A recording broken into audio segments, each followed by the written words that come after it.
lights out. Got my money up, don't know how to act now. I'm gon' stand tall, don't know how to back down. They tried to keep me in the cage, but I'm back out. I wanted peace, but the rage blow your back out.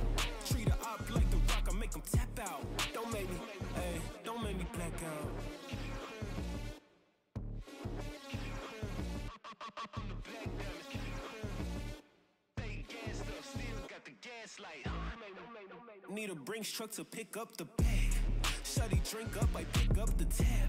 Need my cheesecake like I'm making a pan. I'm making demands cause I stay in demand. I be like, give me that. I stack my paper up and now they wanna piggyback. It's summertime, I feel like Will, I got my jiggy back. Flights to Cali, when they land, they be like Biggie's back. Don't make me black out, all I see is black. Ain't no squares up in my circle, we get rid of that. I'm a dog, I heard him purr, that boy a kitty cat. All that woofing that you doing, I put you in a pack. Don't make me black out.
Let's get it in.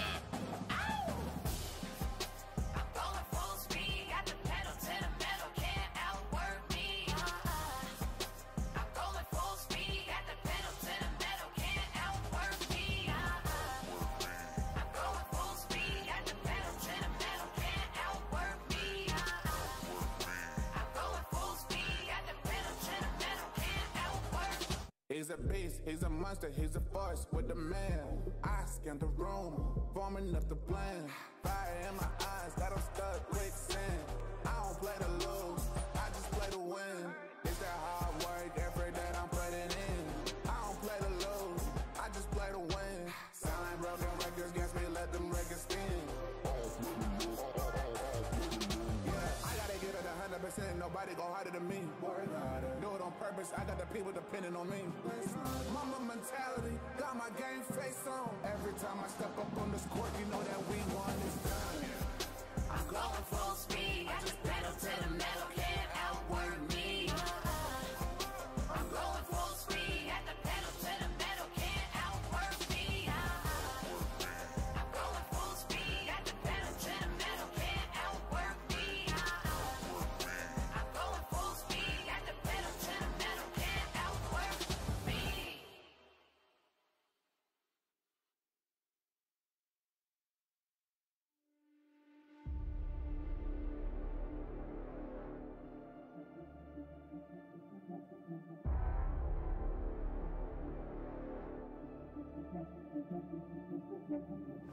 Yeah, you're looking for something amazing. That's why I put in the work. That's why I grind on the daily. I'm running wild and I know that no one can tame me. Hall of Fame on my mind, they cannot contain me. I know that I can't stop now. There ain't no way I'm giving up. Won't back down. I've come too far and I know I'm gonna act out until I'm standing on the top. They hear me now. They hear me now. Let them know. Nothing can hold me back. Hold me back. You can try, but you can't hold me back. Nothing can hold me back. Hold me back. you can. Hold me back. Nothing can hold me back. I'll give it all I got to succeed. Ain't no way of stopping what I'm destined to be. I'm here for greatness. I was made for more. I got my focus sure. Heart is ready, mind is right. Take flight, watch me soar. I won't stop now. There ain't no way I'll ever quit. My life loud. They try to hold me back, but I won't lie down. This is something they can't deny. The truth's out. I got that fire now. Let them know. Nothing can hold me back. Hold me back. Try, but you can't. Hold me back. Nothing can hold me back. Hold me back. You can try, but you can't. Hold me back. Nothing can hold me back.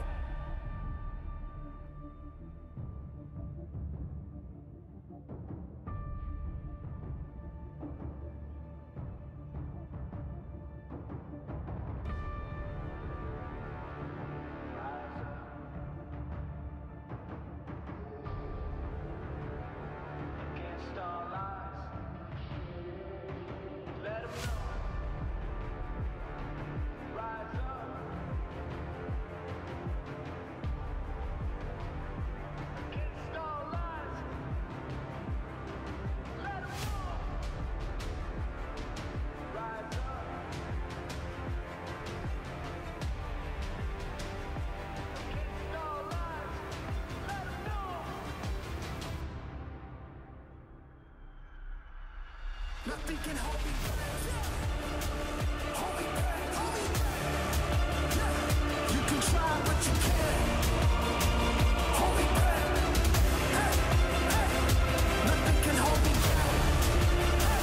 Hold me back. Hey, hey. You can try, but you can't. Hold me back. Hey, hey. Nothing can hold me back.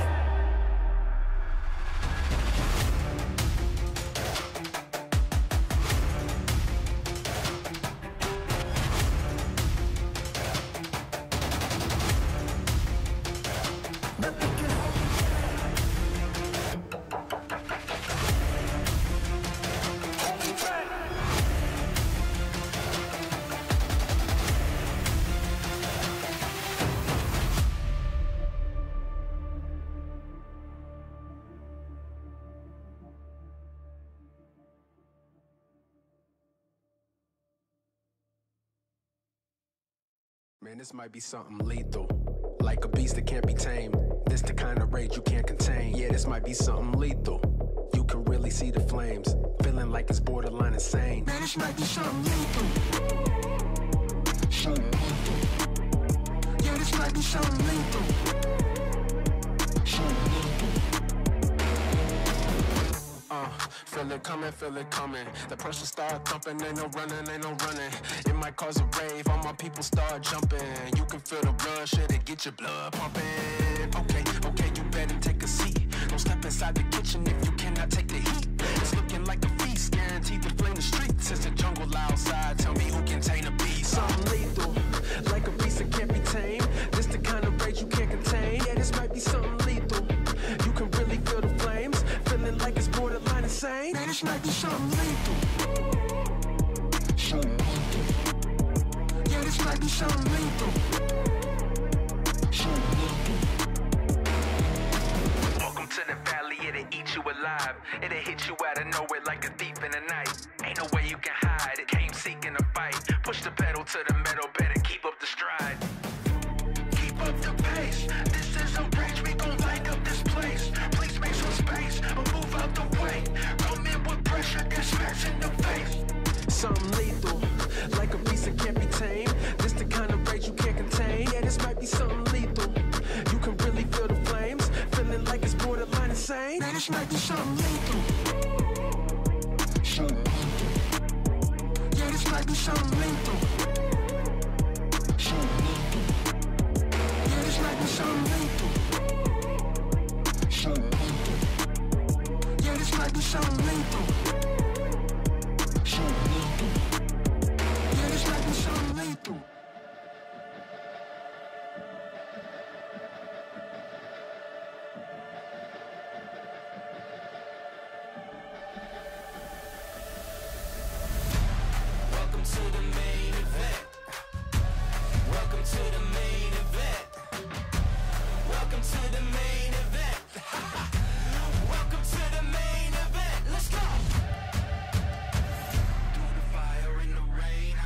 to rise above. Kept on pushing through the pain till I made it out the mud. Now the dam's about to break, so get ready for the flood. Can you feel the rush? The beast is waking up. Welcome to the main event. We spent the whole night waiting for the best of the best. Welcome to the main event. You got the whole world watching. Will you rise to the test? Let's go. Welcome to the main event. Welcome to the main event. Welcome to the main event. Welcome to the main event. Let's go.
That's why, yes sir. Illinois, you know what it is. We off the ground with this one. G3, how you supposed to compete with a beast? These boys all capped, they ain't deep in the streets. We outside in the field with the cleats. Me over beasts like teeth in the meat. Flesh in the bone, got testing it strong. Because you are, you can get in my zone. If I was you, I just watch my tone. If I was you, I just watch my throne. Like they them, don't play him. Top flight running all night to the AM. Check a bag like a clerk when they pay him. Any foes that oppose, I would slay them. See, I knock it out the park like a slugger. Yeah, the top lonely, but I love her. I'm a boss when it comes to this here. Pop plus shit, start a roll. Yeah, we knock it out the park, knock it out the park, leaving nothing unfinished. Hell yeah, we finish what we start. Knock it out the park, knock it out the park. While I keep going, you'll be long gone. And there ain't no catching up with me, yeah. There ain't no catching up with me. Oh no. When I swing, batter, swing, you'll be going, long gone. No, I ain't backing down, ain't no turning back now. When I step to the plate, yeah, you're singing now. Swing, batter, swing, you'll be going, long gone. This one is fastened inside, all in the dirt when we slide. October moon bring the tide, light 'em up, ride. Whole team on deck when I call. You cross the line of foul ball. We clearing the bitches up, brawl. Light 'em up, ride. Big man, the boat on my shoulders. War paint the face of my soldiers. You got hands for what you can't hold us. Coming back for all of they odors. Floored out the engine, she screeching. Crawled out the bed, but she reaching. I talk the talk, look up, preacher. I knock it out to the yeah, we knock it out the park, knock it out the park, leaving nothing unfinished. Hell yeah, we finish what we start. Knock it out the park, knock it out the park. While I keep going, you'll be long gone. And there ain't no catching up with me, yeah. There ain't no catching up with me. Oh no. When I swing, batter, swing, you'll be going, long gone. No, I ain't backing down, ain't no turning back now. When I step to the plate, hear you singing now. Swing, batter, swing, batter,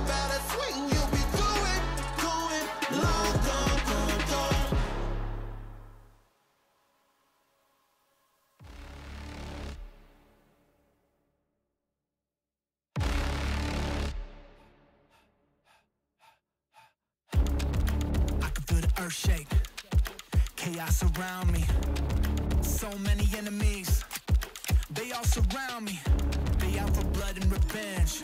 Rising with killer intent.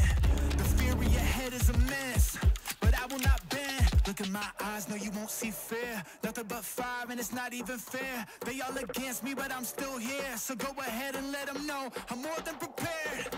An army's not enough to silence me. Go ahead and bring the galaxy.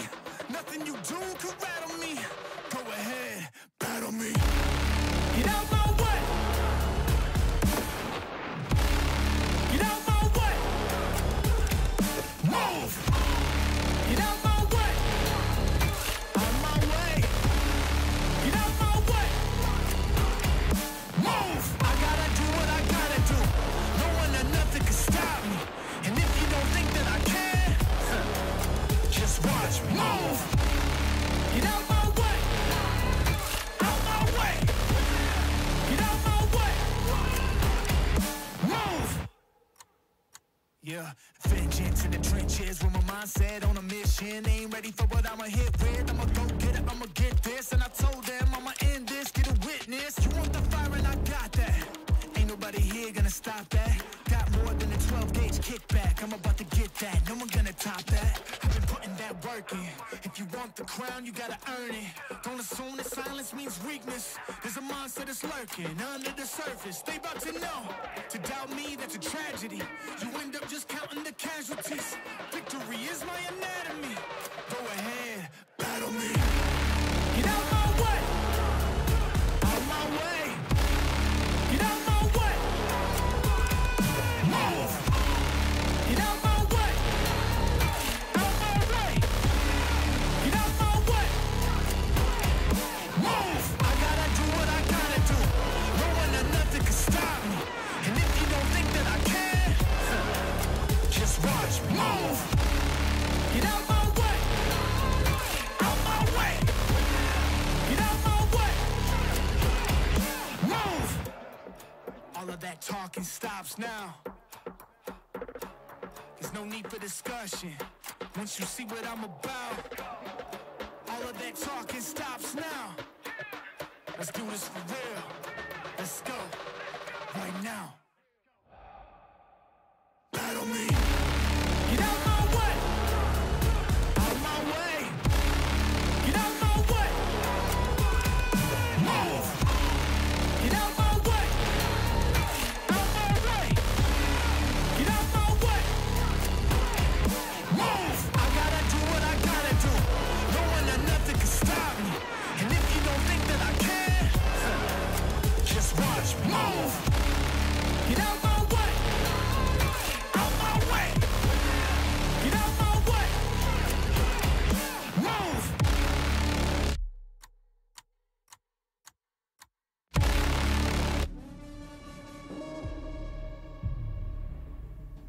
We gon' run it. We gon' run it. Yeah. We gon' run the road till we take it home. Turn the lights on and put on the show. Ain't nobody better, yeah, I got the glow. Pull up on the scene, do my thing and go. We gon' run the road till we take it home. Turn the lights on and put on the show. Ain't nobody better, yeah, I got the glow. Pull up on the scene, do my thing and go. City on blaze when I'm in the mix. Everybody tryna stop me, but I'm too legit. Showing up with a brand new bag of tricks. I'm at the top, yeah, I know me, I'll never slip. New grip on life, I live it right. Getting everything I said in my sight, I shine bright. Nobody understand what it took for me to lead. I woke up feeling like I reached a new speed. Clock ticking, I strive with no limits. Making waves without a blemish on my image. The people listen when I speak another sentence. I'm on go while you're trying to replenish. We gon' run it. We gon' run it. Yeah. Push it to the limit with my heart is up. We gon' run the road till we take it home. Turn the lights on and put on the show. Ain't nobody better, yeah, I got the glow. Pull up on the scene, do my thing and go. We gon' run the road till we take it home. Turn the lights on and put on the show. Ain't nobody better, yeah, I got the glow.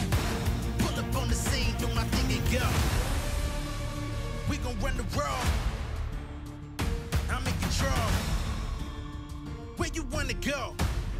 to the limit with my heart is up. We gon' run the road. I'm in control. Push it to the limit with my heart is up. We gon' run the road till we take it home. Turn the lights on and put on the show. Ain't nobody better, yeah, I got the glow. Pull up on the scene, do my thing and go.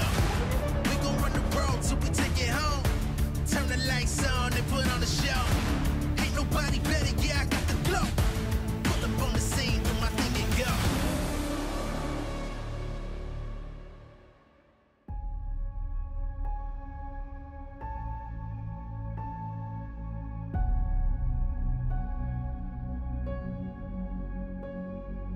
They said I couldn't make it, but I couldn't let go.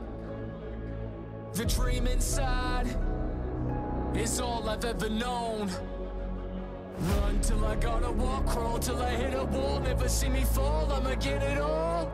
Climb till my feet are up, push till I see the top. I won't ever stop, never see me drop. I was born to be a legend.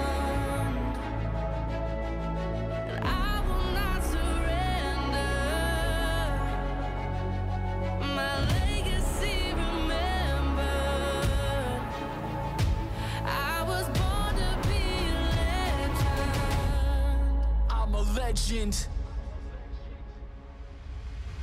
Time is running out. Don't waste another second. This is the moment. You gotta take it. Come on. Fly till I'm out of faith. Die on another day. Still I'm not afraid. Skies on my runway. Never been man-made. God-like renegade. Fire in my veins. I was born to be a legend.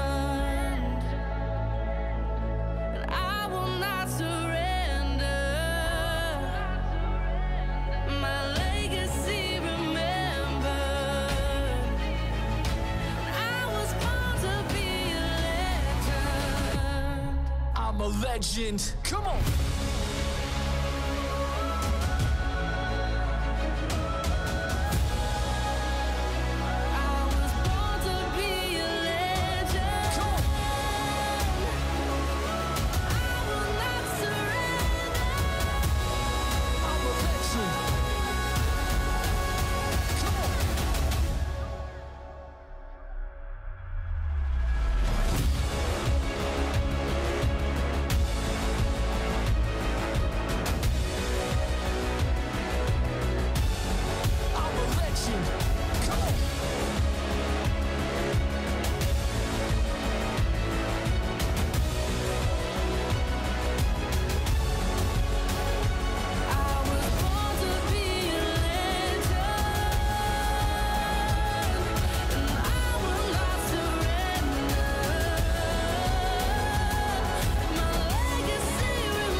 I'm a legend. I was born to be a legend.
fear me. I'm not afraid of the battle. The battle should fear me.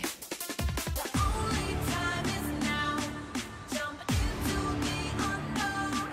I won't give up till victory is mine. I'm coming for it. I'm coming for it.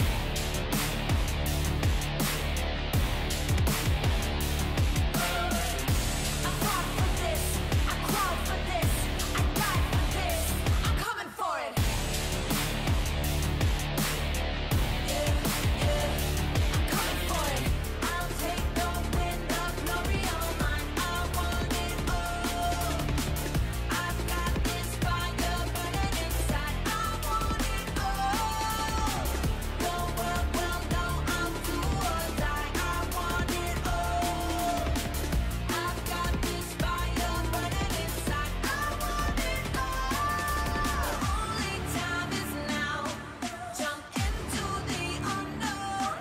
I won't give up till victory is mine. I'm coming for it.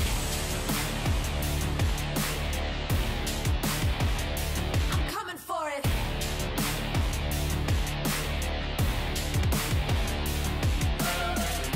I fought for this. I crawled for this. I died for this. I'm coming for it. Yeah, yeah. I'm coming for it.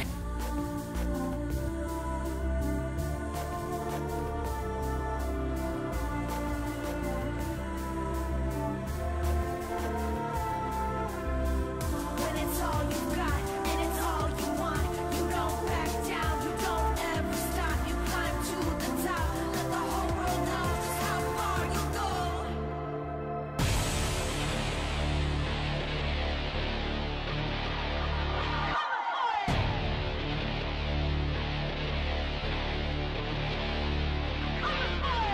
I fought for this, I crawled for this, I died for this. I'm coming for it.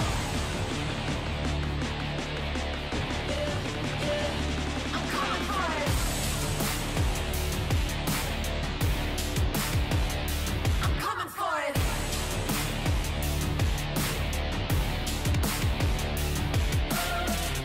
I fought for this, I crawled for this, I died for this. I'm coming for it. I'm coming for it.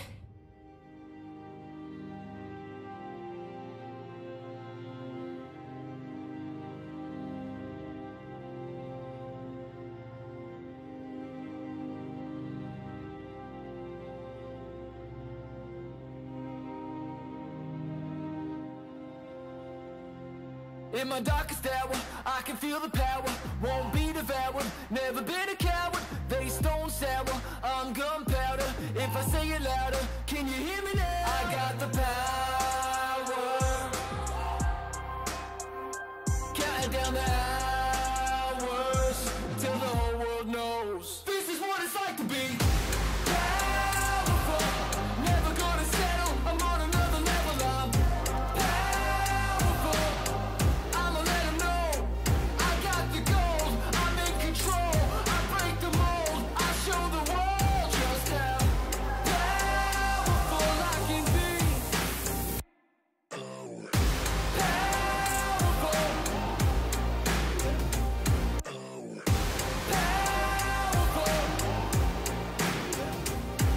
Had to pay my debts, was a losing bet, and I knew what I could do, but had to prove I wasn't finished yet. Was an uphill climb, saw it in my mind, recite the lines every time. I got the power, counting down the hours till the whole world knows this is what it's like to be powerful. Never gonna settle, I'm on another level. I'm powerful. I'ma let 'em know I got the gold. I'm in control. I break the mold. I show the world just how powerful I can be.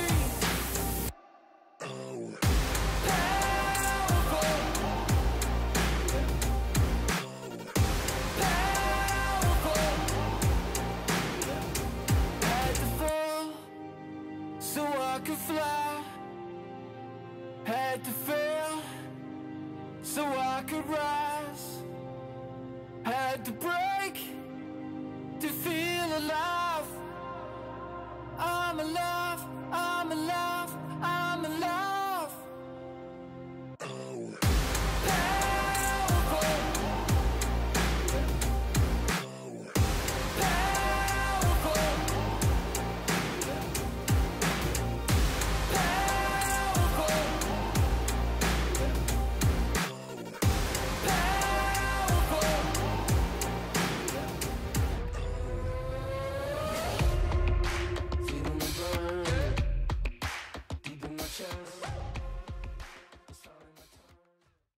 An update is required. Financial system updating.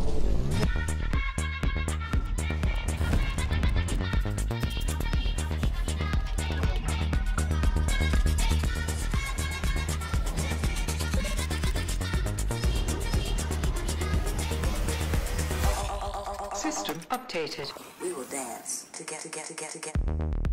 The future of money is here. Feels good.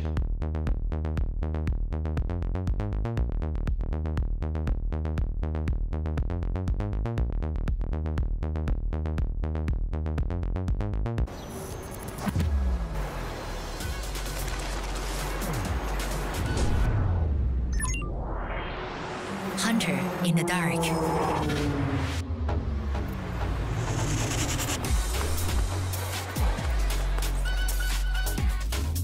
Master of night shots. Oppo Find XX series. Powerful camera, powerful AI. Alright guys, I just landed in China. Let's go.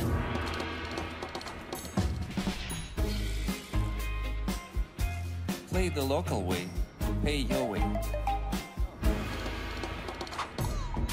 Have you ever seen the Great Wall at night? Play the local way, pay your way.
Do it again.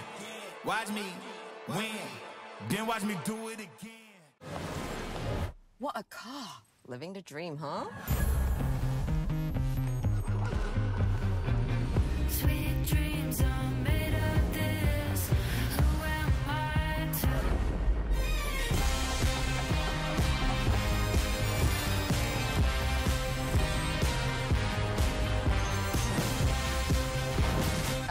Okay, I get it now. Sweet dreams are made of this.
You might have heard I'm going through a little upgrade with my tats. So when Verizon announced that everyone gets a free phone on any plan, pain-free, count me in.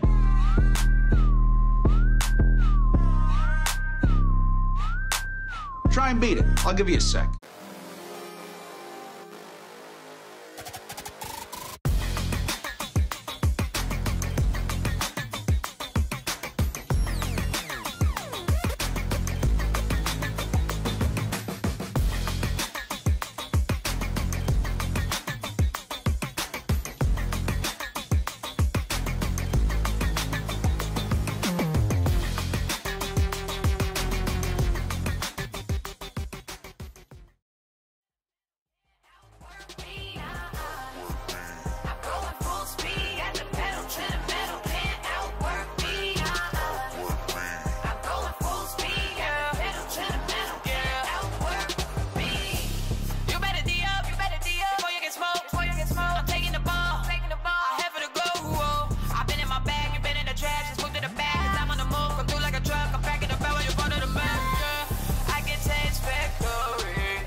Of all my hard work, them hours in the gym, I'm about to go berserk. Count it down, clock is on, tick, tick, tick, tick, tick, tick, let's get it in. Ow! I'm going full speed, got the pedal to the metal, can't outwork me. I'm going full speed, got the pedal to the metal, can't outwork me. I'm going full speed, got the pedal to the metal, can't outwork me.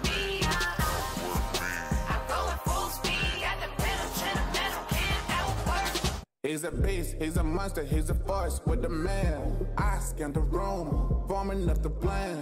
Fire in my eyes, got him stuck quicksand. I don't play to lose, I just play to win. It's that hard work, effort that I'm putting in.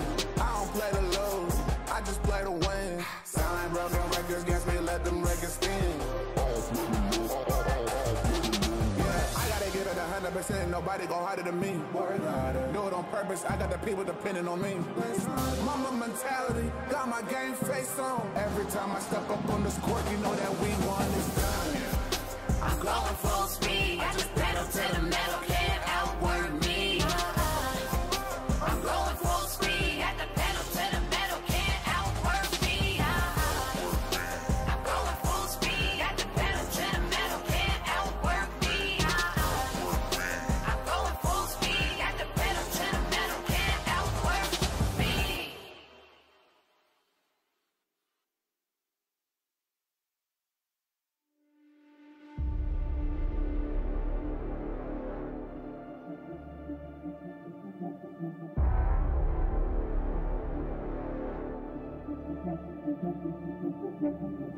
Yeah, you're looking for something amazing. That's why I put in the work. That's why I grind on the daily. I'm running wild and I know that no one can tame me. Hall of Fame on my mind, they cannot contain me. I know that I can't stop now. There ain't no way I'm giving up. Won't back down. I've come too far and I know I'm gonna act out until I'm standing on the top. They hear me now. They hear me now. Let them know. Nothing can hold me back. Hold me back. You can try, but you can't hold me back. Nothing can hold me back. Hold me back. You can try, but you can't hold me back. Nothing can hold me back. I'll give it all I got to succeed. Ain't no way of stopping what I'm destined to be. I'm here for greatness. I was made for more. I got my focus sure. Heart is ready, mind is right. Take flight, watch me soar. I won't stop now. There ain't no way I'll ever quit. My life loud. They try to hold me back, but I won't lie down. This is something they can't deny. The truth's out. I got that fire now. Let them know. Nothing can hold me back. Hold me back.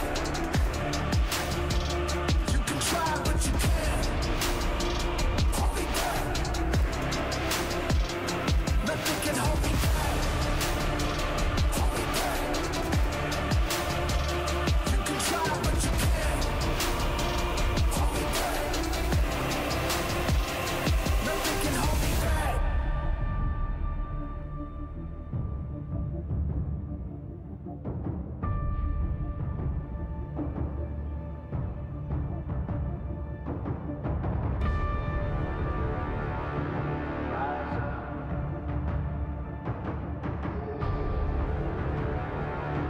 star lies. Let 'em know. Rise up.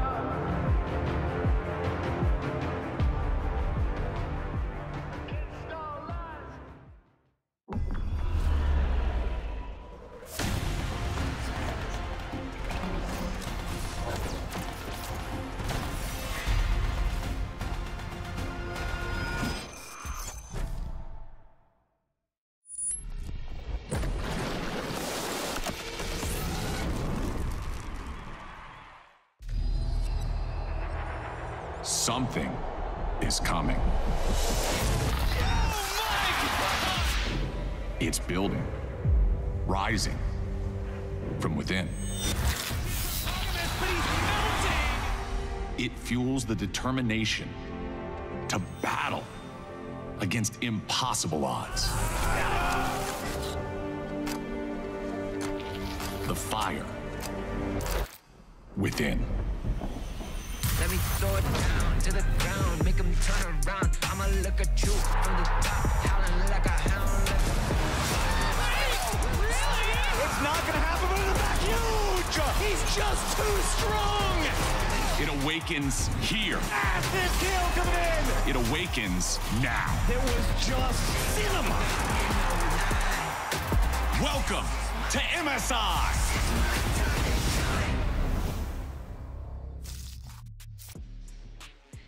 And welcome to Vancouver, Canada for the 2025 League of Legends Mid-Season Invitational. Whether you're with us in the arena or watching around the world, I hope you are ready for the next 2 weeks that we're going to have ahead of us and the bangers League of Legends game that we're going to have. We see the players, we see Broken Blade signing the glass here. He is ready, Top Father is ready, and I hope you guys are as well. I'm Laure, and I will be your host for today with Raz and Emily. Welcome home, guys. It's amazing to be here in Vancouver, back home in Canada, the first international event in Canada, first event that I've been able to be a part of in Canada. And I just saw a lot of Canadians coming out here, first event for them here, so it's amazing to be here. Yeah, I wasn't able to be here for LCS finals, yes. But I did go to LCS finals in Toronto, and that was super fun too. They decided not to send me. That's crazy. We need to beat them up. But I have a lot of good sports memories in Vancouver. That's true. I see you guys followed the theme here, well dressed. I really appreciate the outfits. I want to test, though, your knowledge of Canada, what you know about the host country and the host region. We're going to be here for the next 2 weeks, so let's test our I can't lose this. I cannot lose this. Canadian. It's not happening. Like, Emily, you may be an honorary French Canadian, but like no, you're not winning this. I don't know. I Boston. I keep on hearing that she's more Canadian than you. That's a lie. Who's telling you these things? You have said this. Not more than me. Many people are. Okay, go for it. Let's test this right now. Okay, we have a couple questions for you guys to test your knowledge. The first one is, it's an easy one. Okay. What is the official national summer sports in Canada? Is it ice hockey? Is it lacrosse? Is it football? Or is it I already did mine first. No, I did mine first. I know the answer. It's lacrosse. Yeah, it is. Yes, it's lacrosse. It is lacrosse. It is lacrosse. Hell indeed. yeah. I let you have that. Nice, nice, nice, nice. Not to be mistaken with ice hockey, which is the official winter sport. Yes. Exactly. In Canada. Second question. Okay, it's gonna ramp it up here. Okay. Who does not call Canada their home? MCOY Jojo Pyun, FlyQuest Masu, G2 Dylan Falco, or Emily Rand?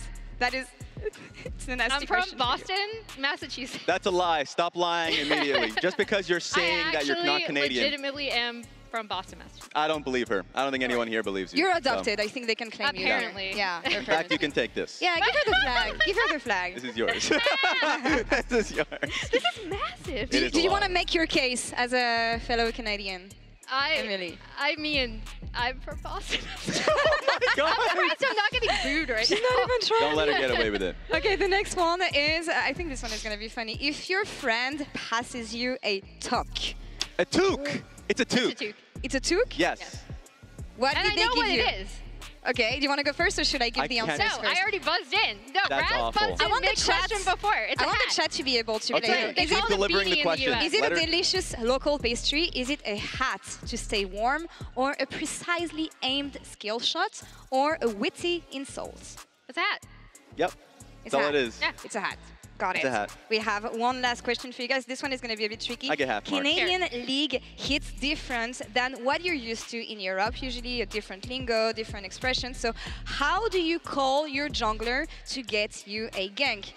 Do you promise Amtibek if the dive works out? No. Do you tempt with a tune on comms? No. Do you promise that you'll have a clutch follow-up, or pose for a petit serré? This is not fair. I'm from Alberta. Well, there you go. Oh, God. You try. The producers are, I see the answer. Producers I mean, I tricking wouldn't us do here, any yeah. of these things to Yeah. play. Any of I'm not going to kiss my jungler, and I'm not going to sing them a song. Which one is kissing your jungler? The first one. The first one? If there was a successful gank, I'm like a kissing them. Amtibek is like a peck on the cheek? Yeah. Yes. Got it. We learned something. Any other Quebecois words that you can teach us? So yeah, I did live near the French-Canadian border for a while, and all of the ones I know are inappropriate. All right, not broadcast Not ready. appropriate Not for broadcast ready. broadcast. We have a lot of things that we want to talk about here, of course, for MSI. And we're so happy to be here with you in Canada to crown our next MSI champion. MSI kicks off with a few changes in the format in 2025. So let's send it over to the Kingston native himself, Azel, with what we can expect over the next 2 weeks.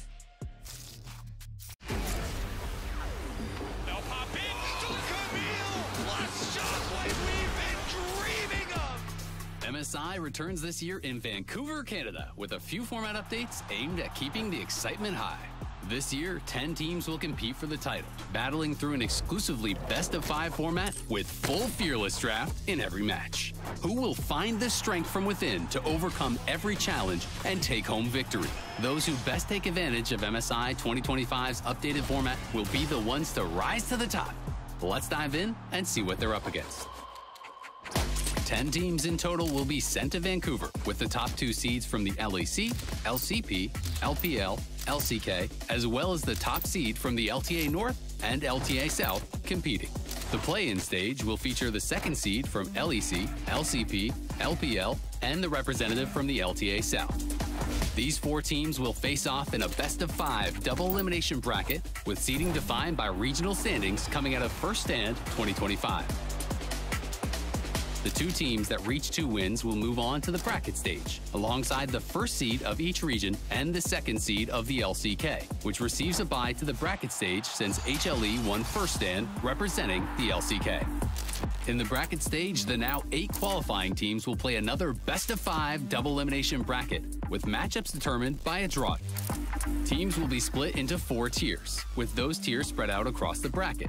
Tier 1 will face off against Tier 4, and Tier 2 will compete against Tier 3. Just like last year, teams from the same region will not be drawn into the same side of the bracket. And to the victor go the spoils. Just like last year, the winning team will secure an automatic spot at Worlds 2025, adding a slot to its region's count, while the second place region, after the winning team's region, earns an additional slot at Worlds as well. That's everything you need to know about MSI 2025. Tune in from June 27th through July 12th to watch these competitors ignite the fire within on lolesports.com. Make sure you also log in to collect drops and be eligible for watch awards in your region. We'll see you all in Vancouver. Thank you, Azel. International glory and a seat at Worlds is on the line here for our teams. And if you guys at home want to play along with PKMs powered by AWS, head over to lolesports.com or the league client to lock in your picks. You have a few minutes more to do it, so get on to this. I forgot to do my pick'ems. I just realized that I forgot to do mine as well. Oh, no. But watching this video and actually looking at the format and everything, I'm so excited for the format this year. Best of 5s only, fearless draft, banger head. It's crazy. You're right. Like, it's 19 best-of-5s throughout this tournament. The most best-of-5s we've had in a Tier 1 international event. It's ridiculous. And you add in Fearless on top of that. And, of course, like, we've changed the format since, like the years before to 2023 coming into now. It's, like, the most competitive League of Legends international that we've had. And it's so fun to be able to watch it. And we have so many teams that qualified here, especially like I'm looking at Anyone's Legend, I'm looking at Gen G specifically, that are just so creative in a lot of the drafts. FlyQuest is another one where like sometimes even in the first or second games, you'll already see some really, really interesting picks. So I love the way that some of these teams have been approaching Fearless Draft, including actually two of the teams that we're about to see. In particular, I think Furia has had some banger drafts this year. Yeah, actually, a second seed from LECG2 Esports is going to take on Furia, the first seed from LTA South in our first best of 5 of MSI. Anything we can be looking forward to when it comes to this matchup, Rise? We saw a lot of respects from both teams on social media. These are two regions that respect each other a lot, and I'm actually looking forward to seeing what they're going to throw on the Rift. Yes, especially with how much passion the Brazilian fans have generally, especially when they've gone up against like G2 or European teams in the past. Like G2 have had a great track record, of course, going up against Brazilian teams, but it doesn't really stop them from having that inbuilt passion that they can do it again. The confidence that I hear from the Furia side is always there, like just from the players, from top down, Gigo to Tatu, like to Tuts, like it's there. And for a lot of those players, it's their first international because like Tatu's 19, same with Ayu. Like this is the youngest team at this event and in the LTA as a whole. But for Gigo and Jojo, they've been at an international stage along with ranked candidates, so they have some experience in that lineup. Yeah, and I'm super curious in particular to see Ayu just because he's been on so many people's radar coming up in the Furia system. Everyone kind of knows him as that kid who made it to rank 1 in EU solo queue when they were boot camping after he'd role swapped over to ADC, started as a support. And one fun thing that I learned from Mice Esports, which is a Brazilian news outlet, is that I forgot they were both featured, Hansama and Ayu, in the Gods music video together in the same frame. So now they're going up against each other, which is just really fun. It's about meeting your heroes in the bot lane, but on the top lane as well here at with Bibi and Gigo on the top lane.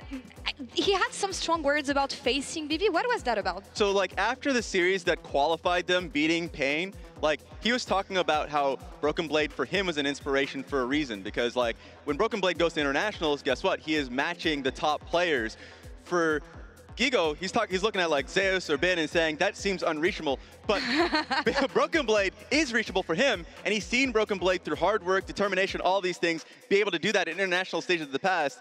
So just like for him, that's a player that he's been looking forward to facing. And you have two players that have a lot in common, not so much on the picks they play, but on the wackiness and wildness that they bring on the top lane here. What do we have? Yeah, these two are really, really fun. They're both willing to lock in, especially in Fearless. They've kind of been unleashed, right? Even some of their common picks, like the Camille is one that I definitely point out that both of these top laners are going to be fighting for. But then we have the BB classics, like the Warwick, the Yasuo, Fiora for Gigo. The Fiora, the Azir top that he played earlier this split. So these are two top laners that are absolutely not afraid to lock in some really, really interesting picks if the draft allows it. And these two teams have approached it in terms of trying to, I think, facilitate their top, especially Furia. I think that's kind of their primary win conditioning going up against G2. And we even heard from ThinkCard earlier through an interview with like NAMN, just talking about how Gigo is a player that if he sees he's a playmaker, he'll go for it. The same has always been the case historically with Broken Blade, so these guys are going to decide this series in my mind. And when you talk about G2, I don't think you cannot talk about Caps. It has been a revamped version of G2 this year, not the same success they found domestically, but you cannot count out Caps when it comes to international experience and what he brings to the table. Yeah, I mean, Caps is just, he's had technically a down split. I've seen some mistakes from him that are really uncharacteristic, in my opinion, of Caps and the kind of caliber of player he is. But as we see his accolades, this is someone who routinely always shows up for G2 on an international stage. And I remember the storyline coming into last MSI, the same kind of doubt that was there for G2 as a team, and then when it came to boot camping and being ready for their international event, they were able to do that. So especially Caps, during the split, I felt like in laning phase was still a demon, and I remember when he went up against Faker, last time in MSI, the solo kills were there. So he is a very confident player, he'll make it, he'll get it done. A lot of yapping from us, but I want to know what the fans think actually, so let's see how they have voted at MasterCard GG on X. They're calling the match for G2 Esports with over 85% of the vote. Of course, we're going to be tracking your accuracy throughout the tournament, so vote every day at Mastercard GG on X to lock in your predictions. 85%? I expected less, actually, given how passionate the Brazilian fans can be with their teams. Look, I'm a delusional fan for my sports team. I would still, if you ask me a question who will win, I'll be like, okay, my team won't win though. Like the Raptors, I don't like. I love them, but I don't think they. But in this case, I still feel like 40% is a lot for them to come in for, and vote from Furia's side. Yeah, I mean, we have ours. I think these are our predictions. Yeah. G2. Yeah, 3-0. Yeah, exactly. same. I want to see a lot of fun. I want to see both teams have fun on the Rift, and I want them to throw everything they have in our opening game of MSI 2025. It is time to ignite the fire within Vancouver. I hope you are ready. The 2025 mid-season Invitational starts now.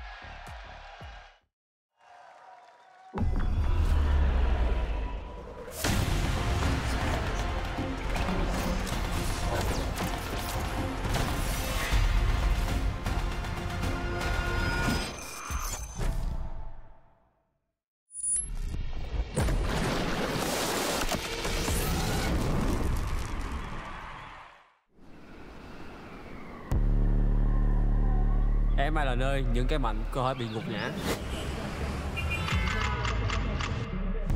Và cũng là nơi Underdog có thể trỗi dậy bất kỳ lúc nào.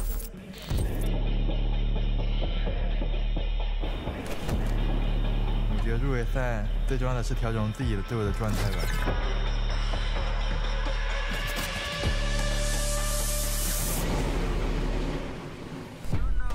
BLG cannot rest on their laurels. The competition is very hard right now. It's not going to be an easy tournament. 我觉得今年参加和 MSI 和以前完全不一样吧，因为也是我第一次打入围赛。去年决赛是跟 G 打的嘛，就比较可惜错过了第4盘的胜利。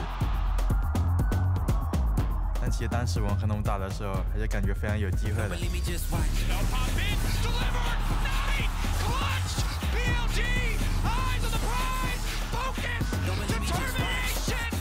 This is Beitron's first international tournament, but he could be just what the team needs for them to come away with another title. 去年的結果不太盡如人意，但我也相信亞軍不是我的終點。 Mình đã từng nghĩ đến việc sẽ dừng lại, nhưng khát vọng thi đấu vẫn còn, và ngọn lửa đam mê vẫn đang cháy.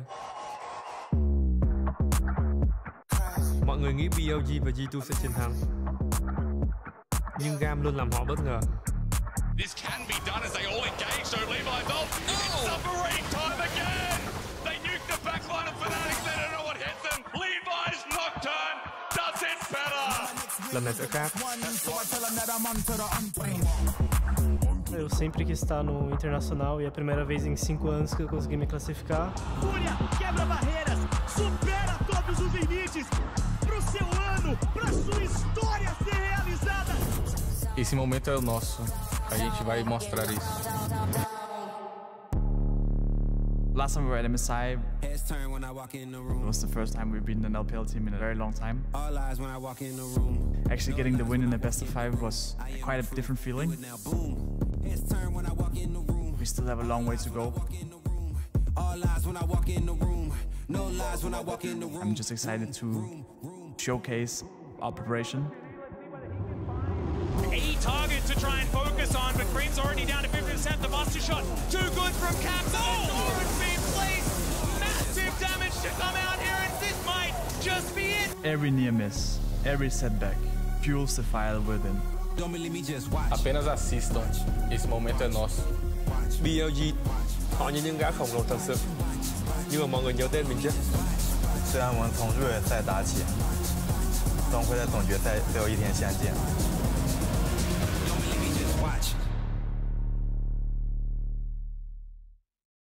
Let me throw it down to the ground, make them turn around. This is what I do. I'm a dog, not afraid to fight in the dark and light.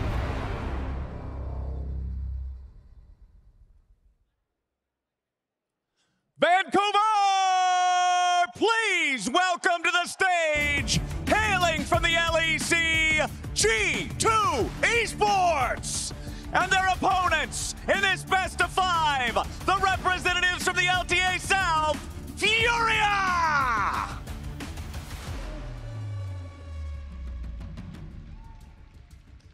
Ladies and gentlemen, welcome to MSI 2025 here in beautiful Vancouver, Canada. I am Captain Flowers here on the cast for the first time with my good friend and colleague, Chronicler from the LCK, to bring you this first best of 5 between G2 and Furia, the LEC and the LTA South. Chronicler, are you ready for some international League of Legends? Oh, you know I am! Can't wait to see whether today we are going to see an upset that we will never forget, or as the fans were expecting, 85% of the fan vote going the way of G2 very clearly. The favorites coming here today, and I can't believe it's you and me for the first time. I've been casting, obviously you've been casting way longer. I've been casting for almost 5 years now. Never happened, not in any capacity. It's crazy that it hasn't happened yet, but I'm so glad it's happening here today. I'm so glad we are back again on the international stage, and hopefully we get a banger to kick things off here. You already mentioned it, the fans have a lot of faith in G2. I think a lot of viewers familiar with the team are gonna have a lot of faith in G2. They are a very storied organization, and for Furia, this is gonna be the first time we're really seeing them on the international stage. And that always comes with, I think, very different responses from players. Some players really thrive in that, right? They feel that absence of pressure. They're able to play without any reservation and really able to pop off and kind of catch their opponents off guard. But I think that's where, for Fury, the opportunities will lie, right? Trying to get that explosive early game going. These players are within their region mechanically renowned. But the real problem, as so many teams and organizations have learned over the years, actually taking down G2 is much easier said than done. It is a very difficult task indeed, and honestly, it's the story. When you look back throughout the history of international competition in League of Legends esports, when you think about emerging regions or tier 2 regions, as Brazil used to be in that category, and then going up against their bigger opponents from what were the major regions before, places like the LEC, the challenge was always, can you find that creative angle to be able to punch up successfully? And we're about to find out if that angle will present itself here as we make our way into the draft. It'll be Furia on the blue side for game 1. G2 electing to go to red. Remember that G2 get the side selection because of their seeding from first stand. Carmine Corp got second place in that tournament. That gives G2 the edge here, so they're opting for the red side. Playing on patch 25.13, have seen some minor changes on this, but some bigger ones on point 12, but nothing to the extent of the shifts that we have seen before, right? Everyone can remember the Morgana Rumble MSI. Yeah, that was a memorable one. That was a bit of a traumatic one for me personally. Yeah, as an LCK fan, I wasn't the biggest fan.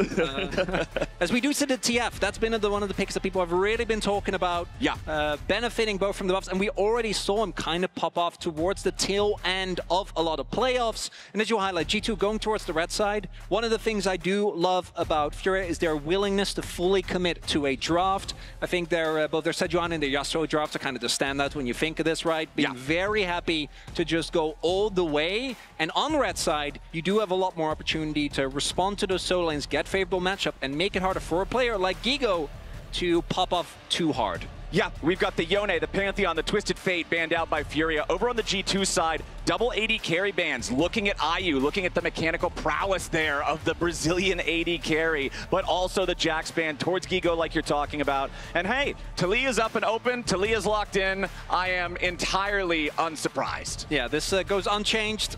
Talia still absolute top-notch. And Viari, one of those jungle mid combos that at any point in the last like 4 years you could have picked up, it would have been too surprising.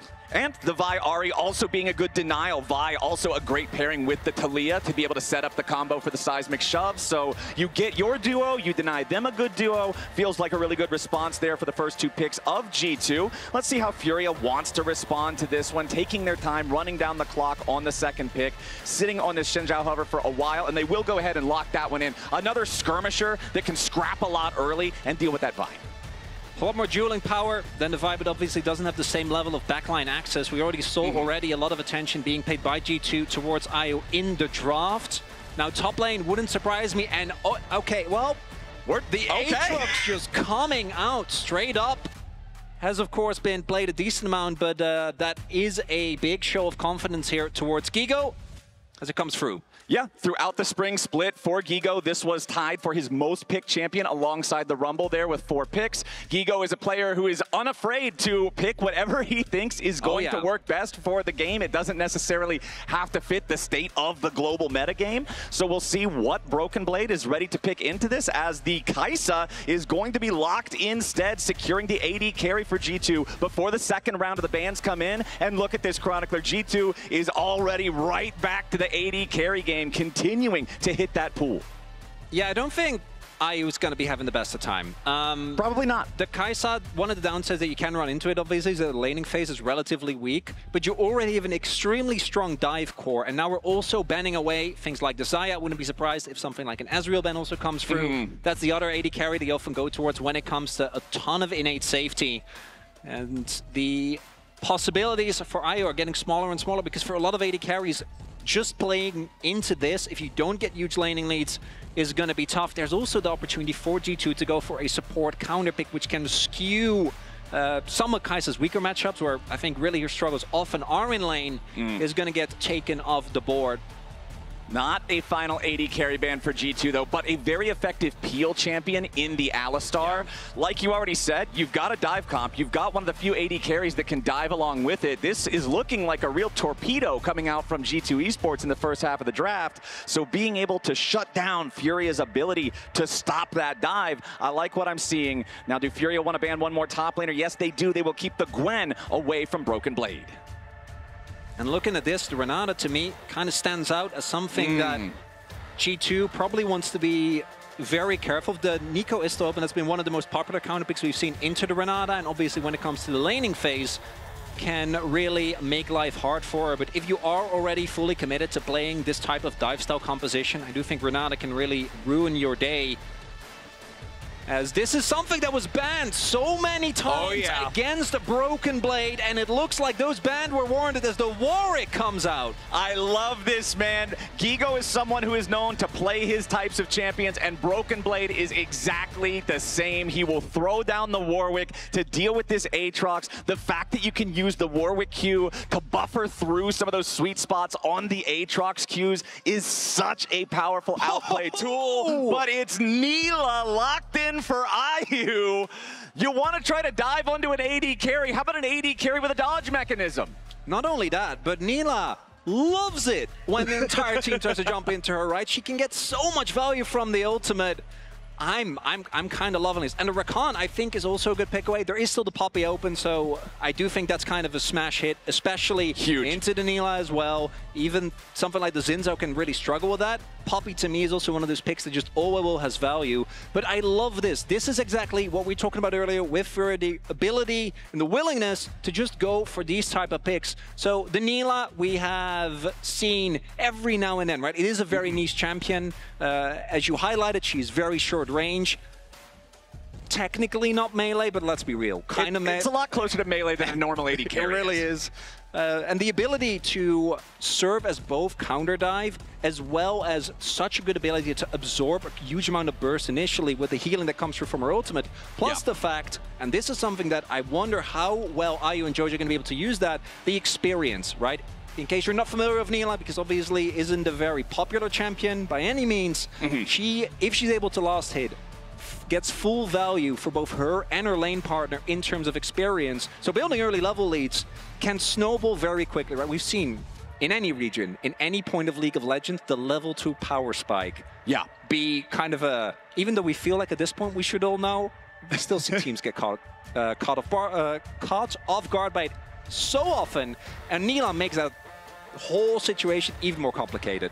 I'm really looking forward to this. Anyone that's watched some LTA South so far this split knows that IU is a very mechanically gifted player. He is someone who's got the hands to be able to pilot whatever he needs to pilot to get the team to a good spot. And with those EXP advantages naturally built into the champion that you're talking about, I want to see, can the LTA South bot lane build themselves up an advantage that could then be a win condition in this matchup that the community is predicting to be 85% favored for G2 Esports.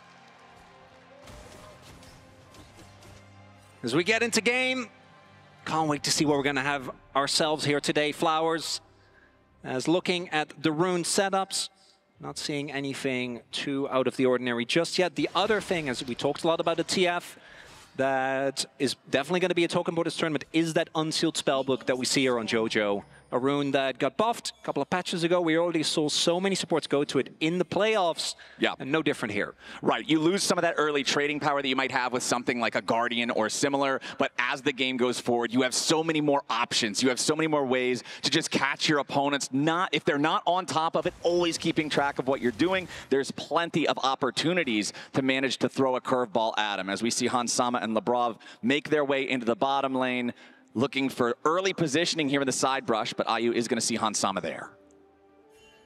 New Broken Blade here. As you already highlighted, there is the ability for Broken Blade to deny some of the CC that comes through from Guigo. But I also think it's important to note how Aatrox works in a lot of matchups. He basically functions like kind of a soft poke champion, right? You're really just looking to get Q1 sweet spots. Eventually you hit enough CDR, but you don't want to go up against this lethal tempo Warwick, because it might look like he's low.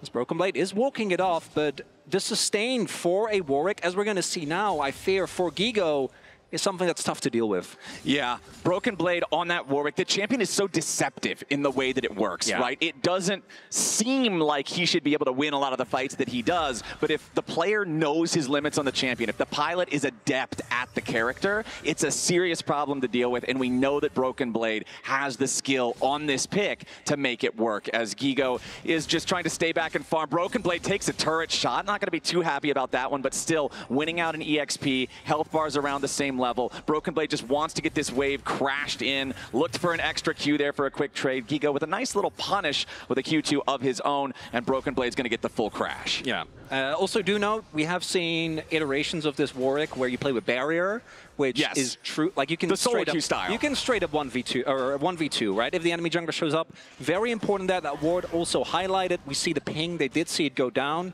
but Broken Blade wasn't really in a position to get ganked because he did get his crash. It was just backing off. But there was also the knowledge on G2. I think also JoJo showed up a little bit late towards lane. Looking at bot lane, though, we already see a very early back forced out, and I was talking about the relative lack of laning strength of a Kai'Sa, but if you get an early lead, and also the Poppy obviously does really shift that matchup, because what you're going to do as Rakan into the Poppy, your early burst is something that needs to be respected. We see early lead already being built there, and no experience actually going over, because again, you do need to last hit on the Nila to get full value of that passive. Okay, Tatu just going to clear out that topside Scuttle Crab. You can see the bottom one was already secured there by Skumon from G2.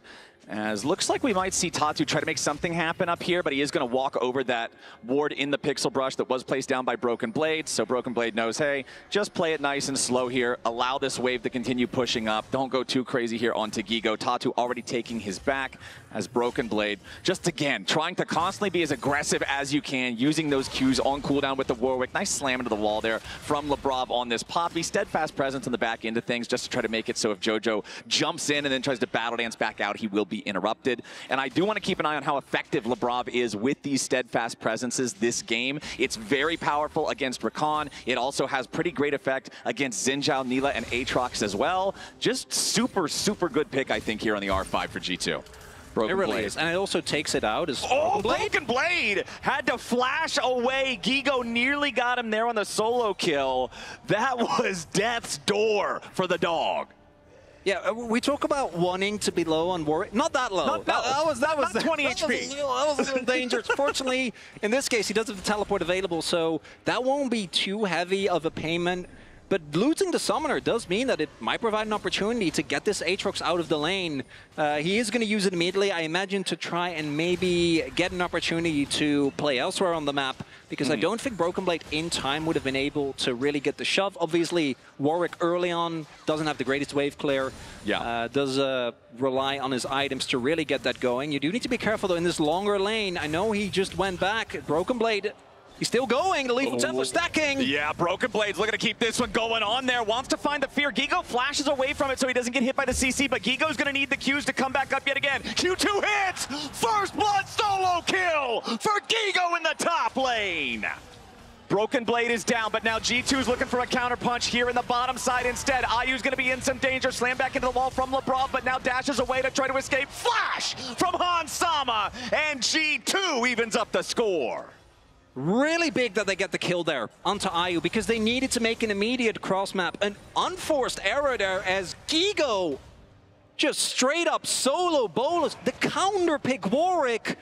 BB maybe overestimating his sustain. Could also be that he thought he was going to hit level 6. I didn't see what it, but looking at the XP timer, there's no shot, right? Because even now he's not really that close to 6. As this is a Zinzao here. Yeah. And look for the steal.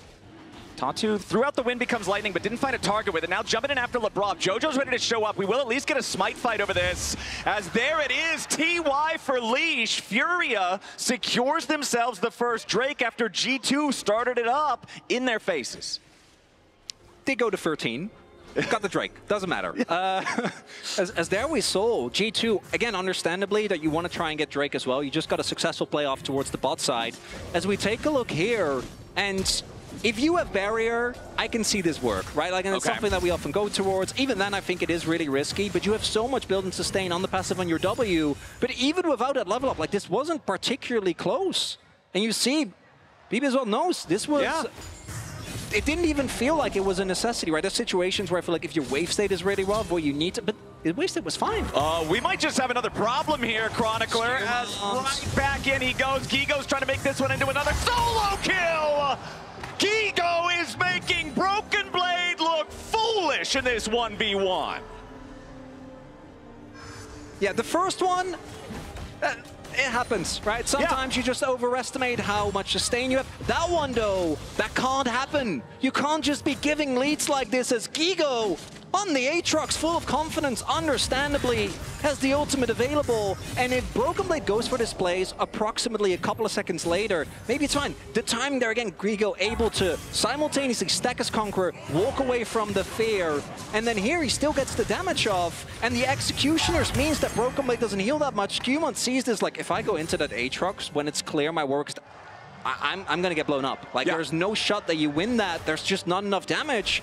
And the miscommunication there, the timing from Broken Blade not quite on point, but then we look at the gold graph, and we do need to talk about the bot lane situation. Yeah. Because that one is looking a lot better for G2, and it's why they're still sitting on a gold lead. Exactly. Hansama and Lebrov have built themselves an impressive lead down here in the bottom lane. Caps now having to use that Spirit Rush to get away from JoJo, who did go for the grand entrance after him. Caps only needed the single charge, but forcing the ulti out. Still going to be a win there in the mid lane. At the same time, it looks like Furia is now going to collect all 3 grubs, no contest. So both of the first neutral objectives go over to the side of Furia and Tatu. They are still down in that gold like you talked about. Hansama is still up almost 4 full waves of farm in that Kai'Sa versus Nilah matchup down in the bottom lane. And back to what you were talking about earlier, all those lesser last hits for IU are an even bigger problem because of the nature of Nilah and her passive.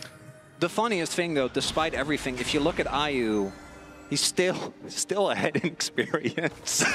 Even and that kind of. But imagine where he could be. I know it could be so much. And that's kind of puts into perspective the value of the Nilah. Nilah to me is also one of the picks where her first spike feels okay, but particularly when you get to that traditional break point for AD carries, you know, the free item spike when you get all your crit online, but she becomes so tanky because with the amount of healing that is in her kit. As you get later into the game, there's obviously going to be more of a 5v5 situation, and actually shutting her down becomes really hard. That said, Hans has set up literally every single member of his team as Lebrov. Should be fine here, but they're going to chase for a little bit longer, it looks like. Yeah, slightly more at least. JoJo goes in further than everyone else. This might have been a bit of a miscalculation here from JoJo. Nobody else on Furia following up on that play, so JoJo just getting a little bit too excited, maybe a bit ahead of himself. Loses half his health bar for it, luckily not forcing out any sums, though. Yeah, not the end of the world. We do see... I think we saw some hesitation there where they're like, is this a trap? Yeah. Like, are we being baited in? It wasn't, but obviously...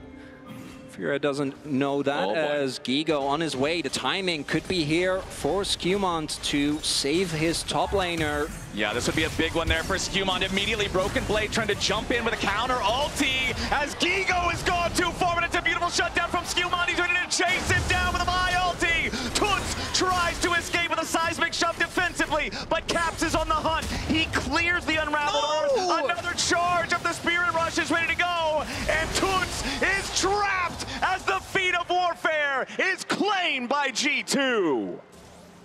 Oh, the blast cone didn't quite get him to safety the way he was hoping for, and that is a big, big win here for G2 as they get really 2 uncontested kills. There's no cross map available. That is also a shutdown, I'm pretty sure, going over there from Gigo, and that dive towards topside felt like maybe a little bit too telegraphed. Skewmont in the correct position. Yeah. And even a Talia wall can't get you away from Vi. Unfortunately.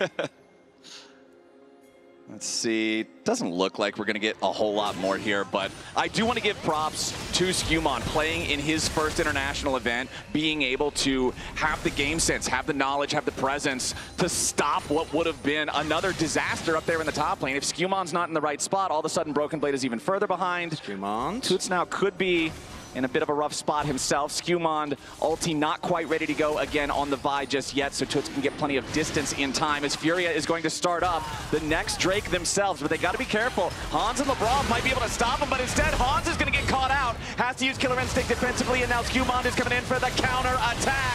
Furia have overplayed their hand yet again. LeBron is ready to flash forward and try to make something happen when it becomes lightning firing right back. Tatu down to 50 HP. He's got to continue his retreat. Nobody dead on either side. But G2 has the full health jungler and control over the Drake pit. Really big win for G2 because they get a bunch of sums with that as well. As we do see, Tatu had to use his flash. He also used there for Jojo.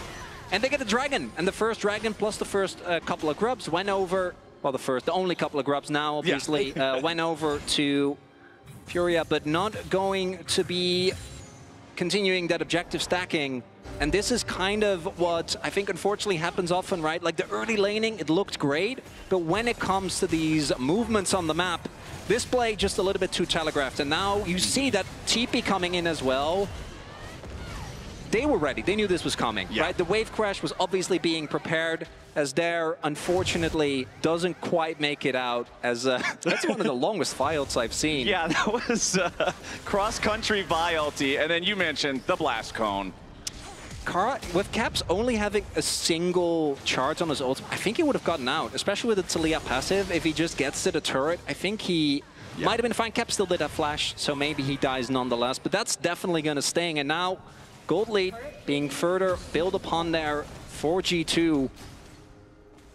Yep, 30 seconds left until the turret plates fall. The Drakes are 1-1, so it's not like Fury is starting towards a Drake stacking win condition, really. Yeah. They got 3 grubs, that's going to feel nice, but grubs are always more of a down payment objective, right? You still need to be able to get plates, you still need to be able to get turrets with them to really get great value, and if G2 is commanding a solid gold lead, it's that much harder to make that happen. Broken Blade obviously has been the one struggling the most in the early game here for G2, but on the Warwick now, just continuing to try to farm up, make sure that he stays relevant for when it gets time for those bigger fights so that they can deal with Furia in a team fight scenario. Let's see the ward getting spotted there. Oh boy. Broken Blade defensive ulti trying to walk away. Skewmont flashing out of the way there of the seismic shove and unraveled earth. Remember, you can't use the vault breaker over it or the rocks are going to interrupt you. Uses the flash instead since it's a blink and manages to get to safety. But that first turret is going to fall and it'll be Furia taking it. There is the payday on the grubs right there for Toots and Furia. Will be answered by a turret towards the bot lane. I do think, although it looks like Hans instead going to go for the base, which makes sense because Herald is spawning in about 15 seconds. So minions are going to crash here. TP not quite available for Gigo just yet, and Skewmont does get found here. Yeah, Skewmont TP trying to get out of this one. Fury is ready to commit to it. Toots is coming in. We're going to need to see a seismic shove, but Lebrov and Caps playing protection, stopping this from working out. Broken Blade thinking about joining up with the fight if he needs to, but instead goes back to shove out one more wave. Does have the Tiamat now on the Warwick for the extra wave push capability. Charm onto Tatu, followed up by Lebrov. Fury now in full defense mode. G2 doesn't get any kills, but they get significant damage onto 3 separate health bars for control over the Rift Herald. And that should be the call from Furia to just not contest this, right? The health bar's already battered. Gigo has the opportunity to take a turret towards the bottom side of the map, but the value of this Poppy, I think we're only going to see more and more of as this game continues. The ability to turn fights into a moment's notice, get yourself a numbers advantage as the Herald goes through, is traded. So right now, Fury ahead. Once the Herald comes down, I imagine towards the mid lane, often used there just to ensure that you get as much map control as possible. Yeah, nicely done by Gigo to take that turret down there in bottom lane. And Chronicler, we now have a battle for the boots. Feats of Warfare were claimed by G2. The first turret was claimed by Furia. Both teams now sitting on 2 neutral objectives. If Skewmond gets caught out a little bit here, Exhaust will be committed on that one. They're going to put the quickness into it as well. Skewmond nearly dead, but not quite. And it'll be Gigo taking the 3rd kill of the game for Furia. All 3 kills on this top lane Aatrox. This is the man, this is the raid boss for the Brazilian team. And the composition for G2 is obviously extremely short range. That is the type of situations where, as an Aatrox, if you are fed, if your team buys enough space for you, you can really pop off. The downside for Furia, there isn't an objective right now to get. Also, they did invest a decent amount of cooldowns, but they should be available in about 50 seconds when that dragon spawns. Looking at the Cloud Drake, obviously, big fan. The movement speed, always very valuable. Looking at some of the ultimates, there's some characters where, like, yeah, you know, Talia, Warwick, your captain plays. But on Aatrox now, on Ahri, or on Akaisa, and Rakan obviously is another one. Even the Nila, it kind of goes hard. And I mean, even if we're not considering the ultimate boost, just the basic movement speed boost that you get from the Soul is always... movement speed and range are the 2 strongest stats in League of Legends, just right? Walk. Like, yeah, just walk faster than the guy can dash. You don't have a problem. As Gigo might have a problem here. It's a 3-man play coming in from the side of G2. Labrov and Skewmond ready to join up for this one. But the early flash from Gigo to get himself out of the range of danger guarantees that G2's collapse will not result in a kill. They've still overloaded this bottom lane. They're still looking to force down the tier 1 turret, and they should be able to get away with it. But now Furia pushing the tier 1 over in mid at the same time. Broken Blade might get cut off. Tag with the wind becomes lightning. Toots trying to get away alongside Ayu, but Toots is going to be your target as Hans Sama looks for a little bit more damage. Apotheosis from Ayu. A lot of damage back into Skewmond. Tatu's coming in. Ayu's got the kill into Skewmond, and now Broken Blade's in the middle of everybody. A double kill back over to Nila. G2 have lost 2. Labrov trying to retreat now. Caps caught out. Shot down. Triple kill. Ayu. Guys, that's a Nila. Just jump into her like that. It's a delayed engage. It's kind of staggered from G2, as Ayu might straight up die. Yeah, Ayu should be fine. Okay, he's good. He had the minion. Fine. He had the minion. It was calculated. Oh my God, he's good. Mode game on point as well. Yeah. He's got this, and at the same time, Furia has now earned themselves control over the bottom side river. Yes, they barely miss out on the tier 1 turret mid lane. 1 minion auto attack will kill that later on. The dragon is going to go over to Tatu. Hans Sama in a bad spot here, has enough distance to escape the infernal chains. But what about the Rakan? What about the grand entrance? What about Hans Sama's exit? Furia 7-3, 2,000 gold ahead. And G2, these traps from Furia, they keep falling for it as we take another look here. The big thing, again, with Nila is that if you don't 100 to 0 her, it's so hard to actually get value. And instead, it looks like they're going on Toots, but this is a Talia, right? Actually getting on top of her is kind of hard, and they just don't have the damage with just the 2. They're kind of caught off guard, I think, by the amount of people that are ready. Gigo even comes in from the back there. And a lot of the previous... Oh, Labrov. I don't think we have time to talk about previous plays, my friend. We're already into the next, and Labrov is already going back to Fountain. And on the previous kills, even the solo kills, I don't think those were necessarily of too much value, because they're just kills. It's a little bit of money. But as we saw, the gold lane didn't meaningfully change. But now, the Drake went over, right? Mid lane turret has fallen for G2. They are rapidly losing control of this game. And if we start to see an Otacon setup here, that is a possibility for G2 to find an angle back. I've seen so many teams not respect the fact that Otacon turns everyone on your team into a paperback. So I do hope that Fury is careful with that. The B1 Talia, though, for me, is the biggest pickup as all. Jojo stepping in there to intercept the charm from Caps, guarantee that IU does not get caught out. Caps did spin the Spirit Rush on that. We'll see if Furia can find a chance to use that window to punish, but G2 is instead going to give them another problem to think about, summoning up the Rift Herald from earlier here in the mid lane. The tier 1 turret will die just to the charge alone, so they'll claim that one. Rift Herald will not be able to get the charge off onto the tier 2 turret, or at least should not be able to get that. Toots will guarantee it here. But we're getting to the point of the game, Chronicler, where now I think it will be the real test for Furia. Yeah. I do want to give them credit. I do want to commend them for what has been a very impressive first 20 minutes of the game, building this nearly 3,000 gold lead, taking the feeds, taking the lead in terms of objectives. But now we're at that mid-game point where traditionally we've seen teams from Brazil struggle to be able to control the objectives, play the macro game, and convert leads to wins. It's the actual closeout, right? Like, yeah. Again, I think they're in a really good position right now. I also think when talking about the scaling, it's a pretty interesting conversation, because to me, there are drafts where Nila feels like unless you get like a 5-man ultimate, the value is not always quite as high as when they go on Lebrov, but not going to find anyone just yet. But when it comes to, again, a full short-range comp on the enemy team, as those wards actually paying off as Broken Blade. Here we go again. Infernal Chains hit, and that forces out the flash. So BB's going to live on this one, but that's all he'll do. Now that Warwick, much less effective. And there's no ultimate on the Aatrox. Lebrov has a little bit of vision, so is checking. The Poppy, for me, is one of the reasons why I think Furia still need to be very respectful. Yeah. You might be feeling confident, but at any moment's notice, you can suddenly be 2 members down. Oh, Tatu?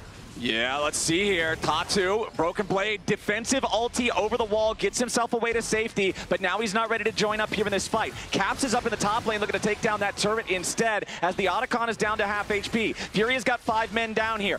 IU's the one tanking up that Otacon, though, and you got to be careful. If IU gets debuffed, you're going to have a problem. Lebrov wants to find the Keeper's Verdict, but he doesn't find anything. Tatu jumping right back in as immediately the quickness back on Lebrov. The Poppy in some danger. Guigo ready to follow up. Lebrov not going anywhere except a black and white screen as Otacon is claimed by Furia. Gigo even now right back up into the top side. Caps wanted to get the tier 2 turret, and yes, he will, but can he get away at the same time? A flash for a flash as Caps has a blast cone to get himself away to safety. Caps will find some global gold for his team, but the Otacon goes to Furia. And Broken Blade didn't have ult. The Poppy ult was too obvious. I think he got 1 flash, but it didn't get any of the members, which really is what you're looking for. And then your only member with a substantial gold lead, who also had his death cap finished, wasn't even there, right? And I think that makes sense. G2 doesn't really want the fight. They just want to try and look for a steal on the Otacon. Yeah. Obviously, you can have Caps TP in, but the moment that the Poppy ult doesn't hit, that's just kind of it. There isn't really a way that you can fight with the lead that Furia have available right now, and these leads are just being stacked upon each other. There is still, for G2, when it comes to the item finishes, not too much of a deficit. But this Drake fight, this might be a breaking point. If Soul Point is picked up, could be really big, because I think having Soul Point means that your macro decisions down like it's so much easier, because at any point, you just give up a dragon or 2 and make a play towards an inhib, make a play towards the Baron. But I talk about simplifying decision-making. I feel like Furia don't need the simplification, because thus far, that for Drake just being given over here. I've been very impressed with the game so far from Furia, and now moving on to Soul Point. This just shows how critical it was earlier that G2 did manage to secure that second Drake for themselves. Yeah. Imagine if this is a 24-minute Cloud Soul for Furia instead. All of a sudden, if you're G2, you're saying, all right, let's look ahead to the second game, right? No, that's yeah, I'm looking at the champions of Furia. That's not okay. Right. So that might happen in 5 minutes. That's exactly what I was thinking. Now G2, they're on the back foot. They've got to be ready for this. The gold lead is still not going to suffocate them, but they haven't seemed super coordinated so far. It seemed like not everybody's quite on the same page. That's the biggest thing. The sync up and the buy-in on Furia is, I think, their biggest advantage that they've had so far. It feels like everyone is just always ready to throw down with everyone whenever a call is made. And with G2, we've seen some staggered engages, we've seen some missed timings, I think, in particular, looking at that topside play from BB, right? And then Skewmon coming in, timing not quite there. Looking at the mid lane play where they're trying to find what looks like a punish, end up falling for the trap instead. And now the Baron is up. The one thing that G2, outside of the Poppy, does have is the ability to take out any member if it is a sole member. And I think that that is going to be one of their biggest abilities. And I think we're starting to see them set up for that as well. Yeah. Is trying to just find a side lane catch. Their single target CC and damage, absolutely outrageous, but there is a defensive ward there. Oh. This could be a huge... This is the most fed member of Furia, and he is now getting caught out. If Gigo dies before the fight starts, G2 might have just found the pick to turn the game on its head. The shutdown over to Skewmon, but it will be traded back 1-for-1. Ayu. Now Ayu's ready to show up, but he's isolated. Ayu's over on the other side of the fight. He's all alone. He has to flash over the wall to join up with the rest of the team. But Caps is already down. Tatu's got the kill into Caps, and Toots is not done chasing. Broken Blade and Han Sama are on the run. Toots flashes over the wall, and BB tries to bite back, but the dog's been declawed, and Broken Blade is down again. Right when it looks like G2 found their moment, Furia found G2. That's Nash. Straight up, and G2, they look for the side lane pick. But taking out his Aatrox takes so much longer than I think they bargained for, and it's again the response from Furia. The immediate rest of the teammate arriving in a moment's notice. And even though the Aatrox goes down, it doesn't matter. They don't actually get the damage to take down that Neela. And then on the other end of the fight, obviously, G2, having blown everything, trying to kill this Aatrox, he is 6 levels up on Labrov, right? Like, actually taking him down with the heal that comes through from the Aatrox, with the heal from his ultimate, it just takes too long. It takes too many cooldowns. And then this to Leah value has just been kind of insane to me.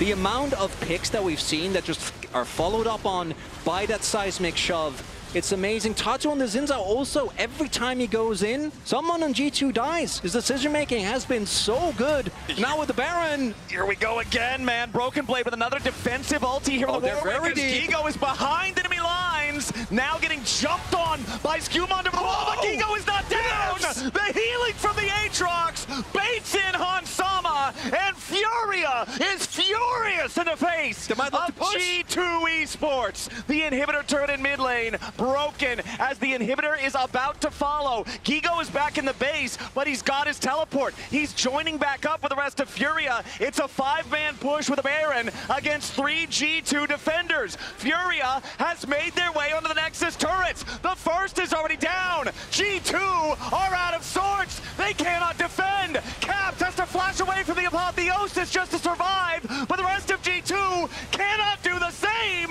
Furia win the first game of MSI 2025. And the crowd goes wild. Understandably. As they should, Captain.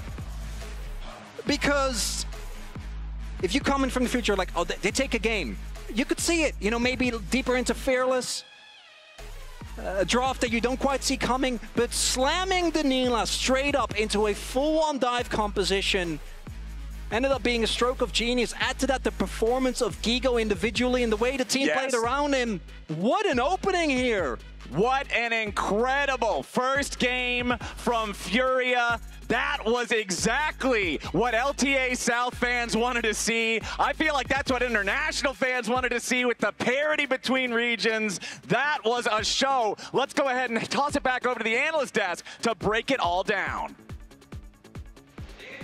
Thank you so much, guy. I am speechless after this game. What a statement game from Furia. It is the first time the organization goes to international, first time for all these players as well. Yeah. I'm so happy for them, because you see, like, the thing I was most afraid of is like, okay, I can definitely see Furia like beating G2, but the way it has to happen is that they cannot play scared, because I still think G2 have better map play. They did not play scared. They immediately attacked, really punished G2's mistakes. Amazing. You can see Thinkard right in front of you, the coach for the team. Whenever he is on the mic, he's talking about like how fearless this team is and how good their scrim records are. And he's like, how do people not believe in us? And if you just see how this game started, you can instantly see how good Furia started off as. Yeah, and I think it definitely starts, I'm so glad we highlighted the top lane going into this, because it starts in that top lane, right? With Gigo getting the better of Broken Blade. On his own! Right off the bat.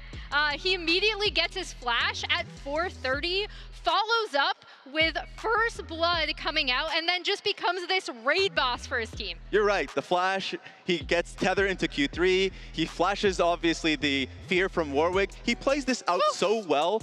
A lot of the times when you're going Warwick into somebody, they don't know the matchup as well as the Warwick does. It felt like Gigo knew this much better than Broken Blade in this instance. Of course, the second time around, no flash, tries to get his wave in. He had Vi, of course, doing objectives. So, like, that was really detrimental to the team, obviously, and Gigo used that as a great confidence for the rest of the game. Seeing them so calm and collected backstage here, getting ready for the second game.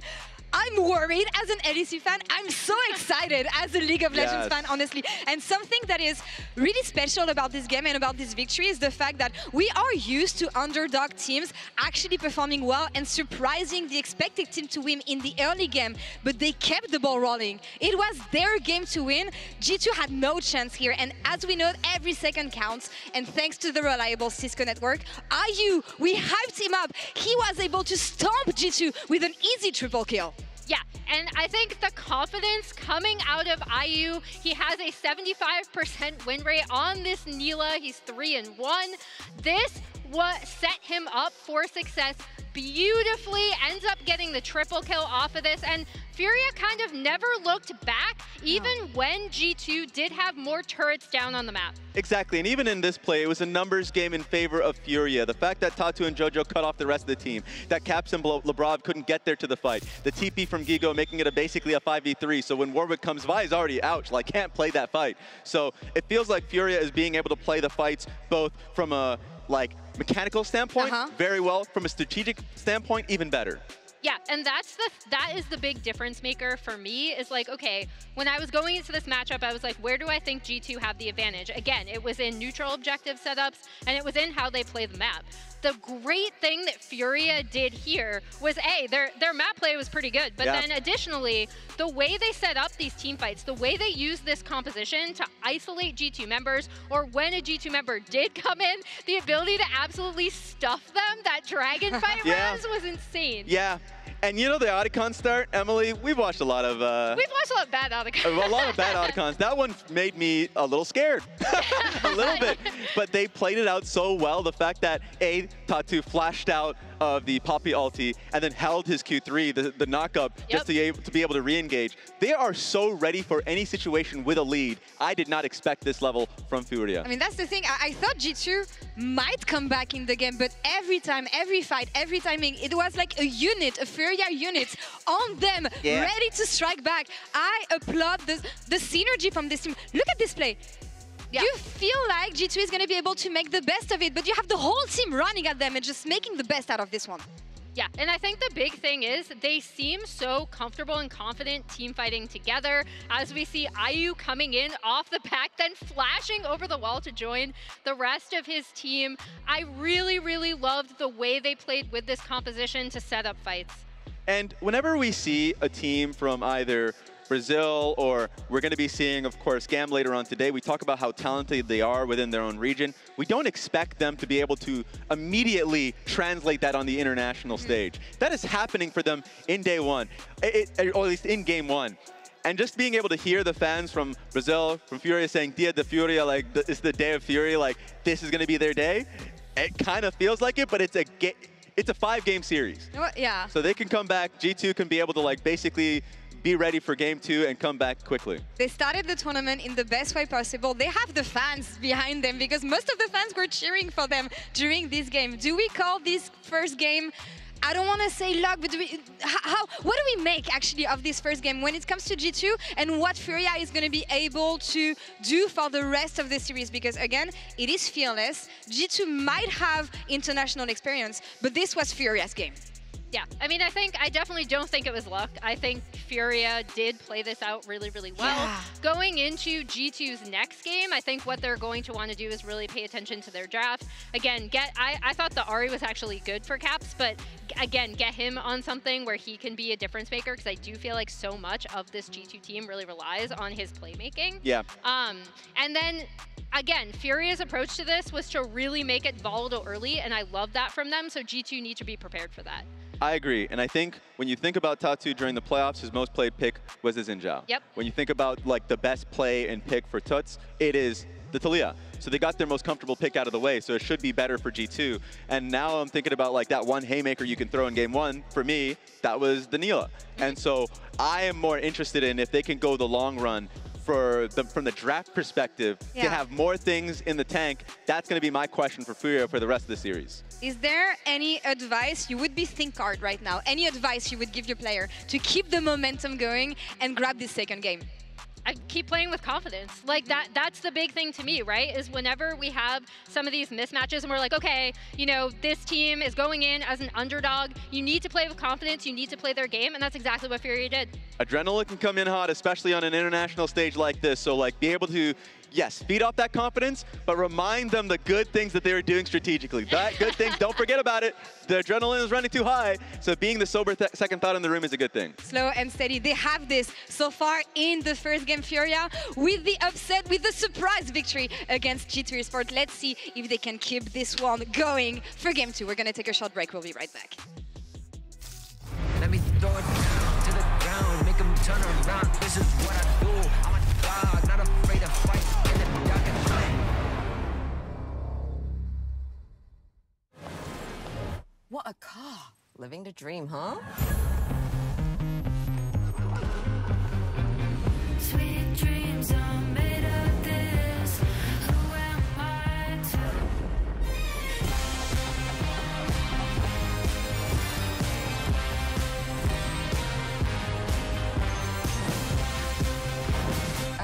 Okay, I get it now. Sweet dreams are made of this.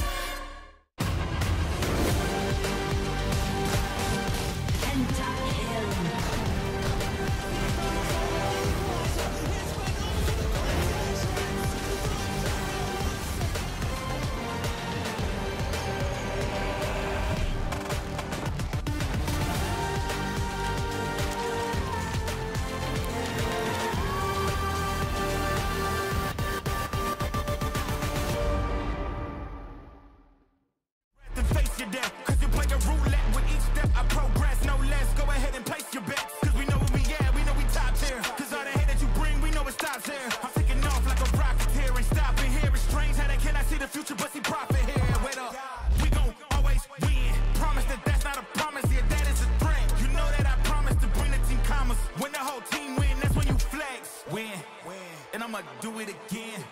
Watch me win, then watch me do it again.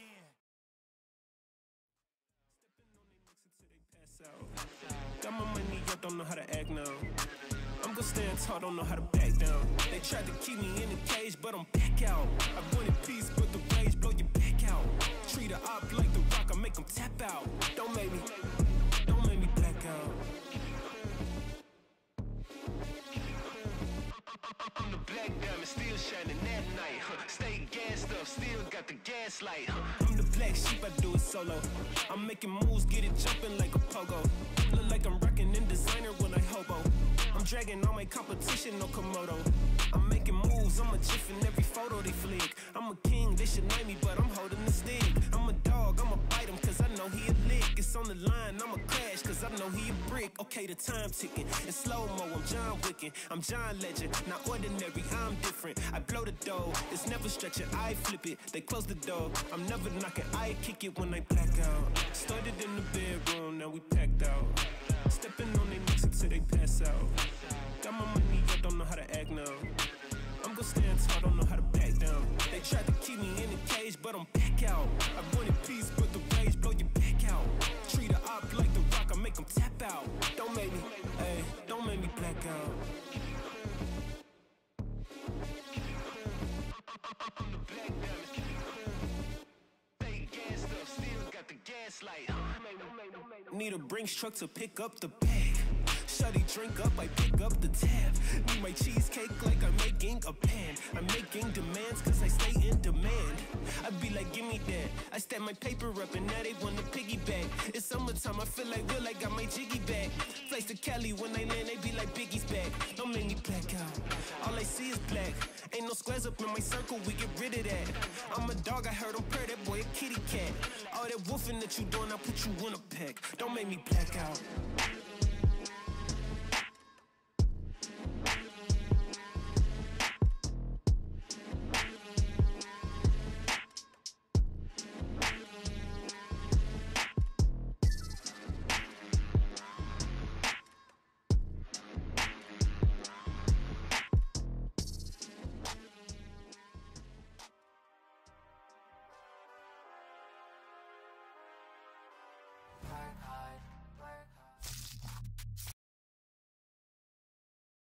Let me throw it down to the ground, make them turn around. This is what I do. I'm a dog, not afraid to fight in the dark and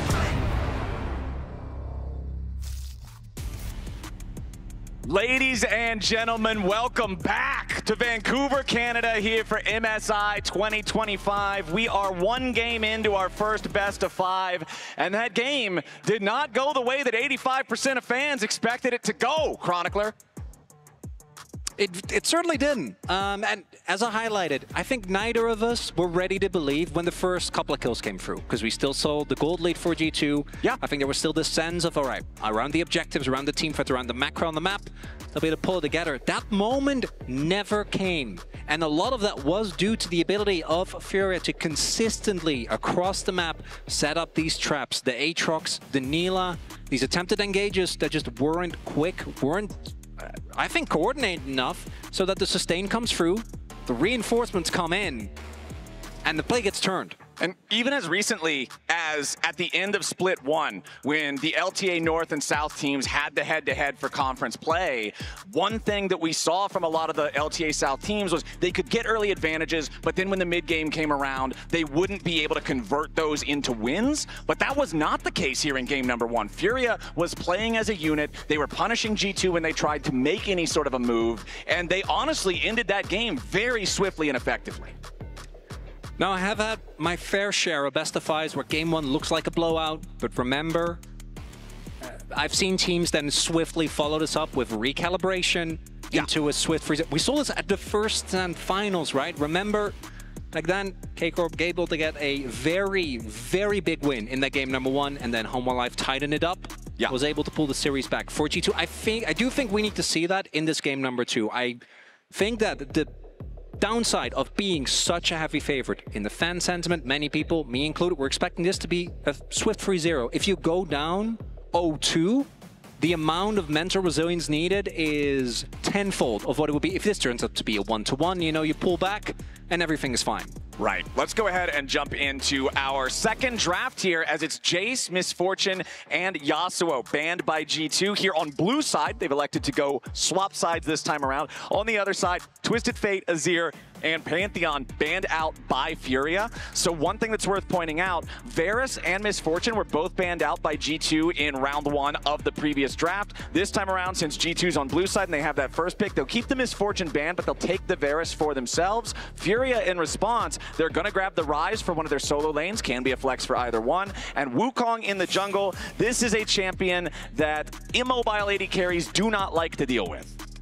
No, I do love the Yasuo ban. That one should be a no-brainer, right? Given IU's performance of the champion, the Wukong also would have paired really well with that.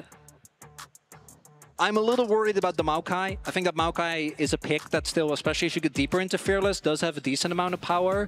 I'm worried about it being picked up this early, because I do think that Wukong still will get a ton of room to play.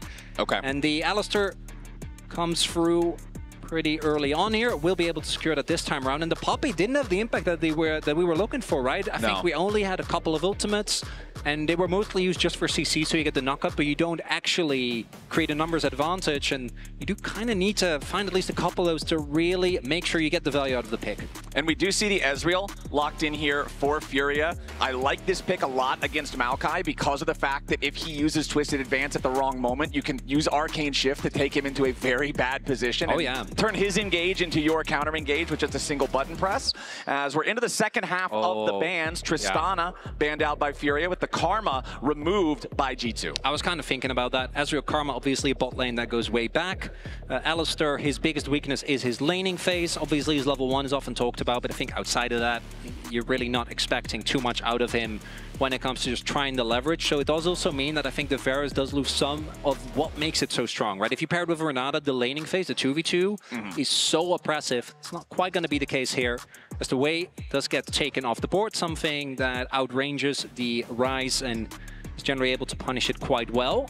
As I like the Rumble ban, I do think Rumble, especially after the performance Gigo had, plus the fact that there's a Wukong in the game, definitely a good call. Yeah, and also looking at how this one's going to go, I still need to see some more follow-up engage from the side of Furia. I like the Rel and Wukong together. I think that this is a great amount of engage for these fights, for Furia to still call their shots and make their plays where they want them, when they want them. It always feels a little rough to pick Rel into Alistar, right? The reason why we saw Alistar really rise to prominence again is because he is really good into Rel. You get to counteract, interrupt a lot of that. There's also angles for you to get rid of the Wukong, keep your backline safe.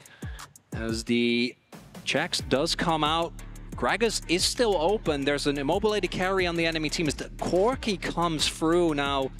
I think in theory the Corki makes sense, right? We've seen this pick be really good when he gets to actually have an oppressive laning phase, when he really gets to punish. But I do think the pick right now hasn't really been that convincing recently, as the Cassante comes through here for Gigo. And there's also no major magic damage for the side of G2. There is splashes of magic damage. Maokai can often go for, like, you know, the red smite into Liandry's in the tank after that build for some magic damage. Varus does some magic, Jax does some magic, but there's no real big mage threat, like in the presence of the Rise on Furia's comp. So this last pick, Cassante, for Gigo, a character that loves to be able to just say, sure, I'll build a Jax show and then nothing but armor, is fantastic, I feel like. And we did, of course, see a ton of Maokai back when I think he was both a little stronger and during the double AD carry meta, which this obviously kind of goes back towards. But let's be real, Flowers, game one, the draft wasn't really the issue. Like, obviously, I think playing a dive comp like that into a Neela can always feel a little rough, but that's not really what the game boiled down to. It was just a level of cohesion that was shown by Furia that was miles ahead of what G2 were able to do. Were able to set up a ton of traps. And this is going to have to be a very important game. If G2 want to regain control in this series, they need to catch this game. Because if that man right there has anything to say about it, think hard.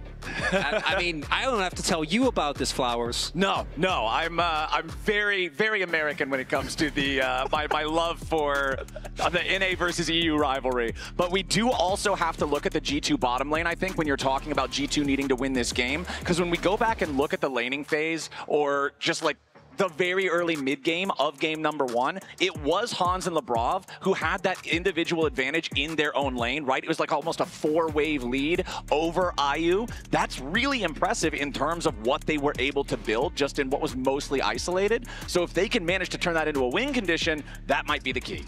I'm also willing to bet that Broken Blade isn't going to get himself solo killed this time around. Did take a lot of risks in the last game, which introduced an additional level of volatility. But for me, the biggest contributor, again, and I'm going to keep going back to this, I need to see more cohesion, because it felt like no two members of G2 were ever on the same page. Because this wasn't just, you know, often we talk about like mid-jungle, jungle support, but I feel like all of the members just felt like they were on very different pages, and clearly not going to be able to get away with that. Looks like we might have a bit of a delay on stage here for some kind of technical issue. Hopefully they'll be able to get that one resolved here as soon as possible, get us into the game. I also think talking about, you know, taking risks for Broken Blade there in the top lane, it's the nature of the champion. The only way Warwick is good is you have to play on the edge. You have to allow him to bait opponents in, use that low life bar to really give yourself an opportunity you wouldn't otherwise have. So now that you're playing Jax, it's a much more standard type of character, and you don't have to really skirt the edges as much. You really don't. Jax will always get good value. It's just a very versatile character. Let's move on to team fights. Do you think that after all the changes that we've had to Cassante, he actually has a very solid matchup early on, right? I think Cassante, in mind of many, is still that tank that's okay in lane, but really is about afterwards. I do think you can get way more done.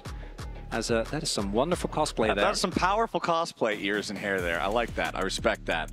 But yeah, Cassante, I mean, I think for a lot of people, the number one thing that comes to mind when you think Cassante is still the showmaker pasta. Oh, yeah. Right? Oh, yeah. Like, this is a character that if he gets out of control is truly all out of control. And that's what we've seen Gigo do in game number 1. And we'll see if he can repeat that success here in game number 2. Let's check it out as we're on to the Rift now. Furia this time from the red side. G2 over on blue. Caps on the Corki, taking a look at Keystone, Summoner Spells, all the normal stuff. It's Grasp for both of our top laners for the early trading power. Sometimes you'll see Jax go for something, you know, more like the Conqueror if he thinks that the laning phase is just going to be free. But again, going up against the Cassante, especially after game number 1, you want to make sure that you're having a solid laning phase. Jojo, once again, going to be running Summoner Spellbook here in the support role. This time, we do see Hans going for the Comet, which I do think is very warranted. There's not a lot of auto-attacking that you will be able to get to do. Not against Wukong Rel. Yeah, no. or Ryze, or Cassante. Pretty really. much any of these characters. Yeah, I think trying to stay away is the right call. And it also makes sense given his lane partner. I think the lethality of Varus is just way more self-sufficient, right? He can just stay in lane, he can just wave clear. And there are lane partners where Varus can be a real bully. I think in this case, you just pick him to try, and he will still have a decent amount of laning power, but it's not really what it's about, as we do see. In they go again, but this time, Hans will be fine. Top laning is down, and I also taking a big hit there early on. Yeah, both early piercing arrows, the one on the way to lane and the one as IU walks out of the brush, both connect, so 100% hit rate. About an extra early health potion of damage there. Feels good for Hans Sama and LeBron. Unfortunately, Alistar isn't the champion. No, I mean, he interrupted the crash down there, so that's honestly about the best level 1 Alistar performance you can get. Yeah, he doesn't really offer a lot, as we can see, which is why the level 2 was found there by IU and Jojo. Caps eventually Ryze, obviously, in any matchup reaches the point where he just gets to clear waves in seconds, but doesn't have his skills nor the AP available for now. Yeah, as Furia gets the wave crashed up down here in the bottom lane. It is interesting because there's some history between Furia coach ThinkCard and G2. The last time a team coached by him was against this organization was the fabled Energy versus G2 best of 3 from Worlds a couple years back, which was just a huge moment for NA fans everywhere. Now ThinkCard coaching a team in the LTA South, trying to do it again here, not just in a best of 3, but in a best of 5, that much harder. And we'll see if he can accomplish that same magic here with Furia. They've already got a great start towards it. Yeah, that was with genius midfielder Palafox, right? Yes, correct. His opponent sped him in a scrimmage. He's very powerful. Thus far, though, again, my expectation for G2 is that they are going to really pull back on a lot of the risks that they took in game number 1, and instead are going to rely on their macro sense, their ability to pick fights later on in the game. And I do think that that should also mean that this early laning phase is not going to be nearly as interesting. Wukong just desperately wants to farm till 6, but because the wave bounce came through on bot, Labrov already gets to roam up. It looks like they're still going to go for the contest there, and Jojo and IU get a good amount of damage down. As, Gigo! Oh, if he would have hit that third in Tofo strike with that shockwave, could have been a bit of a problem there. Yeah. For Broken Blade. Okay, nothing too crazy then. Let's take a look at where our junglers are. As you can see, Tatu invading enemy jungle here on the potential opportunity for a chance to go after Caps, but yeah, Caps I mean, playing towards the other side. As, Skewmon. Skewmon might just be able to turn this one around. Gigo in some trouble this time around. Top lane's not looking the same as game 1, and it's first blood over the Broken Blade. Good bait set up by Broken Blade there. Able to flash away out of the W. Still gets his stun off on the back end as well. And then Skewmon shows up just in time. And meanwhile, not a fan of this mid lane gank. Tatu, you are a pre-6 Wukong. You just unfortunately don't do that much. A Corki, one of the reasons why he can't play so aggressive is because of the build-in safety that he has with Valkyrie. Caps didn't even need to flash. Hans and Labrov did use their sum, so I imagine we missed a scuffle in the bot lane. Yeah, so yeah, that's how we got to play Corki.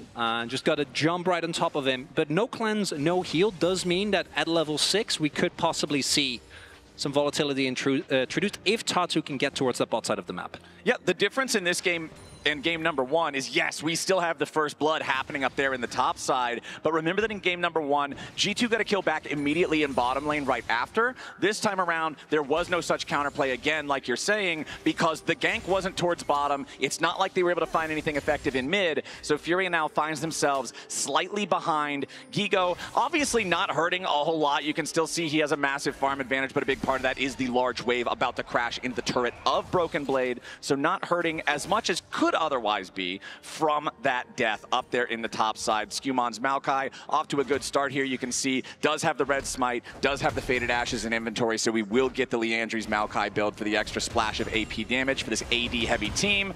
As Broken Blade jumps in for a fast trade there. Counter-strike for the stun. Gigo buffers through it there with the Pathmaker, but Broken Blade hitting level 6 just in time. Forces Gigo back. BB doesn't get as much damage out of that ult as he would have liked to, I think. And Gigo now with a mana advantage, hits level 6 in a decently soon time frame himself, should get it after a couple more minions. Still no ultimate available here for Tatu.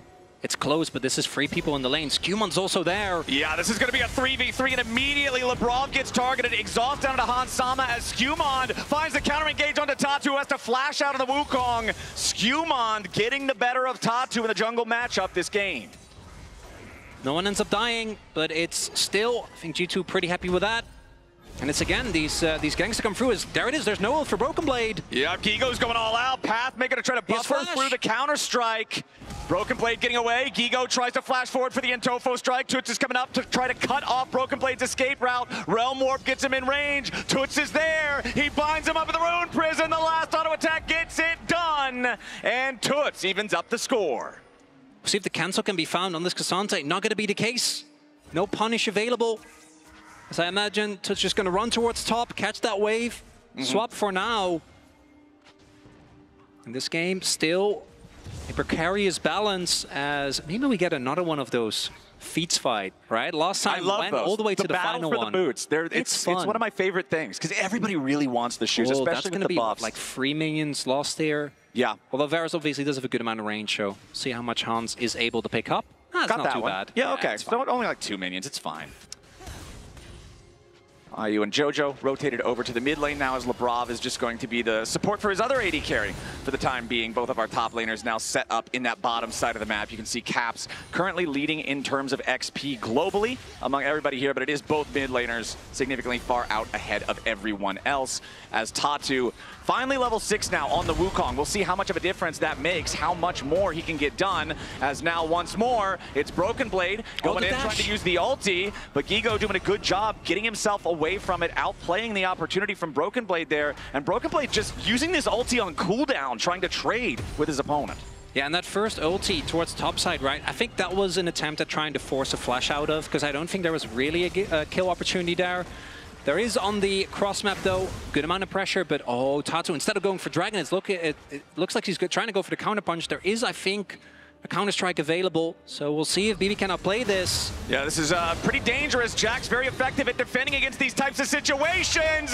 Gigo is about to die to the turret. He barely gets away. Tatu needs a little bit more distance to close into Broken Blade, and he finds it finally there with that last Q. So Furia gets their man. Gigo barely survives. That's a 2-1 game now for the side of Furia, but it does come at the cost of G2 Esports claiming all 3 grubs on the other side of the map. Now Scumond firing off the ulti, wants to catch Gigo with it. Pathmaker to try to buffer through the CC. Cassante's tanky, but he's only got 50 health, and Scumond brings him down to tie this game up at 2-2.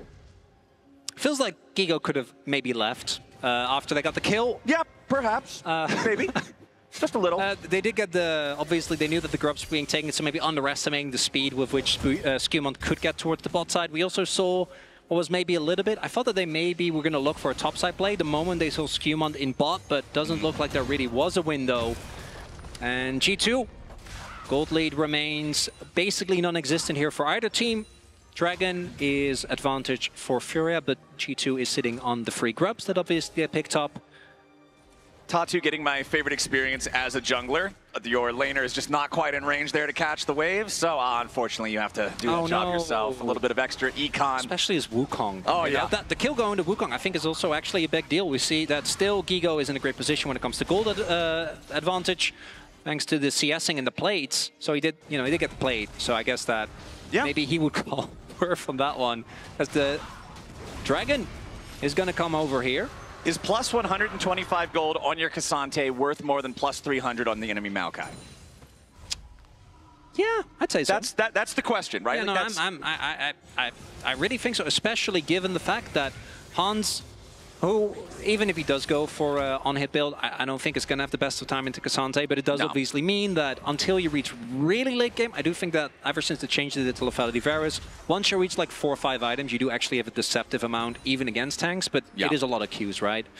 And you still need to also make sure that in that time you don't get engaged on, and then we look at the enemy team and there's Wukong, there's Rel, and there's Rai. So I don't think that's going to happen. Well, we've got the first 2 fully completed items for both sides coming online now. As you can see, the Rod of Ages has been completed for Tutz's Rai. He's going to start stacking that one now, so it'll be done right around the 21-minute mark there with those stacks. Meanwhile, on the other side, it's Skewmon, who's been a part of both kills so far. It's Skewmon who's getting his first item fully completed with that Leandries. Now I'm expecting him to go more towards tank. Just rely on everybody else on the team. I think between Corki, Varus, and Jax, you have plenty of damage. This is also, right there, is one of the big advantages that Varus has, right? Particularly with lethality. You can always play pretty far up, because they need to respect, because you are still strong in the all-in. Yep. And they don't really know where the members are as a flank on Jojo here. He's in deep trouble. Yeah, Jojo's about to have a bad time. He tries to flash away, so at least Lebrov can't knock him the other direction. But meanwhile, the Bramble Smash from Skewmon's going to do the same job anyway. Feat of Warfare claimed for the 2nd game in a row by G2. In both games, it was a 3-2 count on the kills. And now IU is stranded in a 1 versus 3. You're against an Alistar that's got an ultimate. This tower dive from G2 could be deadly, but IU survives as Gigo comes in with a TP to threaten the counterattack if G2 overstays. But that just opens the door wide here in the bottom lane for Broken Blade to catch up in gold through some plates. Yeah, big win there for G2, even though you can't kill the Ezreal. The fact that Broken Blade with the Demolish gets to just spend some time alone in that lane due to the roam from the Rise. It's not like he is going to be able to get much more than that. Does need to respect, as we do see 2-level lead, by the way. And that's with Rod of Ages not even close to fully stacked. Right. That's scary stuff, man. Ooh, the Wukong looking for Caps here. Caps needs to have his spidey senses tingle a little bit. Does it flash? Detecting this, especially if Tatu can time the Cyclone correctly to interrupt the Valk as Caps tries to get away. It could be absolute disaster for the G2 mid laner here, but it looks like Caps, wise to what might be going on, stepping away for now. Gigo stepping forward, going for the 3rd in Tofo strike, not going to hit that one. Caps tries to Valk out, but now immediately with a Pathmaker, Gigo going in while Toots is in a 1v2 down to the bottom lane at the same time. Caps is going to be killed off first. Now, Toots, flash over the wall, Broken Blade ready to follow, finds the stun, but he's Rune Prism Phase up. rush. Toots makes it back over towards the turret. Phase rush, ain't gonna work. Broken Blade with the flash at the last second to guarantee that he hits him with the empowered bonk and takes him out. A 1-for-1 across the rift. Big cross map there. Looks like G2 this time not going to go for the Battle of the Boots, just going to claim them straight up towards this bot side of the map. And G2 says, okay, Broken Blade, we get it. They're paying a lot of attention. We're going to give you some love. Yeah.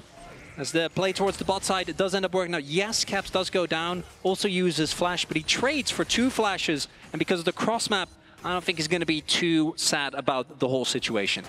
And I'm liking what we're seeing from G2 more this game, not just in the game itself, but in the draft. They're a team that has been known historically for their creativity. They're also a team that can overcook it a little bit sometimes. Maybe leave the draft in the oven a little bit too long. Last time around, we saw them use the Warwick as the counter pick into the Aatrox. It doesn't pay off. This time around, you've got Broken Blade on a champion that you know he can pilot very well in the Jax, but it's also not something that's way far out of the meta like that Warwick. And since they're playing around it too, I feel like they are setting him up so much better. Still got to give credit to Gigo, though, despite the fact that he's 0 kills to Broken Blades 2, he's still got a significant gold lead because of the massive farm lead.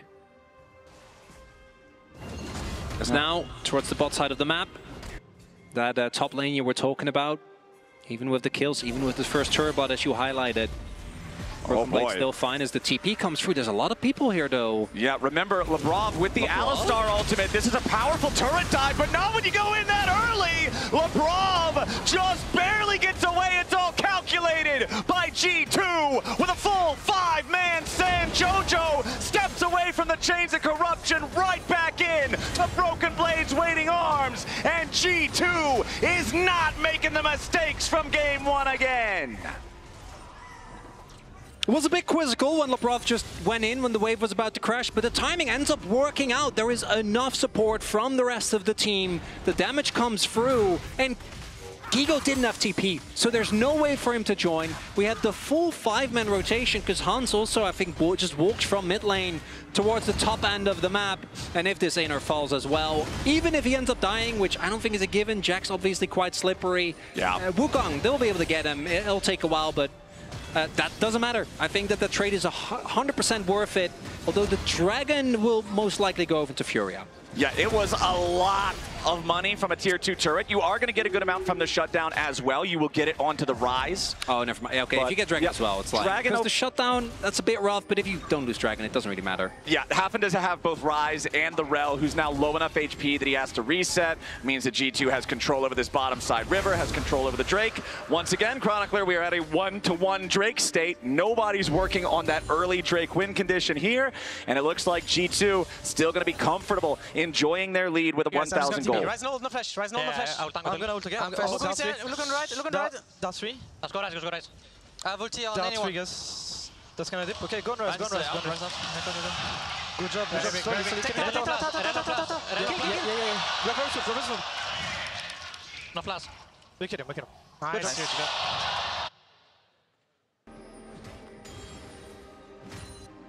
As you see there, G2 really doing what I think we were all expecting after game 1, pulling it back, only going for plays when the whole team is there, the whole team is ready, and the coordination compared to game number 1 is night and day. Now, I do want to be clear, it's not like Furious composition doesn't scale well. They still have, particularly the Wukong and Rise in mid to late game team fights are absolute menaces.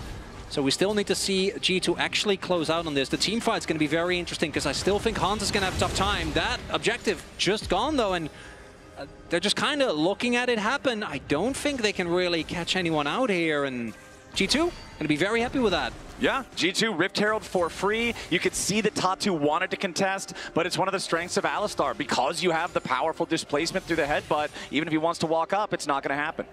Both the Alistar and the Maokai, right? The guaranteed point and click CC, the ultimate as well. As it looks like we're also seeing the full commit to AP. I was kind of expecting the Liandry's into then just going tank. Me as well. But looks like that is not going to be the case. As the crowd, given game 1, I think warranted trying to support the team here. Yeah, getting fired up for it. Not sure exactly what the reason for the pause is. We'll let you know if we have any more information. But hopefully it's one of those ones that's fast enough. We just get back into the game before we even know. I am really excited to see where the rest of this mid-game starts going. G2 are controlling the objectives more overall. The Drakes, of course, even split 1-to-1. But all 3 grubs for G2. They've got the Herald for the side of G2. They got the first turret on their side as well, securing themselves the empowered boots like you were also mentioning earlier. They've got a lot in their pocket, but I need to see it still come together in the mid-game. I need to see the coordination. For me, the biggest difference, as you highlight, obviously the coordination for the team as a whole is better, but what's really important with any Maokai composition, and particularly into the amount of hard engage that the enemy team has, is if you are first to an objective, approaching is such a nightmare for the entirety of Fury, because there is, especially now that they're beefed up by a ton of AP, the saplings, there's just the fact that you have the ultimate, there's the Alistar, and outside of the Varus, basically every other single target that you can try and get a pick on is not really going to work. You have the Jax who can still Counter-Strike. I imagine BB is also going to go towards like a third item Zhonya's as well to make even the late game that a problem. Then we have the Alistar, who self-explanatory just can't really go on to. And then the Corki has, even with a short range, a lot of safety with the Valkyrie. So it does make it hard. The Varus though, yeah, Hans, just make sure you're looking from a distance. Yeah. And, let the rest of your team stand in front. Because if you just get to use the fact that right now your lanes are looking good, and there's not really an opportunity thus far for Furia to get to those objectives first. Like, this is a really good example, because what you'd really want to do had you had full control as Furia was just go for the cross map, right? Like, try and push in. But Cassante alone in the side lane doesn't hit the same as a Jax would. Exactly. Update on our pause. We do have a peripheral issue. Looks like Lebrov is having some problems with his mouse. So we're going to see if we can get that swapped out, fixed, taken care of in whatever way is most effective so we can get back into the game ASAP. But until then, I have been very interested so far in this game, just how much more G2 is playing around Broken Blade. We talked about it a little bit earlier, but if you remember back in game number 1, even after we saw that first solo death from Broken Blade on one of these iconic like Broken Blade champions, we looked at the player cam, you could see the frustration on his face, right? It's like, I messed up, I shouldn't have taken that fight, he got me. And now seeing the rest of the team play around him more, try to set him up more for success, prevent that, and help him kind of find that mental rebound, I love to see that. It also, in that specific matchup, like if an Aatrox gets ahead and you're a jungler, you're like, I'm sorry, man, I don't want to get in that lane. What do I do to this guy? Well, if this backfires, we just both die. Particularly when it's a champion like Warwick, right? If that would have been something like a Cassante, I think you have a lot more confidence going in because you have so much more time, you have a lot of CC. But with Warwick, it is kind of fall behind and you are somewhat doomed. So this time around, G2 really pivot, pay way more attention towards Broken Blade, and that's for me the biggest difference. Every play looks like the players are clearly communicating, everyone's on the same page, right? The top play looked a little dicey, but because of the response from the rest of the team, the damage does come through. Lebrov is able to get out without too much of a hassle. As hopefully we can get back into game soon, because the series really still in an interesting place, because as mentioned, I do think G2, in the position that they're in now, getting Prio is really easy because they have, right, the Jax, who obviously is a split person managed. You have the Corki and Varus, both of which have great wave clear. So we'll see if Furia is somehow able to regain control in this game. And I think it's going to have to be engages, right? The Rel, as well as the Wukong, the ability to just get on top of the enemy backline is definitely very, very big. Yeah, I think that's one of the reasons why the early game has felt a little bit more difficult for Furia this time around. You talked a lot about how Wukong wants to be this level 6 power farmer.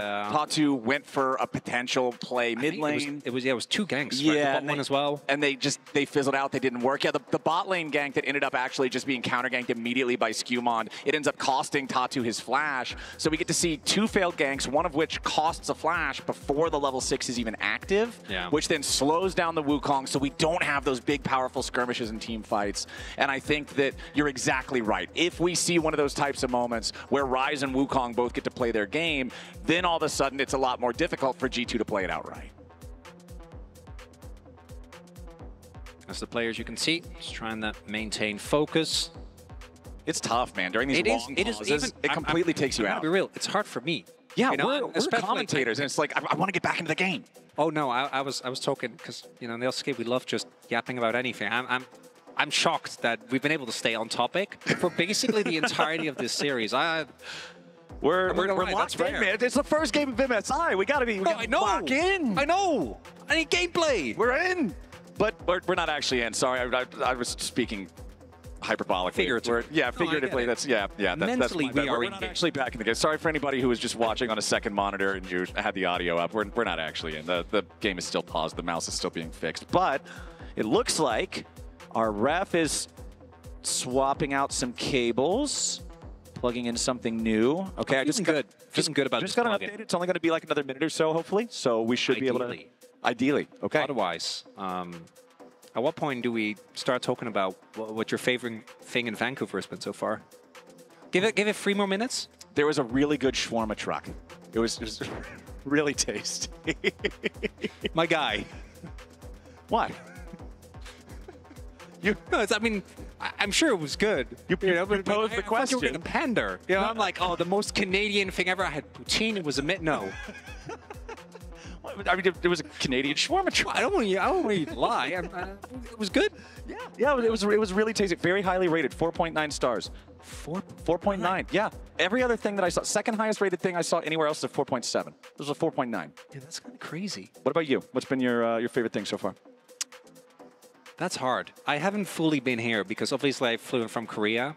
Right. And I'm only 70% sure that everything I've experienced actually happened and wasn't just me being asleep. The jet lag delirium. Oh, yeah, it's great. Yeah. It's great. I had the same thing back at first stand. It's like the same thing. It's bad. Yeah. Oh, it's real bad. Yeah. Well, you also have the added issue of, you can't really eat anything. I at least can eat most stuff here in Canada. It's fine. It's okay. You make it work. You make it work. But we've passed the 1 minute, right? We're seeing it's like the mouse configuration program thing. Are we gaming? Well, we're not gaming yet. We might be. Yep. Sorry again if you got us up on a secondary tab or something. We are not yet quite gaming, but we're getting back close to it. Shout out Benny88999. Thanks for subscribing, bro. During the pause as well. Good job, Benny. That's commitment. Yeah. Benny's in there. I appreciate that. Okay, Broken Blade, just checking. Hey, man, what's going on with the mouse? Gonna play? Gonna get back into the game soon? It's like when you're playing flex queue with your friends and somebody says, hey, I'll be right back, give me a couple of minutes, and it's 15 minutes later and you have to go typing in the Discord. Where are you at? How often has that happened to you, Flowers? Oh, plenty of times. Plenty of times. You want to call anyone out? That was the moment. I mean, Raz is one of them. Let's actually call Raz out right now. Analysts, I've just been informed by producers. We're going to toss things back to you guys for the time being while the mouse continues to be fixed. What are your thoughts? Brother saying? Raz, they're throwing you under the bus. I didn't even know what he was saying, but it must have been a lie. Well, he was basically, I think, I love how all of G2 just whip their heads and they're just like looking at the rough, okay? Like, when are we getting back in game? Yeah, I don't know. That's the kind of stuff that's going to take you Flowers out of the called game. you out as the problem. Oh. Wait, you're admitting to it. Well, are you the person to blame for like any peripheral related issues? Are we in the like LTA? looking Because at you and there's just always being like, a culprit. Raz? There's always When are we getting? It's never not my your fault. It No. sounds like it's your fault. No matter how many times people would like to say that it is my fault, my lawyer has told me that to say yes. It sounds like it's your fault. Yes, I will say, to add on to delirium of we're hearing from Chronicler. Right. We were having chicken earlier. I guess we were at a sushi restaurant, and the man just dropped Are we the chicken just talking about food? We're not going to talk about food actually dropped it on because the ground. the game is ready back now. again. Back He's a to you slob. guys. You're a slob, Chronicler. All right, ladies and gentlemen, welcome back to Summoner's Rift here for MSI 2025. The peripheral issues are solved. The mouse is reconnected. We are back into the game. It is 6-4 in kills in favor of G2. It is not even a 1,000 gold lead, though, and the Dragons are split 1-1. G2, however, has controlled those topside Baron Pit early objectives with the Grubs and the Herald, and we want to see if they can continue this control of the game now as we're just about to crest 18 minutes on the clock. Viewers everywhere saved from food talk, and Rez trying to blame other people for his shortcomings. Yes, which somehow come together in the same topic. I don't know if that happened. The setup, as mentioned, for Fear, I think is going to be mostly centered around can we actually find a good engage angle? Because in a lot of these fights, I do expect G2 to be able to kind of peel back as Labrov going on a deep flank. This is a Cassante, though, so you need to be careful about your angles.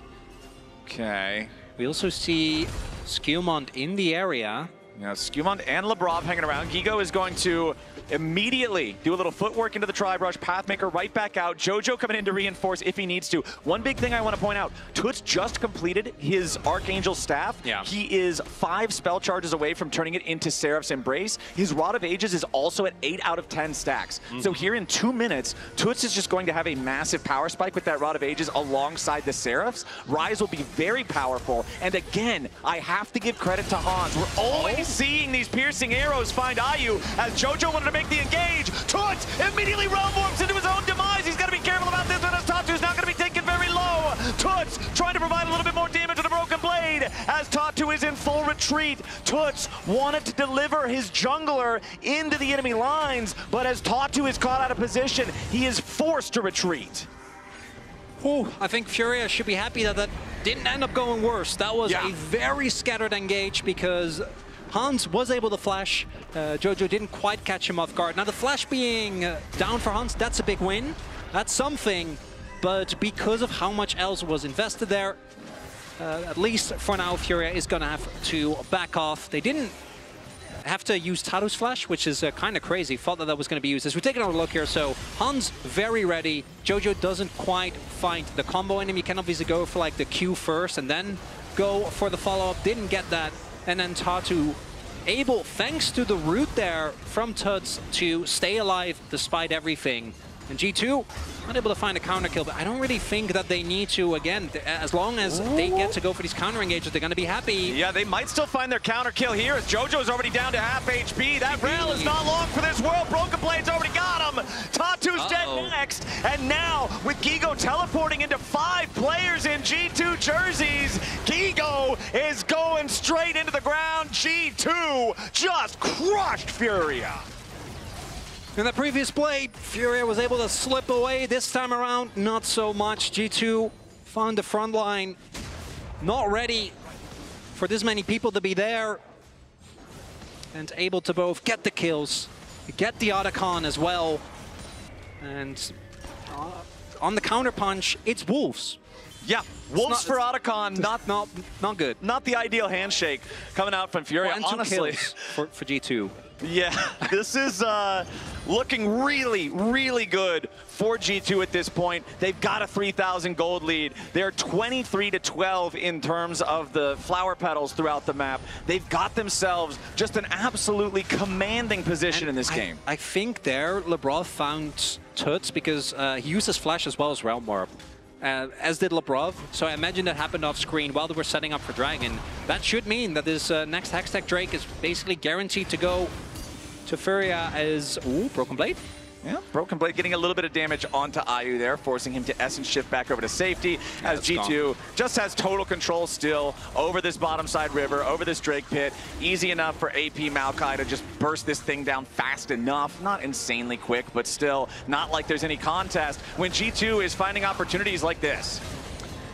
And the big thing is that Rel, so much of her tankiness comes from the ability to CC other people. So if you're just caught, there's not really that much you can do. This TP obviously feels really bad. Understandable in the moment, but given that both of your frontliners just die in seconds, it just is a TP to the death. And I think you can see as well from the G2 coach's response, they know, right? That was a really big moment. You get the kill, you get the Otacon. The game isn't in the bag quite yet, but it is looking a lot better, right? Otacon is there, you're sitting at 2-to-1 Drakes, you have map control, and there is so much counter engage available on G2. And if you are aware of where everyone on Furia is, it's really hard for them. Again, we keep going back to this. There are not a lot of good targets on G2. There's Han Sama. That's about it. Yeah, well, So- I mean, if Cap's like in that position, obviously, then maybe, but even then, like the Maokai, the Counter-Strike, the Alistair, the Lockheed available as well, just makes it so hard to actually get back in the game. And it wouldn't be surprised if you two also are in comms just going, guys, just keep playing this slow. Like, this game could go on for another 20 minutes like this, and that's fine. Yeah, it's not a problem. As long as we keep stacking the objectives.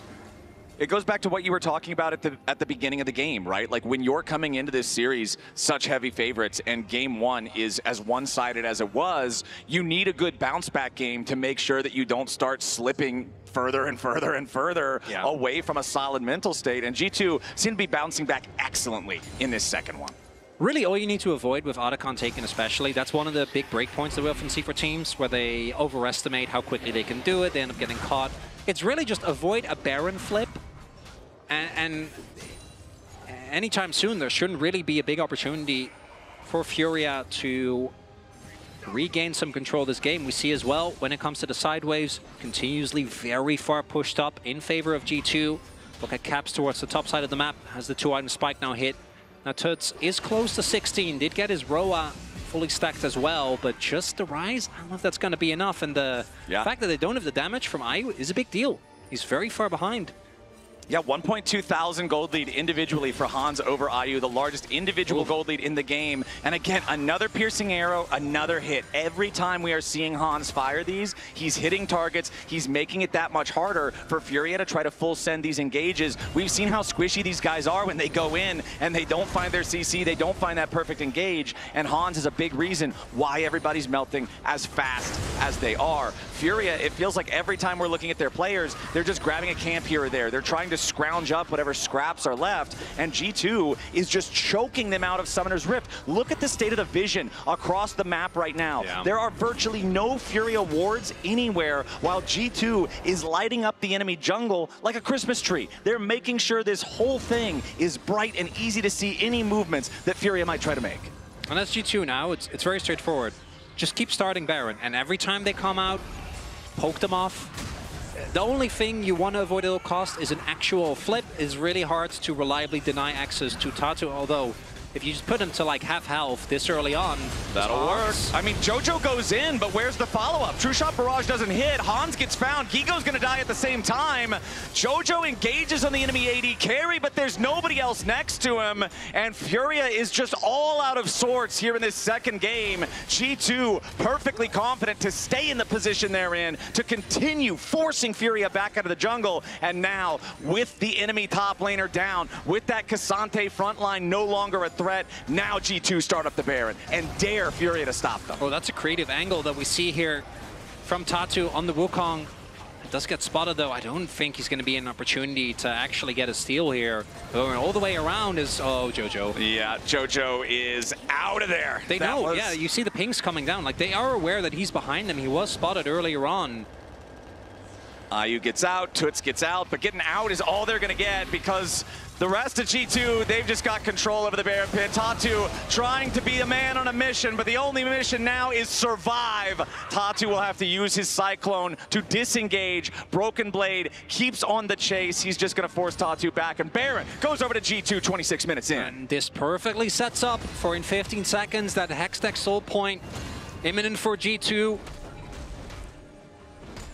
And Furia just don't get an opportunity to play the game, right? They're just getting very slowly choked out. And again, Maokai to me is one of the worst champions when it comes to falling behind because it's already hard to regain any semblance of control against a team like G2 as Ayu. Oh boy. Yeah, that Maokai ulti is not going to give him anywhere to go. Trying to pop the cleanse to get out of it. But Broken Blade is powerful on the Jax in this second game. And Hans Sama's chains barely miss on Jojo, but Labrov ready to follow it up here with the pulverize into the headbutt. That's 2 for G2, and now it might just be something back for Furia.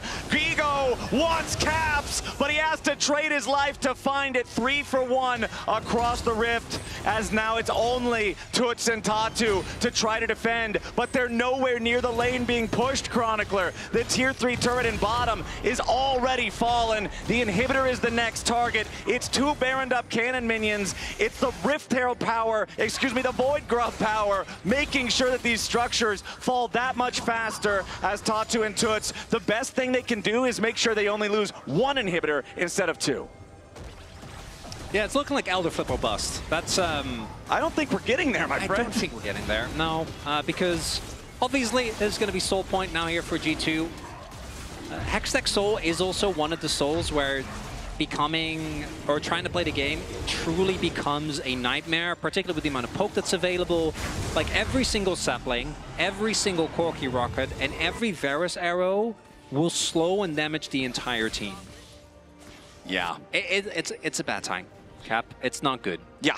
Furia had a great game 1, and G2 are bouncing back now with a great game number 2. They've controlled pretty much everything, starting off with Scumon's gank in the top lane for the first blood, then the counter gank in bottom to stop any chance of Tatu turning things around there. Toots just having to use the Realm Warp to try to get away to safety, as now Scumon's ready to follow it yet again. Here comes the Nature's Grasp, immediately ready to lock up Jojo. The Rel once again beaten down before any effect can truly happen as Scumon tries to get away. G2 backing out, waiting for their cooldowns as Furia continues to look for something, but Labrov is creating space. Hans backing back up again as Ayu gets the shutdown into Labrov, but Gigo is not strong enough to truly threaten the back line. G2 have lost their support, but they take out the enemy top and support at the same time. Toots wants caps. He doesn't find him yet. Toots stuck inside the hourglass, and his time's run out. Tatu trading with Scumon as the AP Maokai finally falls there to the Wukong, but it does not matter. Toots was the only one left standing on Furia. Oh boy, I don't think he's going to keep standing for much longer either. Broken Blade stopping him from getting away with a Hex Gate, and Broken Blade gets the last kill for the delayed ace. As JoJo is so far behind in levels, he has already respawned from earlier. Got a bit messy there. Towards the top end. I think they didn't want to invest Broken Blade's TP because they could have obviously just TP'd him over earlier. And that's the power of investment right there. The amount of money item finishes for G2 means that even though this is a little disjointed and they're down a member for a decent amount of display, it just doesn't really matter, right? They're able to take down JoJo very, very quickly. And then here it looks like maybe a turn is imminent, but actually taking down a Maokai is so hard, especially with the phase rush. Very, very slippery. And then we see that really if Gigo had stuck with the rest of the team or find a slightly different angle, maybe there was a bit more of an opportunity, but all of this is effectively 4 versus 5. Yeah. Because Broken Blade isn't there. The vibes, fortunately though, for Furia, clearly not bothered by any of this. Yeah, they seem to be having a good time. They don't seem particularly distraught, tilted, frustrated, whatever you'd want to call it. But G2 are having a better time, I would have to bet, because they have control over the game. They are 7,000 gold ahead. They are on Soul Point with 2 minutes left on that Hex Tech Dragon Soul. If they want to wait that long to take it, there's also even less than that, just about 1.5 minutes until the Baron spawns. G2 with total control over the Rift, they are now looking like the team that I think everybody would hope that they would show up as, this international competitor that has been to so many events before, now in the play-ins, now up against Furia, losing the first game. Game number 2, returning back to more of an acceptable showing, I think, in the hearts of a lot of EU fans. Oh, Tatu needs to be careful. Gonna be hit there by that sapling. Uh-oh, Tatu. He's trying to run. He's already used the clone. He's going to walk into the Realm Warp. Nice. The Toots called him the cab. Had to make sure that they got out of there. Isn't he the cab driver? Well, Toots the cab driver. Yeah, Toots. Right? Yeah. Oh, yeah. Toots called the cab and then drove it himself. Okay, I lost the analogy. Hold on. It didn't quite track. Toots got him out of there. That's important. That's what matters. That's what's important. He's a true friend. All right. Yeah. Whether or not he's a cab driver really isn't. Yeah, that's not super important. But what matters is I don't know. Maybe it is. Tatu got home safe. That's what matters. He got home. He drank his water. He's going to bed. Might have a little bit of a headache in the morning after that Ignite. But also after the the Soul Point. Yeah. The Baron up as well. It's rough. It's rough. A little bit. About 10 seconds here on the Baron. Broken Blade, however, getting caught out a little bit, but he's still not dead. Tatu wants to follow, but he goes straight into the dirt instead. It was all calculated by Broken Blade as G2 now, with the enemy jungler dead for 40 seconds, it's nothing but a green light for Baron. Yeah, that's a freebie on the Baron. Don't think there's anything that you can do about that as the Broken Blade flank to come through. I think looking to maybe apply side lane pressure, but he calls people or he pulls people over, right? And that's all that really matters. This is again going to perfectly set up the Dragon, basically the same time as before, but this time it will lead to a Soul getting picked up, Hextech Soul. If the previous fights weren't really an indication, G2 is very committed to playing this one out by the book. They are not taking any risks. They're not taking any gambles. They are going to very slowly and very steadily just get away. And I think that's understandable, right? Given how game 1 plays out. If you somehow lose this game, you're gonna mental poop, right? Like that is, that's not something that I think you can generally come back from. JoJo, I think unfortunately is still alive for a little bit.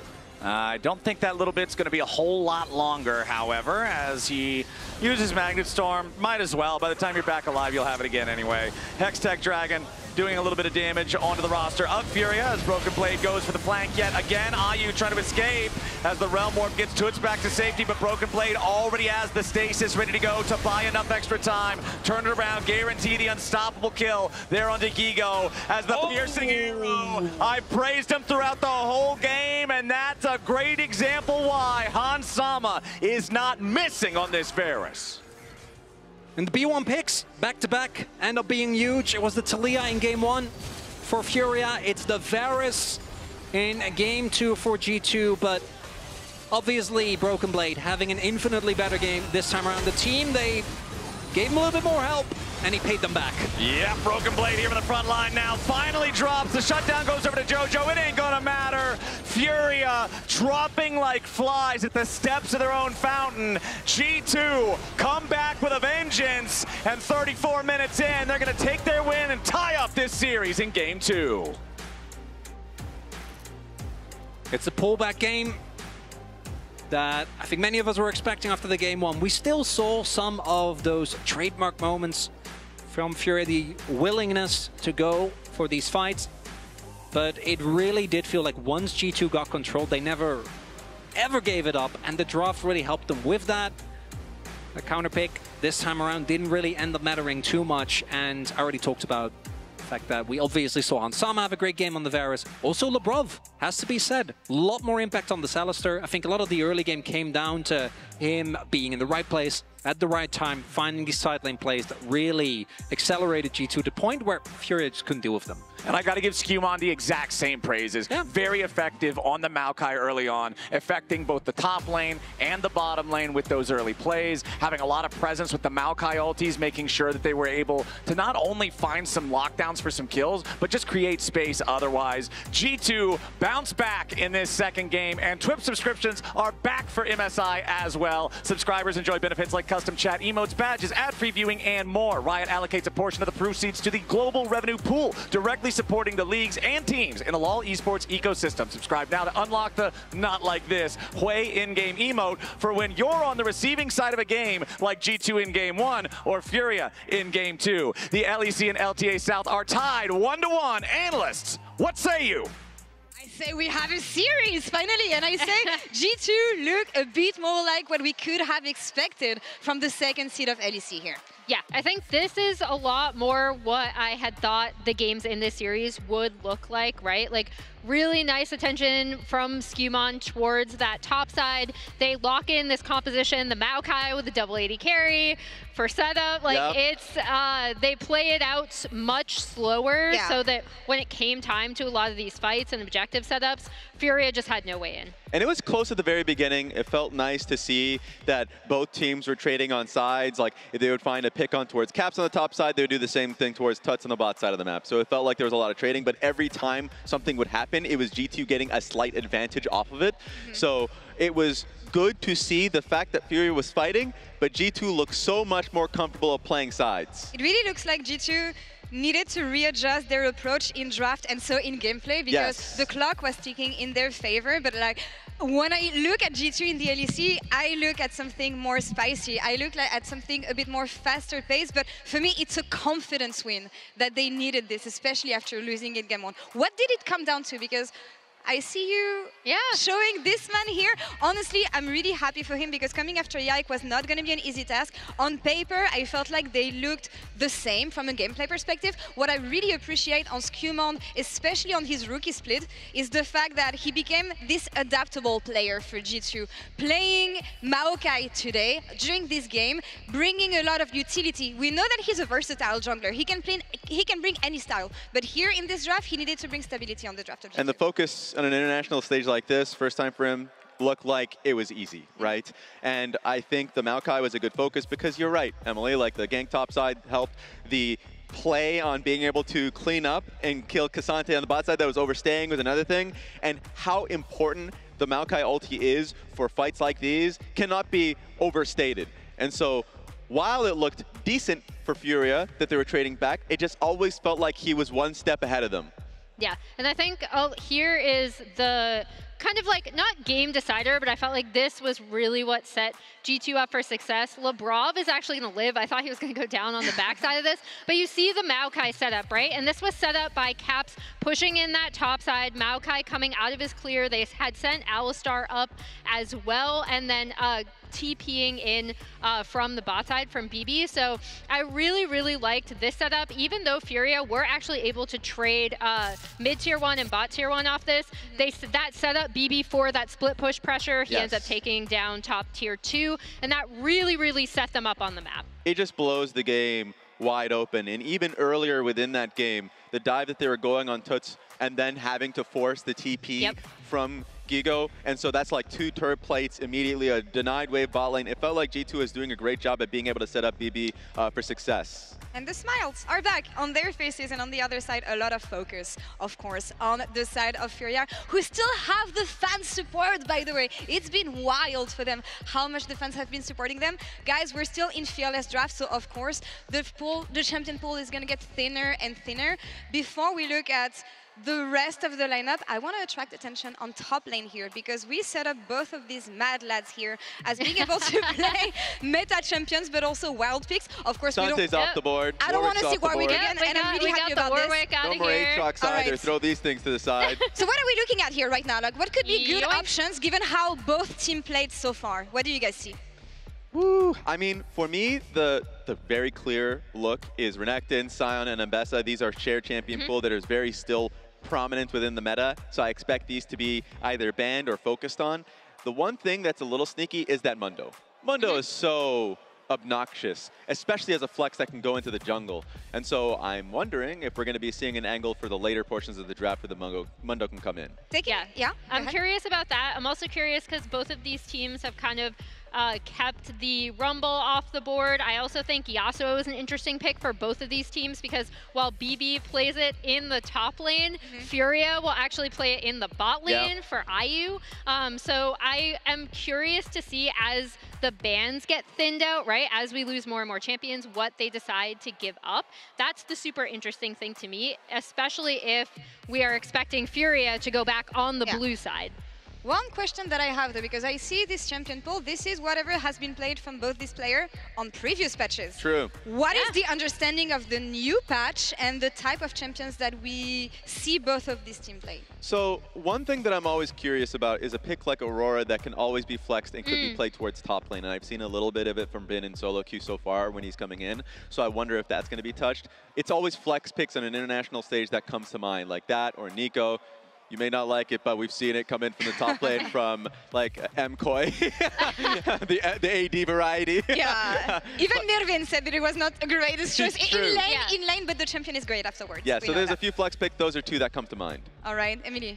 Yeah, I mean, I think the other thing that is kind of interesting going in is on this patch, we did have a lot of the usual suspects kind of getting some nerfs coming into this, not necessarily on the MSI patch, but the patch previous. So I am curious to see if teams stick with some of those picks, like the Yorick, right, which is such a huge pick in getting teams here. So that'll be super interesting to me.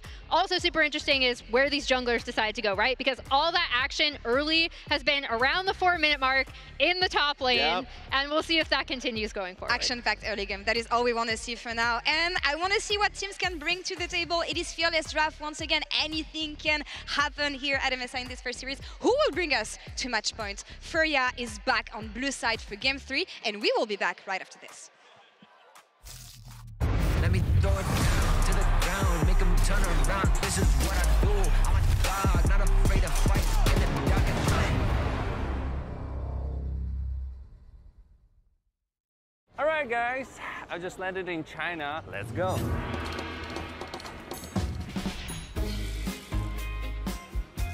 Play the local way, pay your way. Have you ever seen the Great Wall at night? Play the local way, pay your way.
Ladies and gentlemen, welcome back to MSI 2025. We are 2 games in to our first best of 5 here in the play-in stage. We got 3 days of play-ins action before the main event kicks off. And so far, Furia and G2 have been delivering. Furia dominated game number 1, and then G2 bounced back with just as hard of a counterpunch in the second round. 2 very different games. In game 1, we saw a lot more volatility, which Furia did use with great efficiency. Game number 2, that was a textbook game. Coach, you're right, but we'll slow it down.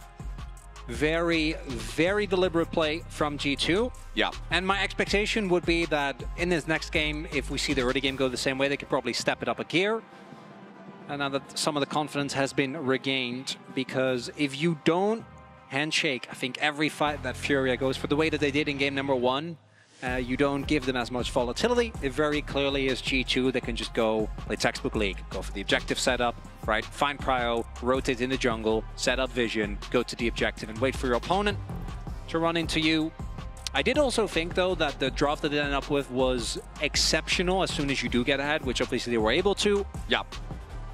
Now, we did see Broken Blade bounce back after a rough game number 1, but even in this game, early on the laning phase, we did still see him kind of get skill checked by Gigo, right? A couple of the early plays, some ultimates that didn't quite work out, and it might be worth investing more time again for G2 towards the top side to make sure that he gets to play the game. So I think everything that you're saying right now is coming together for me in one big actionable thing. Because you're talking about how, okay, G2 was able to slow the game down and make it so they didn't go into everything that Furia wanted to do. And then they were also playing from a position of strength because they got ahead early. And for me, what I'm looking at is game number 1, Tatu was on Xin Zhao. He was on a champion that can scrap early, skirmish early, influence the game whenever he wants to, play aggressive, and drag G2 down into the fights. Game number 2, the Wukong, not nearly as effective early on. So now, here in this third game, with Furia back on the blue side, I want to see Tatu on something that can really facilitate plays early. We've seen the fact that Gigo can be a big performer, even though in game number 2, obviously not that impressive by the stat line. Again, what you're saying, went up very far ahead of Broken Blade in terms of just the farm and the lane state. And it looks like our very first pick here in this draft, this is the first draft that this champion has not been banned in that first round of bans. The Pantheon insta-locked in for Furia. We've seen Trundle really rise up as a counter into this. Pantheon obviously is AD, and I haven't finished my sentence, or that's most likely going to be that lethal tempo. Chomp, insanely good, and Pantheon, his biggest weakness is that once he commits, there's no going out, right? You are already a very all-in style champion, both when it comes to your W, the fact you don't have an escape outside of, like, the best you get is the movement speed on Empowered E, which that's not great. And then the pillar really makes that worse, so I do like that as a pick early on. Now, we did see G2 go for red side in game 1. Didn't quite end up working out in that one, even with the counter pick. So I'm curious to see if this time they can find something better, as that is the Annie picked up here for Caps, a pick that is very renowned both for its easy gank setups early on and its team fight and sideline impact when it comes to the mid to late game. Because you just, that point and click stun and that Tabers just does so much for the fights. Exactly. Also worth pointing out, since I didn't cover him earlier, Draven, TF, Azir banned out by Furia. The Senna, the Gwen, and the Misfortune banned out by G2. Misfortune banned by G2 in all 3 games so far, and Furia is going to lock in a classic aggro bot lane, the Lucian Nami. This is one that you need to play aggressive, you need to be in your opponent's face, you need to be building advantages early on to make these picks worthwhile. Also, we're getting deeper into Fearless. We did have a Nila already played, so obviously that's going to leave a little bit more space. But you want an AD carry that isn't completely hamstrung by Pillar. Now, I think playing into Annie for Lucian is still going to be tough, even though I would expect Ire to go Cleanse, because you are still often going to be in a effective range. And like, let's be real, even if you cleanse a Tibber stun, if you take Tibbers and a W to the face, it's a lot of, you're still two-thirds of your health bar. You're still taking a lot of damage. I also like the priority on the Nautilus here, seeing that come through, because the ability to guaranteed lockdown Lucian, I think, is very valuable. And even though When it comes to the 2v2 matchups, yeah, I was about to say, I'm expecting it to be a good amount of AD carry events so that this bot lane can try and be as oppressive as possible. For me, in the current form of Lucian Nami, right, we've had so many different iterations of this. Yeah. It really is mostly about what you can do starting in mid-game, the power you have on mid-wave, plus the fact that if your opponent is, like we've seen thus far, short range, I think Nami can do a lot. Yeah, and I think seeing Lucian Nami locked in further explains why the first ban of the draft for Furia was the Draven away from Hans Sama, who's known for playing it. If you're playing this, I want to get ahead early champion, you don't want to play against Draven. No. Makes sense. Especially given Hans's his reputation. Exactly. The notoriety of the pick. He can't even hover it, though. Yeah, I know. It does kind of take away some of the fun, some of the flair, the pizzazz. Yeah. But we have Aurora and Ambessa banned away by G2 in the second half. Callista and Sion targeted by Furia in the second half of the draft for them. Let's see what G2 wants to go with here. I would expect them to go for their AD carry, leave 5th pick red side for Broken Blade there in the top lane for the counter pick, but we'll see. I wonder if they're willing to look towards something like a Galio, right? Really go all in on that global they already have with the Pantheon, trying to play for side lanes very heavily. So Jhin, I think, makes complete sense. Jhin is one of the best neutralizing picks. You have a ton of damage in your composition already, right? Jhin can sometimes struggle if he's the only damage threat, and there's a lot of ways to get on top of him, which I don't really think there are for Furia thus far. As we are going to save that R5 counter pick for Broken Blade. And that Sion, man, I think kind of feels rough now. Sion is one of the best blinds. Rumble is still very solid. Do see that come through. What is going to be the mid lane pick to tie this all together? The thing that I'm really looking at, though, for the side of Furia is I'm not seeing a ton of powerful engage. Oh, no. That's the big thing that's lacking, especially when we're talking about how Game 2 was G2 just saying, we're going to play slow. If Furia doesn't have these huge go buttons, it's a lot harder to force G2 into the scrap, into these like early skirmishes and melees that you feel confident just hands checking them in. And okay, the Sion got banned away. Here's the other big meatball for the top lane. It's the Ornn for Broken Blade. We have really seen Ornn come up as one of the big, I say counters, obviously kind of in quotes, because it's not like you win lane against Rumble, but once you get Koenig Roken, really, you don't care nearly as much about damage. I do think that very often Furia ends up with droughts where you can really see all the parts fit together nicely. I'm not quite getting that there with this one. I think that the Orianna, from a lane matchup perspective, I do get, but I don't think that the setup is amazing. Really, your best ball delivery system is the Pantheon, and that's not that great. I also, when it comes to Rumble, always love to see an AoE CC. And obviously, Rel's already off the table, right? Like, I don't think that the Alistar also already gone, so I don't think there's that much. But the ability to actually make sure that people take enough damage from that Rumble, make sure early skirmish is so much better. And now, with how this draft looks, if we don't see a repeat of game #1 as a... oh my, that's a lot. That's a G2 win and a Fair X enjoyer. They're really playing all sides there. I kind of love it. No, I think that Furia's got to make this scrappy. You got to win early. Yeah, they've got to turn this into a brawl. They've got to make it messy, because if they don't, what's their front line? How are they going to play these team fights compared to a squad that's got the Ornn, that's got the Annie, that has this Nautilus for the guaranteed lockdown? Okay, but hear me out. They don't have a tank, so Trundle doesn't get value from his ult. All right. I don't got a lot. Okay, I was going to say, okay, man. You see my face, right? I'm messing with you. Come on. I don't know if I'm going to buy this. This bottle's looking like a little bit of snake oil here. But I would never do that to you. Okay. Let's hop into the game here, see what we get out of this one. Furia back on the blue side, G2 back on the red. Game #3 in this best-of-5 that is now tied up 1-1. Checking in on our summoner spells, on our keystones. It will be Broken Blade there with the grasp.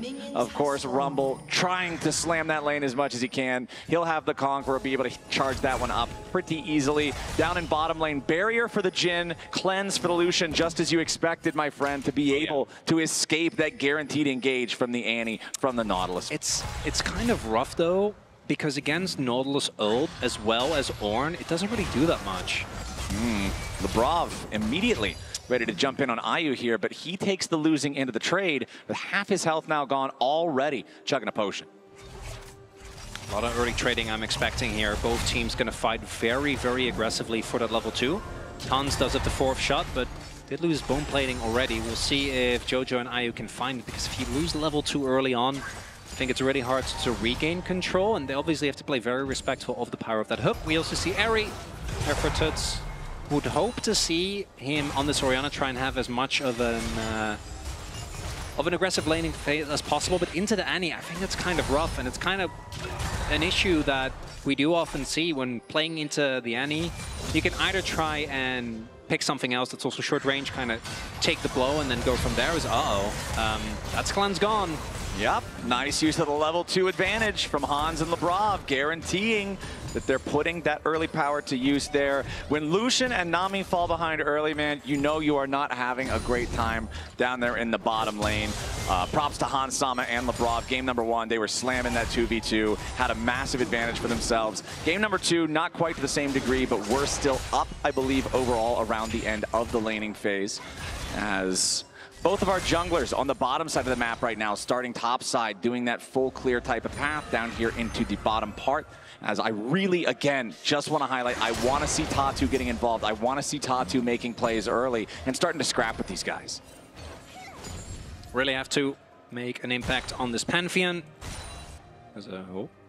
Right now, kind of, as we get the hook. Yeah, nicely done from Lebrov. Remember, there's no cleanse from IU. He has to flash, guaranteeing that he stays safe, because if Hans flashes first and gets that auto fired, you know that there's problems for IU. So IU forced to use the summoner. That's both summoners down on the Lucian, just 3.5 minutes into the game. I also don't think there should be a ganking opportunity here with that ward in the position that it's in. There's also Skewmon in the area. And yeah, as you highlight, it's the 4th shot, right? If you end up getting clipped by that, you have to preemptively flash. If you're too late and the auto is already in the ways, Skewmon. Yeah, Caps has already made the flash engage here onto Toots, but he does not get the kill. Skewmon thinking about trying to go for that chomp, maybe if Furia overchases. Toots has almost no resources to work with. He's just gonna try to push the wave out as Skewmon trying to taunt towards Tatu, who chases after Caps, but the stun was ready, and Caps stops the Furia jungler from being able to get anything at all accomplished here. Now back in the bottom lane, the 2v2 continues with Jojo and IU trying to fight back against these guys. Lebrov with only 300 HP has to think twice about whether or not he wants to find that dredge line shot as Skewmon makes his way into the top lane. Gigo tries to flash out of the Pillar of Filth, but Broken Blade's immediately ready to follow. He goes for the brittle, he finds the proc, and Gigo's getting rocked. Skewmon takes a bite out of him. It's first blood over to G2. All 3 first bloods have been in this top lane. And Skewmon just running over them early game. Even though Toots ended up dying, still had to use the TP, forced to flash. And then just walks towards top. Gets exactly the same play, but this time around does get the kill. Chomps him down, and that's going to accelerate him towards that Infinity Edge, or Triforce rather, going to be very happy about the state of his individual matchup, but also we knew he was topside. He was scouted the whole way through. And Lebrov goes in for the dredge line. Remember that Toots does not have flash available this time. A little bit more damage is all they need. The fireball's in the air, but Toots drank his potion and barely walks it off. The play's still successful though, because yes, he doesn't die. He doesn't have TP courtesy of Skewmon. So that is going to be Toots being forced to go back, and Tatu just kind of watching his lanes fall behind, and he's been trying to get involved, right? We saw him in mid, was there, but even with the empowered movement speed, not able to actually make his way over toward any of the targets there. And if all your lanes are starting to fall behind early on, your first ult has really got to hit, right? This is something we always talk about with champions like Pantheon, like Nocturne, to a lesser extent with Galio as well. TF is another classic example. Those first ults any of these semi-globals matter a lot. Any semi or actual globals. But with Pantheon in particular, this champion just doesn't skill that well when it comes to competitive play, when it comes to the 5v5. So if you don't make an impact early, and that's not even, again, as we already highlighted, talking about the rest of the draft. Yeah. Where falling behind is a death sentence for a lot of these champions. It's tough. If G2 wants to slow the game down, there's not a ton of those huge go buttons like we already talked about on the side of Furia to force them to reconsider, to make sure that G2 can't just play their G2 game. Skewmond already starting off here, looking for this first Drake nice and early. Caps caught out though, Toots going in! Toots finds the solo kill on Caps as Broken Blade makes his way over and works together with Tibbers to avenge the G2 mid laner. A 1-for-1 trade in mid as Skewmond will take the Drake in the meantime. 1-for-1 plus a dragon. That's a deal that you'll take. Nice arrival there. Caps getting a little bit caught off guard, I think, there by the damage coming through from this Orianna. But there's not that much to be gained, right? Even the bot side wave that isn't picked up by anyone from G2, there wasn't like there was really an opportunity there for Gigo to get more out of it.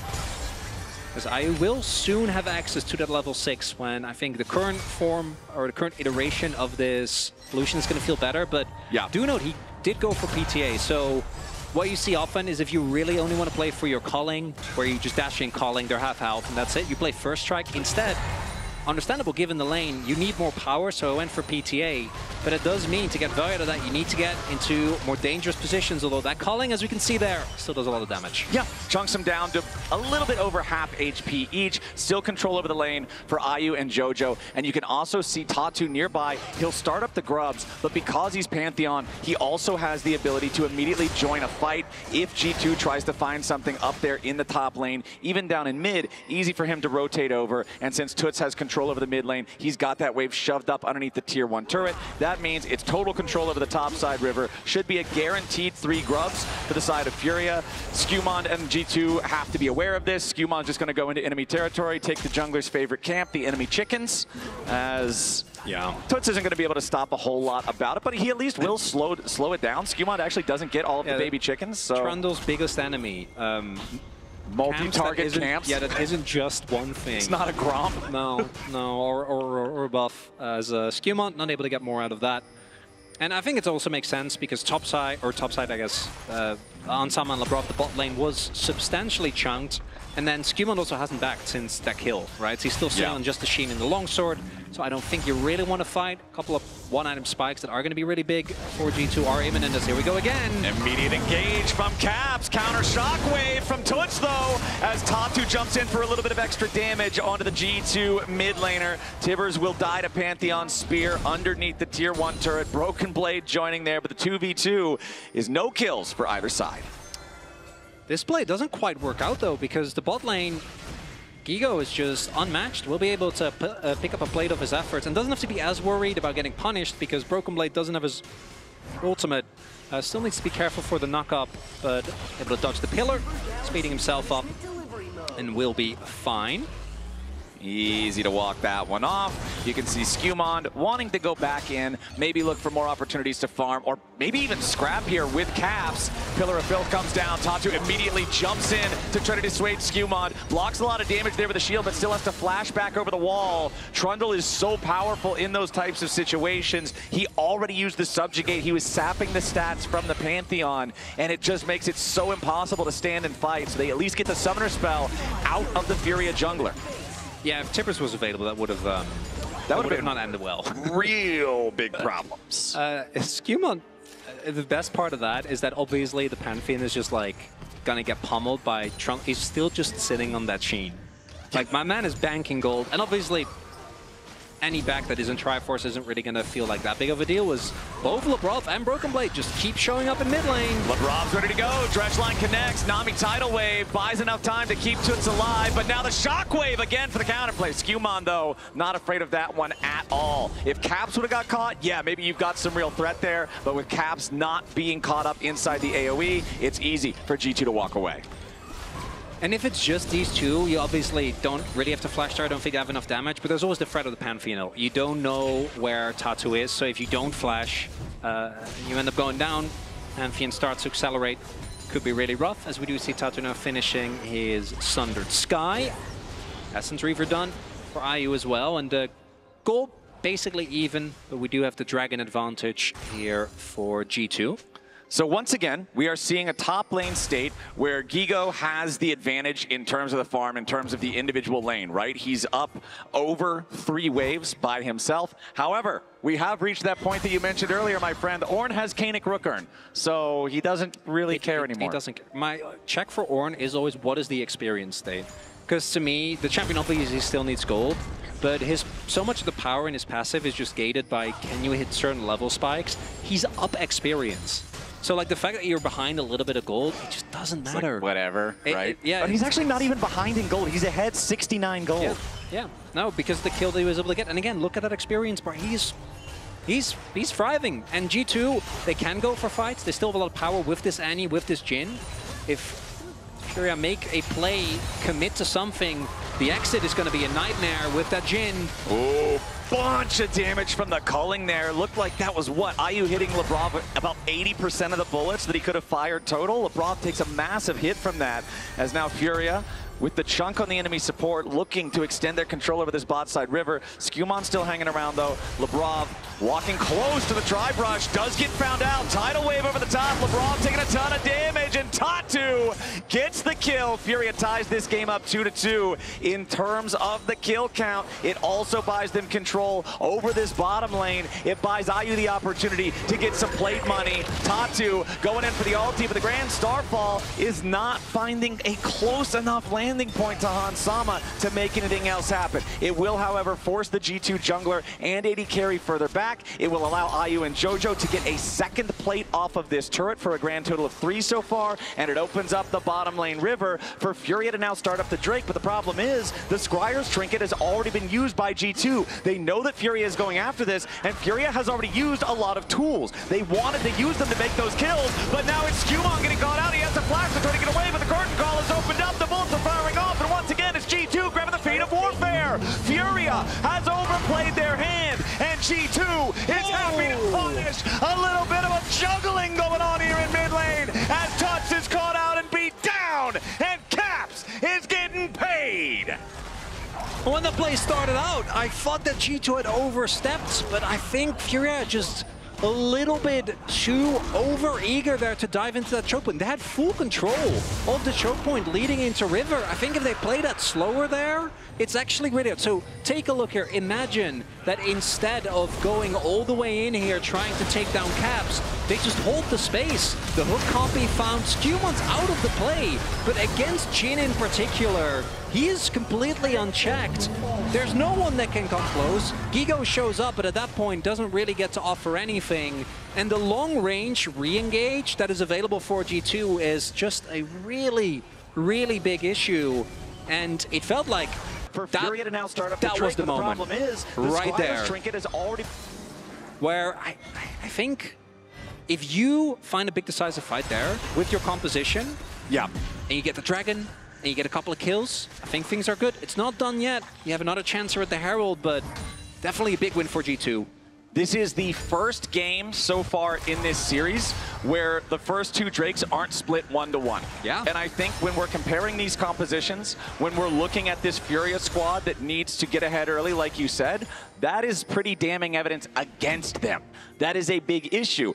Now, if this Herald goes the way of G2 as well, now you've got some real serious problems. IU, though, lands a little bit of damage with that calling, but Hansama doing a good job avoiding the majority of it. Tatu going top here yet again is going to find a G2 ward in this Pixel Brush. Skewmon standing on top of a Furia ward himself. Labrov will now also join up in that Tri-Brush, and as soon as they use the Sweeper's Trinket, they will know. They have to go for this, right? Like, I don't think you can give over Herald against a composition like G2's.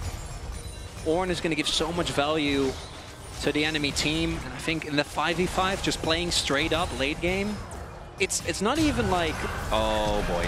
All right, let's see how well he can hit these. Might not even get to shoot the 4th one. Nope, Tidal Wave arrives in time. It's something nice you can do with Nami to stop the Jhin ult. But it's nice, but I think the Herald is still going to be gone. Yeah. And as I'm highlighting, I think there are parts, like individual parts of the Furia comp that actually skill quite well. I think Rumble is just always a threat no matter when. Orianna's obviously the big one. But like, when you look at how the fights actually play out, G2 will either absorb or just force an engage with the insane amount of hard engage that they have. And the Ornn items are going to be such a big deal when the enemy composition is relying upon just toasting someone as soon as they can. And maybe there's an opportunity here. Broken Blade. He'll take a little bit of damage here from this Flame Spitter, but honestly, the Kanik Rookern, it gives you so much health, so much MR. He's got a second Negatron Cloak in inventory too. The Rumble just can't burn through him. I honestly, if he had more vision, I think if he knows there's no one there, he just turns it. With the ult, I think you can just cook him. It's Kanik Rookern plus a cloak. It's a lot of magic resistance. You're not getting through. The next time we have his stats pop up in the bottom left here, I want to see exactly how much MR he's at this point in the game, because Broken Blade is just insanely tanky. 199 MR, 17 minutes into the game. Now, I know Rumble is a powerful mid-game champion. Yes. But that is also a powerful deterrent to a mid-game champion. I don't know, maybe he can get the shield. Yeah, maybe. I mean, we did see him fully commit there with the overheated Flame Spitter. He got the shield. Ultimate. Yeah. If you throw the whole kitchen sink at him, you can get the Kanik Rookern shield off. Yeah, but then he's just standing there with a kitchen sink and go, what's next? Yeah, all right. Nothing. Where do we go from here? Now, with the Drakes not quite reaching Soul Point yet, and the possibility of Ocean Soul being fine, but I think Ocean Soul really low on the list of big problems. Maybe looking for a punish on Caps here, but like realistically, can you really get him? Even taking into account the Pantheon, I just don't. It feels really see it. Tough, especially if Scumon's coming up there, man. This feels like Fury is serving themselves up on a silver platter. They're thinking better of it. They're backing away. Maybe if Caps steps up a little bit too far here. Scumon gonna come in, look for Toots. There are reinforcements on the way. Yeah, we're gonna get teleports from both sides. Grand Starfall, defensive positioning out of that one. Broken Blade knocked up into the air, but that's not the target. You can go after. The Ornn is so tanky. Flashes out, going to bumper through the tidal wave there. A lot of damage on the Scumon, but he ain't dead yet. The Ornn goes through onto 4. Tatu's gonna die, and Caps cooks him off. G2's gonna lose their mid laner right on back. Such critical health bars on both sides. Only Toots and Hans Sama still with a lot of resources to work with, but Fury is hanging around, trying to do more damage to the tier 1 turret. Gigo in the tri-brush, has to be careful here. Scumon stepping forward. They'll just clear out the ward. Everyone came to the fight. Everybody was there. Summoner spells, ultimates all over the place, and it's a 1-for-1 trade. They did get the shield on Broken Blade. Yep, you know, but it's back. They took him to like 30%, and we joke about it, but that is actually a really big deal. If this is any other champion, maybe they're actually able to take him down. That's TPing in, as unfortunately the ult from Tadu not quite hitting the mark. And then here, Broken Blade doesn't find the W to block the CC, but instead uses it to go back in. And even though he eats a shockwave, it just doesn't matter. And again, Hans Sama just completely unchecked, off to the side. And this is only remotely close because Gigo is able to do so much damage with just multi-man flame spittering them down. Yeah. I don't know if that's enough as, oh, Toots. Toots is in real trouble here. Caps ready to follow it up. Toots does a flash to try to get out, but it is a little bit late. Gigo finds Caps as Scumon was so preoccupied trying to find the kill. There was enough space between him and his own mid laner that Caps gets picked off, but they will still get themselves the tier 1 turret in top lane for the side of G2 Esports. Scumon will take that as he leaves. Tatu is starting up the Otacon on his own. Now I don't think that this is going to be an entire attempt. There's no way. No, unfortunately for Tatu, Otacon just a little bit too strong. Yeah, Gigo going Giga there, just flashes on top of Caps, blows him up in a very short amount of time. The downside for Furia is that it doesn't really lead to anything else. Like, it's nice that you get the kill, but really you want to try and turn it into an objective. They did get the Dragon, though, actually. Observers did highlight that as we were coming out of the topside play. Shout out to them. So, but again, if that was a Hextech Drake, I'm like, that's nice. Yeah. But we'll see. Might be enough. There's still no flash on Caps, and I do think that even though his KDA might not look as impressive, that Orianna ball is a big problem. Unless G2 is willing to invest ultimates, the zone control is tough to deal with, but if he gets caught... Yeah, Toot's in some trouble here, but immediately backed up by Gigo yet again. Lebrov coming around on the flank, but he's not close enough. Skewmon and Broken Blade both in a lot of trouble now. Nice tidal wave! Broken Blade still alive for now, but finally falls. Hansama and Lebrov trying to get a little bit back here onto Jojo, onto Ayu, but instead, it's just another kill. Back to Furia as they get themselves 2 for nothing and a ticket punch straight to Otacon. And that's a huge deal. This is going to be Otacon going over. Flash invested by Skewmon as well. The mid lane turret will fall, so G2 punches back, but I think you're still going to be pretty happy with that as a trade, as yeah, he sees the Nami and is like, no, never mind. He's like, all right, we're just gonna, it's a little bit of fast and furious racing here as the Herald finally hits the ditch. And Skewmon will try to take the blue buff and get out, but that fight, a disaster here for G2. Let's take another look at how it started. So what I think is remarkable, I actually think that there is a world where you can make this fight work for you, because they do invest a lot taking down Broken Blade and Skewmon, right? Like, Broken Blade is able to stall for a little bit with the ram, but still gets taken down. But this attempted pick onto Ayu there, when there's not enough follow-up, Caps is in his position to help. I don't think it's going to work. Look at all the ultimates that were down at this point already. If you play it slower, you look for a re-engage when so many resources have been used. Might have been an opportunity. There was a lot of health as well that was still found, but instead, a little bit too much is nicely done there by Jojo. Uses the heal for the movement speed. Yep. Won't get hooked. And it's a small win for Furia. I still don't think it's enough. Broken Blade has started upgrading now, already given out one to himself as well as Hansama. But it is a reminder that as much as I think Furia's comp might struggle a little bit when it comes to actual clean 5v5s, this comp has so much damage. Well, I mean, in that last fight, it wasn't a true 5v5, right? Exactly. Like, Caps is separated off. Then you also have the duo of Hans and Lebrov separated off. It was a 1, a 2, and a 2 as Broken Blade fires a nice ulti to hit Ayu. He tries to use the cleanse to get away. He's already used the flash, and Ayu is down. Jojo wants to get away, but he's stunned up at the very edge of the curtain call. And G2 just found exactly what they were looking for. Caps picks up the second one. Oh, the hook? Hook onto Toots, but a nice counterattack there with the shockwave to lock them all up. But G2's got a counter to the counter, and they are gonna slam through Furia. Only the jungler left alive as G2 get 2 for free and then immediately follow it up with another double. They'll get the tier 2 in the mid lane. They've immediately got the wave ready to get the tier 2 in the top lane. And this game just got completely smashed in the favor of the LEC number 2 seed. Hansama offering himself up as bait, a tasty morsel, but instead Furia ends up feeling a little bit famished after that one, not able to get anything out of it. G2, the only saving grace for their opponents is that there was no Baron for them to take, but there is still a ton of damage being done, as we see the summoners used, as this starts off with Hansama just being by himself, right? Nope. Broken Blade is waiting in the wings. The teleport, to be fair, this play was already a big win, but the fact that Caps then also is able to take down Jojo just makes it even better. No real opportunity for the rest of Furia to try and counteract. And again, this happens now.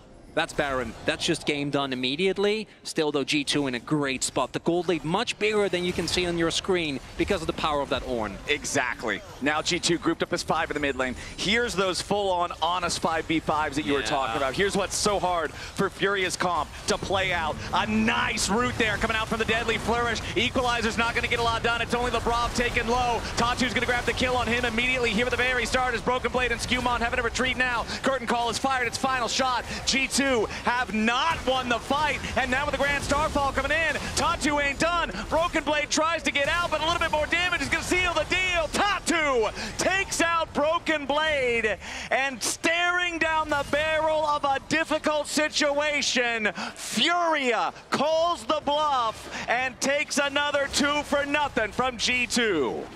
Feels a little disjointed there from G2, and Furia smell the weakness, dive in immediately. Another reminder that it doesn't matter who you are, even Broken Blade, as tanky as he is, as many jokes as we make about the Koenig Rockern, if everyone on that team focuses you, you will die. As we get a reminder here, it feels like G2 not quite on the same page. I think they should have had more damage available there, but it looks like Caps not actually in a position to do anything. Tuts off to the side there, zones him with the ball, and then just the Ginald isn't enough. There's too many beefy boys. Ayu gets taken low, but no one can actually threaten him. And then the follow-up CC comes through. Oh, Lucian! Solid. Solid. If you hit, it's good. No. And even at the very start of the fight, it looks like it could be a huge engage from G2 with Broken Blade's ultimate. The second part of the Ornhorn only hit JoJo. The Nami all the way in the back. There was almost no value from that hard CC from the Ornn. And so G2 and their big 5v5 traditional team fight does not succeed. Now Broken Blade inside this line brush here off in the top side river to the side of mid lane. Tatu dropping the control ward in there, immediately going to discover that, as Labrov is going deep behind enemy lines. Now, there is still a tier 2 turret up in the bottom lane, so it's not like he can try to do a full wraparound play here, find a move on to Tuts. Ayu in a lot of trouble. That'll be a free catch for G2. And I think that might be where G2 set their sights. Baron is live for now. For only a moment. Yeah, only momentarily. I think that's going to go down quickly. As you highlight, nice catch there from G2. It's a long-range engage again. As a very short-range AD carry, Ayu, at some point, he's going to have to walk up to a wave, where he was promptly greeted by, as we can see, an Ornhorn. Now, Furia's going to give it. There's no blue trinket available. They're going to just send it. Wait, no, never mind. They are not going to give it. Tatu jumps in with the Grand Star fall, but that star fell too early. And that is Baron plus a Pantheon as the cherry on top for G2 Esports. Gold lead now 5K for G2. Some of these moments in the later mid-game felt a little shaky, but it's very clear they're not letting them get to their heads. Regroup. Yep. And just look for these plays. And this Lucian, unfortunately, despite some great burst that he's been able to find with the Cullings, just keeps getting punished by particularly this 1-2 of the Ornn. Comes in, and then Labrov knocks it down with the Nautilus. All right, Skewmon now. This is what we started to see later on in game number 2. Once G2 gets ahead, they move into the jungle, they set down all the wards, they make it so the entire map is fog of war for the side of Furia, and you can see things are looking awfully dark out there, my friend. If you are Furia, it is so dangerous to walk into any of this. There could be Ornn waiting, there could be Annie waiting with a stun primed up, there could be the Nautilus waiting for the point-and-click ulti to guarantee that you're not getting away, and now G2 setting up the siege down here on the tier 2 turret. They're going to go ahead and use the teleport there from Broken Blade to guarantee that Furia don't have a chance to make it engage. Tier 2 barely hanging on. This is the last structure standing for Furia outside of the lines of their base. And G2 only need one more wave to force it down. G2 is trying to play as calm and collected as possible. Ornn items coming through across the board. Only a few more left until everyone is kitted out. Feeling good. It's Rebel Baron power play. Gonna try and play for an inhib. Okay, Broken Blade frontlining here again, just not afraid of that damage. Calling a bunch of it hits them, but not to great effect, as they've still got that powered up cannon minion slowly chipping away at this turret. If we're looking at Ornn items, they're empowered now for the Annie and the Trundle alongside the ones that we already mentioned for the Ornn and the Jhin. As here it goes, G2 going in for what could be the game-ending play. They do catch JoJo, and Caps guarantees he's already down, but Caps is traded back. Ayu gets the shutdown there, but G2 continues their push. Its bodies dropping on both sides as Gigo barely stays alive, but now Labrov, Hans, and Broken Blade gotta be careful. Broken Blade dropped low, but he ain't dead yet. Tatu keeps the chase going as G2 has to back up. Caps dying early meant that Furia was able to stabilize and keep this game alive. TP. Now a TP ready to rejoin as Broken Blade continues running away. Tatu and Tuts ready to join up with Gigo and try to guarantee a little bit more. Labrov gets tagged there by the Electro Harpoon. He's out of there, and Grand Star falls ready to lock up BB. A little bit more damage, a little bit more CC here with a stun. Tatu's got the kill, and G2 lose 2 on the way out. And it will stifle some of the Rebel Baron power play. It'll also mean that an Ocean Soul setup comes through, which I'm given how this game is played out, I'm still not quite sure how they managed to get 3 of those. As we see here, Yes, they find Jojo, watch him get evaporated, but he doesn't really matter. Still gets his spells off. And then here we see a little bit of a too deep chase onto Gigo, who doesn't actually end up going down. And as you point out, without the damage of that Annie available, plus the fact that Hans used it at the beginning of that fight, they're just a little bit too short on the damage, and then this extended chase from Furia ends up coming huge. Yeah, the fact that Gigo lived with 200 HP makes the difference on the follow-up play, as Skumon has been found out in the bottom lane. He was all alone, and Furia is happy to show him the error of his ways. The inhib also didn't end up actually falling because of the whole sequence. Oh, Caps, that's a trap. Oh, maybe not! Caps is... really enjoying these interactions with his squishy short-range AD carry here on the Zanny. Yeah, only one of the two is having fun in that matchup. No, IU is not enjoying not enjoying the way that this one plays. Seeing the punish come through feels kind of reminiscent of what Fury was able to do, right, in game number 1. Yep. Not dissimilar. Now let's see. G2, fortunately, despite those picks, didn't end up losing more than a sole point. So it's with the flash over the wall to guarantee that he doesn't get caught out there by Caps, but now Lebrov could be in a little bit of danger. The Nautilus is not particularly tanky. Tatu just steps up, puts the spear in his back. That's a rampage for Furia's side, as a 35-second death timer for the Nautilus means that much less manpower on the map for G2. Despite the fact that they have this big advantage, they are struggling to close it out with some mistakes from the individual performances of Skumon and Lebrov. It really does feel like the positioning is slipping a little bit as we get deeper into this game, right? People are just getting caught left and right on waves, and this time there isn't really a counterplay, as the vision should be in favor now, and that alone is not enough. We need to see Furia also actually get a juicy target in front of them, because otherwise I don't think this little pick is going to matter too much. But what they can try to do is just maybe put G2 in an uncomfortable position, just start up Nash on cooldown, hope someone overextends. Now again, G2 do have some great face checkers, particularly with Broken Blade.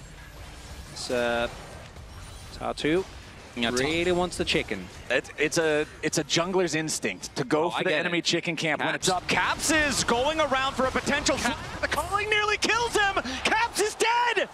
Caps!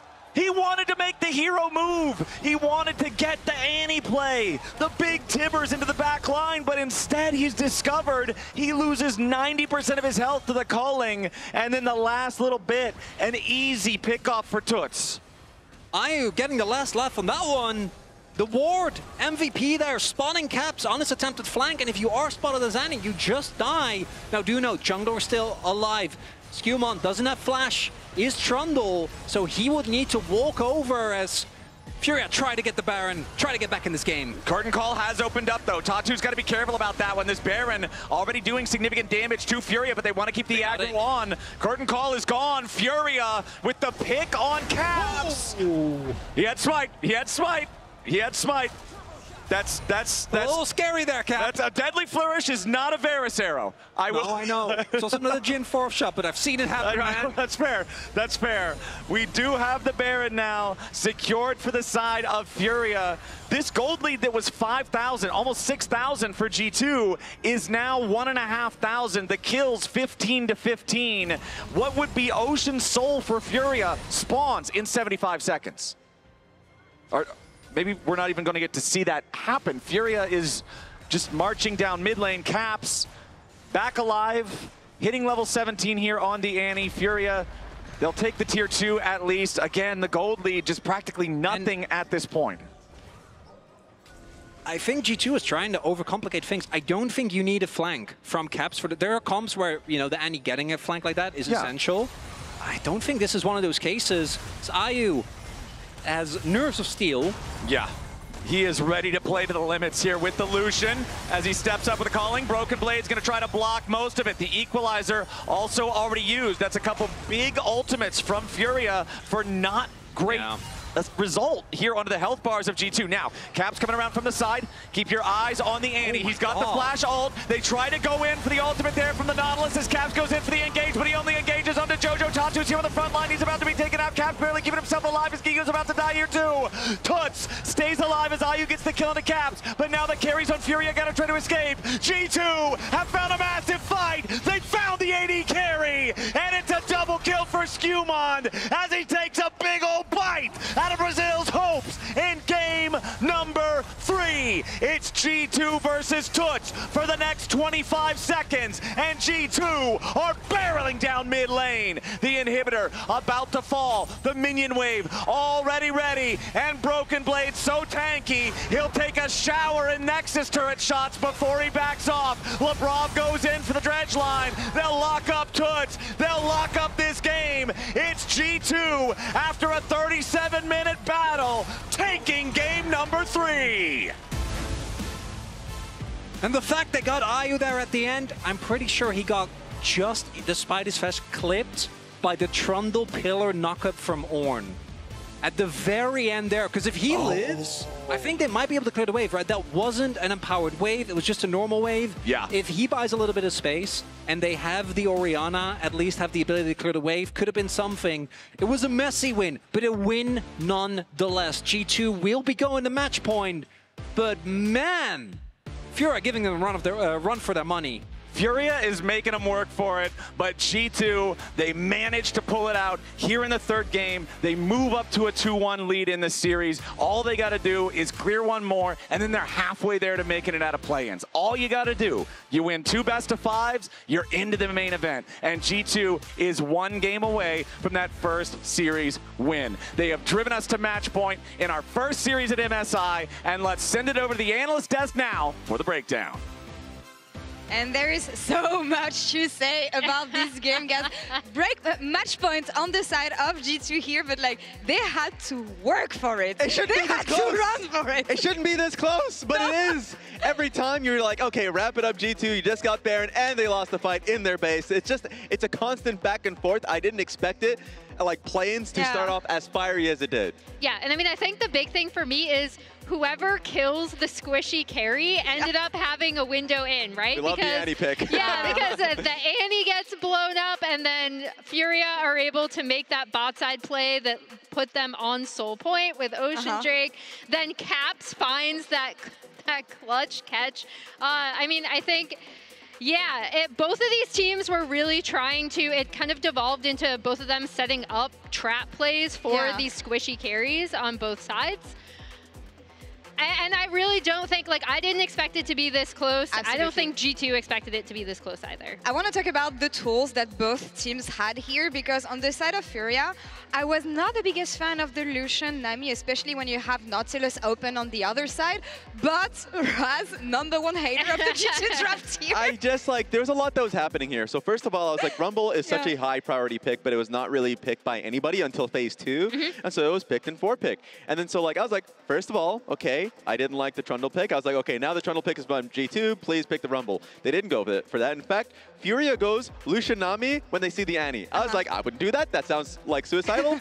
But then when you go into 4-5 and you pick the Jhin and Ornn, the thing that I have a curiosity about is like, I just don't think the damage is going to be there. And if you have the Jhin, there were some fights where you really see them really struggling to follow up on anything that they had on towards like a pick on Ayu. Ayu died a lot this game, but there were moments like that 23-minute fight in Line Bush where it was like, oh, we got to pick on him. Now Trundle and Ornn are kind of like confused. Like, how do we get to the back line? We can't play front to back on this one effectively versus what Furia has to offer. So I just felt like draft was difficult from both sides. But for G2 side, I just didn't like their 4-5. Yeah, I was going to say for different reasons, yes. right? And that's why it did come down to, like, okay, who is going to get the squishy carry, like, pick, right? Yeah. Because I think Ayu definitely was out of position at times, but then also G2 had a lot of really interesting and creative trap plays. Like, I know you were pointing it out to me, Raz, and we were kind of going to set it up if we'd had more time when this game kind of devolved into back and forth fights, but sending the Nautilus up to kind of catch him in mid. And then obviously that clutch Annie from Caps in the very end. It was ridiculous because at like 21 minutes in, like G2 being able to lose that line bush fight, and then they redeploy back in, what's it called, through mid lane. Fury are already thinking about Baron. Yep. They're sending anyone towards top side. LeBron's like, wait a minute. Rubbing his hand. I've got this. Makes the deep, like, push into the enemy, like, side of the map. And so, yes, they do find another pick on IU. IU's going to look back at that game and be like, wow, I got picked so much we would have had a chance. If any of these fights, I would have lived. Like, if I played against the Annie a little bit differently or walked towards the wave, like, in a more safer position. That was just really, I felt like Caps had really clutch picks this game at the end of the game. A lot to think about on this side of Furia. I cannot wait to see what G2 is going to come up with. But guys, let's roll back a bit. Let's do it. It's 2025. Top lane is relevant. It is. The action is coming back from top lane again. What is this?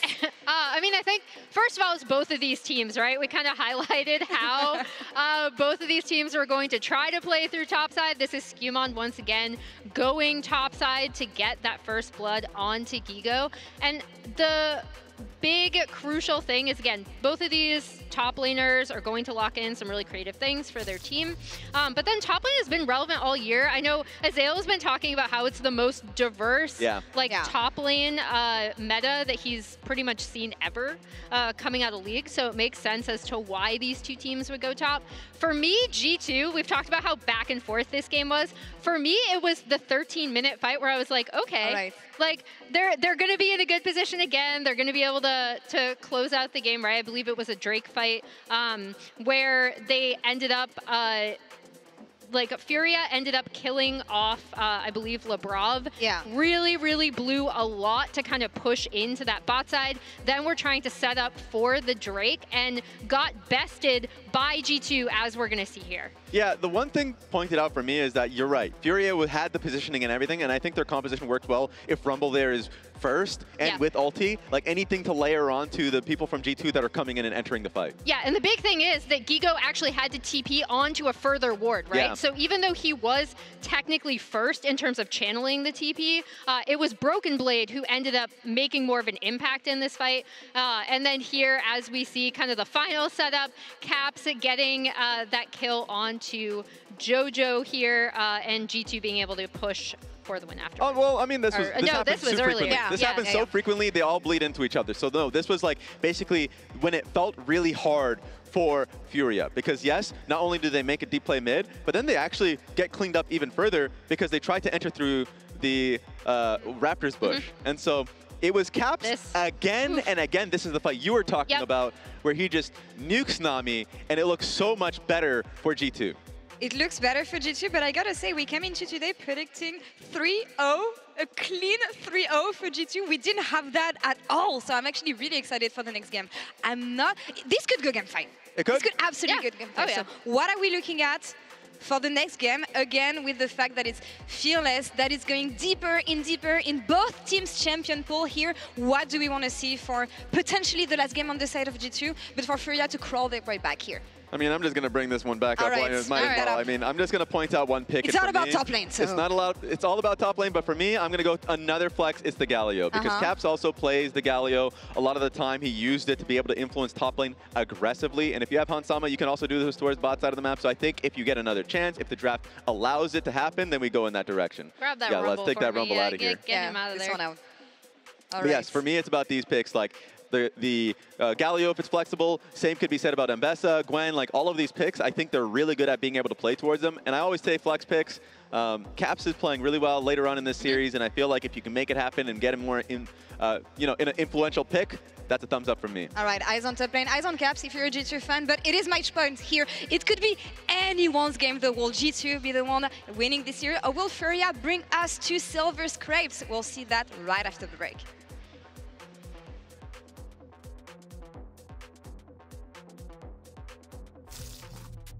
Let me throw it down to the ground, make them turn around. This is what I do. I'm a dog, not afraid to fight in the dark and light.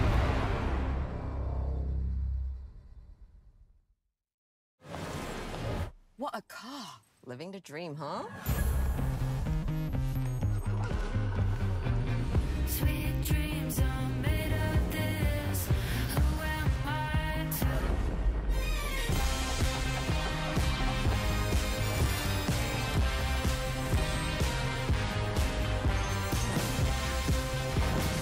Okay. I get it now. Sweet dreams are made of this. 传奇该如何铸就？ The prophecy has been fulfilled. Never doubt Uzi. He changed the meta. He pushed the limits of the game. Uzi now reigns as king.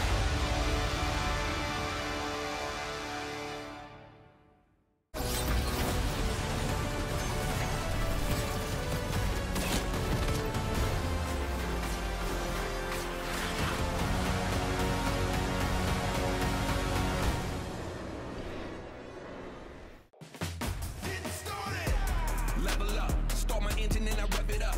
Once I get the green light, gotta go, let them know they better step on up.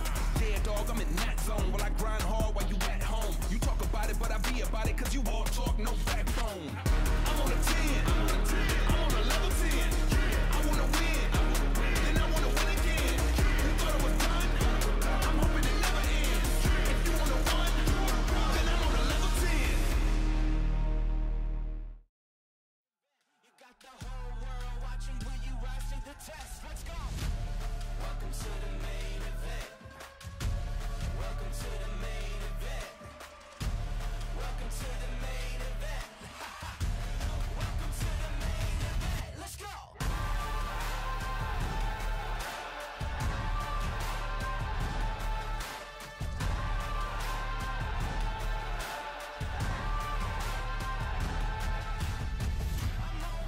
I'm a legend in the making. Hard work, 2 words, deadly combination.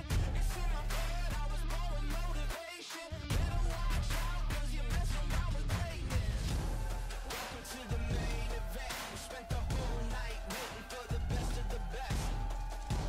Welcome to the main event. You got the whole world watching, will you rise to the test? Let's go. Welcome to the main event. Welcome to the main event. Welcome to the main event. Welcome to the main event.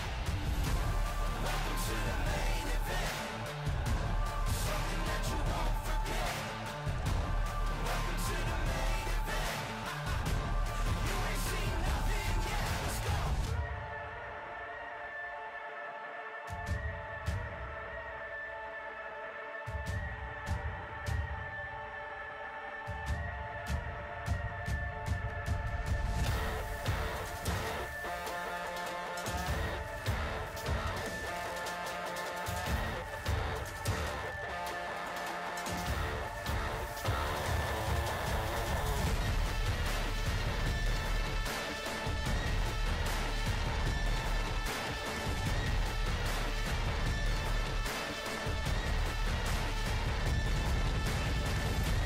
Welcome to the main event.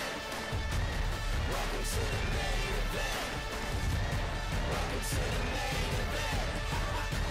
Welcome to the main event. Let's go. That's why, yes sir. Illinois, you know what it is. We off the ground with this one. G3, how you supposed to compete with a beast? These boys all capped, they ain't deep in the streets. We outside on the field with the cleats. Let me throw it down to the ground, make them turn around. This is what I do. I'm a dog, not afraid to fight. In the dark and light.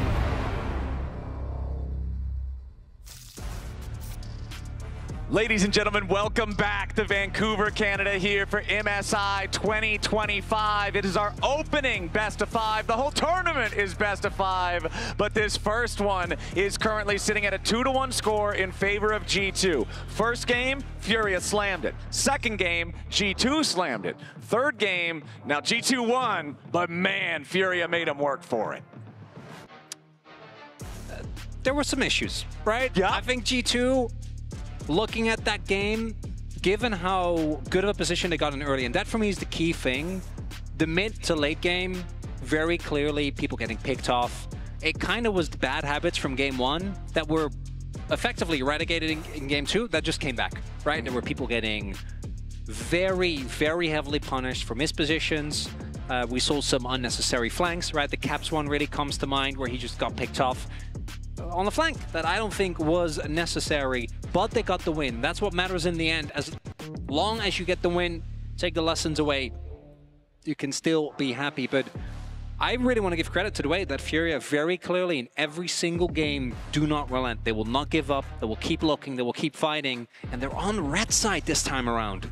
Okay, Furia opting for the red side of the draft. We are pretty deep into Fearless at this point. This is when Fearless truly gets fun, I think, the Game 4s, the Game 5s. However, one thing has not changed the entire series long, and that is G2 banning Misfortune. Yeah, I do remember at the beginning of the year when you guys just kept getting free zeros. Oh, you say we kept getting dragged to 5 games. We had like 4 or 5 gamers in a row. We didn't get a Game 4 until like May or June. Yeah, it was a while. Well, then you finally got to experience Fearless. That's fine. I know, but I was so jealous of you guys for so long because I just wanted the Game 4s, the Game 5s. But you know what? What's that? I could see a 5th game. Especially given how the 3rd game played out. I don't think it's beyond the realm of expectation, as there is the Mundo ban. Even though it didn't end up working in the final game that G2 played it in, it is still a pick that obviously has been gaining some notorious clips that I'm sure everyone has seen. Oh, yes. Of, Mundo 2-tapping people, as we do see a Neferi come through still, despite all the nerfs. You can reset turret aggro. That's really the main thing. Any type of invulnerability window is so much more powerful than it might first appear when you read the tooltip. So that's locked in. That'll be there for Skewmon or potentially for Broken Blade here on the side of G2. Looking at our bans, it is that Misfortune banned away from IU, like I already mentioned, alongside Gwen and Senna. And then over on the Furia side, they will continue banning Twisted Fate alongside Azir and the Mundo that you already brought up. Furia, their first pick of the draft will be the Ashe here for IU. Ashe to come through. Might be looking towards something like an Ashe and Braum. That is a combo we've seen a lot. Does have a ton of power. Now an early Nocturne to come through here. Obviously, most likely know the matchup can be playing into the Neferi. I do think the Nocturne is a pick that is somewhat reliant. I'm actually not the biggest fan of the Nocturne Orianna combo. I feel like very often it is kind of bait. So I'm not too bothered. What I do think is unfortunate is that a champion like the Annie is taken away. And if you don't lock it early on, I think the Aurora is also definitely going to get banned. Really, any champion that relies on finding a way into the enemy backline is going to be bolstered to such an insane degree. Right. Nico is another. I think Nico Nocturne, particularly if you want to get really crazy with it, you can flex the Nico. I do think that this is going to go towards the support, especially because with an Ashe, picking up a Renata would always feel great. Yeah, we've got that Nico locked in for the side of G2. Very powerful engage or counter-engage champion. Also one of the most ultimate reliant champions in League of Legends. Nico without ult versus Nico with ult just feels like an entirely different presence. And okay, Kalista picked up for G2 to deal with the Ashe. Ashe traditionally though, I feel like is one of those characters just being able to slow Kalista down so easily is pretty effective against it. Yeah, it is. Since the changes, it's not quite as much of a quote-unquote hard counter. I still think Ashe is fine into it. But really, my question is, what is the support answer going to be? Because that is something that I think is a lot harder. That is a classic. It's the Seraphine to come through. And the team of G2 thus far, it's only short range, right? You're looking at a team that is forced to come into you. So Seraphine and Ashe. Seraphine with any slow on her E will get a root. If you get a root already, you can even go for the stun. And the ultimate value that you can get is insane into the amount of short-range characters that are there. And I think it's even further bolstered by the fact that normally Seraphine's ult does take some time, right? It's like Renata, the wind-up is relatively slow. Yeah, she has to do the noise and then the ping. Well, you see the animation. There's a Nocturne in the game. So you've got all the time in the world. It gets a lot harder to reliably get out of dodge. Okay, let's see what we get in the second half here for the bans. There it is. There's the Aurora that you were talking about, something that requires that setup. G2 are thinking the same thing. They don't want to deal with that. The Galio, banned out by the side of Furia. This is one of those champions I feel like if you're Nocturne, you're diving into a valuable target. The last thing you want to see is the giant hero's entrance emblem light up below them and immediately stop that engage potential. So that's their first ban. I wonder if they're going to continue to target those counter-engage types. Cassiopeia, another champion that is excellent against short-range opponents. Are they looking towards like an R4 Scion here? It's kind of what I'm wondering about, because there is, and I think it's unlikely, because I think Kalista and Nico is such a strong duo, because you can also throw the Nico into the enemy team, right? And Nico has a lot more playmaking space because of the Fate's Call.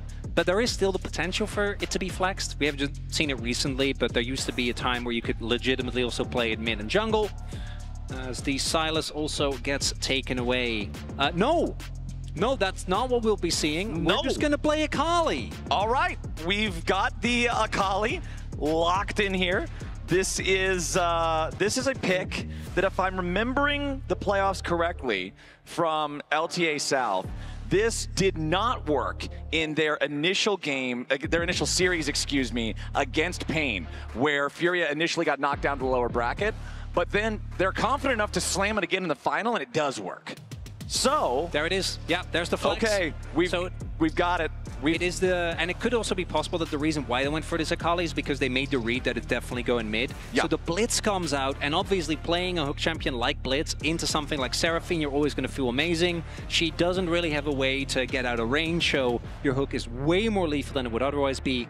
As the Renekton comes through, Gragas is one that you could go towards. I do think we're getting deeper into Fearless. Sign is fine, but I do think that this is one of the matchups where Renekton can both easily get out of the way, he shreds your armor, and he has a way to get through your shield with the Empower W.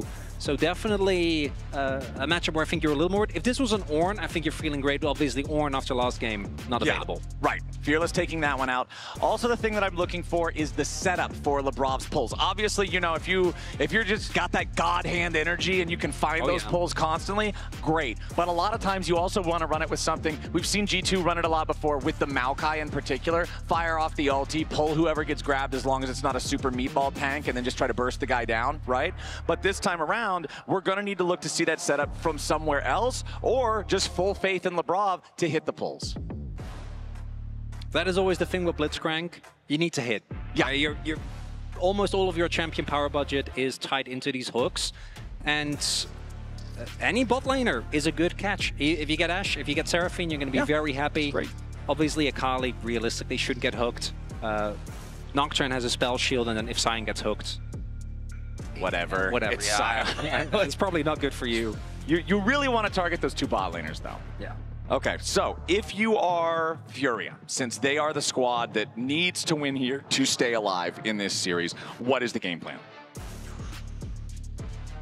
For certainly, try and make sure that early on nothing happens, right? You want Nocturne to get to 6. With the Wukong, I saw some pre-6. Don't do it. Okay. No Resist pre-6. the urge. No pre-6 Nocturne gangs. Everyone just play a stable lane. I don't think there's that much kill threat on the enemy team pre-6, so just play it slow. Keep it cool. All right, well, right now we can see everybody grouped up together. When there's Blitzcrank in the game, the chance of level 1 shenanigans spikes very high. And Furia does not want to partake in such activity. So instead, it's going to be the 5-man invade here into the bottom side Triburst, but they're walking over a ward.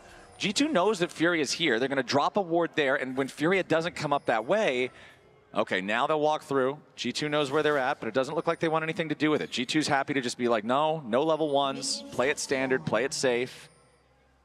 And Furia, they'll get the vision down there with the red buff, but that's it. And I think if you're G2, it's pretty obvious there's a ward here since you placed that ward down on the back end of the red buff, and then it took an extra second or two for all of Furia to show up. You know they stepped off into that side brush, likely to drop the ward, and so they'll sweep that one away for free on the G2 side. Now what that does mean, it allows Jojo and IU to gain control of this brush level 1, and additionally, there is no way for Lebrov to clear a ward, right? So if they get vision here, it's quite obvious there is the hook.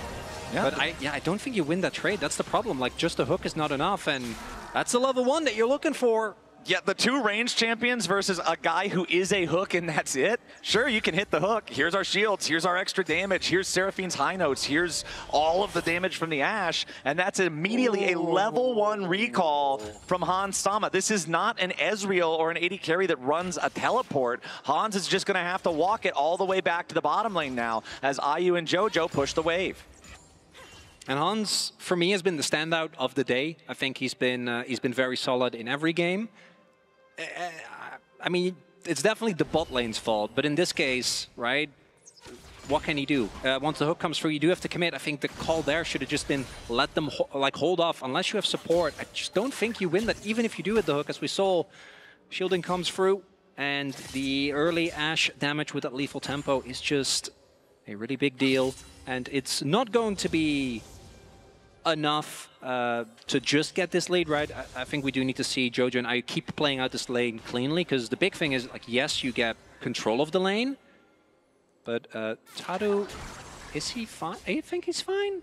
Yeah, he's fine. I think he's fine, but he is not just only farming pre-6. Broken Blade, with the control, with the shove up here in the top lane, Tatu just wants to scrap. PvP at level 3 for this Nocturne. Broken Blade jumping back in after Gigo here.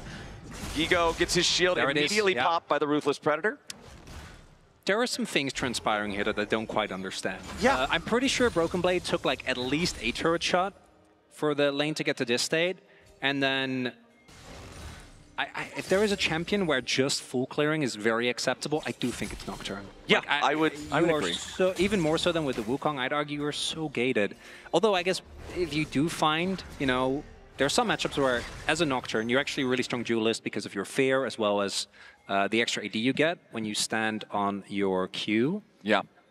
But it's Neferi, you're not going to be able to. Ooh, nice pull there from Labrov. But the counterattack, it's still Furia's duo who comes out on top in terms of the status of the health bars. I feel like unless Labrov is hitting one of these pulls, dragging somebody underneath the turret where they can't fire back on Furia's side, Furia is just outgunning them after the fact. Tatu stepping up here. Skewmon wanting to steal away some chickens. He does go back in to get that, but the Fear Tether still finds its mark. As Tatu's ready to flash follow on the Shadow Path. Skewmon tries to get away. A little bit more damage will do it, but no! Caps with a nice double binding through the Tangle Barbs. This early game, Chronicler, is madness. Yet no one has died. Well, hold on now. Remember, the top lane has been the location of first blood in all 3 games thus far, and Broken Blade does not want that to be the case right now. It's a fist fight. Yeah, it's just we're it's a back alley brawl. I'm wondering. We'll need to see in the replay, but I'm not quite sure. I thought if Toots goes for the flash Q there, definitely gets the kill, but maybe he didn't have the energy to go for the Q.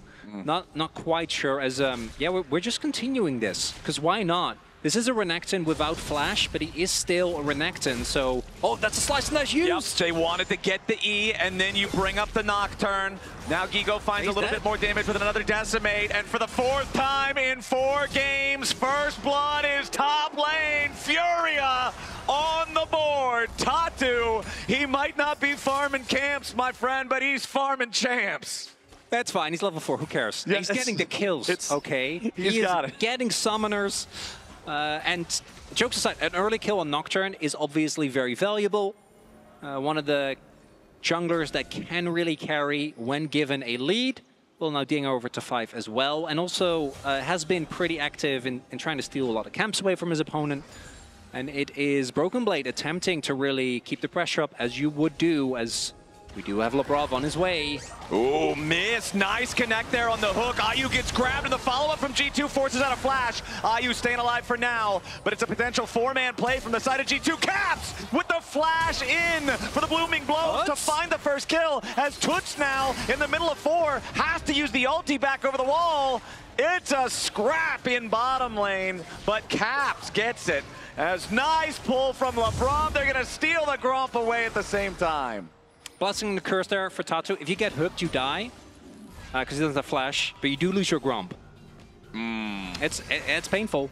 I imagine that Toots didn't have his W, because it felt like when he went in, if you can stall with W there and you can actually get a big R2 off, then maybe there's an opportunity. As here, sidestep doesn't fool Labrov. I get the setup, and if you flash the hook, you live. Instead, Ayu tries to outplay it, doesn't quite find it. Caps with the flash Q, and Shurdy goes down. And then here, in hindsight, I'm looking at this with Caps especially being as healthy as he is and no level 6 on Tatu. I think actually going out is the right call, because even if you trade, do you really want to trade your life for Labrov's? I'd say no. No. As top lane, Events are still transpiring. Yeah, we've got ultis traded back and forth now with a fully charged Decimate. There's that last little bit of damage for the Nocturne. The Fear Tether is attached. He's wearing alligator boots. Tatu grabbing the second kill for Furia. And we knew the sign was coming. It's been on the ban list already. But despite that, Gigo having yet another great game, and it's Tatu reaping the benefits. Now 2-0 on the Nocturne. He doesn't even have his ult. You know, I'm sorry. I apologize. I wasn't familiar with your game. I thought that Nocturne needed ult to do stuff. I was clearly wrong. Yeah, obviously. My bad. You have not studied all of the the books of The Nocturne. forbidden Nocturne. The Nocturnomicon eludes you, my friend. It does also illustrate what's so fun, and has been so fun in this series about Furia. It's just, they don't give up. They're just going to go. They're just going to send it. Doesn't matter in what champion, doesn't matter where. And in some cases, they probably shouldn't. You know, IU in the last game probably could have done without a few of the E-in calling combos into Ornn and Nocturne. But also, that's why the game got kind of messy. They're going to draft what they think they can win the game with, and then they're going to play that draft the way they think it wins. And sometimes that's Nocturne ganking at level 3, ganking at level 5, setting up this Scion to be able to punish the Renekton. Broken Blade has been looking shaky this series, right?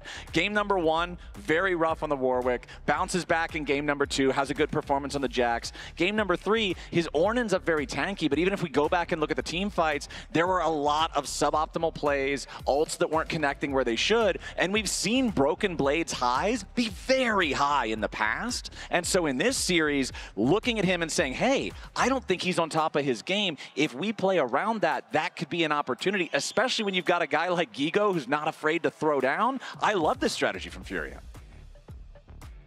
And Scion is also one of those champions where if he gets out of control early, it can get really bad, right? Like he can actually be a menace that becomes nigh unkillable come mid-game. I also think that when you look at the champions that are available, like Kalista is all right, obviously, but does have to put herself in harm's way.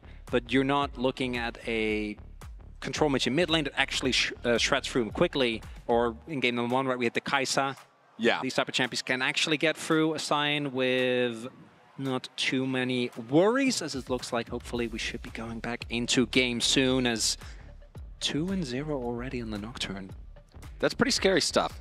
The big thing I'm still looking at, though, because we talked about it previously with champions that have semi-global or global ultimates, the first cast of the ulti is always so huge. The cooldown is terribly long. If you waste the Nocturne Paranoia, if you don't get value out of it, it feels really bad, and you'll feel like you kind of lost out all of that extra momentum that you've built yourself before. So, now that he's level 6, let's see where that Paranoia lands.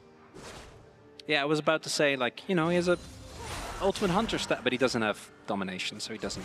Right, yeah, it's, I wish I could remember the name. I always just call them the colors. Yellow, blue, light blue, green. Oh, immediately going in for the Paranoia here after Caps. Finds the Fear, but it's only... See, this is the kind of ulti that I was afraid of. This is the kind of one that you really don't want to see. Beautiful pull from LeBron into the Wombo combo with Hansama's ulti. JoJo's in a little bit of danger. He finally dies, but Toots is hopping in there to make it a 1-for-1 here so far. Now wants another. Hansama in danger. Toots grabbing a double kill. Caps about to die to Tatu off to the side at the same time. Skewbon won't get a kill. Holy cow, G2 just lost 4, and Furia sent him straight to the Shadow Realm. Oh, baby, what a fight!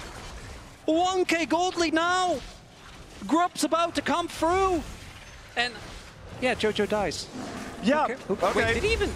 he did die, I'm pretty sure. Yeah, he did die. Who cares? Yeah. You got 2 kills. They killed support Seraphine. That's it. Okay, Caps teleporting deep to try to get one back onto Toots, who immediately goes inside the smoke. Shuriken Flip does not find a target there. Honestly, Chronicler, I know that he's at 400 HP, but I think if that Shuriken hits, there is a non-zero chance that he flips. Oh, yeah. I mean, yeah. He is sitting on a lot of gold.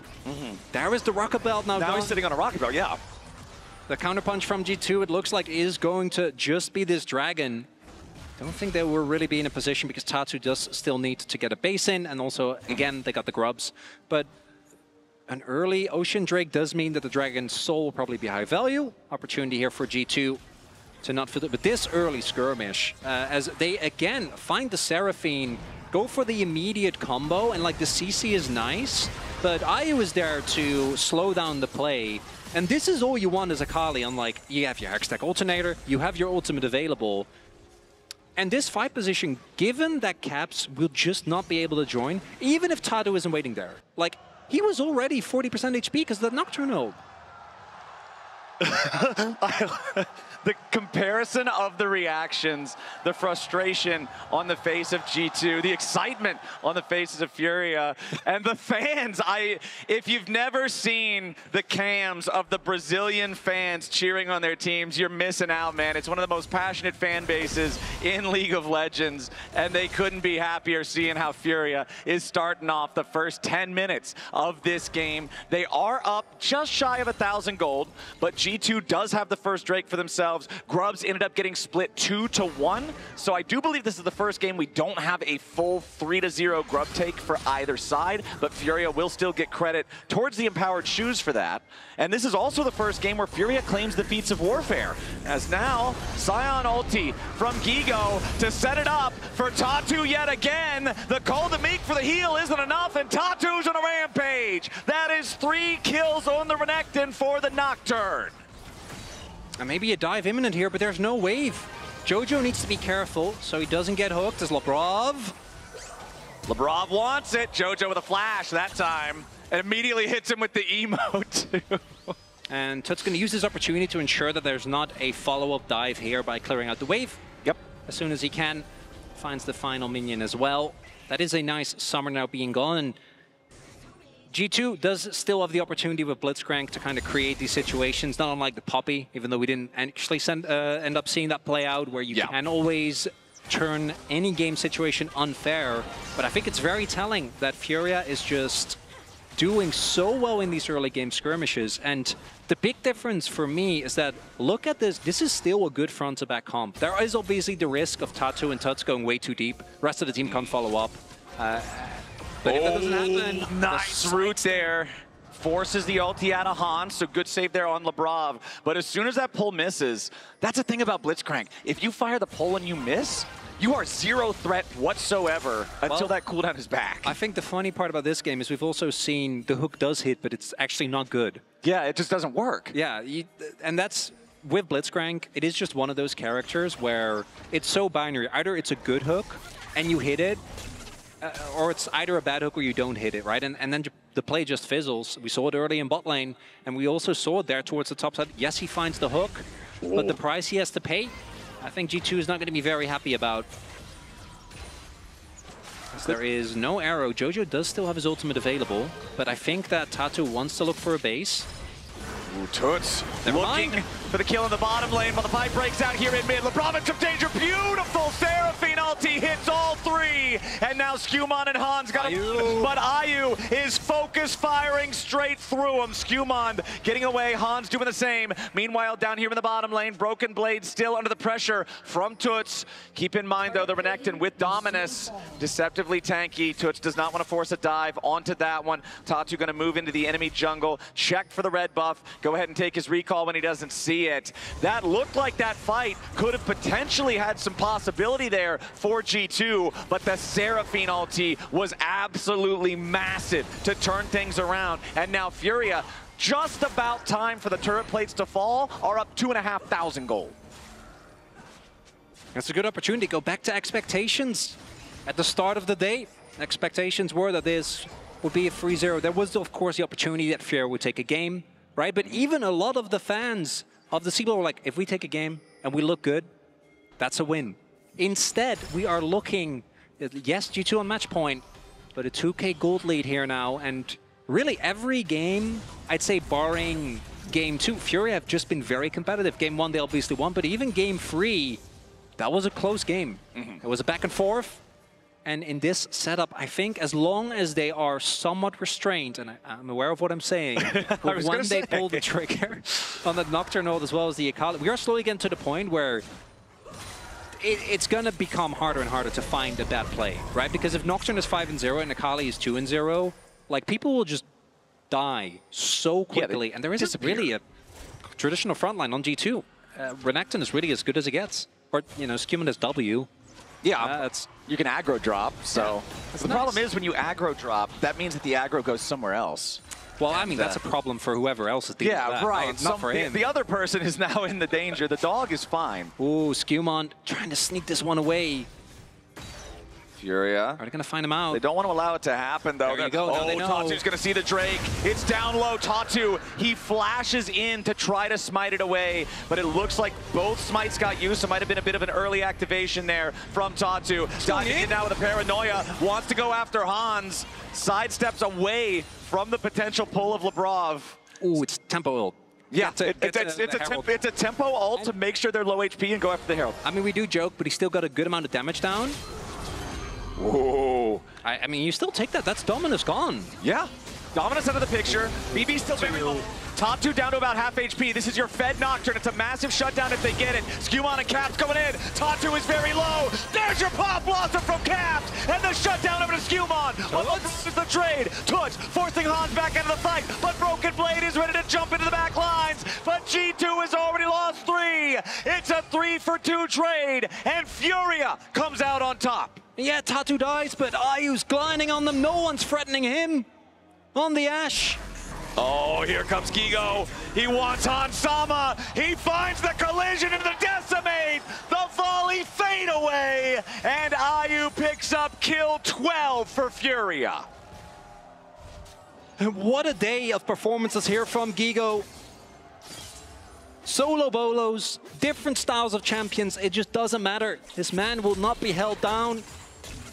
Huge individual gold lead as well. As we take another look, the attempt from G2 to punish this Nocturne, and a lot of cooldowns are used. I think going for this fight, understandable, but it's Labrov not finding the hook, and then this being a little bit disjointed, right? Tatu stalls for so long, which means that by the time that they actually take him down to disjoint the fight, and it's again, yeah, Jojo dies, but who cares? The rest of the team is clearly already trying to opt out of this, and it's G2 going too aggressive, clearly not all being on the same page, because half the team was backing off while the other team is going in. Maybe the call was, I'm not getting out, you know, I'm gonna try and look for something. Yeah.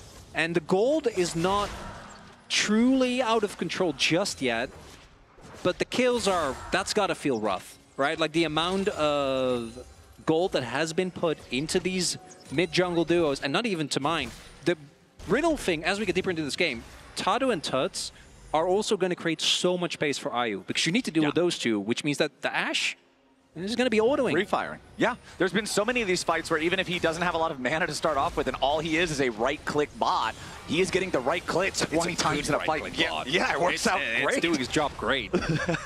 Labrov stepping up, looking for maybe the opportunity here for a pull, but I would advise against it. Tatu jumping in, immediately decides he wants to go after Caps. Pop Blossom's going to stop it, but only for a moment. Caps is down. Jojo gets revenge. Now a decimate from Gigo here on the front line keeps Labrov and Hans Sama zoned away.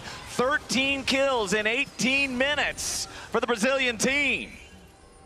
The gold lead keeps growing. Mid lane turret is going to fall. Herald soon as well. And with how this game has been playing out thus far, are we really going to... It's going to happen?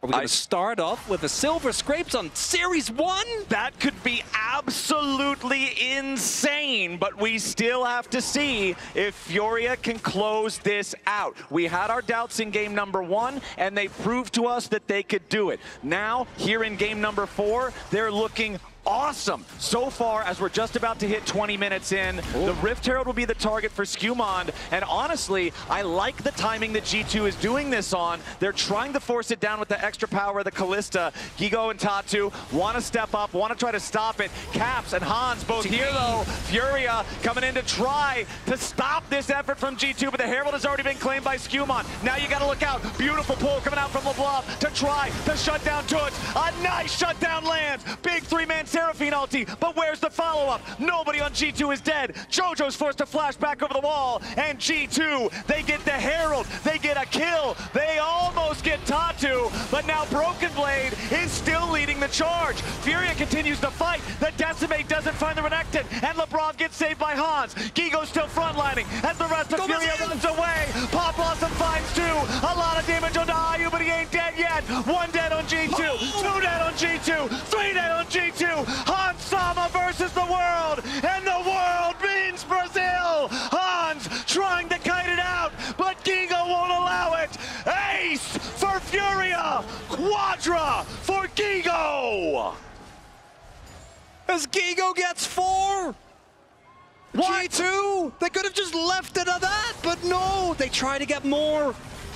The sums they got, because this attempt from Furia, it's just a little bit too much. Jojo isn't quite in the position. They immediately get so much damage down onto the Sakali. Nice hook from Labrov, gets him out, but that stalling out from Jojo, I think, actually ends up being big. And then you can just leave it at that, right? You got a bunch of cooldowns. Yes, you won't get Tatu, but it's not the end of the world. But instead, they keep going into this choke point. And Seraphine is one of those champions where if you get more rotations off, you end up sustaining so much. These small choke points are huge, as Gigo hasn't died yet, but maybe using his passive this time around. That is a 1,000 gold shutdown. They have to give this to the right player. Skewmon will be the one to take it. Big shutdown for G2. That was a very fed Scion. That is a top lane that has Otacon that spawned only 1 minute ago. That is a G2 that still has the Herald in their inventory. And this is a big punch coming back from the LEC. After Furia had been dominating so far, it's Otacon for G2. They're going to slam the turret into the tier 2 turret at the top side at the same time. They should be able to get the gold from this. Ash Arrow collides, but it won't be enough. The turret's still barely hanging on, but the extra damage from the one Void Grub is enough to force it down. At the same time, mid lane tier 2s have been taken by Furia in the mid and bot lanes. Tatu trying to stop the backs, but he walks too close. Labrov with another beautiful pull, but the ulti over the top slows it down. Shut down over to Skewmon. Broken Blade in trouble. He's gonna die now as Skewmon tries to jump back over the wall, but Gigo's ready to chase. Make that 2 dead in G2 jerseys. Labrov and Hans on the run, but Gigo, Ayu, and Jojo are all ready to chase. And the mayhem continues. The Tatu goes down. G2, they get Otacon. And I think that's them making the best out of a bad situation. Thanks to them getting that inner, the gold lead stays relatively even. 4.7 now. I think it was 4.2 by the time the play began, but obviously you do get a decent amount of value with the Otacon. But man, this 4th game, Dragon has been found in its Hextech again. Loving me some Hextech gate action, but it also means that the relative value of these Dragons does go up. And still, some of the decision-making around when to take these fights from G2 has fell off, whereas from Furia, it's just been hit after hit after hit. Gigo, of course, getting caught up there was a big surge of gold over to Skewmon individually. This Nefiri now with 3 fully completed items. Skewmon is very dangerous. If he can get access to Ayu, he can pop him in a blink of an eye. But like you already said, the problem is you've got an even more dangerous Nocturne and Akali combo flying towards your carries. And so for G2, the 4,000 gold lead still remains very difficult to navigate. It really does. For G2, the upside is that with 2 Dragons already, they're not at any threat just yet, as it's going to take a while to take them down. Reinforcements are on the way. Yeah, Gigo's surviving for now. Got the redemption coming in to help him. Broken Blade now isolated. This is not where he wants to be. He's not going to buy nearly as much time as Gigo could. And that'll be another kill over to Furia. That is Broken Blade's 7th death this game on the Renekton. Furia putting a target on his back, focusing down this G2 top laner every time he tries to go in. Gigo just barely not having enough channel time there to try to interrupt the Hex Flash of Labrov over the wall. And Furia set up now in a 5v4 for a push onto this remaining tier 2 turret. This is the last structure outside of the G2 base, still standing. The paranoia used, but no ulti, no forced dive. Another great pull from Labrov. Forces out the flash from Tatu. Furia's push will not force the turret. I think trying to kind of bully them off with that ultimate, trying to make them second-guess themselves, but G2 not falling for the bluff, holding strongly, but still Furia in such great control. Look at the vision as well, right? The amount of wards that are there towards that middle of the map, Baron about to spawn, and they will be able to get a little bit back on this punch, but particularly against the Nocturne and the Kali, you can't really afford to lose sight of vision. And so much of Blitzcrank's value is also tied to you denying vision to your opponent, because the fog is your strongest weapon. Because 2 really phase checks outside of specifically Gigo. Rest of the team, a lot more risk involved. Yeah, we've got over 1,000 HP stacked up through Soul Furnace alone for Gigo right now. Also worth pointing out, the Seeker's Arm Guard fully built now for Toots, so he'll have that active as he continues building towards the Zhonya's Hourglass itself.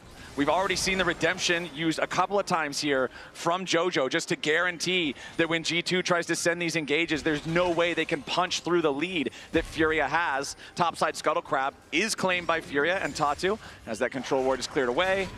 Labrov got to be a little bit careful here. Honestly, the most effective use of the Labrov pulls we've seen so far this game are to further threaten Tatu when he tries to dive in or position aggressively.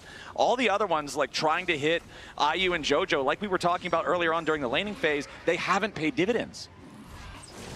They have not. As G2 trying to look for a pick towards Nash, not actually going to find one, and obviously not having the opportunity to go for that objective themselves. Can go for a fake out. Try and force a response out of Furia, but not going to go for that. As Hans, feeling safe, isn't really, but not going to get even close to face checking that. Not going to push his luck. Yeah. As the Dragon gets taken, that's the second one. It's nice for Furia, but obviously just a Dragon.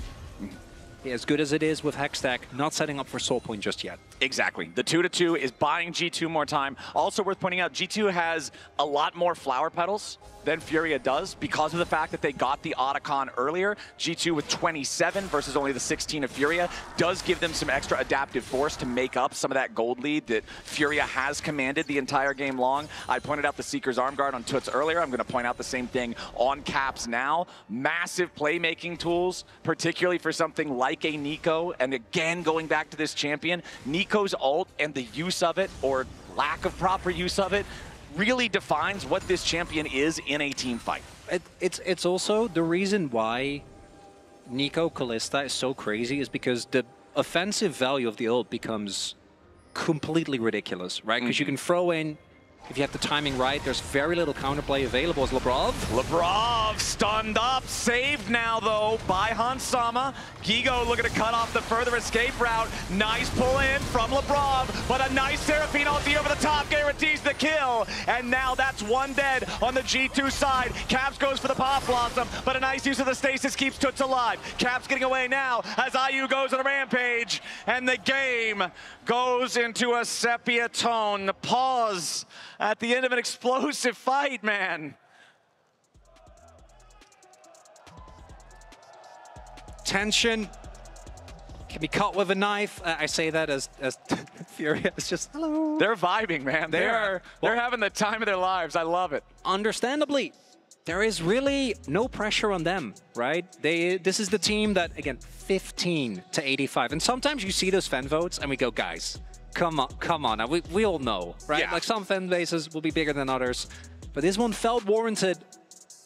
And that play right there, it's just another example of that Seraphine pick paying off so well. It makes zone control so much harder because any play in a choke point can just backfire in just seconds. And even though that engage wasn't even the cleanest, right? We saw Gigo come in and kind of miss with the ultimate. We saw Nocturne go deeper than what it looked like he had initially planned, but still ends up working out because, again, IU, unthreatened, just gets to auto as much as he wants.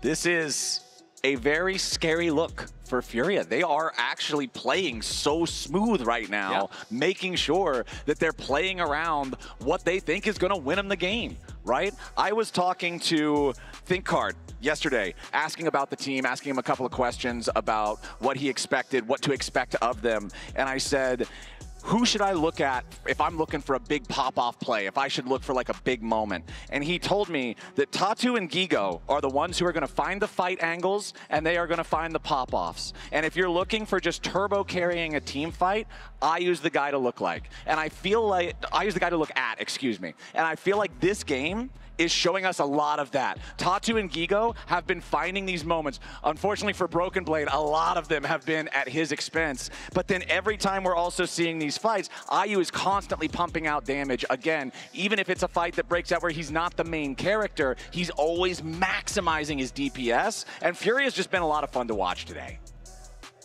They really have been. Will be something with the position that they're in the game right now, right? Things are looking peachy. We'll have to see as we get more info. I'm sure we will update you guys. As you know, it's a classic. Yeah, NA versus EU. Yeah. Well, I'm personally not emotionally invested, but I do enjoy watching you guys fight it out. Yeah, it's great. This is now it's just A versus EU because we have the Americas region. Yeah. Brazil doing everybody proud though. Like honestly, you come into today, you're looking at this head-to-head. You're looking at G2 who have countless experience at internationals. You're looking at G2 who are the only team from the West in like the past, what, 10 years to win an international event with MSI 2019? They're also the only one to win an MSI that isn't LPL or LCK. Yeah, the only team ever from NA or EU to win an MSI, going up against Furia, who are here at MSI for the first time. And it's like, you would not expect this to be as close as it is, but Furia are here to prove the doubters wrong, man. They are playing such fun, exciting League of Legends. I was a doubter. I'm on the verge of being convinced. And you know what? Really, without this, even if this game ends up G2 pull it back, right? They win 3-1. I'm still gonna be convinced. Like we're past that point. They don't need to win this game. They don't need to win the series. This is already a super exciting and wonderful performance from this team. Yeah, that I think warrants a lot of talking about, and I'm sure a lot will be said. Oh, we don't know the outcome of this series yet. I'm sure there are already. The discourse will be. I'm sure there are already hundreds, beautiful. if not thousands, of comments between the Reddit and Twitter threads already. But I do have an update. They are currently investigating a bug report on Kallista's ultimate. I'm not sure what the specific bug is, but it was something to do with the Kallista ulti. We will give you guys more info once we know it, but that's about all we've got right now. And usually I feel like it's the ability bugs that take the longest to resolve because they're always so technical. Yeah, I was getting a little worried because we'd been on track for way too long. And for me, that's getting increasingly difficult. So this is actually great. Yeah. We're in your comfort zone now? Yeah, we really are. Because I don't know where we are right now when it comes to the Korean time zone, where I am still, you know, kind of operating mentally, but it's late. I know that. So somebody who grew up in middle of nowhere USA for a long time, I had no consciousness of any other time zone ever, right? Like I lived in the same place my entire life. But then, yeah, after I moved out to LA for the LCS, I think after like almost 10 years now, I'm pretty comfortable comparing my time zone to Europe. But like, in terms of comparing it to Korea or China, I still have no idea what time of day it is, man. I feel like maybe by the time I'm 50 years old, I'll be able to have a sense of when that is. Maybe we're just not meant to know. Yeah, even though this is a very simple number, like it's not for us. Maybe you could only calibrate half of the time zones in the world accurately at any given time. Well, you can even argue like you can know the number, but do you understand the number? Because what I'm feeling right now, it's sort of the jet lag. You know, a number. You need to experience it to really get it. Have you played the new ARAM yet? No, I haven't, but I've heard really good things. The fact that both Arena is back and ARAM, I'm obviously very happy I'm here. I'm having a great time with you. Having a great time with these games. But let's be real. You want to get back and play some ARAMs? It will be good. A little bit of ARAM, a little bit of Arena. I'm not the biggest ARAM gamer myself, but I have a couple friends who are like 90% of their games are ARAM. Yeah. My friend was so excited when they introduced the multiple maps that you can just rotate around and stuff. He was stoked. It was like Christmas for him. So I can understand the excitement. Yeah, just good times. Just good times. It's sounding like, in terms of the update, I believe it's looking like there was not a bug. So hopefully we will be able to return to the game here shortly. Hopefully all the players can stay nice and focused, zeroed in. Okay, bug reported, result, no bug found. We are getting ready checks from all of our players now, and as soon as everybody is confirmed, ready to go, we will lock back in. Now remember, Chronicler, when we previously had a pause for the mouse issue, as soon as we loaded back into the game, I think it took less than 10 seconds for Furia to pull the trigger and go in and try to make a play. However, we're at the back end of a play that was just made. The trigger was right pulled. now. Yeah, we're already there as Furia will continue their march down mid lane. The first inhibitor turret is down. It is a 5v3. Furia is continuing to move forward. Remember, they already got the resources. Nexus turret's under fire. Furia going in. First Nexus turret about to die. Toots creating space. Broken Blade's got hysterics, but he's staying alive for now. There's no more wave. Toots and Tatu both going to take the Hex Gate out as the rest of Furia walks back out the long way. The game goes on.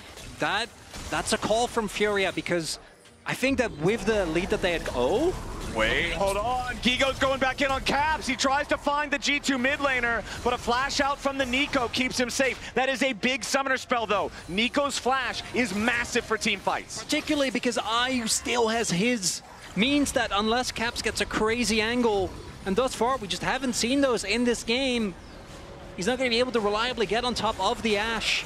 But what I was saying, so they get the mid lane inhibitor, but they could have also used the previous play to guaranteed setup. Instead, they are hungry. They want to push for the win, but because there's no Baroned up minions and there were still enough members of G2, the wave gets cleared relatively easily. Now, they still have a good setup as... Oh my god, he goes in! Oh yeah, Toots is already jumping in. Oh, the Shuriken flip immediately into the R2. Toots zoning everybody else away. Meanwhile, Tatu jumping after Skumon. He knows if they kill the Nefiri there, the Baron is free, but they don't get the kill. They will force out the flash from Skumon's Nefiri, and now Furia, they turn right back onto the Baron. Now, Toots has no ulti here on the Akali. Keep that in mind. Broken Blade taking a turret down there in the bottom lane at the same time. He's got a TP if he needs to join up. Here comes BB's TP right now as Furia is trying to put themselves in position. LeBron already missed the pull. Now you got Toots making space yet again. Going gold, buying time. Caps goes in. Massive pop blossom. Zero follow-up. Toots stays alive. Jojo with a Seraphine again. The team fight battery as LeBron will die to the fear tether and Furia is marching down mid. It's happening, Flowers! Furia with the push. They got to make sure they try to interrupt these backs, though. Tatu, he'll stop Skumon for now. Where's the wave? Hans is cutting it. G2 keeping themselves alive with this. Just do Nash. Nice do arrow. Nash. It's fine. Okay, we're not done with the game here just yet. Hans bought time. They'll have Nico. Oh boy. No, they are not going for the Baron Flowers. They want to bring us to game 5 right here on this wave. Maybe we are going to the end of the game right here. They've got the wave. They've got Gigo with so much HP. They'll pop the paranoia as Broken Blade tries to cut the wave. Furia want to force the end of the game right now. Redemption comes down. Broken Blade tries to find pressure under the back line, but he won't get it. The Lax Nessus turret still barely standing. Caps goes in for another pop blossom, but he will not get it. Ladies and gentlemen, in the first series of MSI 2025, we are going to Silver Scrapes. And the previous push doesn't pan out. The wave gets cleared. And I keep talking about the Baron, and Furia says, no, we don't need Baron. We can just murder them. And as the wave does get cleared, it's already too late. So much damage being done. IU attacking, unrelenting. And we're about on our first series, 100% Silver Scrapes rate. This is an incredible start to MSI 2025 as Furia push G2 to a 5th game. Let's head over now to the analyst desk. Please break that one down. Vancouver, are you not entertained? The very first best of 5, fearless best of 5 of MSI, and it is Furia taking us to game 5 here. What a monster performance for what was the underdog team here at MSI. 14% of the fan votes, and that was just people sending out their hearts there, being like, hey, that's my boys right there.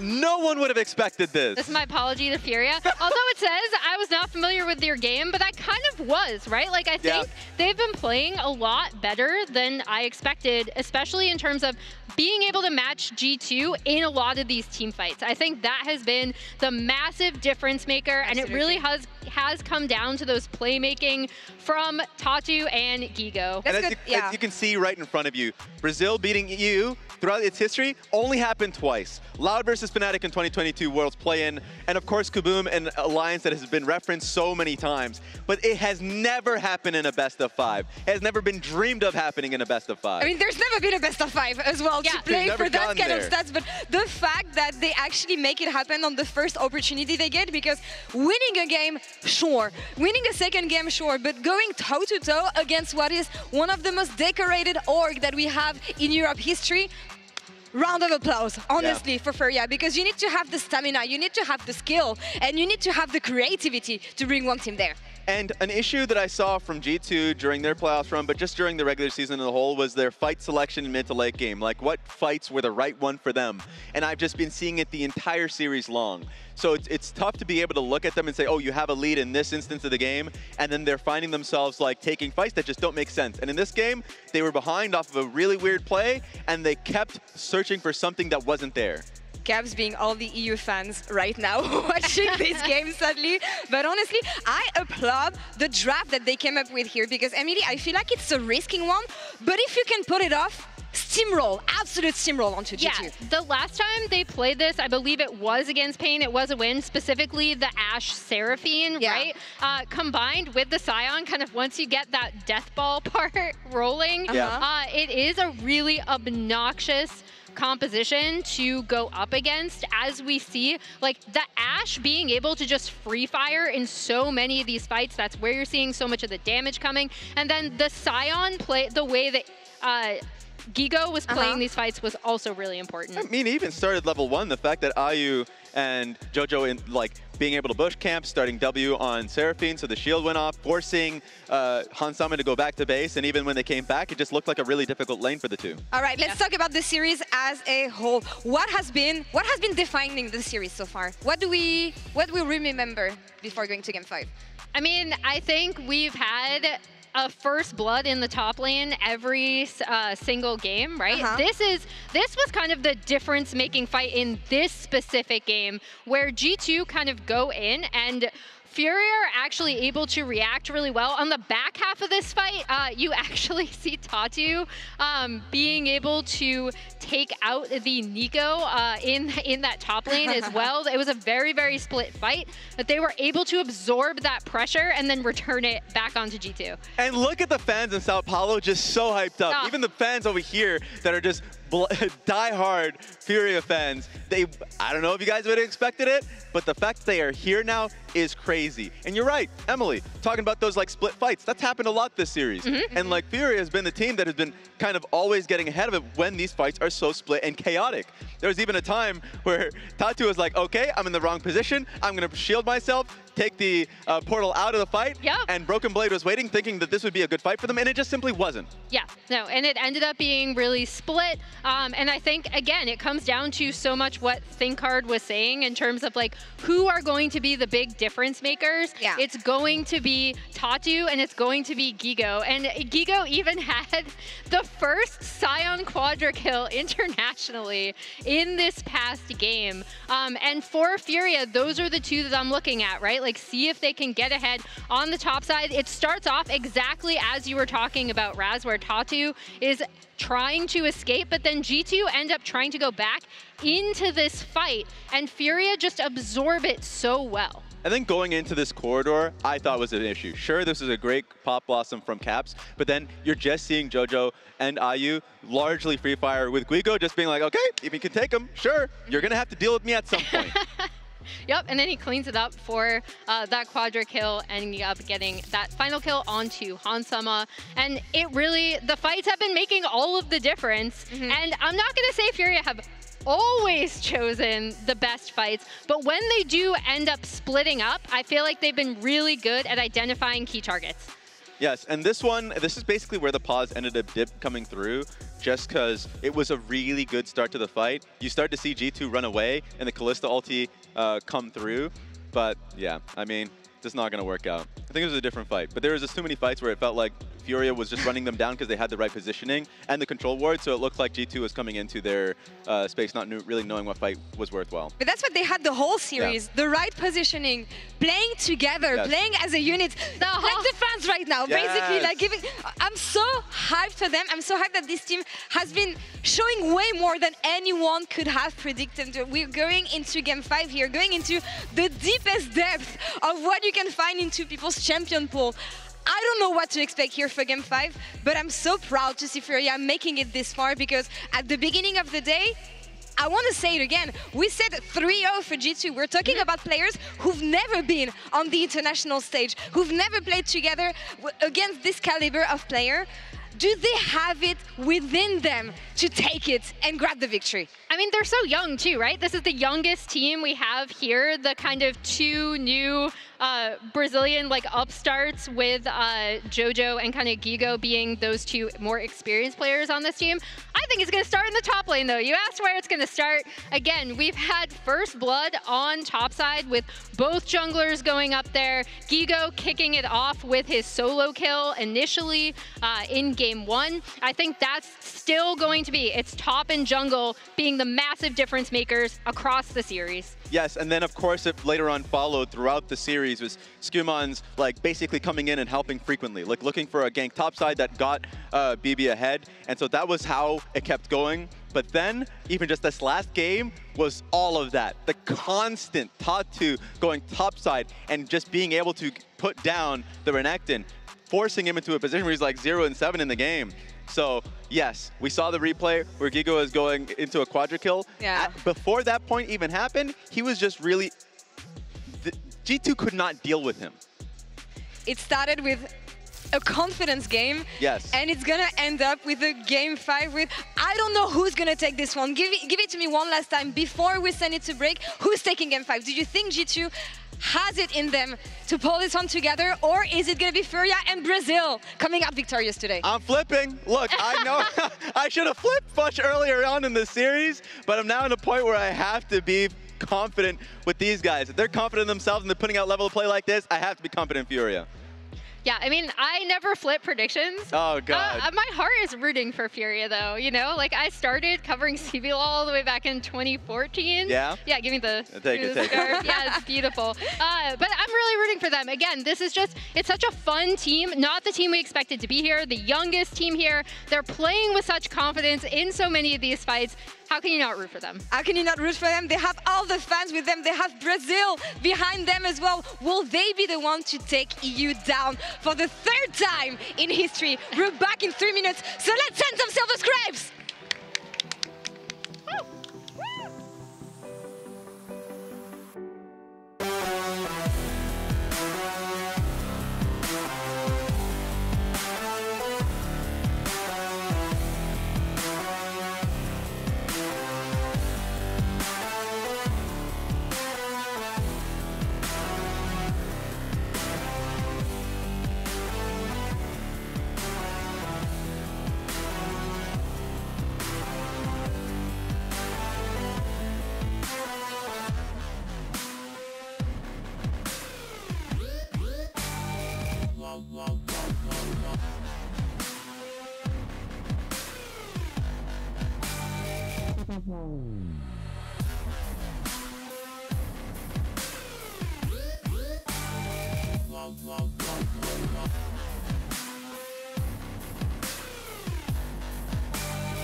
Ladies and gentlemen, welcome back to MSI 2025. Your ears are not deceiving you. That is Silver Scrapes in the background as our first head-to-head here in this tournament between Furia and G2 is going the distance. If you've missed it so far, it's been a battle, and we're about to go in to game number 5.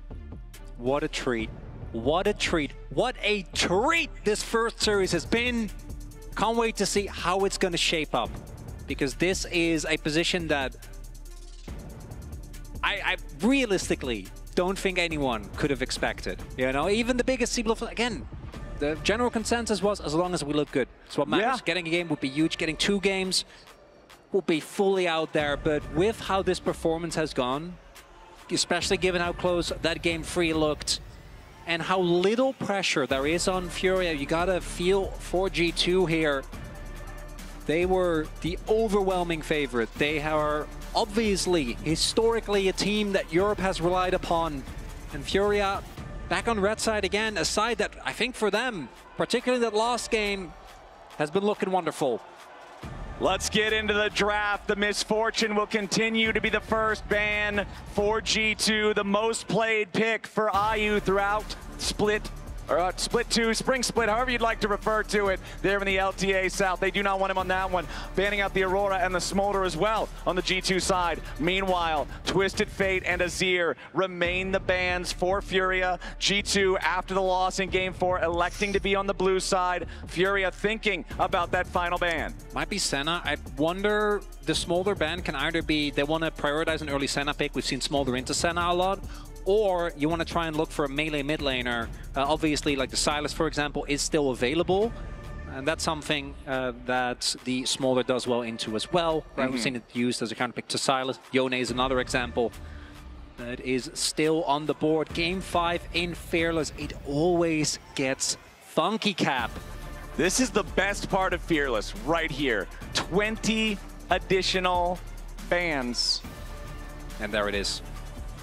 Senna Prio, so that Smolder ban in the context of that. But the Caitlyn ban is so interesting because it does mean that one of the possible punishes is taken off the board. This is just matching scaling with scaling, but Jinx can be deceptively strong early because of the range advantage.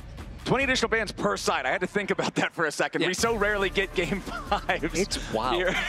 Here, well, I mean, speak for yourself. I've had plenty of Game 5s. Okay, yeah. In my experience, I haven't had a lot of them. I still got to get used to the math here. But we do have that Senna that you were talking about locked in for G2. Over on the Furia side, though, the response will be the Jace as well as Leona. And this deep into Fearless, these powerful engaged supports are very heavily limited, right? We've already seen Nautilus. We've already seen Rel. We've already seen Rakan. We've already seen so much of it.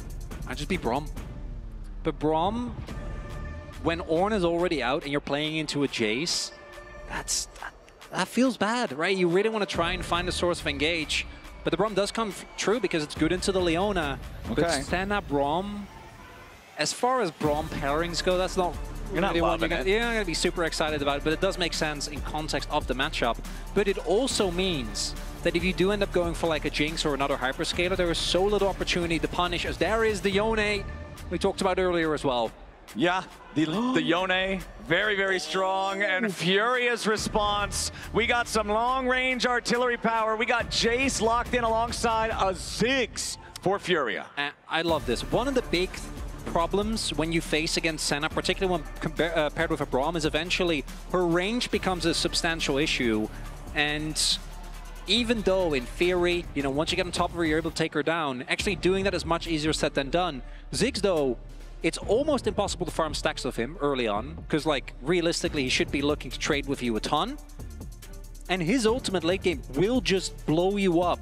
And you don't have a reliable way outside of straight up flashing to get out of that. I love the Ziggs-Leona combo. It does mean that they need another source of AD. We already do have the Jace here as the Camille gets taken away. I'm wondering if you're going to get to the point where you start banning things like Tristana, right? That is still left as one of the AD mid laners. This Jace could also theoretically still be flexed to mid. And even the Ziggs isn't necessarily tied, I don't have to tell you this, to that bot lane. Exactly. The Ziggs could go a couple different spots here. We'll see exactly how that shakes out as top lane is the target for both teams here in the second half of the ban phase. Camille removed by Furia, while the Ambessa eliminated here in the draft by G2. I do expect Furia to continue to try to put pressure onto Broken Blade. Sejuani, another character that oftentimes, considering her popularity in so many metas of the past, it's surprising to see still available in a Game 5, but not pickable now. That's a wonderful ban. Like Yone, Braum, Sejuani as a core. Yeah. That's kind of disgusting. So much power, the double CC passive, the lead taken away, which I really like. I do think as Furia here, you're looking towards AD setups. So many rather of them are already gone, and you also have to obviously be mindful of counter pick when it comes to the jungle matchup. This should be a jungle pick up here to not really show what is going where, unless they have something really crazy saved here, but that is going to be the Lilia, so that is an AP source, meaning that they are desperately in need of a little bit of additional AD. Yeah. The one nice part about not having a whole ton of AD thus far, there's not a true tank on the side of G2. Closest thing is Braum, and all the tankiness really comes from the door. You don't have the econ to be a true meatball. As how does G2 want to play it? I still need to see a top laner. I still need to see a jungler. I'm going to get a big old boy with a beer belly that could play either one, technically. We've seen that one a ton. That's a classic. Mentioned him already early. Gragas, the setup that he has into a lot of the opposing team is actually really good, right? Not a lot of surefire ways available to deal with the... Oh, I love that, because the Jarvan, so it would have been exceptional as well if they do want to really get weird with it on the side of Furia, right? It's something that pairs well with Ziggs. And at this point, I'm like, Furia, I don't know what you're doing, but I'm willing to trust, as it does indeed look like the Gnar, which is a crazy good matchup, into that Gragas can come through here, meaning that the Jace will get swapped. Okay, that's what it is. I just love it when teams actually use R5 counter pick. Yeah, it's great. Reassess a draft, right? To pivot at the last second when there's no opportunity for your opponent to respond. And looking at these two drafts, there is so much explosiveness, right? But when you look at the drafts as a whole, I think I prefer Furia's, right? It's a very, very damage profile. I think the matchups, particularly in top and bot, look great. Because one of the things that you can do against Ziggs is obviously try and look for ways to get on them early, try to shut them out of the game. But with Braum Senna, there's just no shot that that's going to happen. Yeah, it's not a ton of immediate aggressive threat there between those two champions. Not particularly. Now, granted, there is a lot of engage power with the other three picks on the G2 composition. Gragas can find some pretty crazy angles with casks. True. We know that Jarvan has some very long engage ranges with the EQ combo into the R. Yone is a very balanced character and has a lot of opportunities to do a lot of things. Oh, I thought you were going to say a lot of opportunity for counterplay. Yeah, he has a ton of that too. For his opponent, right? yeah, for sure. But there's so much potential here if he's out of position for IU's side to get punished later on in the game. But I do agree with you, the laning phase should be just pretty standard stuff down here in the bottom lane. Where do you expect to see most of our action? And I know I'm setting you up for a trap question here, because last time around we expected a farming Nocturne and we got 2 or 3 ganks before level 6. It was 2-0 before level 6. I do remember that. Yeah. I gotta look towards that top side. Okay. It's the trio of Gragas, Yone, and that Jarvan that I think have so much offensive power, and they need to sync up well, because I still feel like G2 are very often seemingly all over the place. Now, an invade would make sense. You do have Braum, absolute level 1 beast, but Braum, not a part of this play. So it looks like it is just going to be a setup for Vision early on here. Yeah, they'll drop the standard chicken ward for the side of G2. You could see that Toots' positioning, he was standing far enough out in the lane because they only saw the top side of G2. He would be able to see if the Braum and Senna were trying to trail up behind them through the fog. So that's going to stop any type of a full style invade. Defensive ward as well. They really don't want to get cheesed. Yeah. Level 1 for Lilia is obviously not great. Lilia is a very high-tempo jungler as well. Oh, yeah. So we'll see how well Tatu can power farm, or if he wants to power farm at all. Generally, it's like a PvP level 3 type of angle here. At this point, I'm trusting him. I don't know what I think he's earned that. He really has with his performance throughout the day. And the other is that, again, this should be Gigo in a favorable matchup, and he has been performing admirably today. And there's also the bigger context, right? Like the amount of pressure that you gotta imagine G2 is feeling, given the historic importance of this team, given the expectations that were there on Furia for being clearly the 10th place team in this tournament. That's not what we're seeing in this series, Captain. No, absolutely not. Hans and LeBrov taking early control over the wave down here, but again, it's Ziggs. He'll be fine. Just want to be able to keep farming up. Jojo does take a little bit of poke, connects the Zenith Blade. Level 2 versus level 2, though. Jojo will not get locked up there by the concussive blows, so he'll step away out of that one. That was a really good satchel. I don't think you want to take that no. easily. Probably not. It was definitely looking a little bit dicey from where I'm standing, but checking back in across the lanes here with a try. Lane cam, Caps ends up on the very bad end of a losing trade there as Gigo reverting back into Mini-Gnar here. Wants to get that hyper proc onto Broken Blade, but Broken Blade will not allow him the opportunity to do so. Toots with the wave crashing into Tier 1 turret here for Caps. Particularly, with the grasp, Toots gets to farm so much value off of these early levels. The reason why I think Jace has been such a menace is because he's so much tankier as Caps. Yeah, Caps in some serious danger here. The last shot might get it. Toots eats a turret shot, though. Both mid laners now very low on HP, both drinking the potions. Toots with a slight health advantage. Level up. Both junglers thinking about it. Skewmon gonna grab his red buff there. Fires off the Scryer's plant, sees Tatu. Tatu, though, now also level 4. Lilia versus Jarvan. Bowling ball misses. He has mid prio, but doesn't have it in the bot lane. Do they really want to play for this? I think they should. Yeah, that's a good call. Choosing not to. Another bowling ball goes wide. Tatu, though, wants to make sure he can secure the top side. Crab does not want to get double scuttled here early on, and should be able to do just that with the Eep. Starting it off, Caps, again, just has to pretty much always concede priority of the lane early on to the ranged power of the Jace. Jojo goes right back in for a Zenith Blade. Another satchel. Teleport to return Gigo back up to the top lane. Goes back for his initial purchase to get the level 1 boots alongside the Null Magic Mantle. So a little bit of extra move speed I feel like is very effective, particularly against Gragas, because everything can technically be avoided. Yeah, there's also the value of Mercs, kind of counterintuitively towards Gragas, because his E feels like it should be a knock-up, but it's also kind of not. Mercs does in fact reduce. Oh, nice flash out from Hans. He's in danger, though. Jojo and IU continuing to try to put the pressure on. Zenith Blade there with the max range. First blood over to Furia. Finally, after 5 games, the first blood isn't in top lane, and it's a 2v2 kill from Jojo and IU. Toots versus Caps back in the mid lane at the same time. Toots wants to clear the wave, but he may have overstayed. He'll step back now, wants to get that last auto attack. Caps, though, with a Q3 primed, dashes in for the knockoff, and Caps gets the solo kill. He punishes Toots' greed. I don't know about that one, IU. Goes for the flash, doesn't quite find it, but that earlier play towards bot lane. This is a Ziggs lane.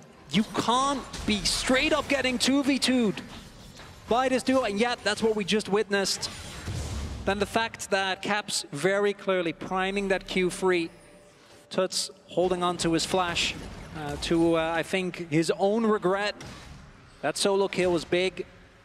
Caps is a man that has done so much over such a long period of time. As we take another look, this initial E doesn't hit, and I think that's what kind of bolsters G2. Yeah. But Jojo doesn't really take that much damage, and even with the flash from Hans, they still get on top of him. As in the picture-in-picture, looks like their fine is, a possible gank. Hey, at the moment that the Senna, it's actually caught, obviously you're not going to be able to get away. As we take another look at the mid lane play, Toots just desperately wanting to hold on to his flash. You just gotta, right? I feel like even earlier than that, you just gotta let the minion go. Yeah. It's a ranged minion at 5 HP. Oh, fate sealed from Caps, but Toots just steps slightly to the left and guarantees that's not gonna connect. But with that whole sequence of plays, Gold's dead even. And that's where I like it. That's what we want to see. Gigo versus Broken Blade up here on the top side. Yes, a definitive HP advantage for the Gragas. However, out of mana now. So not going to be able to trade as effectively as he would like. Worth pointing out, Broken Blade is still very even on farm with his opponent. This is important to note because of the fact that Gigo has been winning the head-to-head in top for pretty much the entire series. Skewmon stealing away some chickens now as Toots is going to walk up and see this. He is only about 2/3 HP though. Immediately activates the electric field. Skewmon getting back away as Caps goes in, but Jojo's ready to cover. Toots goes to the skies, flashes back over the wall to get away. Jojo also dropping the exhaust there.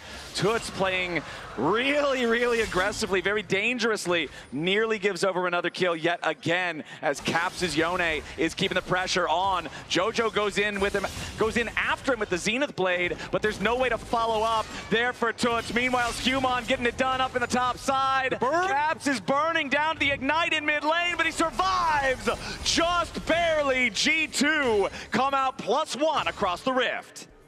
The Skewmon pathing towards top, finds the punish onto the Gnar there, putting Broken Blade in a much better position, and meanwhile Caps absorbing pressure. Found the solo bolo, not threatened as, oh, Ayu doesn't have flash. Ayu could be in some serious trouble here. LeBron and Hans putting the damage into him. Nice use of the root there. Yes, Ayu trades back as good as he can, but he doesn't hit the satchel, and G2 gets paid. Feat of Warfare claimed by Hans Sama and LeBron. And in the span of what feels like a very short amount of time, G2 firmly retaking their grasp on this game. The gold lead approaching 1K now. And kills on some of the most important members, particularly Caps and Hans Sama. Those kills are very valuable as we do see Tatu, obviously Lilia, very good at taking these grubs, will be getting them in addition to their early dragon. And this is also one of those compositions where if it goes late as Furia, I think you're not bothered whatsoever, particularly with the Gnar in the side lane, and that matchup I think is going to get more and more rough when it comes to Broken Blade's 1v1. We'll see if they're instead going to match Caps, because he obviously has been having a great game. But the fact that eventually Ziggs reaches a point where even if you kill him, if he just presses R on top of himself and there's too many people there, the fight might still be cooked. As long as you fire each ability at least once, it's like, okay, I did a ton of damage. Job. Job's done. The damage charts, no biggie. You can see, especially over there on the side, XP per level, or XP plus level, excuse me. Caps way out in front of everybody else, getting the extra EXP from securing that solo kill for himself. But now back up here in the top side, fully completed Mercury Treads. Again, I think that boots are just so valuable against Gragas specifically. I like this choice. Now immediately the fight over the Scuttle Crab. Tatu finds a two-man watch out Eve, but G2 brought more men. Caps goes right back in for a little bit more damage. Tatu flashing away. He's alive with the Mega Inferno Bomb firing back from Furia. Tatu still escaping. G2 still trying to fight. Skewmon wants to get away, but the bowling ball doesn't find the mark. Now, Toots has to continue his retreat as Jojo is trapped inside the Cataclysm, and Skewmon is locking him up. Furia loses out on the fight. G2 makes their move. They secure the kill, and they steal away the enemy jungle. And Furia keeps going for these messy early plays. You have a Ziggs. You have a Lily, just let them get their first item at least, and G2 says, thank you very much. Caps, happy to go for these fights. Skewmon with the Jarvan, so much mobility, right? The ability to just quickly get over walls. Something that I don't really think Furia ready for as Jojo trying to make a play on top. Yeah, Jojo used the unsealed spellbook to switch over to teleport, but a beautiful move there from Broken Blade to clear out the wave, make it so there's no angle for Furia to try to get their play here. But Broken Blade, he recalls in time, nicely done, immediately stopping what Furia wanted to do. Toots. Toots, he will survive because Yone has to snap back to the sole origin point. Yeah, that was really nice done by Broken Blade. He simultaneously cleared the wave, knocked back Gigo into his own waiting barrel. Nicely done. Clears the wave, and G2, they're absorbing all these plays, so Furia investing a lot of resources and it not quite working out. We do see the Archangels come through. This is the type of game where Archangels, I think, makes a decent amount of sense. There's so much backline access, so much burst that comes through. We hope that the rest will be more damage-oriented. Tatu should also be approaching his Liandry's relatively soon, but then Caps obviously Getting very close now, especially with that gold lead towards that Blade of the Ruined King. Skewmont has his Sunder done as well.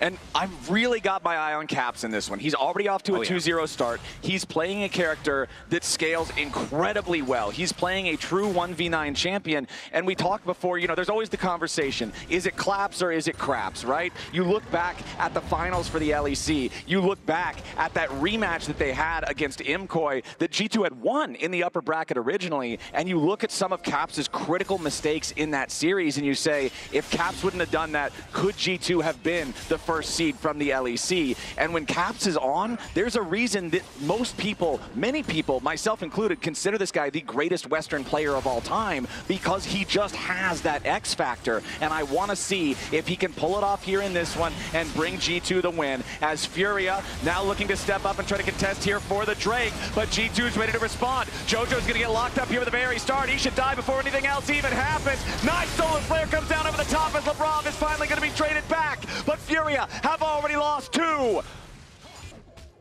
As meanwhile, Gigo towards the top side of the map has to flash. Nicely done from Broken Blade there, winning out in that little bit of a 1v1 scrappy trade.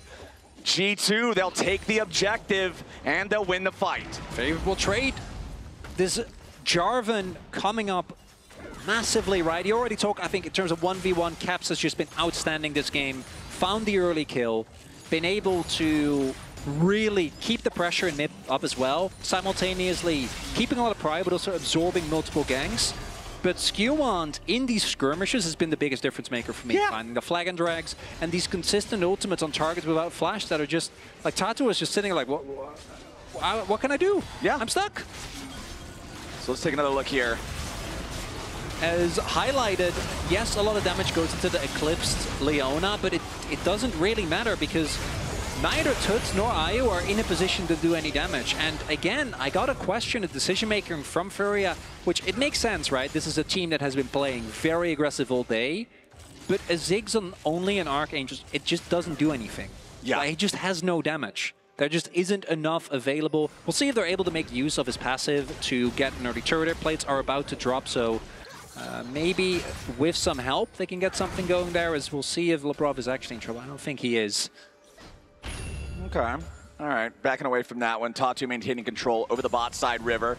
Furia trying to slow the game down a little bit, I would think, here, as G2 is up to a 6-2 kill lead. The praises that you're giving Skewmont, I 100% agree. He's had a great early game so far, as we just now passed the mark with the turret plates falling. 3-0-1 here on the Jarvan. Largest individual gold lead in the game, 1,500 for him. The team lead is 1,800. Skewmont is the majority of that lead here for the side of G2. And remember that this is his first international appearance. Tuts flashing away after the Cataclysm collides. The EQ combo sidestep there to potentially follow up the flash. But that's still a colossal win. Trading your Jarvan ult for a flash, you'll take that any time, because now Caps has way more playmaking potential. That means that Tuts needs to play way more respectful on this Jace, because if he walks up, gets clipped by an ultimate, he just straight up dies as, oh, Ayu, that's a lot of people. Yeah, Ayu wants to go all the way out, but Broken Blade brings him all the way back in. The center route still locks up the Ziggs a little bit longer. G2's not going to get the kill they're looking for, but if nothing else, Chronicler, it was a beautiful distraction, because meanwhile, Skewmont and Caps are going after the Rift Herald. Jojo is there for some reason. He flashes over the wall to stay alive, trying to escape the dawning shadow. But Hans Sama dials it in. Hans does find him in the end with the ultimate. If Broken Blade actually does hit the flash E, he's definitely dead. Instead, not going to be the case. Ayu does survive, but the objective goes the way of G2. That's gold in the bot side going over the Gigo, though. That is a big win, and it's why the gold lead hasn't ballooned too much. Obviously, once Herald comes down, currently sitting on Skewmont, that is going to probably change substantially, as gold lead looking good for G2. They do also have a lot of scaling elements that I think obviously Senna is kind of the textbook with this when it comes to the range. I just do feel like Ziggs becomes such a big problem as we get deeper into the game. But with how Furia thus far has been playing around it, I don't know if we'll get there. Yeah. honestly, G2's first 16 minutes of the game have been massively better than Furia's. They have been more coordinated. They've been more successful with the plays that they're looking for. Furia does not want to refuse a fight. They always want to take these scraps, even when they shouldn't. I also am worried for Furia because G2 obviously picked up the last Drake. And I think they're in a really good position, given the gold lead that they're currently sitting on, to start stacking these Ocean Drakes. Playing Ziggs into a team with Ocean Soul that's not a good time. That's not fun. Ooh, Mega Inferno Bomb to clear out the wave there. But Chronicler, do you know what we have here again? It's another battle for the boots in Game 5. Ooh. Turrets one way, kills the other. 2 neutral objectives for either side. The next neutral, which is that Drake spawning in 15 seconds, has the additional reward of the Enchanted Shoes on top. Toots jumping in here for another trade against Caps, who immediately resets the Soul Unbound so he can continue walking away. Jojo makes his way up here, but there's nothing to do. Him being shown on vision, that might be enough of a vote of confidence for G2 to just take this dragon. Yeah. It's just Gigo in a dream by himself here towards the bottom side of the map. He can't really do too much. And Cap's playing respectful, right? He's not in a position hiding in fog where they can actually take him down. The TP comes through as well. Do they want to commit to the dive anyway? They might, but no, that's too much of a risk, and it's Brom. I think that makes sense. The Unsealed Spellbook comes up huge. Yeah, it's the same thing. Remember, we saw Jojo try a similar play earlier using the Unsealed Spellbook to go top to look for a dive on Broken Blade, but then Broken Blade did a good job stopping it. This time around, Lebrov going up top, looking to stop things himself. What? As Broken Blade, how did he get here? He's immediately just destroyed by Gigo, as now G2 wants to try to show up, salvage this a little bit here. A little bit more damage would be able to kill the last remaining HP on that tier 1 turret. Gigo about to lose his Mega Gnar. He reverts to Mini as soon as the fight starts. Gigo's about to die here in the very beginning. Hansama's already got the kill. Caps with a massive fate sealed. And Furia is cut to ribbons. Double kill, Hansama. And Furia just walks into the waiting arms of G2 and says, thank you very much. They were so ready for this. Mega Gnar was about to time out. Half the team wasn't there, and still they commit. Then G2, that like 1.5k gold lead range, it's nice. I don't think it's enough, but now I think bot lane turret is going to fall. Mid lane turret fell. The dragon came through as it starts off with a great player towards the bot side of the map as they're able to get Broken Blade with a nice flank TP from Toots. But then the follow-up here. This is one of those situations where maybe if you play it slow, you get a little bit of poke down. There could be an angle. And yes, you're a member up, but if the members aren't here, that doesn't matter. Gigo gets hit by the ultimate, just gets CC'd to death, and they don't have the damage. I just don't get what Gigo was doing there. If your Gnar bar is full at that moment, I can see the angle that you're going for. Maybe go in, big Mega Gnar into the wall, buy a little bit of time, and you can see Caps is loving that decision because it means it's a free fight for G2. It's a 4,000 gold lead, 19.5 minutes into the game. They're up in Drake stacking. This one is all G2 all the time. Looking at the item finishes as well. Hansama sitting on 2, Cap sitting on 2, Skewmon definitely going to be close. Broken Blade, Winter done. And the only measly gold lead that's there for Furia is Gigo, about 450. That's not really going to move the marker. No. And with the game state in its current spot, we can't really, realistically, unless G2, you know, overcommitted to an Otacon or a Baron, something where the AoE damage and CC that's available for Furia can actually do its work. We shouldn't get to the point where this IU sitting on 4 items, right? He has Death Cap, he has Void Staff, can just blow through any target on the enemy team. Not able to contest these waves. They have so much sustain. I think his Otacon is a freebie for G2.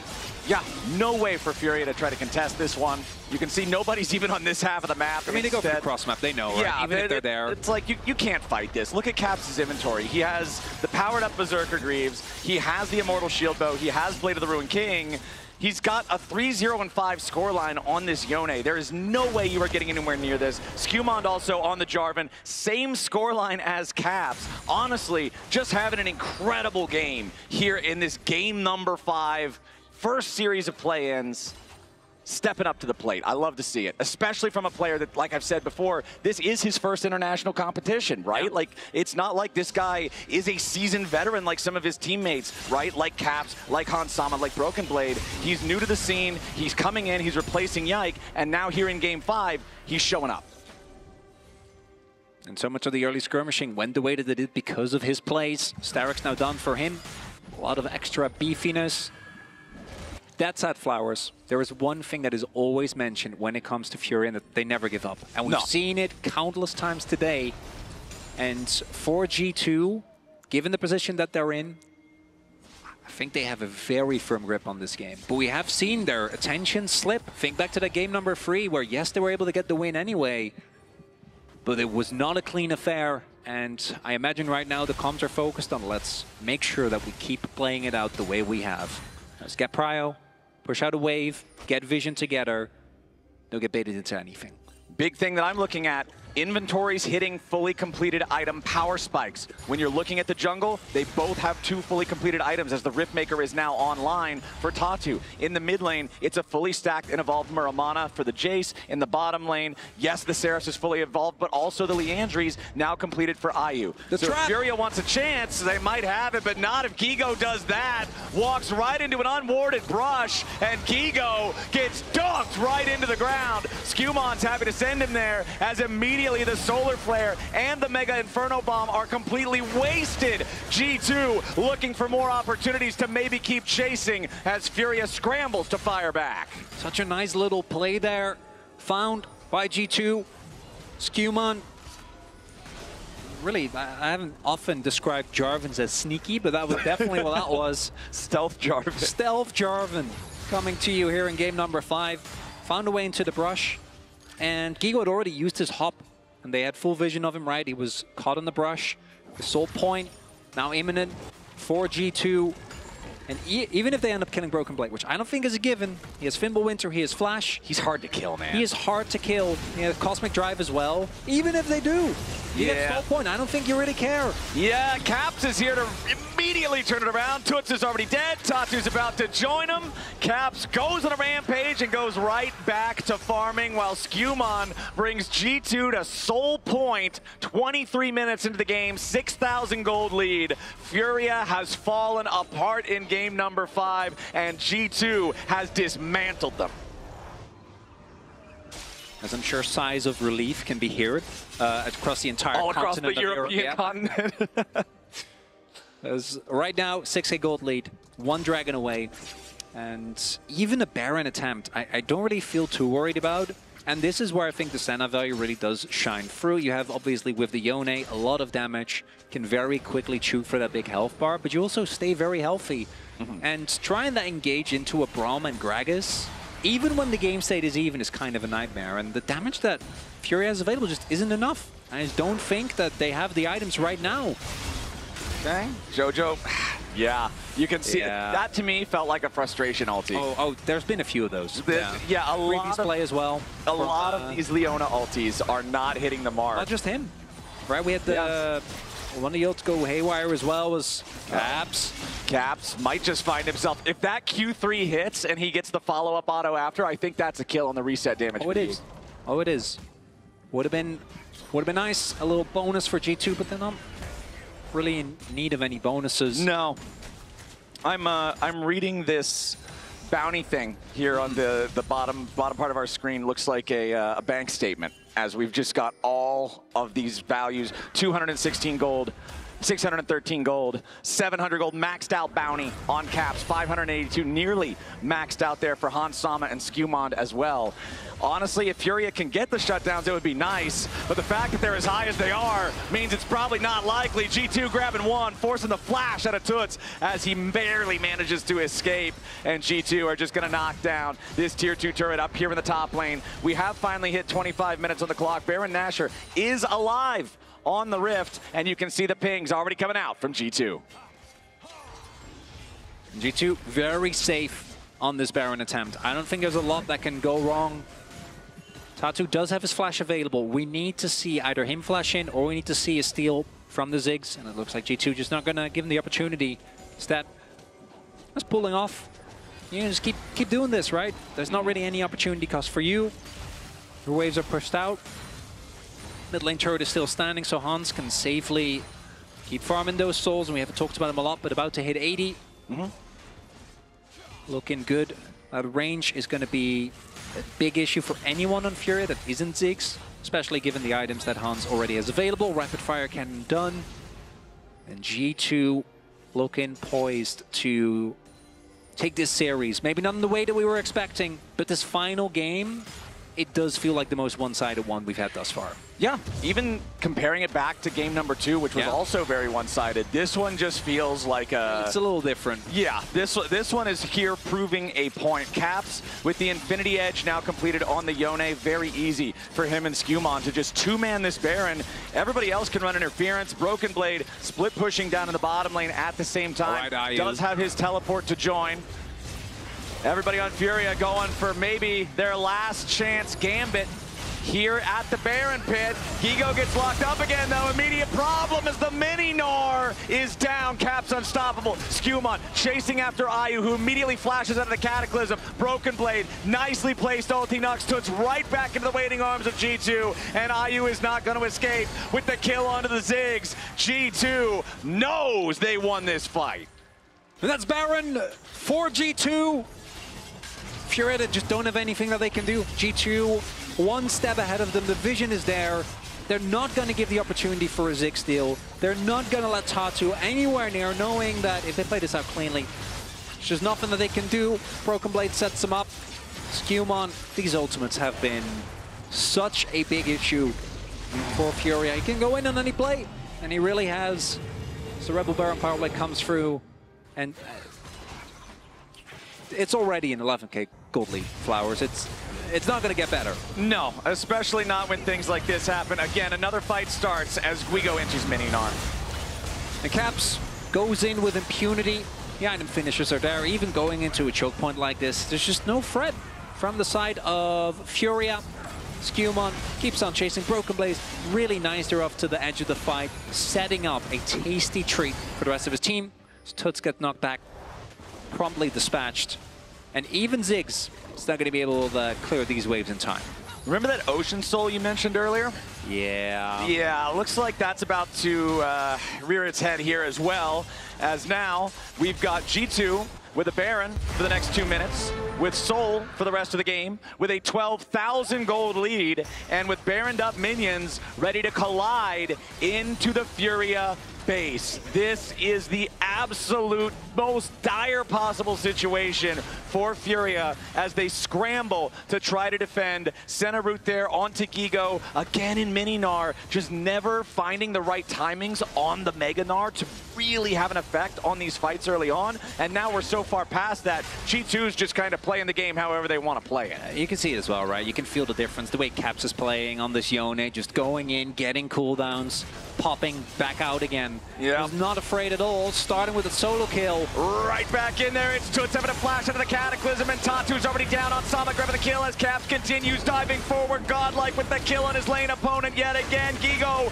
trying to escape, the Mega-Gnar's on the run, but Skumon's on the hunt. Broken Blade throws out an ulti, but it will not knock anybody back. It will not matter either. G2 on the game-ending push now. They've made their way to the Nexus turrets. Furia, only 3 men standing, can do nothing to resist the onslaught as G2 are going to pad their stats one last time in Game 5 as they make their way onto the Nexus. It was a brutal battle start to finish, but G2 win Game 5 and the first series of MSI 2025.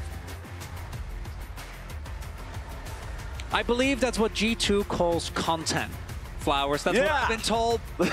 And it was a bumpy series, but this final game was anything but. From minute one, it felt like G2 was playing the way that we expected them coming into the day, right? Yeah. It was Caps popping off in the 1v1. It was Skumon making his impact known in basically every single lane. And despite us, I think, both being worried for that bot lane 2v2 kill, Hans ended up going down. It didn't end up mattering. As G2, the series again was a bumpy ride. The final game, it was one-sided, right? That was, by the end, like a 14, 15K gold lead? 16 almost, I believe. Oh, my. Yeah. G2 certainly rise to the occasion in game number 5. A lot of respect over their opponents as well. I think Furia played well above the expectation that most fans had for them coming into this series, bringing G2 to a game 5 in the first place. I mean, it's a breakout performance nonetheless. As already said, halfway through was a game 4. Furia massively overperformed expectations. The way in which they did it as well was so intensely entertaining, right? Yeah. It was the gusto, and even this 5th game, I think what got them here also ended up being their downfall, which was their willingness to take fights. Yeah. Because there were definitely some fights in the early game here that they could have skipped. Might have led us to a very different game, but none of that happened because as they have been doing the entire day, they commit. Yeah. And you know what? It's fun to watch. It was exciting League of Legends, but it was still G2 triumphant. To get out of play-ins, you've got to win 2 best-of-5s. G2 now halfway there. We've still got a lot more League of Legends to play here today. We've still got plenty more on the way. And then whoever wins that second series, they're going to get to play G2 tomorrow. Oh, yeah. And then see who gets to punch their first ticket to the main stage of MSI 2025. Here's what that bracket is looking like now. You can see G2 moving ahead in our winners bracket to play tomorrow. Up next here later today, though, we've got BLG and GAM going head-to-head. Winner of that plays G2, loser of that plays Furia. Both of those games also happening tomorrow with Furia now fighting for their lives. That's the other side of the coin, my friend. Win 2 and you're through. Lose 2 and you're out. This is our post-game breakdown powered by AWS, just kind of showing the damage in this last game. Yeah, IU had some good markers here, but that's about it. This is what people are going to talk about. Yeah, right? that's probably the big one. I didn't realize I was going to draw a line when I touched the screen, so that was my fault. I think it was a nice line. This is good. This is good. This dude was the dude this whole game long. This thing's fun. I've never actually used why not? the John Madden thing. Why myself. not? Why not? Well, probably because otherwise it ends up like that. I was kind of waiting for you to draw a mustache, you know? All right. Well, now, with everything all wrapped up here at the caster desk, I think it's just about time to join Azael on stage for the Verizon post-game interview. Thank you, Flowers. Here with Broken Blade. After your series, you just won, but you came in heavy favorites, and Furia absolutely made you work for it. How surprised were you that this went 5 games? I mean, obviously we came in thinking we're going to win. I think today I played not the greatest series of my life. I also think they played incredibly well. I want to give them credit. I think they have a good shot, you know, in this play-ins. But yeah, I'm happy that we can get through. You know, no matter how we make it or how we go through, as long as we can get it, I'm happy. A win is a win. So G2 back to another international tournament, a place that you have been many, many times. But this time you guys are coming in as the 2nd seed. You're starting in play-ins and maybe a bit more of an underdog. Does that feel like a different experience for you? It's definitely different. We've come in as 2nd seed before, but I feel like this time it's very, very different because we've just not won in our region yet, and that's not how people know G2. And for us, we're going to use this as a momentum, you know, gear shift kind of thing, and hopefully our next opponent will be also BLG or GAM, I guess, right? So it's going to be fun, exciting.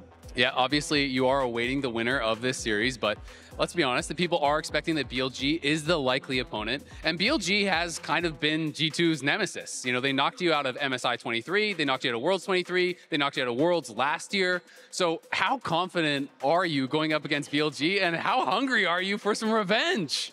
I'm very excited. I mean, if you look at the series, we always take a game from them. It's always close, you know, and I think this time we really need to go the extra step, the extra line to you know, beat these guys. They've also been struggling in their league, and I just really want to play against Bin. It's going to be a really good matchup. Thank you so much, Broken Blade, for the interview. I appreciate it. Back to y'all at the desk.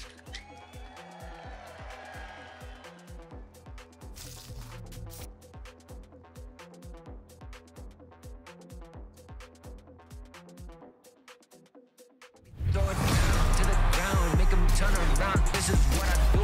I'm a dog, not afraid to fight. An update is required. Financial system updating.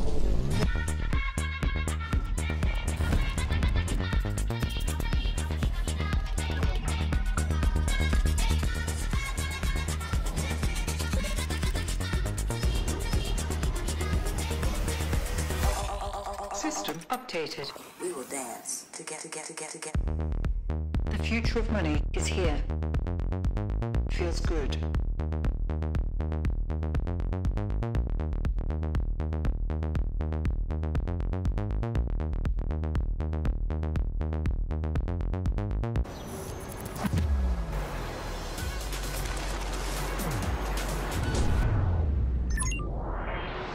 Hunter in the dark.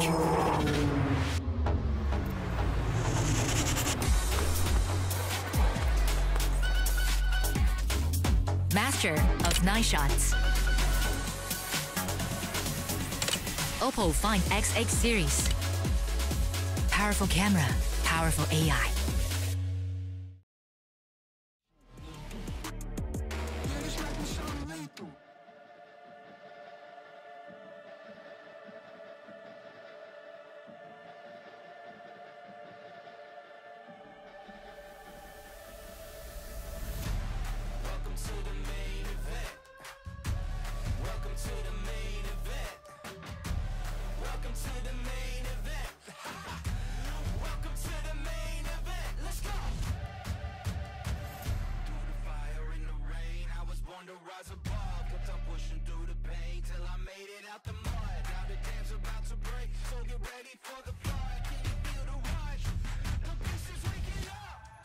To the main event, we spent the whole night waiting for the best of the best. Welcome to the main event. You got the whole world watching. Will you rise to the test? Let's go. Welcome to the main event. Welcome to the main event. Welcome to the main event. Welcome to the main event. Let's go.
That's why.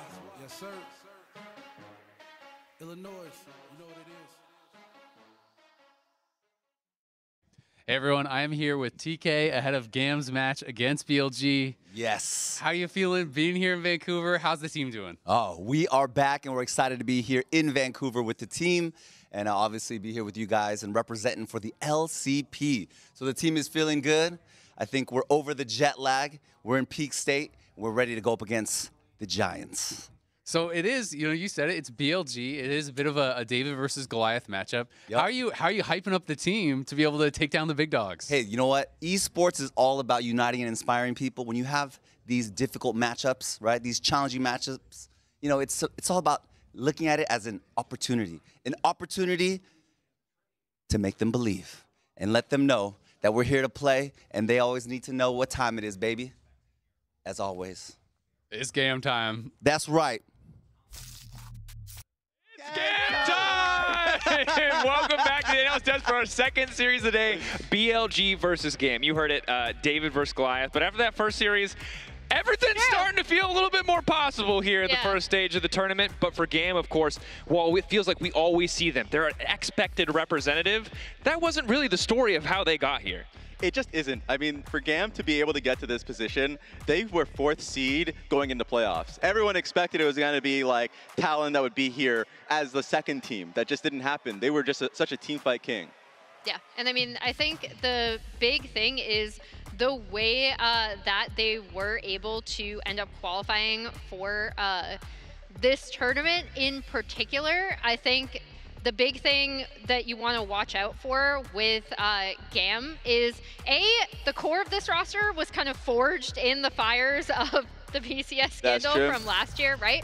But this time they did add Ares and Artemis to the lineup and kind of have been rotating them in and out a bit. And then, obviously, the man I have to return to is Levi, right? There were so many rumors about how he was going to retire, and he continues to be the engine for this team. He's so important for This them. guy feels like a one-man army. Yeah. Every time it feels like there's no way, this time surely they can't qualify to another international. They always find a way to do it. Raz, this is a super impressive player. Like 4th MSI for him, but like 9th international event if you're not counting like the fact that he's gone to the Southeast Asian Games and all those things in title. Like it feels like when the spotlight shines on him, he just gets stronger. Even when you saw that finals that he had, like he is the epitome of direction. If he is going in, you follow. Yeah. A lot of the times, like if he's going for second scuttle, he misses that second scuttle, he's going into the enemy jungle fight. You know what to do. TK said it. You know, this like a band of brothers mentality. I don't know if it's always right for them to go in together, but when they go together, no doubt in my mind. But another player who is no stranger to the spotlight is Knight. Not the first time that these two have faced it off. So here's a reminder. In today's featured matchup, presented by Mercedes-Benz, it's David versus Goliath, as Levi and GAM Esports face off against Knight and BLG. Last year's Worlds and MSI runner-ups enter the tournament on a bit of a downturn, at least by their own standards.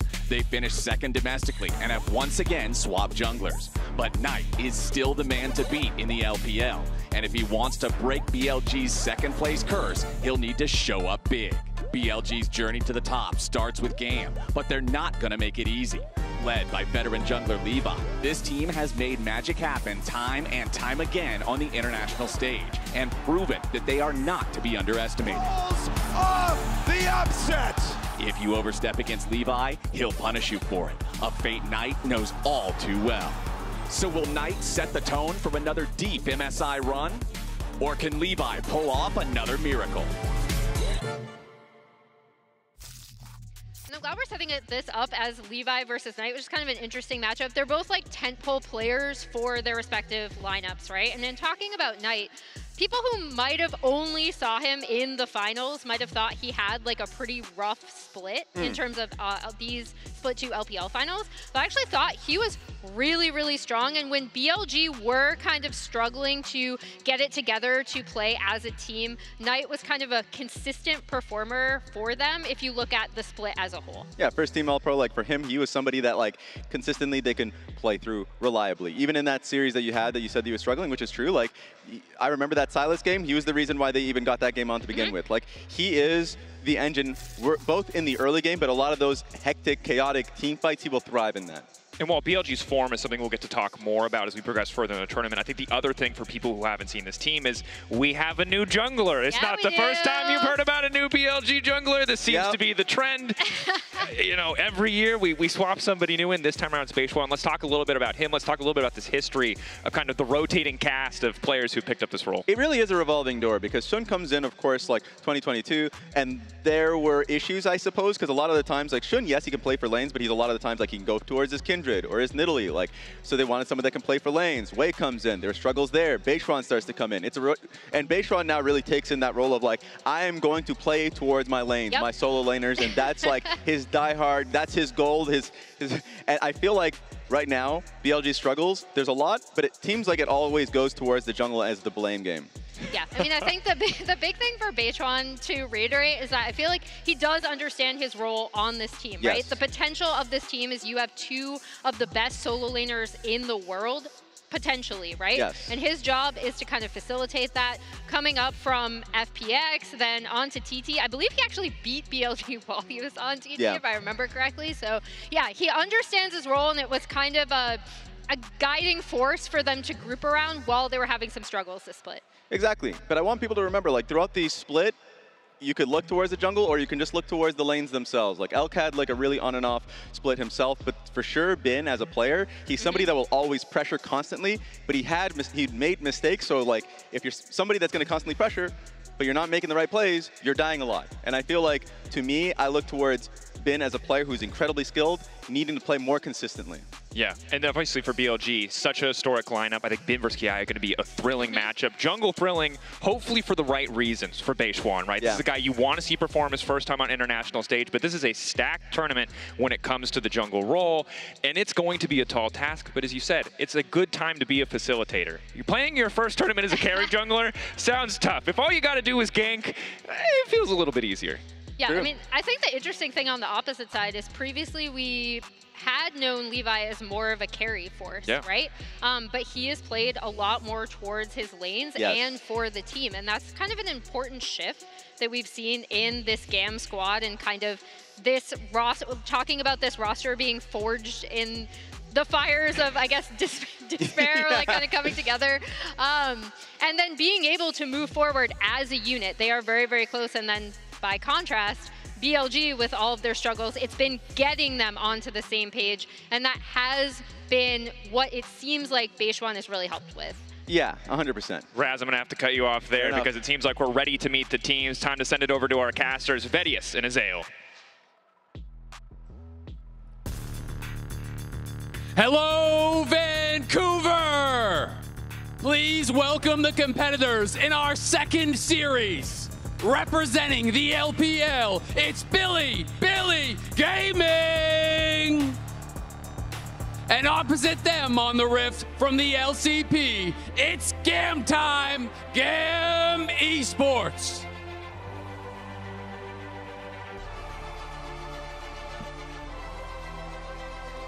Welcome everyone to the second series here of MSI 2025. I am Azael. It's great to be back home in Canada. I'm joined by my Commonwealth bro here, Vedius, who's coming in for the cast. It's an absolute pleasure, my friends. I mean, this is going to be a unique experience for us. And I mean, we've already had a unique experience watching the first series together. I mean, I wasn't prepared for that sort of outcome. What we can definitely say for sure is that we saw some amazing moments, and I'm hoping we get to see some in the second series of today. You talked about it with Broken Blade earlier. BLG are expected to be the heavy favorites coming into this series, but the beauty of international events is a fresh patch just dropped. These guys are just traveled across the world. You never know what you're going to get on day one of the tournament, and I'm hoping we get some exciting stuff. Absolutely. I mean, you really never know. I think everyone was kind of predicting that first series to be a clean sweep, it felt like, for G2. We just saw a very nearly an upset, go all the way to 5 games. So who's to say what GAM can accomplish here today? BLG, though, of course, coming in as the second seed from the LPL, massive favorites. You know, they have their eyes set on a title. They are looking to go far beyond the play-ins, to be challenging the big dogs for the trophy at the end of the day. And while, of course, coming into this series, they're considered heavy favorites, in the scope of the tournament, there are a lot of question marks surrounding BLG, given the struggles that they've been experiencing throughout the spring splits. And while they did qualify to the finals, so many pundits, analysts, content creators have been commenting on how there's doubts, there's question marks surrounding this roster. And in a matchup like this, I think that what they want to cement is their authority, a clear stamp, a clear sign that the BLG of the last few years that we know in terms of their international performance is here and they're ready to play. Absolutely. It is going to be exciting, and that's kind of the beauty of some of these international tournaments. You get the ability to reset, to kind of have that fresh start for Bin to prove once again that going international, he can be that dominant top laner. That guy that people used to talk about as the best top laner in the world has been a bit more inconsistent this year. But we are now heading into Champion Select, powered by Omen and HyperX, for Game 1 of the second series here at MSI 2025. It is GAM versus BLG here. Band's already kicking off. I mean, the Nocturne respect being shown towards Levi. The Vietnamese Nocturne is something that you have to respect, and BLG are giving that respect towards GAM. The Gwen coming through from GAM as a sign of respect towards Bin on the top side, with the Kalista being taken away as well. Some more jungle focus coming through as the Pantheon is taken off the board, and Twisted Fate, which we've already seen just rising in popularity over the last 2 patches. Yeah, absolutely. I mean, a lot of these globals, clearly the focus here from BLG is they don't want to allow GAM to play the map, right? Oh, yeah. You know, it's triple bans towards these global champions. The way that GAM really does play is much kind of slower than I think people really think of when 100%. They think of, you know, these Vietnamese teams, these teams that are super aggressive, that like to get in your face. Well, it's been more about the macro style for Levi and Kiaya and playing the map and creating advantages, but mostly they are taking over games in the later stages of the game. So BLG triple ban these global style champions, take the Taliyah first pick. Clearly that is the emphasis for them. We'll see what the response is, and it seems like the Rumble is the direction for Kiaya, one of his preferred champions. When we think about him as a player, GAM do like to trust in Kiaya and Levi as a duo. That top side of the map, that strong side of the map where they often find advantages, wanting to get that Rumble into the hands of Kiaya. Even after the few nerfs that the champion has experienced in recent patches, it's still a strong laner that can really be set up for success, especially in these mid-game team fights. And with the Varus paired alongside it, GAM already looking to get themselves some strong lanes. Absolutely, and when you show up to these objectives, obviously you're going to want to have setup for the Rumble, for the Varus. You're going to be looking for some of that lockdown. Of course, because there were no support bans and we are in Game 1 of the Fearless Draft, you could pick anything, right? There's so many to choose from here. Poppy is interesting, relatively early pick, but I think this is a read on what GAM is going to need for their comp. They're saying you are going to need a Leona or a Rel or something along these lines to really facilitate the picks that you have already grabbed. So we are going to go more for the denial in this pick. It's also something we've seen a lot from Beishuan throughout the LPL spring, and there's flexibility with it being used in both that support and jungle position. Now, I know that some LPL fans will be hesitant to see Bin on the Ambessa, something that has received a decent amount of criticism, but it is something that he's played a lot of throughout spring, and he's looking to have a strong performance here in Game 1 against Kiaya's Rumble. I'm excited to see how he does on the pick, as GAM now moves into their last pick for the first phase. So they want to guarantee a support hit, and it looks like they do with the Nautilus being hovered right now. This gives them a very powerful bot lane 2 versus 2. The downside is that BLG can now further pinch that jungle pool. If they know that they want Beishuan on this Poppy, it means that they can really limit the options for Levi and give Beishuan a more favorable matchup. Yeah, it's going to be interesting to see. You know, there also is the possibility, of course, of On playing this down in the bot lane. We have seen him play it a couple times. So, you know, if they want to move that around, they have that option. And for GAM, it's likely to be more bans here towards that AD role. I'm expecting they already banned out the Kalista. They already banned out the Ezreal. Instead, they are going to target the Rel, which is interesting to me because I just feel like, you know, out of all of these early games, banning the engage supports doesn't really accomplish that much because there are so many different ones that fill really a very similar role between Leona and Rakan and Alistar and Nautilus and Rel and all of these champs. As we see TK pumping up the crowd there with the GAM fans here. He's Mr. Worldwide. He's everywhere. The energy is electric as the jungle pool continues to be pinched. The Vine now going to be taken away from Levi's pool. On the side of GAM, I mean, the Kai'Sa is something they should consider when going up against Elk, but the support pool may still be the area that they want to try and limit. As you mentioned, like Leona, still very prevalent. Renata as a possibility as well. Yeah, it's super interesting because obviously it's a clear focus on all the AD junglers. They've triple banned AD junglers here, you know, over on the BLG side, but there's still things like Jarvan, there's still Viego, there's still Lee Sins, there still are some of those options. They are clearly expecting some sort of heavy AD pairing to go alongside this Rumble that's been taken on the top side. And instead, the final ban will be against Emo here. They're going to take away the Yone, deny that as a possibility. Yone Rumble, classic combo, you know, go in with that ultimate from Yone and just layer the equalizer over the top. Now thinking about things like the Wukong as a possibility for Levi. Don't know if he's loving that into the Poppy in particular. The Corki, relatively safe mid lane matchup. does give you some options to roam, but when we think of Emo as a player, his introduction into the roster later on, I mean, through spring, he's very much a facilitator. He's a player that doesn't take up a lot of the resources. He's much more about enabling both Artemis and Kiaya, and he's a role player for the team. And since his introduction, we've seen a lot more synergy within the team, I would say, and that's kind of been the priority for GAM, finding their footing as the bot lane quickly gets locked in for BLG, the Jhin and Alistar combination. So they have a decent amount of poke from their side. Their engage is mainly going to come from on the Alistar. They have a lot of disengaged tools simply due to the fact that they have both Alistar and the Poppy, along with the zone control that Taliyah can provide. But I will say that this composition from BLG kind of has skirmishing elements, but it does kind of do a lot of different things, whereas GAM is very much in the direction of team fighting. Yeah, very much so. And I mean, a lot of poke here, obviously. Varus plus Corki, really common combo with those double 80 carries, both able to poke down your opponents, drop the equalizer. You have the Maokai ultimate as well as the Nautilus to try to set them up for this team fight. So I do think it's going to be a lot about GAM getting to those objectives first, trying to force BLG to walk into them, poking them out, and making their job really, really difficult to find those engages. Whereas I think, you know, here for Knight on this Taliyah, if he can get pushed, he's going to be happy to try to attack those side lanes. Obviously, the skirmish power really high, like you were talking about. And Poppy Taliyah just always a really deadly combo because you can tackle just straight into the unraveled earth. You don't even need a wall to actually stun them up. It's very true. We are getting ready to jump into our first game. The crowd is excited. We're excited. It's going to be a crazy game one. GAM going for a very traditional front-to-back type of composition, which means that when it comes to the fights, that's what we're going to be keeping our eyes on, because that's the scariest thing about BLG. The skill ceiling of these individuals is so high that you know that in every single fight, their ability to outplay is one of the things you always have to be scared of. Non-subscribers, we will see you in 30 seconds, but absolutely agree, Vedius. It is going to be a really interesting game, number one. Time to set the tone for this best of 5. See if GAM can surprise some people, take a game, get competitive here with BLG, and really flip the expectations. We've already had our first series go all 5 games. It's time to find out if we can make 10 games the dream happen here on day one. I mean, you have to go back a few years, but Knight, he did have an unfortunate experience against GAM, the top esports versus GAM matchup during the group stages of Worlds.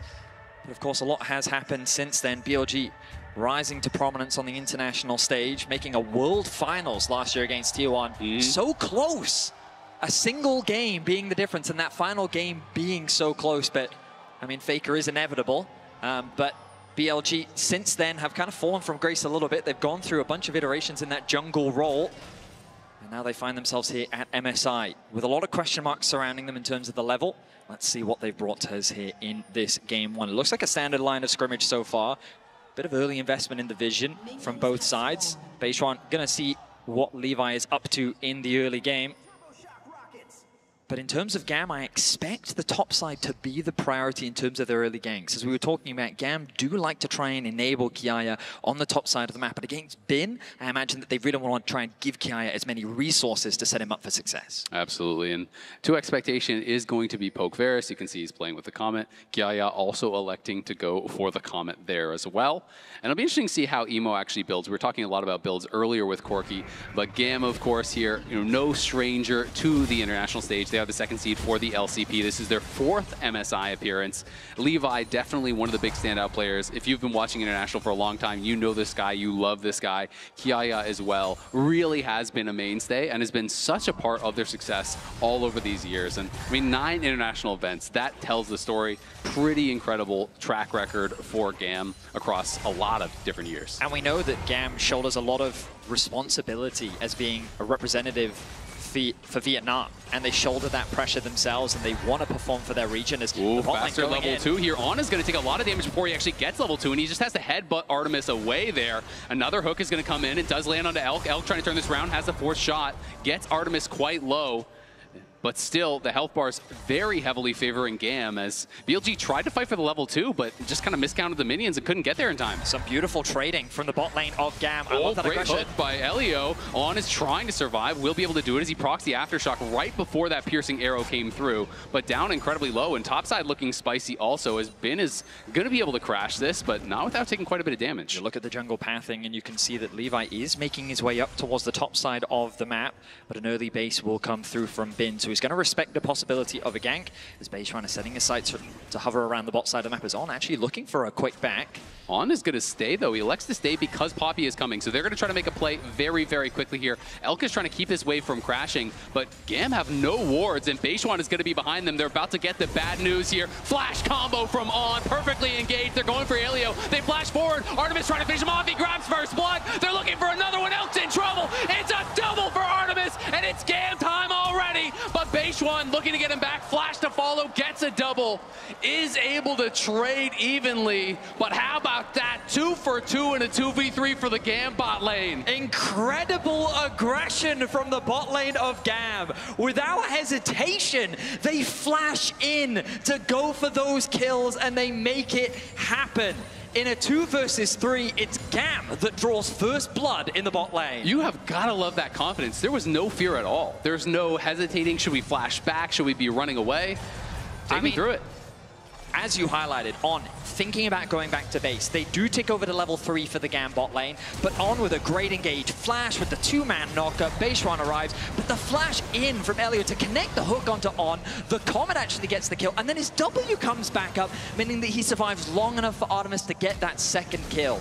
Yes, the wave state is in a bit of an awkward spot, but it still ends up going underneath the tower, and you can see that excitement, that confidence already starting to build in the GAM bot lane. Absolutely, and I mean, it's a small thing, but because On, when he flash comboed there, he stayed around for one auto before actually trying to back up. It gave Elio the time to get his passive route there, and now Levi is here.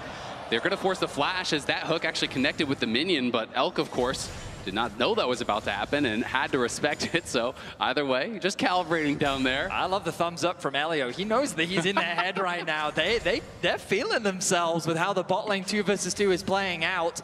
The rest of the map is relatively quiet, but I think from GAM's perspective, that's how they want it. I mean, absolutely. And just look at the buy. Look at the bot lane. You have a Cull over here, and then tier double longsword is the buy when you go back, because both of the kills went there to Artemis, and only the fact that Beishuan was able to survive saves that from being a disaster. He's on a triple longsword buy, so likely just going towards Sundered Sky, pretty standard stuff. Is going to be building aggressively himself, but it is going to be very tough now for Elk and On down in that bot lane, where you're not going to be able to win all-ins, and if you can't look for all-ins, you're just going to slowly get poked out by Artemis.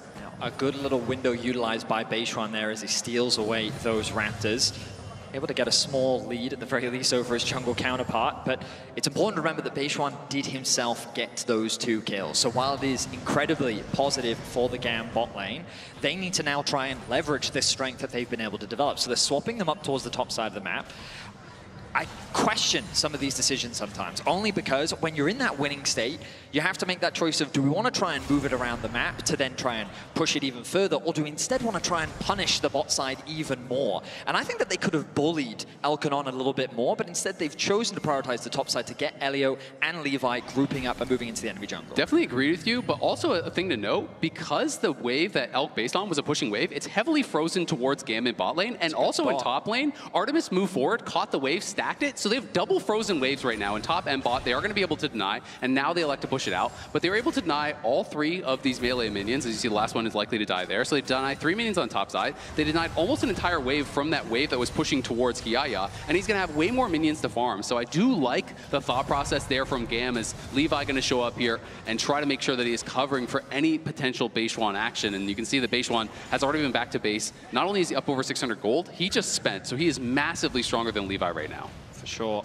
Keeping my eyes on Knight, as with the level 7, he does have the ulti available. Beishuan runs into Levi. Yeah, Levi's going to go forward, and they're going to try to knock him back. Remember, no flash available here on Beishuan. He is running Artemis over the wall, looking to try to take him down. Will he be able to do it? On's in the midst of everyone. Levi has to flash out. It's On now that is in trouble. He is off, and Elio trying to survive. Knight can't quite make it happen. Elk is in trouble now. Beautiful cleanse. That was picture perfect from Elk to keep himself alive. Knight, though, going to be hooked in. He is able to get one, but he's going to fall for it at the end of the day. Levi limping out of there. Very close fight, but it is 2 for 1 at GAM at the end of the day. GAM are bringing the fight to BLG. They're moving into the enemy jungle. They are showing BLG that this side of the map belongs to them. And again, without any hesitation, they force the fight. Now, Bin in a 1v1. Yeah, he is silenced, and Kiaya could be in trouble. Both still sitting on their ultimates. We'll see if Bin does look for that public execution. The ulti going to get dropped by Kiaya just to clear out the wave. He wants nothing to do with Bin right now. Is going to go grab the honey fruit, and we'll be able to heal up quite a lot off of that. Wow. But we take into consideration that the first 3 kills were secured by GAM, that Feat of Warfare achievement grabbed by them. First Dragon in the map still up as well, but it seems that these grubs are going to be the priority. Let's look back at the replays. We can see it's BaseOne that starts off the fight. Knight is in a position to collapse. I don't know if they were expecting Levi to just turn on them and fight, but Elio was right there with him. Then it turns into this massive brawl, but the positioning of the wall I think is more favorable for GAM because both Emo and Artemis are very safe. Artemis moves up to force Knight out of the fight. A beautiful cleanse comes through from Elk to get him away to safety, and then Knight, thinking he can get one exit kill, ends up costing him his life. And giving that kill over to Emo just means that things just continue to go the way of GAM. Yeah, absolutely. In that replay, BLG was able to get 2 of the grubs. You can see GAM does take 1 for their trouble, so at least you're not going to be giving the Void Might spawn away. But Elio and Levi just grouping up here, heading over to look for a dive on Elk. Remember, there is no cleanse available. He doesn't have his flash for another couple seconds, and he is in so much trouble. There is the hook, and there is the kill. It's another one in the pockets of Artemis. 4 kills in 9 minutes for the GAM bot laner. It's a beautiful dive. No mistakes, well executed. There was little that Elk could do to respond. And GAM are continuing to find advantages. Now, the gold lead, not insurmountable. BLG still, of course, have ways to come back into this game, and BaseOne doing what he can to cross-map. Securing this dragon, Bin going to be looking to get himself a plate, and Kiaya playing on the weak side for now, making sure that he's just staying safe so that BLG cannot get any cross-map kills. But to see this level of aggression, this level of execution coming through from GAM, I think is a huge surprise. It is great to see them playing like this. You know, it means we're in for a very exciting series, I think, here.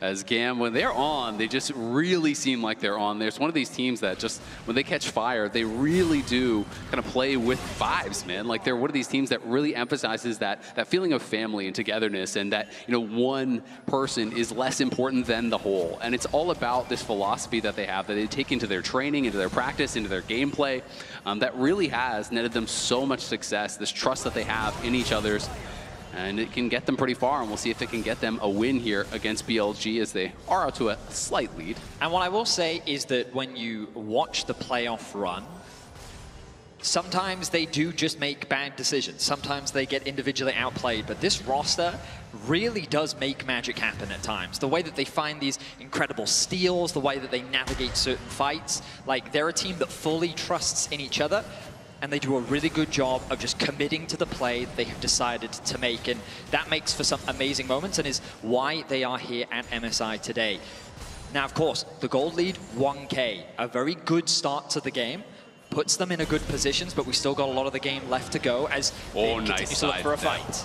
Yeah, Kiaya gonna sidestep the ulti there, and it's not gonna be a big deal. Like you said, it is 1K, but one thing I will say is it's 1K and it's all on Artemis. This is that playoff run that you were talking about, Vedius. Yeah, I mean, it looked very scary for them because they ended up losing to CFO in their first run, but then they were able to get that win over Team Secret.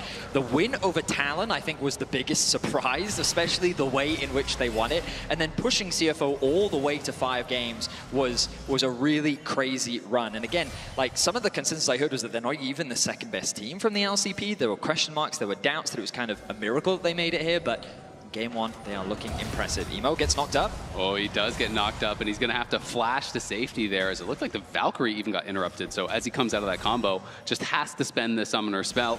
BaseOne down towards the spot side, but Kiaya, of course, did spot him in that dry brush, and BaseOne knows it, goes back and is able to clear that one out.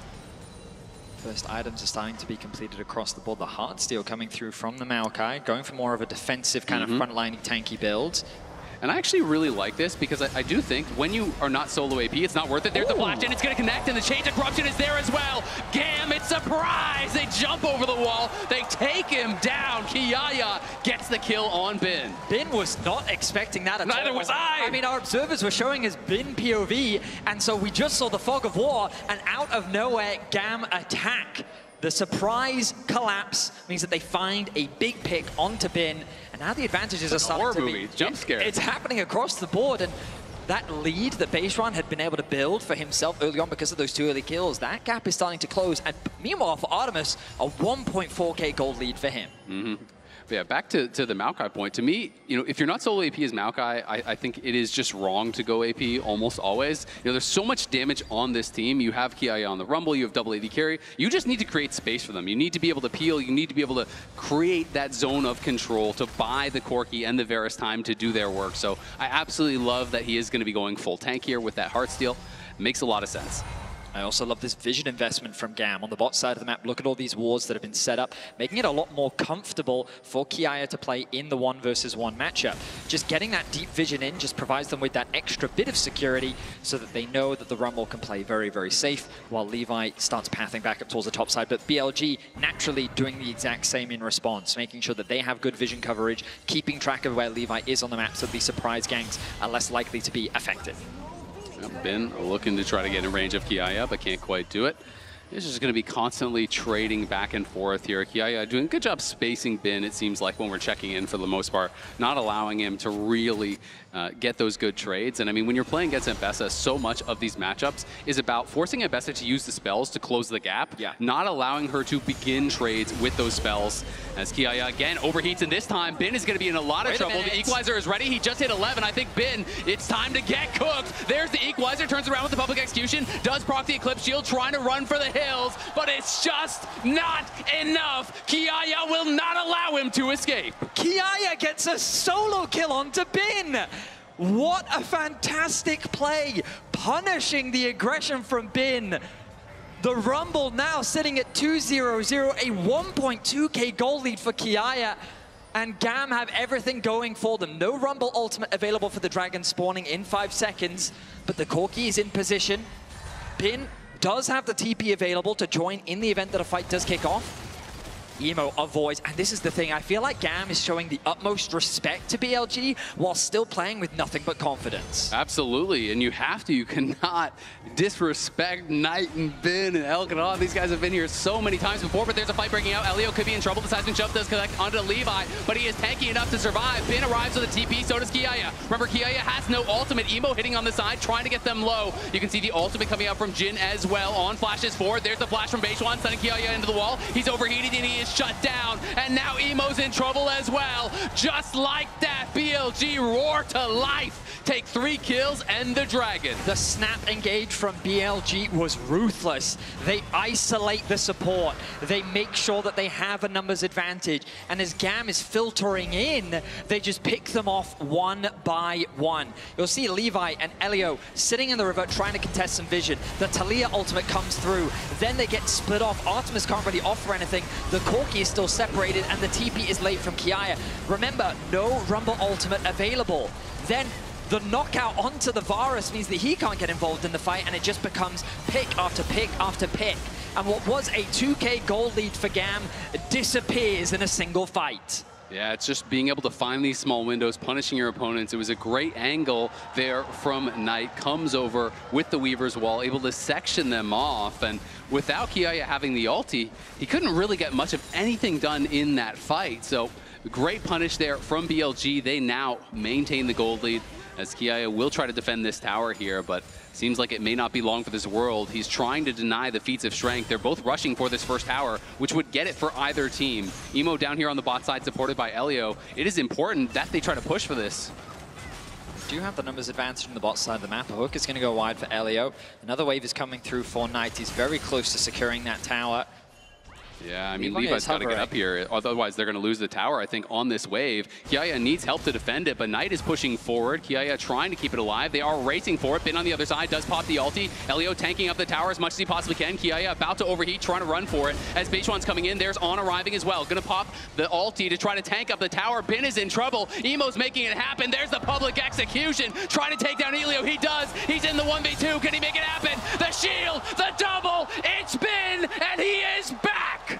Beautiful play from Bin, leveraging the tower aggro to punish the 2v1 dive. BLG will also get the top tower, and very quickly the momentum is shifting. BLG finding plays across the map, getting the flash from Kiaya on the top side, and Bin getting 2 kills in the 2 versus 1. Yeah, that is just a backbreaker. They're obviously trying to rush for this first tower. And you can see the tower aggro is going to connect onto Elio. Bin is going to leverage that by utilizing his ultimate to keep him underneath that tower. Once the hook comes through, he keeps him in tower range. Nice backstep from Bin to create that space between him and Emo to then turn it into the kill. The shield then comes through, procs the Eclipse as well, and then secures the double kill. I mean, that was just so beautifully played. Small thing there. Bin goes for the backstep, pulling Emo away. So Elio had to walk further into tower range to get the locket on him. He wasn't in locket range, so he walked up to try to give that locket. That meant he got stuck in that tower for an additional shot, gets taken down. Bin pulls off the 1v2. As his W comes back up, he has the shield, he has the Eclipse shield. He is just making it happen, man, and that is the thing about this guy. You know, say all you want about an inconsistent year, but he is on fire so far, and now Artemis in a lot of trouble. Is going to flash out, but it is not going to get him anywhere. Elio could be next to fall. The equalizer is going to use from Kiaya, but not to much effect whatsoever, and in comes Beishuan in the Herald. They're just going to let it crash into the tower. The tower is incredibly low. On is looking for the dive here. Emo trying to push them back, but they're really struggling to do so. Hook's going to go wide there from Elio. Now the ulti does come out, but Kiaya has already fallen. BLG are running away with it out of nowhere. BLG do not hesitate to punish a mistake. The moment that you overstep, they capitalize. And look, they're even fishing for more. Knight trying to hover off in the fog of war. He will be spotted out, but this tower is surely going to fall. And BLG, with the small advantage that they were able to find in the earlier skirmishes, they are mounting a massive gold lead. 3.3k now the advantage. A mid tower secured just short of 4k. And as we jump into the replay, an engage comes through from On. He knows he has the ultimate, but the quick collapse coming from Knight means that again, BLG guarantee themselves a numbers advantage. A 5 versus 3. Kiaya has no angle to get involved. Artemis has already lost his life. And then when they continue the siege, On is just saying, screw it, I'm just going to keep them away from the tower. Let's see if we can secure this objective. Kiaya steps up too far, and he gets punished by Knight. Great positioning, great play from BLG as they mount firm control here in Game 1. And I mean, it feels like it was a minute ago we were talking about this race for first tower. BLG now took all of the outers there, as you can see in the Coinbase gold grind. This is all of the different sources that Knight has gotten gold from. So you can see 1,100 of his gold is from kills, 4,371 from minions, and so on. As there's Bin going in again, it's going to be another kill here. As Artemis, great start, but he is getting caught and he is getting punished once again. No flash, no chance. BLG are just so effective at finding these small positioning mistakes and capitalizing so quickly.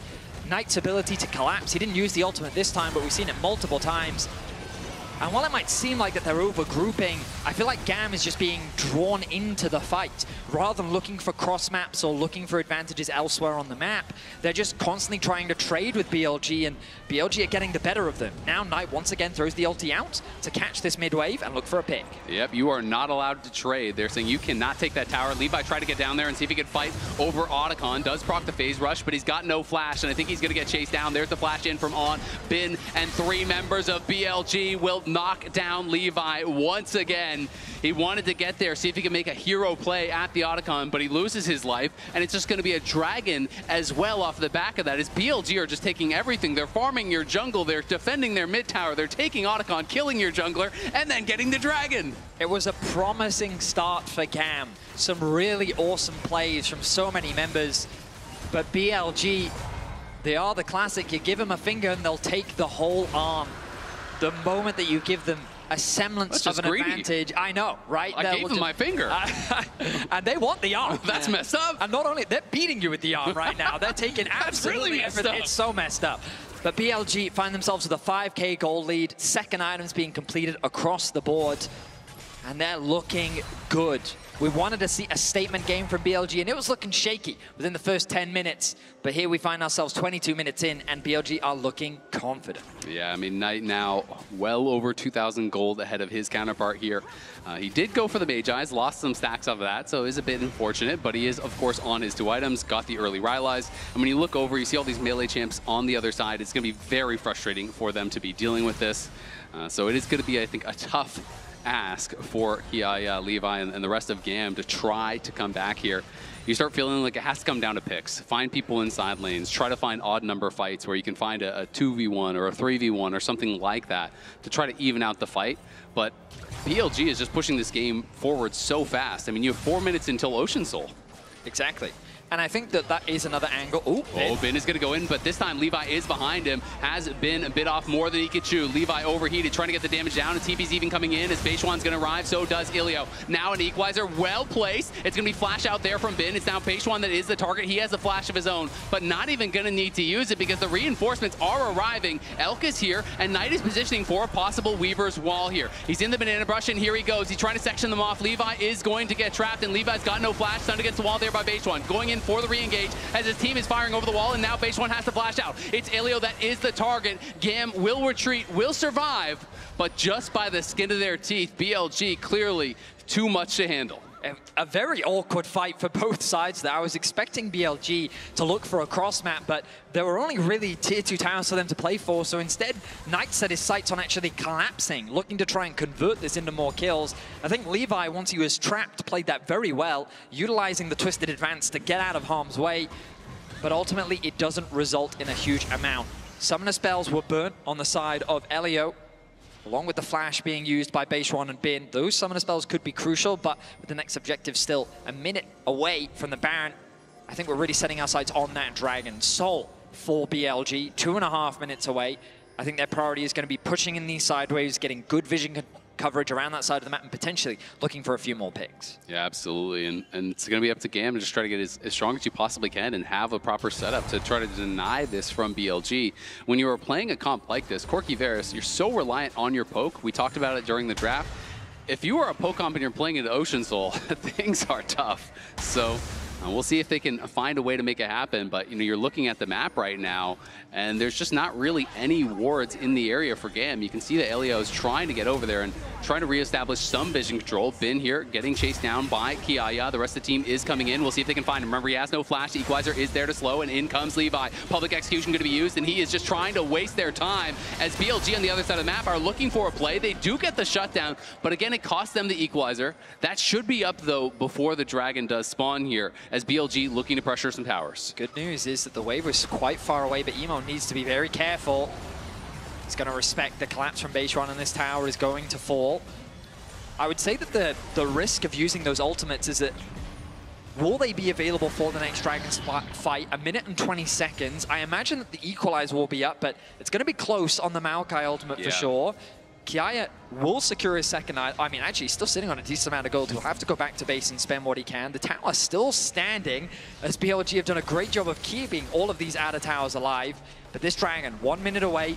This is going to be what I imagine the big deciding fight. If GAM can potentially find a turnaround fight, that's their avenue for a comeback. Or BLG, it could be the final nail in the coffin for securing game 1. Absolutely agree. When you're 5K up here, if you grab Soul on top of that, it just feels like an insurmountable advantage. So GAM may get just that one more shot here to try to make something happen. Kiaya does go back to base, spends up that gold like you talked about, and does get the Seekers. So it is going to be something very important for this next fight. But it is going to be problematic that you can see the third item is now done for Elk. He has the LDR. You can see both of Banshee's Veil as well as the Blighting Jewel, the components being built up for both of those there for Knight. So he's quite strong here as well. And BLG looking to try to regain control over mid lane. Find ourselves in a tense situation. GAM recognize that they need to gain some space, but their vision coverage is very limited. And Elk is doing a good job of controlling that mid wave. On they are very stacked as On's going to go in, and Bin is here to support. On in a lot of trouble, but he is going to survive as he flashes out, and the Nautilus falls on the other side. Kiaya running for the hills here. He's going to have to flash out that public execution, but Kiaya does barely survive the 4th shot. Goes into the stasis, but he has got nowhere to go, and Beishwan finds another stun there onto the Nautilus looking for him. They do knock down a 3rd member from GAM, and it feels like just like that, the fight is already done. BLG crush it. They take 3. They're going to take the Soul to boot. It feels like that it's too much of a wallet difference at this point. It was a straight up front to back, and that Maokai just melted. The fact that On was also able to get out of that situation, and then the rest of BLG chased down GAM. A very awkward situation for GAM to find themselves in. They did not get the optimal setup, and they end up falling short. Yeah, not going to be able to fight their way in. They're trying to get through these chokes, trying to stay together so they don't get picked off. But the problem is you're just setting up these great angles for BLG to attack. So let's Look at our MasterCard price this moment as it's Levi that gets engaged on initially, and that's who BLG focus. They don't overcomplicate the fight. They just turn their attention to the front line. Once he's gone, they then look for the chase by removing the Corki. The collapse becomes even easier with a really nice Talia wall coming through from Knight. It once again splits up GAM and makes the fight easier. Oh, we're back to live. Elio tries to flash out, hooks to the wall, but he's just dead, and Beishwan wants even more. Knight's positioning has been a thing of beauty. Every ult that you're talking about, Betty, seems to be perfectly placed. And now Kiaya in a world of hurt down here. Bin with the double buffs, with the Ocean Soul. He does not care about your poke any longer. I mean, it really has been a beautiful game from Knight, kind of the silent carry in a sense, but we've seen it in every single play. His use of the Talia wall has just been flawless. Yeah, and GAM now trying to see, can they find a way in to try to steal away this Baron? Teleport coming out there from Kiaya, but here comes Knight one more time. Beishwan and Bin trying to push their way in. Artemis is left out to the wolves, and he's going to get bit in half as Beishwan pushing back the jungler. He's 3 levels up. Emo's dead as well, as they're just trying to look to try to end the game right here, right now. They get a third, and they are on the march now. The wave is going to be coming in. They're not heading to the Baron, so they just want to try to close it out. BLG with ruthless execution on the team fight. There is little room for GAM to react. They execute, they destroy, and they capitalize. BLG setting their sights on the Nexus. It's Levi and Elio versus the entire team, but with the Ocean Soul, they don't have the damage to stop them. We'll see if they can clear out the wave, find a miracle play, but I don't think it's going to happen. Elio falling as well as Elk goes dominating. It's 20-8. It's a 10,000 gold lead. It's 29 minutes into the game. And BLG just padding the stats, trying to get more kills here on the doors to the fountain as Artemis is going to respawn just to die one last time. It's an ace again for BLG as Emo's now respawning. They want another kill. Mercy, cries GAM as BLG takes game number 1. A convincing performance from BLG. The early game looked a little shaky.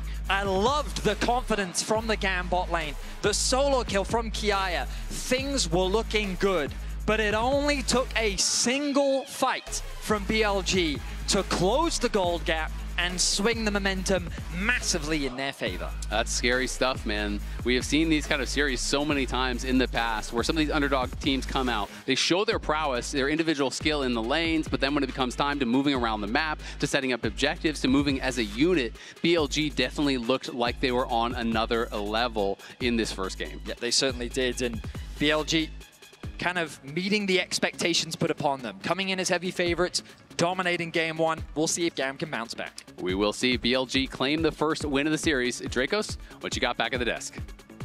I'm going to be honest, mixed feelings, because for the first 5 minutes of that game, I was like, there's no way both series it's are happening like this. again. It's happening again. But BLG very quickly reminded us that not all teams are created equal, and not all teams fight as well as other teams. Those guys were monsters. I was sweating, honestly, right? Because, like, Artemis was kind of the major upgrade I thought this roster made that GAM has been fielding. Their bot lane had a really great start to the game, right? But then we had the fateful dragon fight where everything changed for BLG, and I think the big thing for me going into this was that the Rumble ult was down, right? Like, it had actually been used on Bin in the bot lane.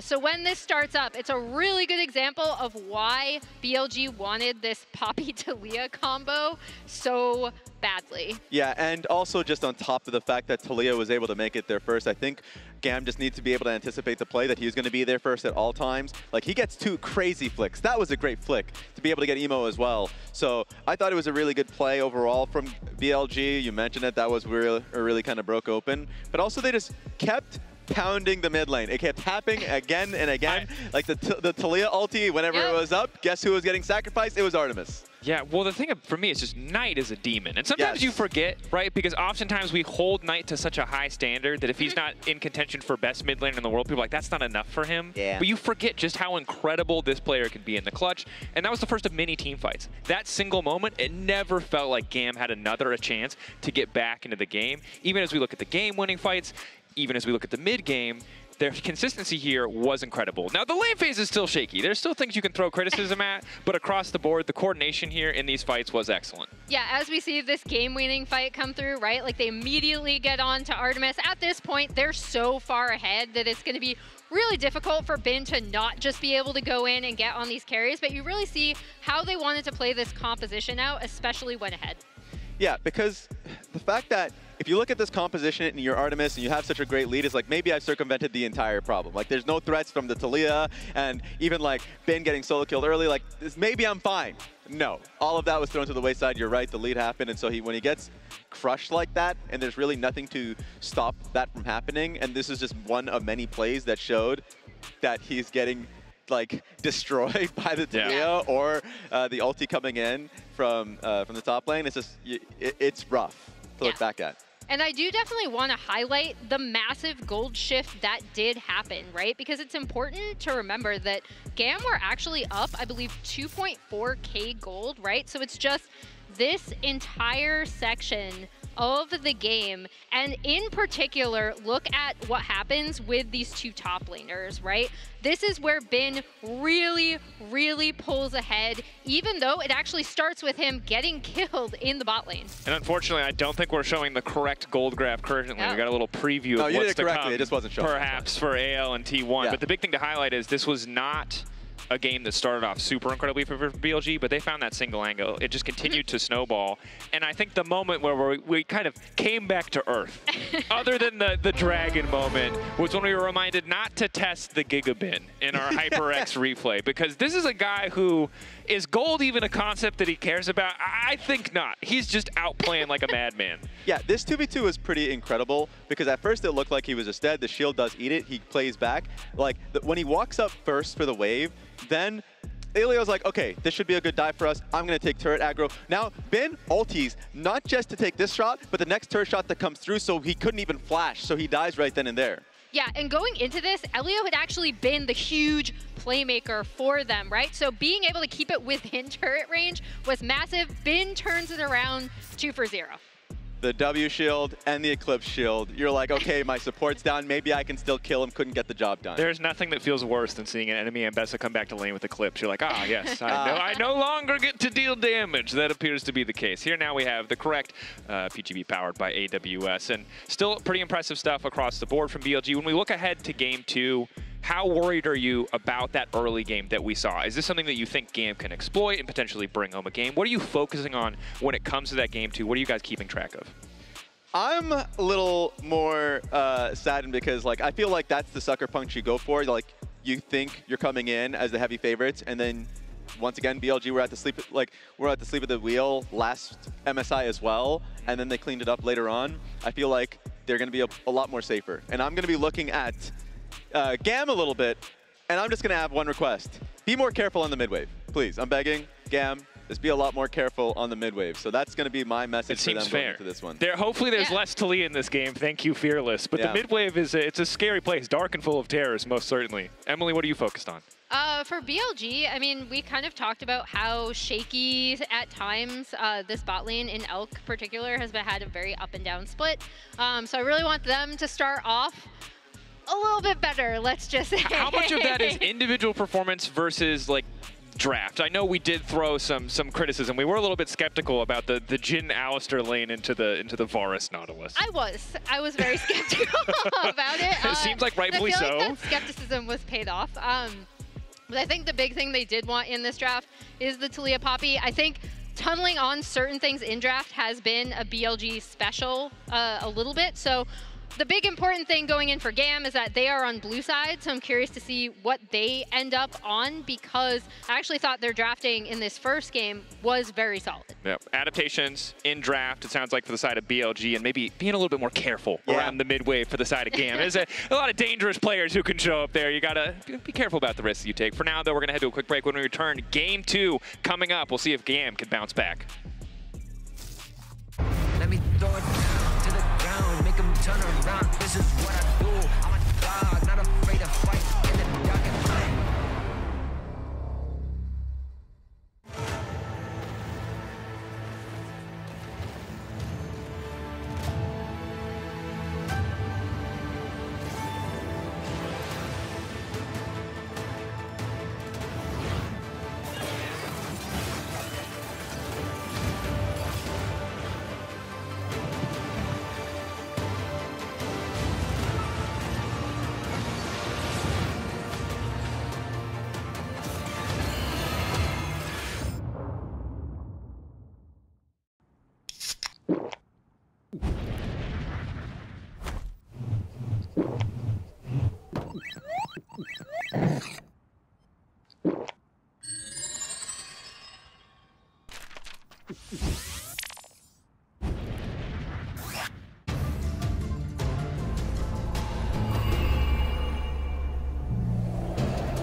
What a car.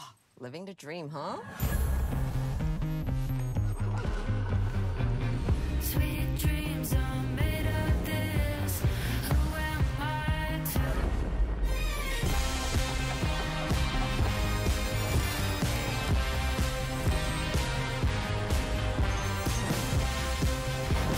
Okay, okay. I get it now. Sweet dreams are made of this.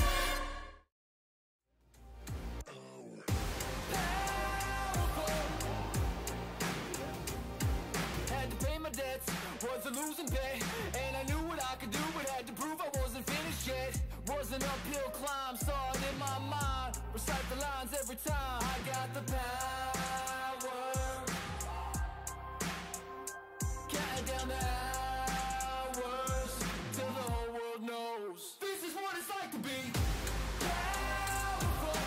Never gonna settle, I'm on another level. I'm powerful, I'ma let 'em know I got the gold, I'm in control, I break the mold, I show the world just how powerful I can be.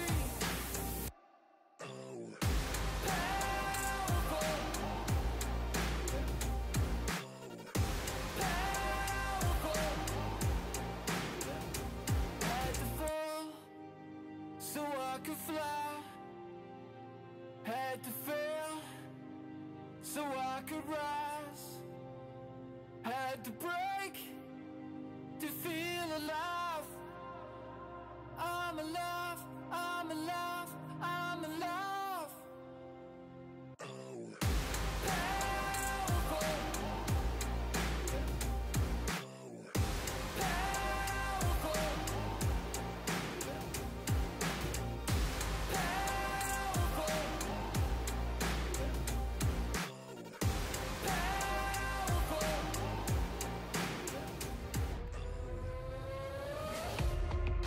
Feeling the burn deep in my chest.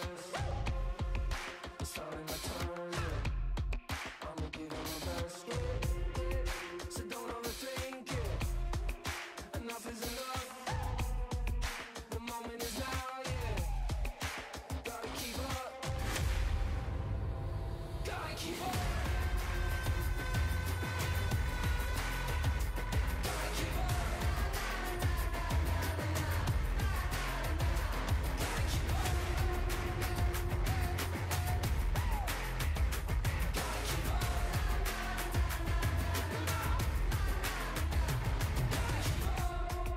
I'll carry the fire. I'm bringing the heat. Let me throw it down to the ground, make them turn around. This is what I do. I'm a dog, not afraid to fight in the dark and light. Welcome back here for BLG versus GAM, game number 2. We have some news as Eris is going to be subbing in for GAM in the mid lane. Eris, the fabled 7-man roster of GAM. I'm excited to see what he can do. Having prepared this team coming into this tournament, Eris is a player that they played a lot with throughout spring and throughout winter as well. And he's just a resource-intensive player. And that style just wasn't as effective compared to what they found when playing with Emo. Now, he is known as more of a carry player. When you give him the resources, he's the type of guy that knows how to use those leads, how to have an impact in the game. And so coming into game 2, it seems that they want to try and put more emphasis on that mid lane matchup because... No pressure, it's just Knight. Let's be honest. It's fine. When you leave Knight to just do his thing, it does seem that that's a bit of a problem. And that's one of the things about Knight is, regardless of the struggles of BLG, I do think that he has just continued to be a standout player. While his playoffs definitely left something to be desired, when I think about his performance throughout the year, I still think he's been one of the stars of the team.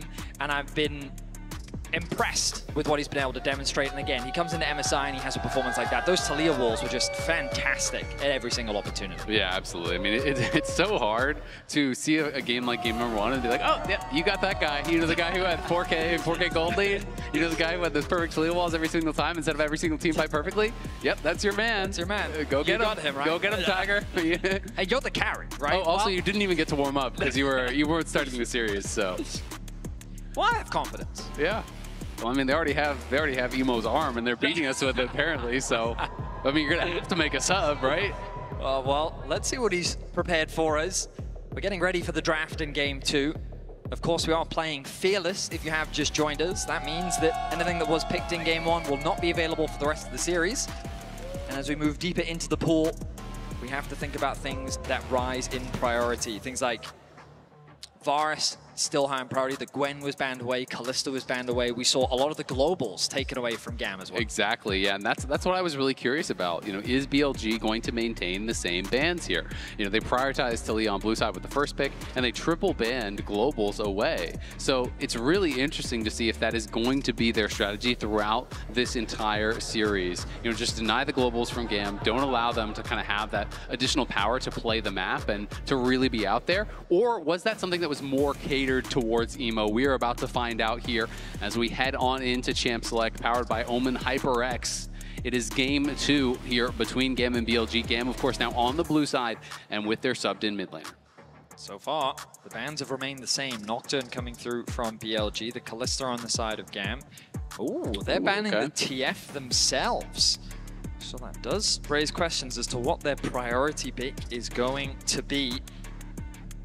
I mean, they have a lot of options still available to them. If they want to play it safe, things like the Varus, very safe top side of the map. They could also prioritize something like a Wukong for Levi, maybe even the Xin Zhao. Pantheon, of course, another very present, powerful champion on the current meta. Yeah, I mean, the two most played for Eris during the season were the Ryze as well as the Ahri. So it'll be interesting to see, you know, A, is the Ryze left up as one of those kind of semi-global champions? And B, you know, even if that is taken away, would they want to go towards something like the Vi Ahri, which is still up and available here in game number 2? So the shoe is kind of on the other foot, as it just seems that these are the blue side bans that both of these teams feel that are not worth a first pick, but also cannot be given over to the red side. I am surprised to see the Pantheon ban come through from GAM. I thought that would be something that they would love to get their hands on. I'm curious as to what the first pick is going to be. BLG have plenty of time to think about how they're going to round out their bans. They have chosen to remove the Gwen away from Kiaya. We talked about Gwen being a contested pick coming into this series. Both top laners love it. And Aurora very much targeted towards that mid lane matchup. Emo played a lot of it. Eris, I mean, they want to still show that respect against the potential pick in the mid lane. Yeah, but no games played on it so far this split, so it's interesting, you know. I mean, it might be that the curveball, BLG prepared so much with the expectation of playing into Emo, now playing into Eris, and a quantity that they don't know as well. Well, here we go. I talked about, you know, two most played were the Ryze as well as the Ahri. I called out the Ahri Vi, so it looks like that's probably what we are going to be heading towards here for GAM, giving themselves some playmaking there in the mid lane. And if you are expecting it, could just be a slam down of the Annie, which people do quite like into that Ahri. Yeah, and this is the thing that I like about it the most.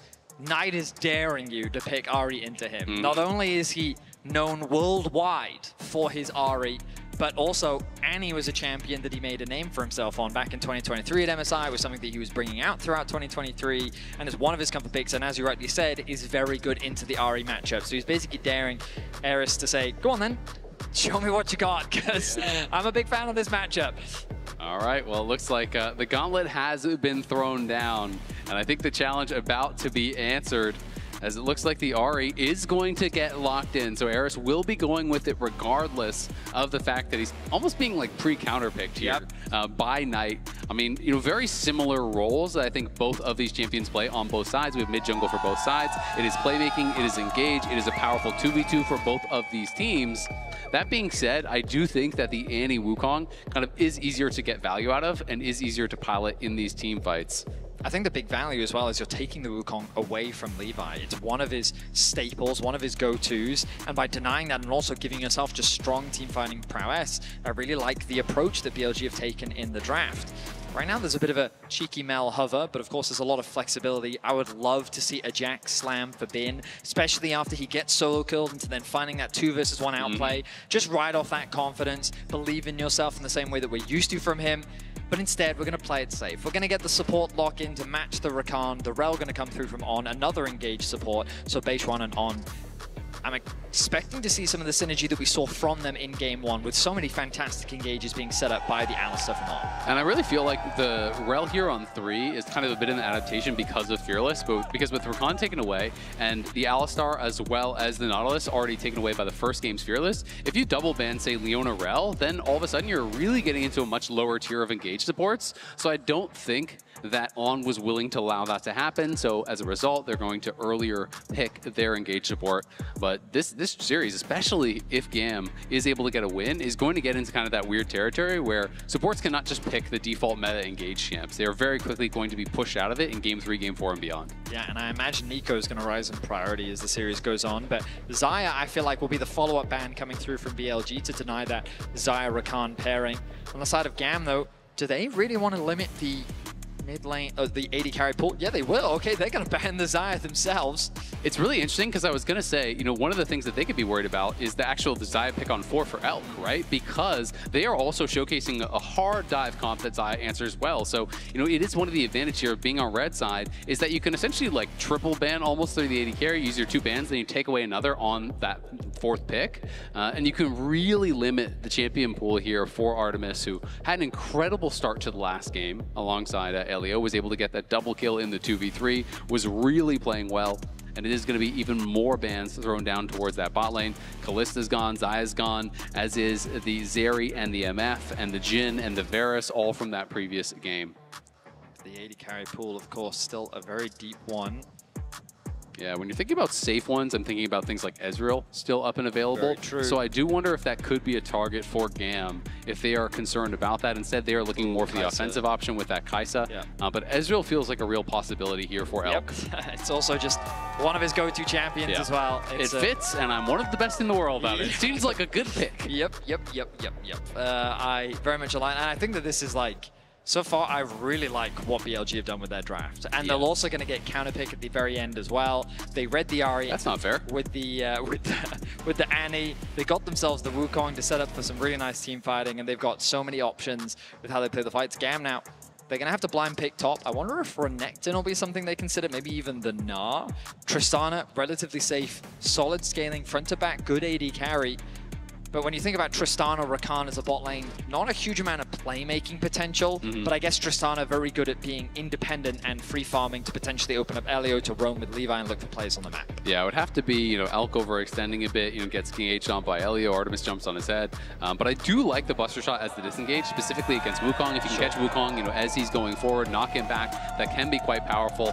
Sion, great blind pick here, but there are concerns about the way this draft has gone because yes, the Annie was picked before the Ahri, but it was basically a pre-counter pick. You got to pick jungle after the enemy picked jungle, you got to pick support after they picked support, you got to pick top lane after they picked top lane. It's like they kind of got everything they wanted. It almost feels like BLG is playing blind pick here and getting to see their opponent's draft. Yeah, pretty much. A lot of hovers coming through from BLG. A lot of buffs recently. Be the buffed Aatrox on the top side of the map, and I think it's a good matchup into the Sion as well. I mean, BLG just have really solid mid-game spike. Like, that first item comes through, BLG's comp is a really scary composition to play against. I think that GAM's composition wants to do a few too many things.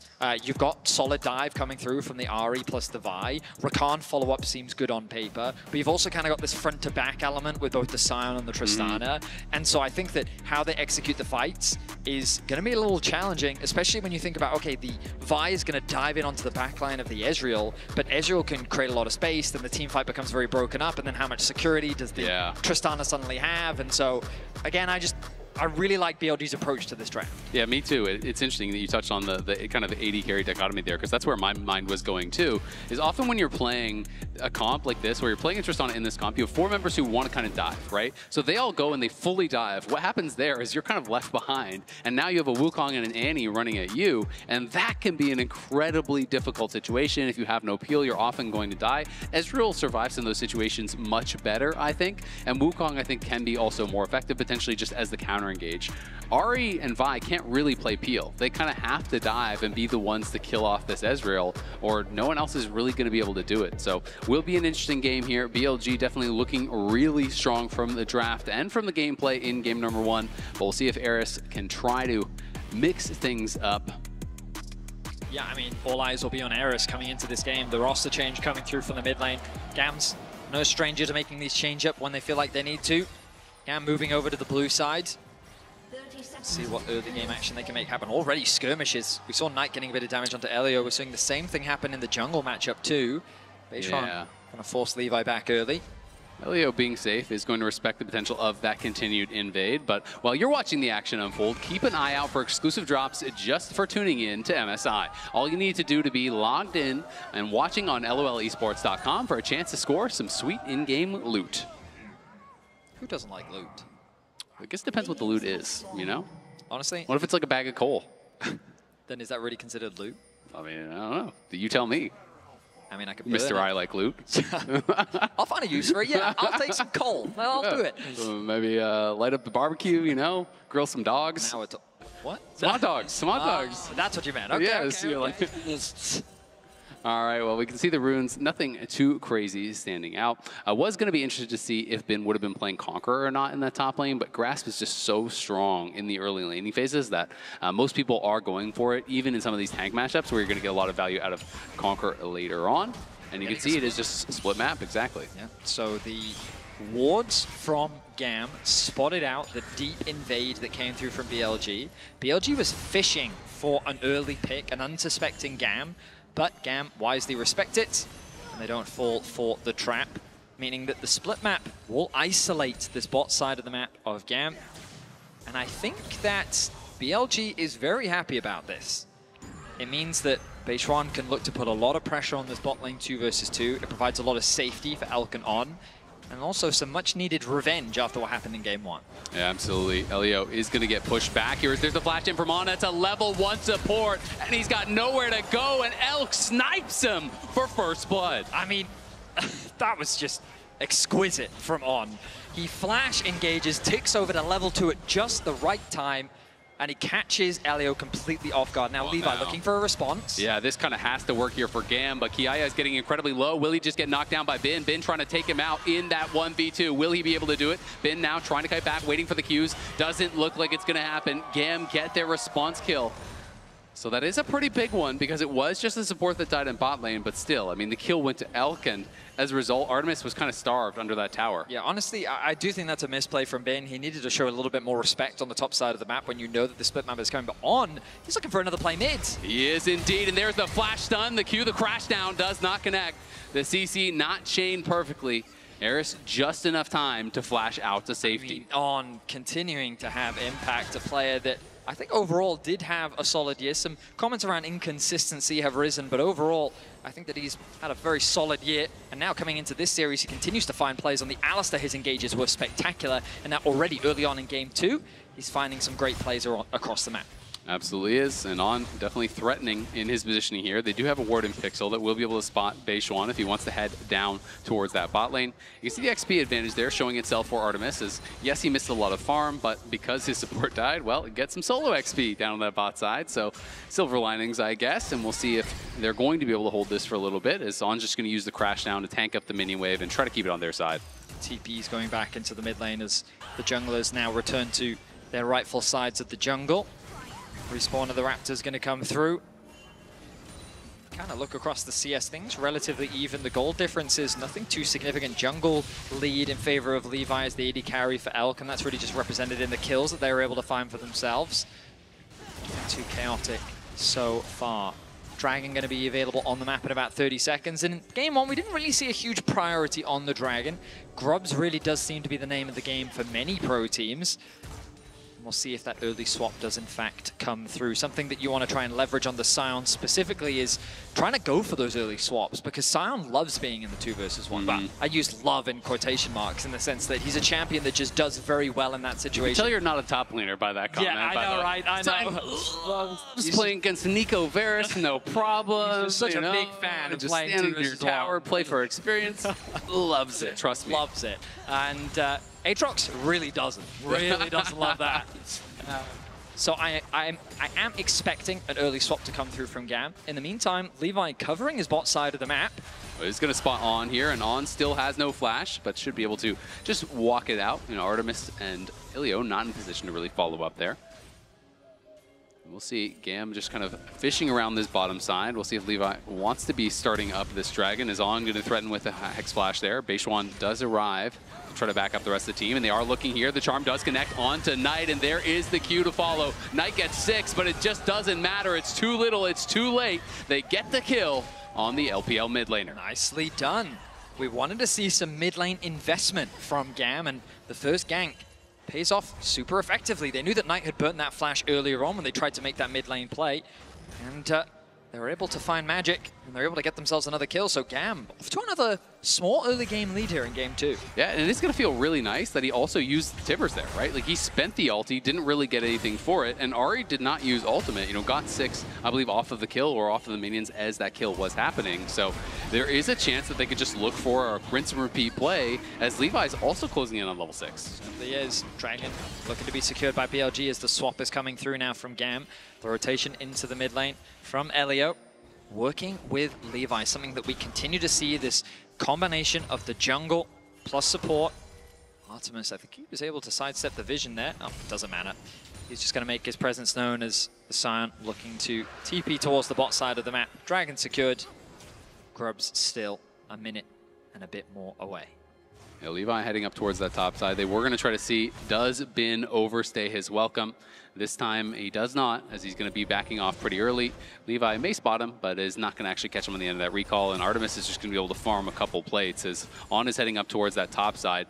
So we'll likely see Bin back up there as well, but Knight and Beishwan looking to put pressure onto Eris. Not able to get too much, but a little chunk of damage isn't too bad. Levi looking to steal away some camps as Beishwan making his way up towards the top side of the map. Levi going to respect this, knowing that the possibility of a collapse is very real. Beishwan will spot GAM as they exit towards the bot side of their jungle. The red buff going to be started off. Levi doesn't really get to steal much away, even though he spent a lot of time on the top side of the map. He's looking to steal away these Raptors. Knight is here. Ulti, Knight. 4 seconds. Well, they're definitely thinking about it. And On now has his flash back, but it feels like it's just a couple seconds too late. If they had that Tibbers earlier, might have gone for the play here. Very much agree. But the swap has come through, and the problem now for Levi is he kind of wants to clear his bot side camps, which is very far away from the Grubs, which means that BLG are going to be set up for success. And when we think about how BLG made this road here, I mean, they started their playoffs in pretty dominant fashion, getting back-to-back 3-0s. It wasn't until that they actually ran into AL that they suffered their first major defeat, going the full 5 games, and then going up against IG in the lower bracket semi-final to then rematch AL where they fell short once again.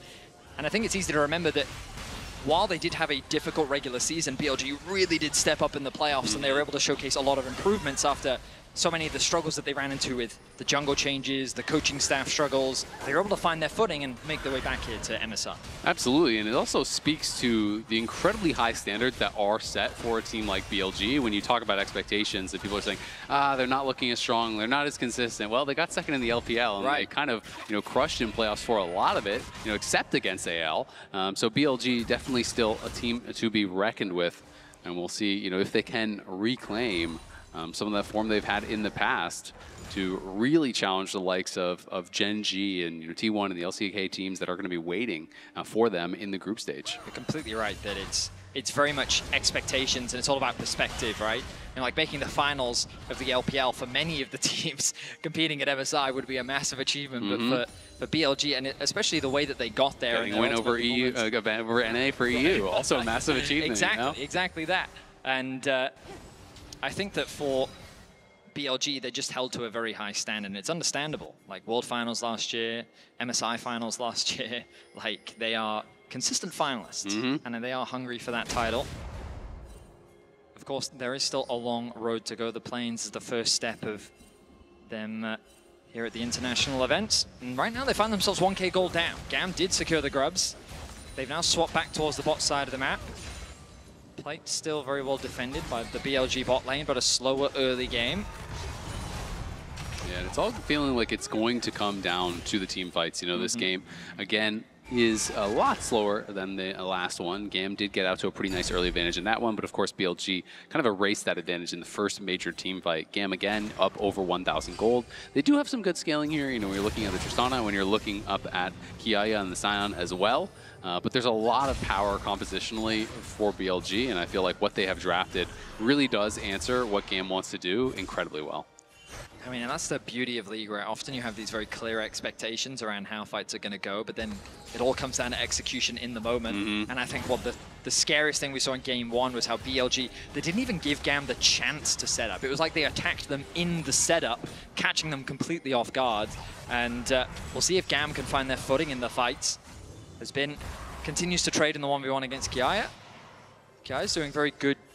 The 1v1. Both junglers are here, though. You can actually see the jungle pet moved into that. So Baishwan is here, as is Levi, and Bin is going to get the bad news. They go first, and they grab the kill. A quick collapse from Levi. As you rightly identified, Azael, it was very much just a kind of test to see which jungler would punish first. And Levi, he didn't hesitate. Quick collapse, easy pick. GAM find themselves their third kill of the game. And honestly, I think it's probably good for BLG that Baishwan didn't go in, because Ilya was TPing up there with his Spellbook Summoner, so it would have been a 3v2. If he hard committed to that, right into this Recon, you get double charmed up, you get CC'd, you're probably both going to go down. You can see, though, BLG, of course, trying to punish on that bottom side. Another plate will fall, but no one going to be in range to actually grab that gold, unfortunately, for GAM, so that will just kind of be lost. You'll notice as well, Levi was actually given a lot of resources there. He was the one that grabbed the plate. He was the one that grabbed that extra farm in the lane. Trini Force completed for him as the second dragon has started off. It's going to be a very difficult one for GAM to really contest because of how much time Levi spent on the top side of the map. So BLG quickly stacking up these dragons. Yeah, I mean, it was like a 23, 24-minute soul, if I recall, in game number 1. And they are definitely on pace for that here again in game number 2. So GAM, yes, they are getting to a pretty strong point, but they're going to have to find their opportunity to try to stop this dragon stacking. And you can always try to say, okay, well, we're not going to fight a 3. We're just going to continue building our gold lead. We'll look towards 4. But then one fight goes wrong, you lose the soul, and often you do lose the game right after that, especially when it's a Mountain Soul and you're thinking about how these comps want to play. It's so much about the upfront damage, right? It's about being able to get those 100-0 plays with the Vi and the Ahri. Well, Mountain Soul makes that a lot more difficult. Certainly does. You'll also notice the early Merc treads on Eris. It's just kind of a necessity in this matchup. There's very little that you can do. You just need that CC reduction against the Annie, especially when it's paired up with something like the Rel. And of course, it means that you don't either get the Ionian boots or Sork boots, depending on your preference. So we'll see how much that actually ends up affecting him. Right now, the Vi is looking incredibly strong. Levi really set up for success. The player that, I mean, so many should know based on his international appearances now at this point. We'll see how much of an impact he's able to have on this game. It's BLG's good vision coverage on the bot side of the map means that they have full information as to where he is right now. Those 3 wards littered throughout the jungle, cleanly tracking what he is up to, as our observers are highlighting for us now.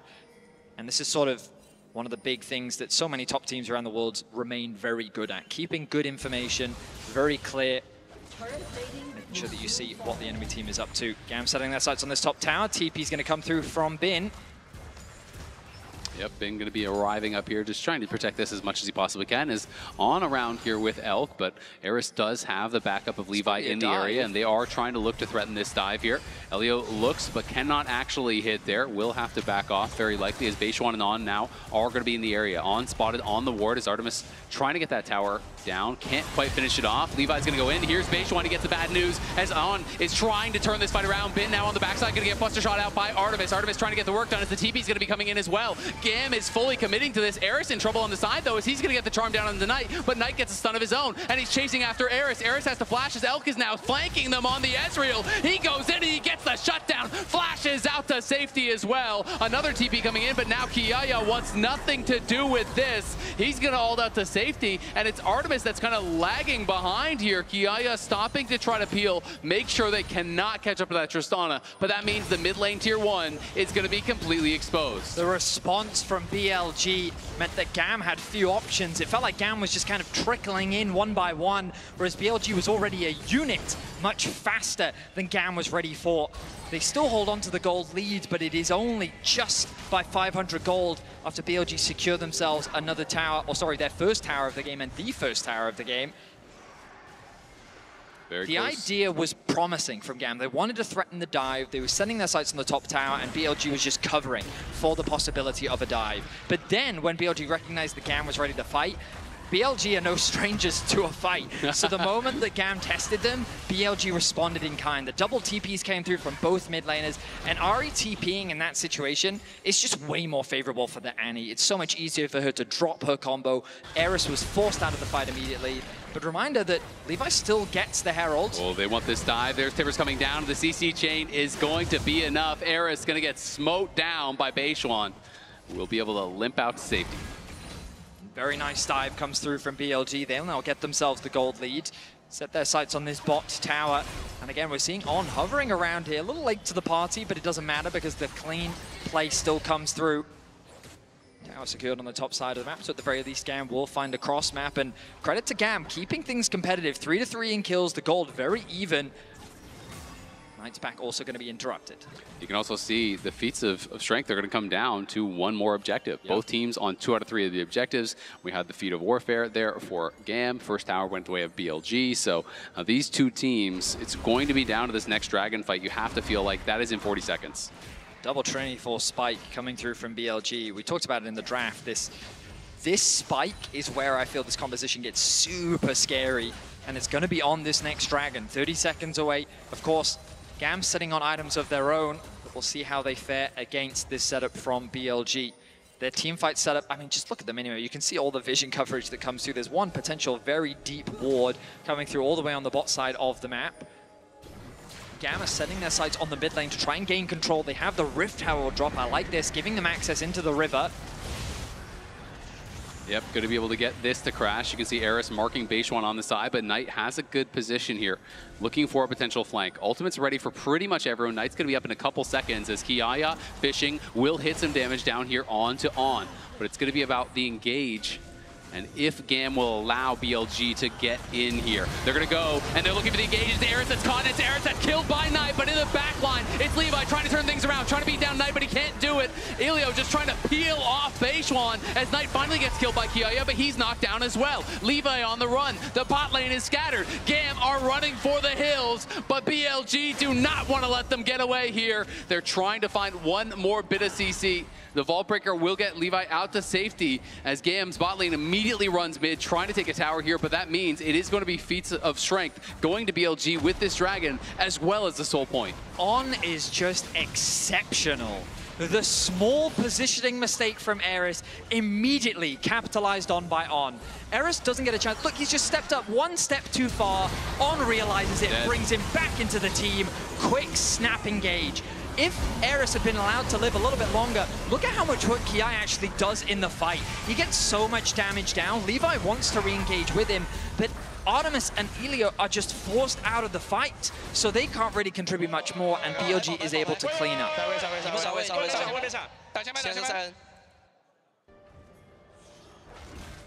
Yeah, great fight there by BLG. I mean, you called it out. The engage was picture perfect. I also loved how they synced up that engage with the True Shot Barrage, so that even tanked onto Eris right as he goes forward. So the True Shot Barrage hits, the perfect engage from On, and Knight just kind of knocks down Eris. Would have been a completely different fight, like you say, had he not gotten caught there. But that's the beauty of BLG. That's the strength of their team fighting, is you don't always get a second chance. You make that one mistake, and sometimes the fight is over. Sometimes the game is over. And I mean, again, I just want to sing On's praises. Like, he's having a fantastic series so far. His engages, both on the Alistar and on the Rel, have been nothing short of spectacular. We'll see if he can continue to find these engages as Knight finds himself on the top side of the map. GAM looking for the cross map, have committed 4 members towards this tower. BLG want to try and defend. Yeah, On threatening with the Hex Flash there, but Kiaya is stepping forward. He does pick up the tower aggro. Has to be a little bit careful. He's just tanking that tower. The tower's not getting knocked down. The target is not being focused. We can see TP coming in here from Knight. Is he going to arrive in time? Beishuan going to get knocked down. On's in trouble next, but Kiaya has fallen as well. And Knight arrives just to get knocked down. It's a good fight for GAM. They are chasing after them. The resets are coming. through. Levi kills Bin. They knock down 3 for only the cost of the Scion. It's a fantastic fight for GAM. BLG tried to defend a tower that they had no business defending.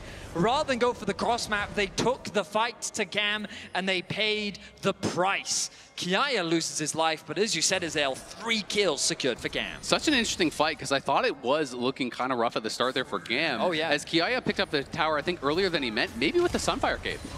We look back at this engage. Kiaya gets an aggro that you're talking about on, then gets an ulti onto 2 members. The crash down comes through, but this time around, Eris is left completely untouched. He gets given a lot of space as well. They focus their targets well, taking out Beishuan first, knowing that he's the biggest threat, and the moment the Knight arrives, one shot. Yeah. Does not get a chance to move. And that was just beautiful from Ilio. Notice how he waited to use his ult so it'd still be there as Knight arrived, and then he just stood there with his ult active on the ward that's getting TP'd to, so there's no chance for Knight to do anything. He's instantly charmed, he's knocked up, he's burst down. Beautiful team fighting from GAM there. And just like that, they're up again 1,000 gold, and they're looking towards Otacon. This can be a dangerous prospect. We've seen this go wrong so many times for teams as BLG looking to approach, and we'll spot it now. Tension continues to mount as Beishuan trying to find an angle in. Elio acting as the gatekeeper for now. It is getting low. It's going to be a smite fight potentially. We'll see if Beishuan can get in. He can't. It is down to 2K, and they're trying to turn on to Beishuan. They get the kill on to Beishuan. Eris is the one who picks it up. Kiaya trying to tank through this, but the junglers are dead on both sides, and now it's just a total flip, and it's going to be grabbed here, and it looks like it went to BLG. They steal it away, and it's Knight who gets the last hit. Nothing short of a scrap as it turns into a front-to-back between the 2 teams.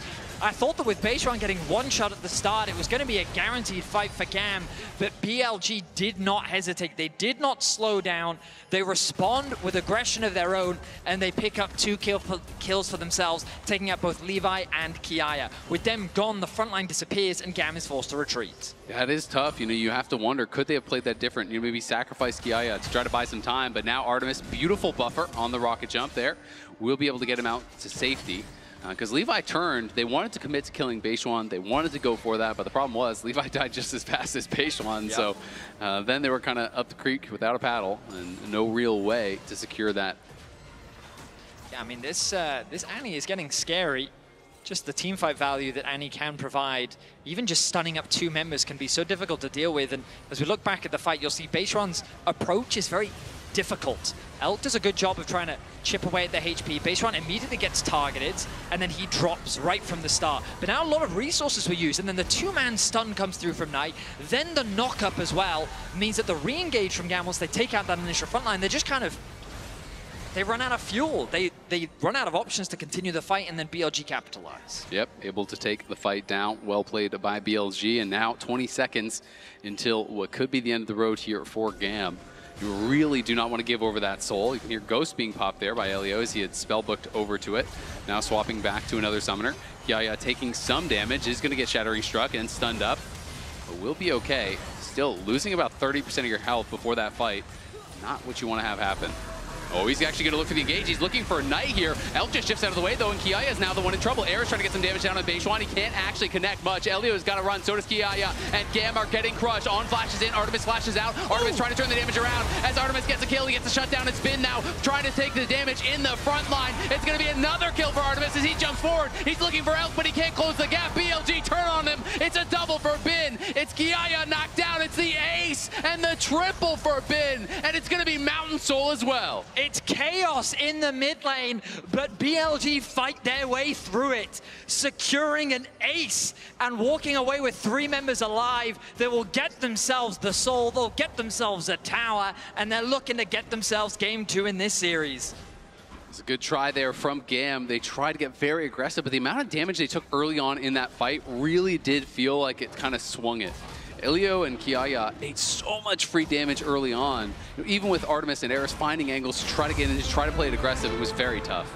I mean, we're going to check out the MasterCard priceless moment of the game because it was a situation where as Kiaya goes in, Artemis is going out. He is afraid of the engage that comes through. And you'll notice here, look, Artemis, he's going to jump backwards as the engage comes through from Kiaya. He's afraid of the engage from On, and now they're separated. Elio tries to follow up on the engage from Kiaya, and this front to back doesn't look particularly promising. Then this knockback that comes through from Levi. 3 members get tied up thanks to the ultimate that comes through onto the back line, but then the damage is just too much. Eris is going to take one step too far, end up in the meat grinder of BLG, and while Artemis tries to clean it up, he just doesn't quite have the damage as Bin is just ripping GAM apart. Yeah, didn't have that as we saw in our priceless moment of the game powered by MasterCard. Now, Artemis tried to go big, tried to find that opportunity to get in on Elk, but Elk still had his flash, and Artemis had to spend his flash to avoid the engage from On, so he didn't have that to actually follow. Even though he goes in with a rocket jump, it was a good angle, was very, very tough, and Bin was just kind of life drain tanking everything that he was throwing at him, where Kiaya had taken so much damage. You can see how much of that gold is from kills here from Bin. 1,731 gold. We now turn our attention to what will be the Baron. BLG, after that last fight, the gold difference doesn't look insane, but they're in such a good position with the soul secured. Good vision coverage on the top side of the map. TPs are available for both solo laners. I think they could afford to split them up and start getting some control. You can see both the top and bot waves in somewhat awkward positions as BLG are just kind of grouping up in the mid lane. GAM wanting to try and challenge this wave, don't want to concede full control over that Baron. The push comes through. Now BLG will set their sights towards the Baron area. Yeah, and there's going to be chances for GAM. You know, generally when you give up Soul, you're kind of hoping that you can keep things close enough that you can have a shot at Elder to try to steal that away, but BLG not going to give you the time to sit back and wait for that to spawn. They are pushing the pace. They are already here on to Baron. And look at the positioning from Knight and on opposite sides. They could look for the snap engage. Knight going to get spotted, but Levi's already in trouble. And Levi's going to get jumped on by Beishuan. Here comes Bin. And there goes Levi. He is down already. Eris trying to get one back, is able to do so as they trade the junglers back and forth. Kiaya is in the middle of everyone, but he is not going to be living for long. Elk is on a rampage, and GAM is on the run, trying to get out of here. But Bin connects. It's going to be a rocket jump back from Artemis here as Knight is just pushing forward, going to get knocked up. They're trying to make the turn happen. Do they have the damage to do it? It does not look like it. There's a great buster shot from Artemis, but it is not going to be enough. He doesn't have another rocket jump. He doesn't have another reset, and he doesn't have a way out. Eris now next to fall. He is running, and he has got nowhere to go. Elk goes unstoppable. BLG take another big win. From Baron to bot lane, BLG hunt down the kills as they look to finish GAM off. A nice snap engage once again around the Baron as they see the face check come through from Levi, and Knight says, all right, it doesn't matter who the target is. I believe that we can one-shot whoever face checks me. Especially when they're expecting Kiaya to be that main force heading towards the Baron. They get that initial kill, and it's promising from GAM as they actually get the kill back onto Beishuan themselves. The problem is in the extended fight, Kiaya is just left isolated, and BLG, without any hesitation, turn their attention back towards the Baron. They are on the Baron, and now GAM have got to try to do it all over again. Kiaya is body, has his TP, and he is coming, but it feels like it's too little. It feels like it's too late. Levi not even there yet, and the Baron is already gone, and now all GAM can do is just try to run. On goes for the crash down, looking for Eris. He is going to be able to land the charm as Kiaya trying to create some space for the rest of his team to get out, but Elk is going in. Elk is going aggressive as always onto Eris. He's going to be able to ult over the wall to safety. Barely surviving the true shot barrage. GAM to get out, but BLG got what they came for. That is the Baron. Now with the Baron, they can work towards the sieging of these tier 3 towers. Beishuan hovering around mid lane to kind of keep the wave pushed in. He doesn't want to clear out the whole wave yet, because if he just pushes in this mid wave, then everything's going to be desynced. We'll regroup with his team. Now they're looking to play through these 2 lanes, so they get full coverage around that topside jungle. They send Bin towards the mid lane. The rest of them head towards top, and now these 2 waves looking to try and crash at similar times. This tier 2 tower going to be a difficult one to defend for GAM. Yeah, it's going to be really tough, especially when they saw 2 members from GAM mid lane very recently. It looks like GAM are sending 3 towards Bin. I think they're trying to see, is there an opportunity here for a pick? But Bin is playing respectfully. He is just going to back it up while the rest of his team pushes in here, and Kiaya is getting hammered by Elk right now. This inhibitor tower is going to be under fire now. BLG 4 members strong through this top lane. Bin escorting in that Baroned up minion wave mid lane as well. And the siege is going to begin in earnest. GAM may look for a pick onto Bin, the isolated member, perhaps if they can find that kill, leverage the numbers advantage, but BLG, their siege is relentless. First tower will fall, and now they've gained access into the base. The inhibitor soon to follow. And it's perfectly synced up. The mid lane wave is there right as the top lane inhibitor does fall. And they are going to be moving over and knocking down this one. If GAM's not going to fight for the tower, they're not going to fight for the inhibitor. So it is just one of these options. They sit back, they turtle up, they try to defend the Nexus. That is going to be the call here. And they're going to be looking towards Elder to try to steal away that Elder, try to steal away this game. It's spawning in 10 seconds. And that is going to be target for both of these two teams. 5-0-9 scoreline for Elk, 1-1-14 for On. The spot lane has been on fire in this game too. Another ultimate will come across, only connects onto Kiaya. He's going to miss a couple Qs, but the amount of damage that Elk has been doing in this game has been monstrous. Absolutely has, and Knight just completed the Shadow Flame. They took that late base though, so this gives GAM the opportunity to start this one up. The question is, can they actually finish in time? Eris on the side, going to be able to try to look for a chunk on a base one. Can't actually connect with the Charm, unfortunately. Kiaya is just getting crushed. There's the flash forward by Elio, but there's no one there to follow it up. GAM spend everything to go into the back line there. They lose two, and it feels like they don't even dent the health bars, and now Gigabin wants to get involved in the action. Levi popping his ult over onto him, but Artemis just can't move the health bars. Levi trying to survive. Artemis is down. Eris trying to get one back, but he can't even get that. BLG will not allow him to get a kill. It's a double on the other side there from Elf as Bin catches up and does what he does. He knocks him down. BLG are going to be moving for the Nexus here, taking this second game. It's 22-11, a 10,000 gold lead as BLG are making no doubt about it. A clean ace at the Elder Dragon is what will spend the end of this one. BLG are going to be taking us all the way to match point. Some impressive team fighting coming through from BLG. The gold stayed relatively even throughout this game, but when it came to the team fights, BLG just got the better of their opposition. On with some incredible engages throughout this game. It felt like Elk was just untouchable, and then to round things out, just Bin on the Aatrox. I mean, he was just a literal Classic demon Ben. in the fights. He was looking so damn good. BLG looking in form in the first two games here. They are poised to try to sweep out their opponents in this first series, move on to face G2. That would be their next opponent here. But of course, GAM not out of it just yet. But being down 2 games against BLG is incredibly difficult. They would have to reverse sweep from here. We're going to be heading to the break, though, and on the other side, we'll see if GAM Esports can fight off that 3-0 sweep from BLG.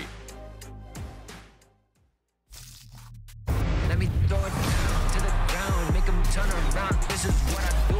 I'm a dog, not afraid to fight in the dark at night.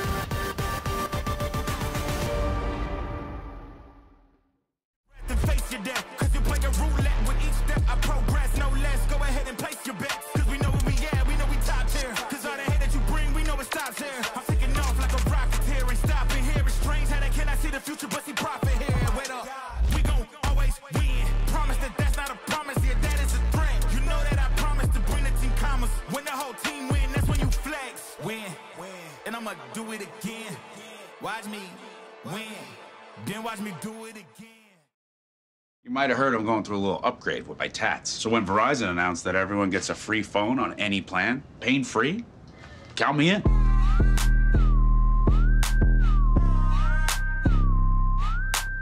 Try and beat it. I'll give you a sec.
Nothing can hold me back. Hold me back, hold me back. You can try, but you can't. Hold me back. Hey, hey. Nothing can hold me back. Hold me back. Hey, hey. You can try, but you can't. Yeah, yeah. Hold me back. Hey, hey. Nothing can hold me back.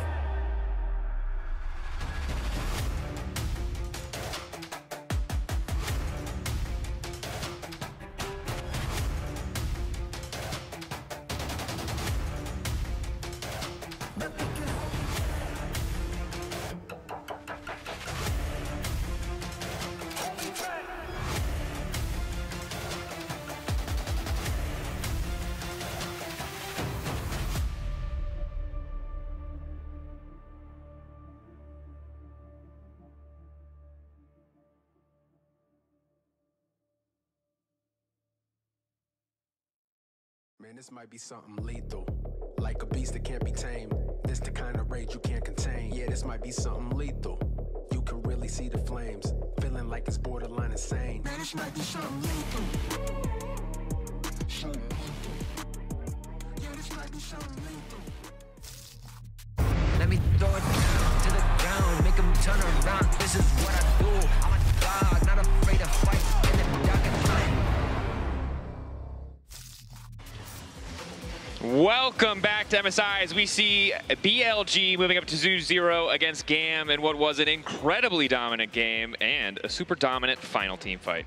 Yeah, I mean, I think the big thing here is you can already see they're so far ahead. Even when Kiahe is trying to go in, tank the damage, he's not able to tank damage. On the backside of this fight, you're about to see champions just absolutely get destroyed. The passive auto coming in from Bin. Just like that. Actually, I am not dead. You are. He was just a raid bot this game, and they really couldn't deal with him. Yeah, I mean, it was a nice fat Aatrox angle in that draft, you know? We were just sitting there being like, if you don't pick Aatrox. There was a moment. There were some other hovers. We don't have to talk about the other hovers. There's that brief moment before Aatrox had one or two items where we thought, you know, maybe it's a good Aatrox angle, but maybe it's not the perfect Aatrox angle. That was short-lived. Even from 14 minutes, as we take a look back at some of the most important fights this game, we can see BLG taking control very early on. Yeah, because it was a slower paced game, and technically the goal lead was there for GAM, and this fight was looking pretty decent. They had pushed Bin away, but the TPs come through. Guess who was on the flank, Emily? Ezreal! You're not going to see it yet, but look at where Elk is on the minimap. He is just lying in wait to kill off Levi on the back half of this fight, and this is really when we've seen Elk's Ezreal in action before. That was kind of the first fight where he really started taking over the game. And this was another instance where like GAM had positioning on the objective, but like Ares just stepped a little bit too far forward, and On has just been on point with his Rel or just any kind of engaged champion. So if he sees the angle, he is going to go for it. He's able to immediately go on arrest. He dies for it, and they're able to chase the rest of the kills. So like, even though in the early game it was looking pretty good for GAM, Levi was getting early kills, got one mid lane, and they got grubs. Like everything they had pushed through mid, everything was looking good, but then the game slowed down. Those two plays happened. Bin is going crazy. Bin's going crazy, and suddenly flanking Ezreal is pumping out, well, Ezreal damage numbers. We take a look at the post-game breakdown powered by AWS. We can see Ezreal in general statistically is going to do well in the damage department. Any poke champion will, but it's still nice to see, you know, a nice chunky number. And I think for BLG, while there's still moments in the early game that look a little bit shaky, overall it's clear that GAM have just not been able to keep up when it comes to the team fighting, when it comes to the execution. I was curious just to see that small part from that team fight, right? Yeah. There's Elk right there. That's so much damn. 1.9, the Annie full combo getting outweighed by the flanking Ezreal, which is a word I never expect to say ever again. But we saw it in action. But we did see flanking Ezreal. Don't try it in your solo queue. It probably won't work. But, you know, if you're Elk, or do, who am I to judge? Good luck, I think is a good point. And I don't want to say good luck to GAM, although it does feel like a little bit of luck would go a long way because BLG are playing incredibly well, proficient in the team fights. It's match point now. It's not elimination. Of course, if they lose here, GAM will still get another chance tomorrow up against Furia. but I don't want to count them out as we go into this game. What are we looking at? What do GAM need to do to bring this series back? What do they need to focus on to try to have an edge over BLG? I'll start this off, if the camera can see it. Basically, 2 points that I have ready for me is like, this is kind of looking to the past. Thankfully, we have Fearless Draft, so we won't be able to see the situation again. We have Vi, Sion going up against Aatrox, but the main point away is just going to be, let's just focus on getting a better draft in that situation, where if I look at that and I'm like, oh, we're giving that look, that matchup, don't want to see it. Another one is just like, watch your positioning when it comes to objective setups. So I just want to be clear, you really took the time to make Vi, Sion, and Aatrox the biggest parts. Yeah. But I think the moral of the story is the really tiny part. Yeah. The tiny that says, part. draft better and watch your positioning on Watch your objectives positioning, setups. please, because they have leads early. Yeah. It feels depressing when you see these games like pan out the way they are, and a week from now you'll look at this as like 2-0, perhaps 3-0, and you're going to be sad about it. But GAM have windows. They're putting themselves in good position. They need to be able to follow it through. Yeah, and I think the follow-through, especially if you're going to have a rest coming in the mid lane, right? He is more of a carry player. If you do end up having that mid prio, play around it, right? Like this composition, like obviously we talked about the Aatrox pick, right? But like Vi Ahri combo, that's kind of what you really want to be playing around early. So, and then early Drake stacking, I think, has kind of killed them a bit in terms of there's been a team fight where BLG have been able to set up around Drake, they have the Drake stacking power, and they win it, and then they just kind of take over the game. Yeah. I think if you end up in that position where the enemy team has 3 Drakes and that team is BLG and you have to team fight them, it feels like a hard time. And they've got coming down the Aatrox. eye. Like, yeah, it's scary. It's a difficult thing. GAM have once again chosen blue side. I think not super surprising. That has been the priority for most teams in the tournament. I imagine that'll continue. Is there any specific pick or any specific player that they really need to focus on? You brought up draft better, but we didn't get to really get into the nitty-gritty of what you want to see more of, other than don't give Ben an Aatrox angle. Are we just looking at Kiaya and Levi to get back to the things we talked about at the start of the day? Are these the guys that need to set up? On top of it, I'm also seeing no substitutions, so that just means we're going to be continuing to see Eris. Like, I did like, the one aspect of Emo that I like is the playmaking nature that he had if he was on a, like a Yone or something like that, because something I really wanted to be able to see was like, when you had Prio like that, yeah, you can play around it, or also you can use your move to go up top side or bot lane. I like Azir a lot. If we can get to see Azir here, maybe we can see a more scaling element from GAM. That could do well for them. That's a pick that I really want to focus on a little bit more. And then my really quick thing is, obviously there were a ton of 80 carry bans coming out, especially in the 4-5. Yeah. But I'd also similarly want to get Artemis on something that he would be able to carry in team fights. But I think it's safe to say the odds are stacked. We've got a laundry list of things. But I think GAM is a team that every time we count them out domestically, internationally, they do manage to make something happen. Movistar Koi learned that the hard way last year. We'll see if BLG can learn the same lesson today. That's enough from us here at the desk. Casters standing by. My favorite 2-color casters, well, a color caster play-by-play hybrid, who's doing a hell of a good job. You interviewed earlier today, too. Thanks, Janatus. Take it away. Thank you, thank you. I'm a bit of a mudblood, you know, half play-by-play, half color caster these days. No, I'm impressed, man. You're doing a fantastic job, and Appreciate I think that BLG are doing a fantastic job of dissecting GAM in the team fights. It feels like that on with his engages, the positioning from Elk, and then Bin just, I mean, it feels like that's the Bin that we expected, like when it comes to international competition. Absolutely. I mean, it's one of these things where it's sometimes funny, right? I almost feel like it's similar with T1, where you're like coming international, you're like, they really struggled, guys. Like, trust me, they had a lot of troubles. It's not going to be smooth sailing. And they just like slam everyone. You're like, no, it seems like the same as last year. You know, and it's like, if you didn't watch any LPL, you're watching Ben, you're like, what are you talking about? Like, Ben inconsistent? What do you mean? He's one between them under the tower. He's unkillable on the Aatrox. Like, that's the Ben I know. These casters just making things up. What are these guys doing? And the reason why I think it's important that we tell these stories is just because it then makes the bounce back that much more impressive. Right? I thought you were going to say to control the flow of misinformation. Because to me, that's also very important. That is also very important. But we think back towards last year and T1 coming into that tournament and how difficult their road was getting to it to then win Worlds was truly insane. Interesting. They were really going to struggle, the world champions, weren't they? Yeah. But you tell me they didn't have smooth sailing this year either. That they had to swap out their 80 carry or something ridiculous. In fact, I may very well say something I'm not like gonna, that. I'm not going to listen to it. No. No, swap out Gumayushi. What are you talking about? That guy's a multiple-time world champion. Well, for BLG, they made roster changes in the jungle. They had coaching situations, I guess would be the best way to describe it. And they definitely had some inconsistencies in their individual performances, but they were able to find their footing. And right now, it feels like that they are firing on all cylinders. We're jumping into game 3. GAM will have to make the reverse sweep happen. Eris staying in for the roster of GAM. And as we see the bans remaining the same, Kalista, Twisted Fate on the side of GAM.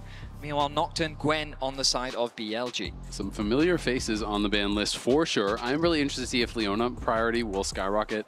Sometimes in a series where teams are really dependent upon their support playing those engaged champs, you will see like first pick Leona and things like that in a series that has gone this way, because that is the last of kind of like the 5 major engaged supports that are those primo ones. Yep. But there is obviously other options. There's things like Renata, there's things like Nico, there's, you know, other styles of enchanters that you can play. And there is the Nico, which could be going mid, also could be going down in support. And we'll have to kind of wait and see. I mean, there's also the rare situation where he goes top lane. True. Now, the response from BLG looks like that they want to get themselves jungle control early. I liked the Sejuani ban that came through GAM, knowing that we're kind of getting more limited in engaged supports. Removing one of Beishuan's best engaged junglers, I think, makes a ton of sense. But he's just said, you know what, I'm going to play the Zit. And a champion that is just very good at going forward, and it's very easy for teams to follow up on that type of engage. And with the Caitlyn paired up alongside it, I mean, BLG going for a bit more lane dominance this time around. Yeah, absolutely. Caitlyn, very interesting here. You know, sometimes people do pair it with CC to try to, you know, follow up with the traps. So other times, people are going to go more just heavy for poke. Kate Lux, obviously a famous lane. Back in the day, it was even like Kate Syra and things like that. MF being considered on the other side and will, in fact, get locked in here. So MF going to be the answer. It could easily be MF Nico, which is definitely a strong 2v2. You know, you can set up for that Nico with your E. You know, you throw down the E on the MF, you get that slow, that sets up for the Tangle Barbs coming through. You know, you can land that root pretty easily, and it's very annoying 2v2 to play against. Ooh, the Skarner hover coming through for Levi. A pretty solid engaged jungler, something that dominated the meta for quite a while. But Jarvan, a lot more cut and dry. EQ, engage. Really good at just kind of locking down once those mobility options have come through. I personally don't love it into Caitlyn. I'm reminded it was the LTA finals where we actually saw this matchup, no? And I think that it's a situation where just because of the net, as long as you're quite reserved as the Caitlyn, you're already going to be playing at range. I think that that engage is quite difficult. And you talked about the potential Lux. Yep. Karma is another one that fits the bill to just give you so much lane dominance in the bot lane 2 versus 2. A huge amount of range, a lot of poke, and a lot of control around these neutral objectives. I mean, how many times have we seen the 5 Caitlyn traps you're trying to approach? Then you've also got Karma just throwing mantra Qs at you. It's very difficult if you're second to the objective. It really is quite difficult, and also, you know, the amount of shielding that can come out from a mantra shield when you're looking at the AoE damage over on the other side of bullet time as well as the pop blossom. If you can avoid that engage yourself as on and then have the mantra shields come out, sometimes that buys the time your team needs to survive the initial engage. And then, you know, let's be honest, Nico after the ult is used is not that useful in a team fight. So we'll see if they can actually lock this down as more bans are coming through. Both teams targeting the mid laners for now. So we got some cosplayers hanging out in the crowd. The Orianna and Ryze going to be getting banned out. I'm curious as to what direction we go in. Trying to limit this mid lane pool. You talked about how Ares Ryze was something that we've known him play throughout spring, but it's actually GAM that's going to be taking that one away. Thinking about what champions could be good paired up alongside Jarvan, because he is that kind of facilitator, you want something that can provide you with that damage. With things like the Talia gone, potentially they're thinking about something a little bit more aggressive. Maybe even something like a Silas could be a possibility. Maybe even the Hui if they want to go more towards that mage route. With the Akali being banned away, BLG also concerned about that potential assassin that is very good at taking down champions like Caitlyn and can skirmish quite well against things like the Xin. Yeah, it's going to be interesting. Akali being targeted as well. So now a lot of the most played champions here for Eris are all gone. In fact, the top 5 and 6 out of the top 7 that he actually has played are all banned away because Ryze is banned out. Ahri was already played. Akali just got banned. Corki we saw played earlier. Tristana was played earlier. The Talia was played earlier. So he has a number of different champions that he has played one time throughout the split, but it's obviously a lot more difficult now to predict, you know, exactly where he's going to go. I will say, I'm surprised to see an Aurora blind pick, only in the sense that I think that she's a champion that can be quite easily outranged, and the Azia Hover, I think, was exactly what I was thinking about, whereas in lane, she is such an effective bully. She can offer a huge amount of teamfight value and potential burst, but if you just choose to blind pick it, there are a lot of matchups that can potentially bully it. Yorick blind to me is like a cardinal sin of League of Legends. Like, I love this champion. I play it a lot, but there are so many matchups that are so unplayable. Even if you don't want to get spicy, like Aurelia is always, to me, the worst possible matchup you can play in, but people don't generally want to play it in competitive. But even if you just want to play something standard, Cho'Gath Ultimate one-shots the Maiden at level 6 and gives you a feast stack. It basically means you can't use your ultimate as Yorick if you don't just want to give over free feast stacks for a lot of levels. You can kind of sustain off the ghouls. It's very, very difficult. Ben may not want to go towards it, but I mean, I know he has played a decent amount of Yorick, so it's interesting to see like where he takes us, because he should know some of these counter matchups. It's unrealistic, but I have to give a shout out to my good friend and colleague Gultborg, who dies by the Shyvana matchup in this because of how your Q interacts with the ghouls and how you can AoE kills them and stuff. Yeah, but it also like resets the Q and stuff. But it's in any case, it looks like we're heading towards Renekton for Bin, one of his tried and true staples throughout his many years competing in pro play. I mean, it is relatively safe on the top side of the map, but it seems that GAM have gone for a little bit more reserved in the mid lane matchup, going for that scaling control mage in the form of the Victor. I mean, every time you talk about spicy counter picks in top laners are just like, best I can do is Renekton. Yeah, you are not wrong. But it is interesting. You know, Renekton obviously still not bad in this matchup whatsoever. You know, mainly you don't want to have a champion that's just going to get locked in the cage. That's the biggest thing you want to avoid, and obviously you can slice and dice out of that. You're not going to be too bad. But that being said, it's a matchup I don't mind on the Yorick side either. You can definitely poke him down and try to take priority in the side lanes, and that is really just so important for Yorick. And I also feel like when you have Yorick in the game, even more important to be able to secure the grubs. Would you agree that at a certain point it feels like Yorick does just kind of win on the sides? I think you will if you're ahead, but if you fall behind, you're kind of like never going to win. Exactly. Non-subscribers, we will see you in 30 seconds. But yeah, absolutely, Yorick definitely scales well. Has gotten a couple nerfs though in a row. He's been nerfed, I think, 3 patches now in a row, or at least 3 of the last couple patches, including a base armor nerf this most recent patch, Q damage nerf the patch before. They reworked kind of how some of the ghouls work, so they were kind of like weaker earlier, but if you go the attack speed build like Triforce, then they kind of scale a little bit better. So they have made a number of changes, but it's just interesting because Yorick is very game warping, I feel, for both teams. It's not just about playing around him, but about how you play against him, because sometimes ganks can be so effective literally just to kill the Maiden. Like if your jungler comes top and you just kill the Maiden, well, now all of a sudden you have no pressure for over 2 minutes in the side lane. Very much agree. Let's see how things pan out in the early game. Ooh, Knight. Knight is going to get found out, and he is going to get rooted up. We'll see if they can force the flash. He's just going to use the W, levels that up, and now BLG have the extra member.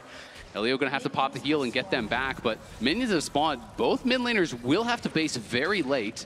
Neither of them going to be interrupted again. And nice sidesteps there from the GAM bot lane, but they will eat some of this poke, and they're going to get chased out. This is going to get really rough now for them potentially, as a headshot is even ready. BLG is looking to split the map once again, and I think it's going to work. Oh no. Artemis, oh, no. Wait a minute.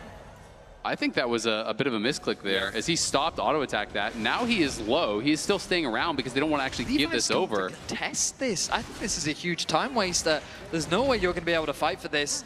He's not going to start on the top side of it. Now he'll start off on his wolves, but Beishwan going to get a nice advantage.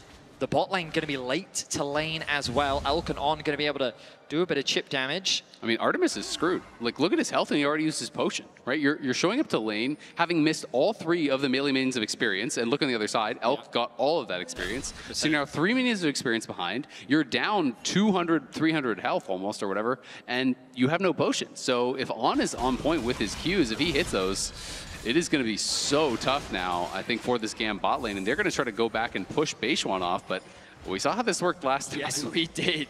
I mean, I feel like there needs to be some recollection of what happened in Game 2. GAM did not prepare for the potential split map. They got punished by the Caitlyn Karma. They're still level 1. Like, what can you do here?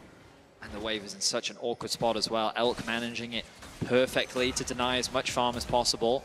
I just don't really get why they're trying to actually contest here, because they're missing experience on the other side. Now you can just get dove, as Bin is just going to look for the solo kill here on Kiaya on the top lane. And meanwhile, GAM's bot lane, it's a level 3 and a level 3 against 2 level 1s here. GAM is in so much trouble. Beishwan chasing after him, grabs first blood as On walks it out. Now they're looking for the redive here. In goes Beishwan. Elk tanks it up. It's a 2-for-0 on the bot side. 3 minutes in.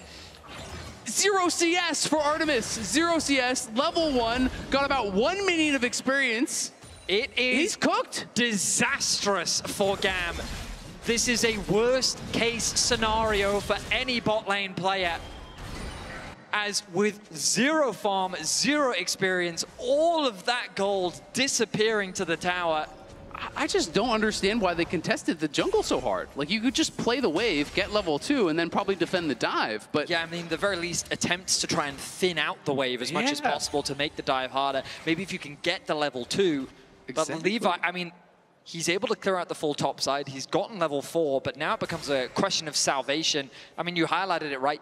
The interesting thing as well was because On was working so much with Beishwan, you highlighted the double level 3.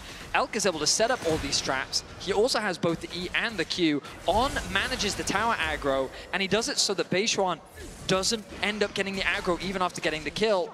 Elk then connects the EQ combo, secures the additional kill as well, and they get the plate to boot. I mean, it's just perfect. Even On, if you notice, stepped a slight bit forward to get in range of the heal on Beishwan before stepping out of that tower range, not having to even use his flash. Like, this is all perfectly calculated. You can see they have done it a million times before, and they know exactly how to play those limits. And now, Levi, you basically have no choice. You have to go bot and see if you can get a kill there, but you haven't even forced a flash on the other side, so On and Elk are going to be difficult to take down. Beishwan, look as well, he's back on the second spawn of the Raptors. He's looking to steal those away. Levi is spending so much time here, but it's an extremely difficult play. We'll see, there's the flash forward, the flash response, as Levi does look for the flash flag and drag after Ilio did hit that tangle bars, but because it's not through a minion, does not last as long. Exactly. And so it gives On the time to just flash right out, and now that is time wasted there. Beishwan's going to be down on the spot side, will catch Levi, and Levi now has no flag. You can see he did spend that spell. GAM's bot lane again going to try to help out in the jungle, but here comes BLG, and mid lane Prio is also going the way of BLG. Now they're looking to try to chase after Beishwan. We'll see if they can find and engage. Ilio in a lot of trouble, does have to flash out. Artemis trying to get some damage down on the Beishwan, but it's Levi now who is in trouble. Levi flag and drag over the wall. Will he be able to survive? He gets trapped up, and he gets hit by the headshot, and another one, 2 to the head, knock Levi down.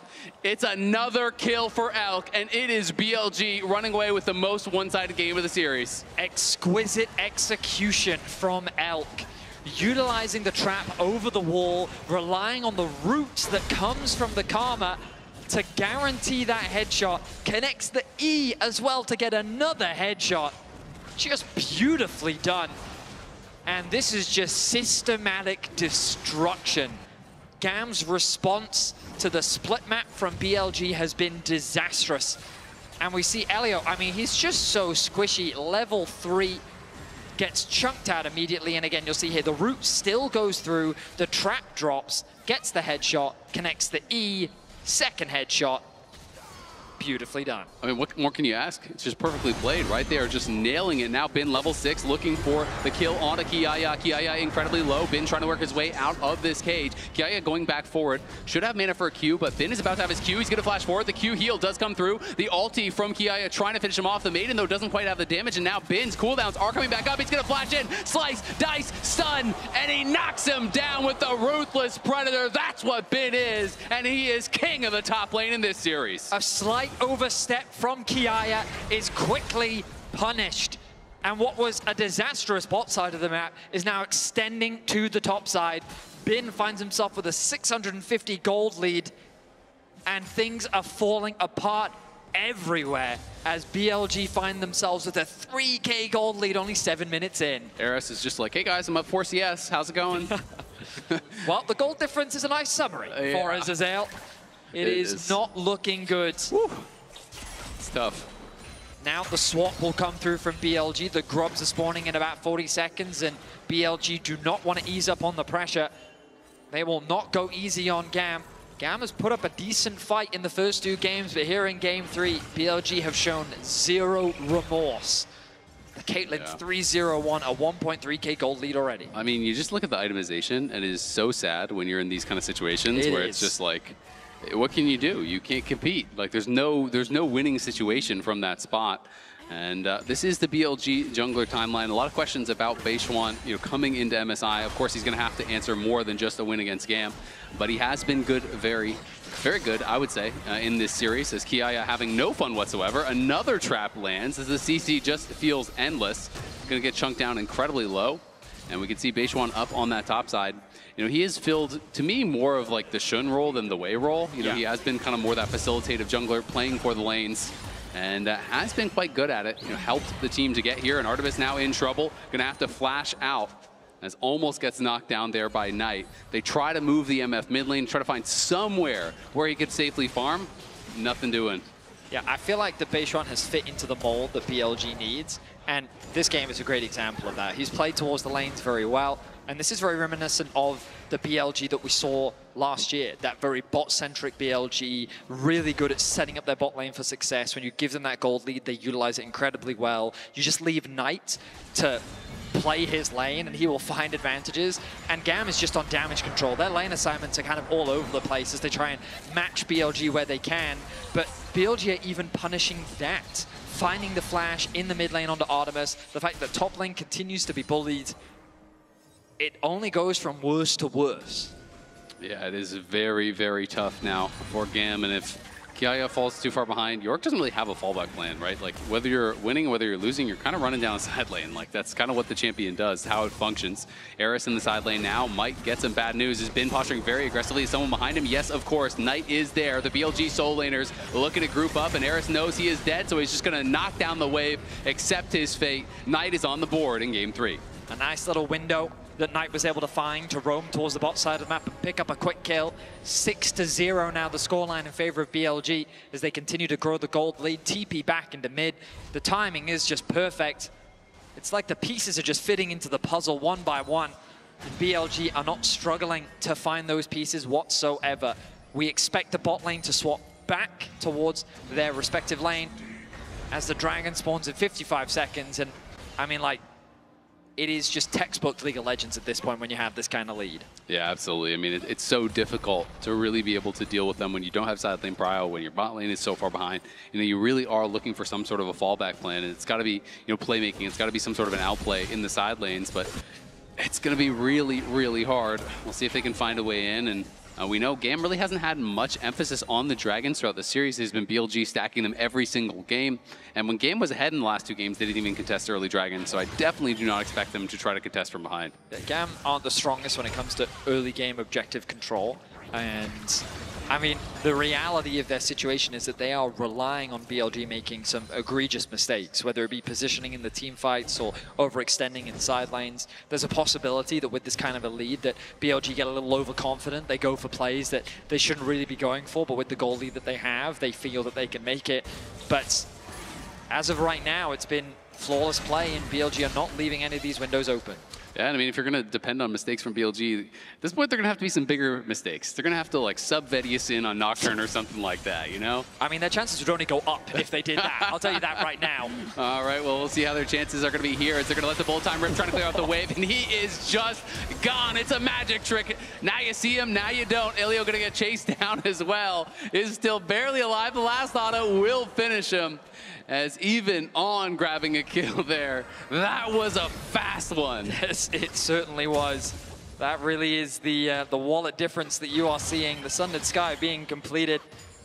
I mean, at the very least, Artemis got the wave. I guess if you're looking for bright stuff, we take those. Because, I mean, right now, that's kind of all you can hope for. Trying to find the small semblances of good news in what is a very difficult situation. Yaya has the maiden back out. Level down against Bin. A 1.1k gold difference between the two top laners. Yeah, we can see Eris TPing back towards mid lane as Ilio was just cloned up, holding that wave for him. So going to be able to keep his farm going well. Yes, he did get picked off in the side lane well, but honestly, his 1v1 was going completely fine there against Knight. But Knight now is going to be out on the map, and Ilio just finds out the bad news. That is not your jungle, my friend. BLG has laid their claim on it. Going to take the Raptors, going to take the support, and going to continue farming away on these camps. And You know it when you're playing jungle and you lose control over one side, it gets so difficult. Elk just shoving up this wave now. Beishuan is behind Artemis, and Artemis knows this is going to be tough.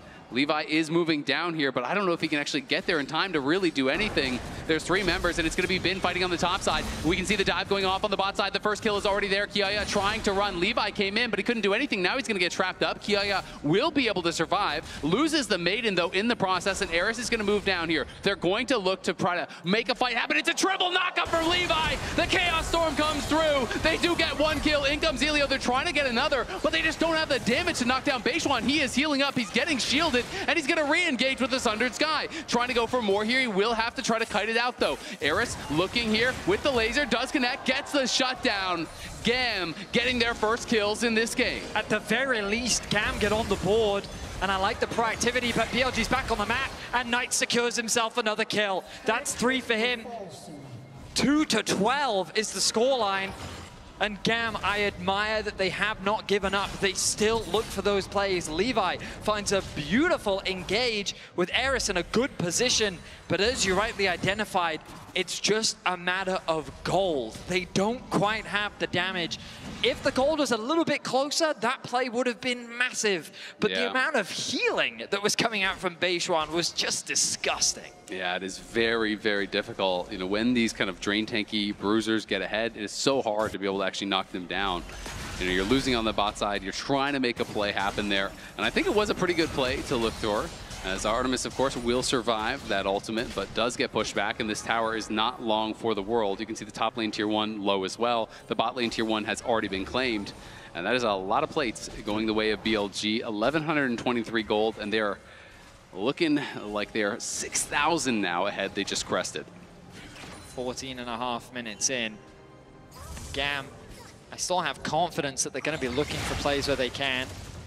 The biggest issue that they have is their windows of opportunity to actually make these plays happen, because BLG will just, they're suffocating the vision. They're clearing out what little GAM is able to get. And while there are pockets of vision, as our observers are highlighting for us now, it only gets harder for them as the game continues, because BLG will quickly move deep into their territory. They will force them to have to ward their own side of the map just so they can gain access to the jungle, and that means it becomes that much harder to contest things like this Rift Tower. Yeah, absolutely. I mean, objective bounties have already spawned here 15 minutes in. That really does tell the tale. We'll see if they can find anything. But it's not looking like it, as the feats obviously have long since gone over there to BLG. They're going to be able to grab the Rift Herald as well, which could be problematic. Levi going in, as Elk is going to be able to 90 caliber net over the wall. There's the root coming through, and now Beishuan does arrive. That's an easy kill there onto Levi. Tried to look for an angle, but Elk doesn't really have to use much of anything. The chain CC with this Karma Caitlyn is just brutal. The Jarvan barely getting an opportunity to move. Kiaya forced to retreat. Yeah, Kiaya going to run for it, drops the cage defensively, but will be knocked up and will be tethered. Nice little CCG in there as On is going to tank up the tower for Beishuan. Beishuan trying to knock him down. Kiaya flashes to the side, tries to get the heal from the shovel, but it's not enough. Does fall, gets one back at the very least, but they lost the tower at the same time. And now Elio trying to make something happen here with Pop Blossom. Will he be able to get the kill? Does get the 600 gold shutdown, and now Bin popping the ulti, forces the flash out there from Elio. Eris has arrived, but so has Knight. BLG want to keep the pressure on. Now, the good news for GAM is it's plays like this that help them get back into the game. The problem is that even though BLG is being hyper-aggressive, the gold lead has only gone up for BLG. So even though they get a big shutdown kill onto Beishuan, it really doesn't translate into much as they lose the top tower, the bot tower falls, the mid tower falls, the dragon is spawning in 25 seconds. Beishuan is already back out onto the map, and Eris... Okay, Knight decided, you know what? Knight has a Mage Eyes. Dreg... Knight always has a Mage Eyes. Where'd he get that? He's looking to stack that up quick. Right now, it's really been the Elk Beishuan On show. I mean, On is 1-1-11 right now. Oh dear. Eris, I think you might be in danger. Yeah, Eris is in a lot of trouble. Elio there trying to peel, does miss on the Tangle Barbs. As Knight getting the damage down, goes between worlds, and is going to hit him with the 2-volt Hex. Elio, though, surviving for now. Levi does arrive. There's the smite coming through. Levi doesn't have his flash. It's almost up. We'll see if he wants to commit to it. Doesn't look like it, as he just can't close the gap to finish anyone off. BLG still fine with this play, though, because it leaves the dragon completely exposed. This will put them on soul point. And, I mean, BLG, I think this is their 11th Dragon in a row. Like, it's just been Soul 3 times back-to-back, right? That's tough. And BLG with just nothing but a masterclass in terms of objective control. They hold on to a 7K gold lead. Yeah. And GAM is just fishing for any opportunity where they can.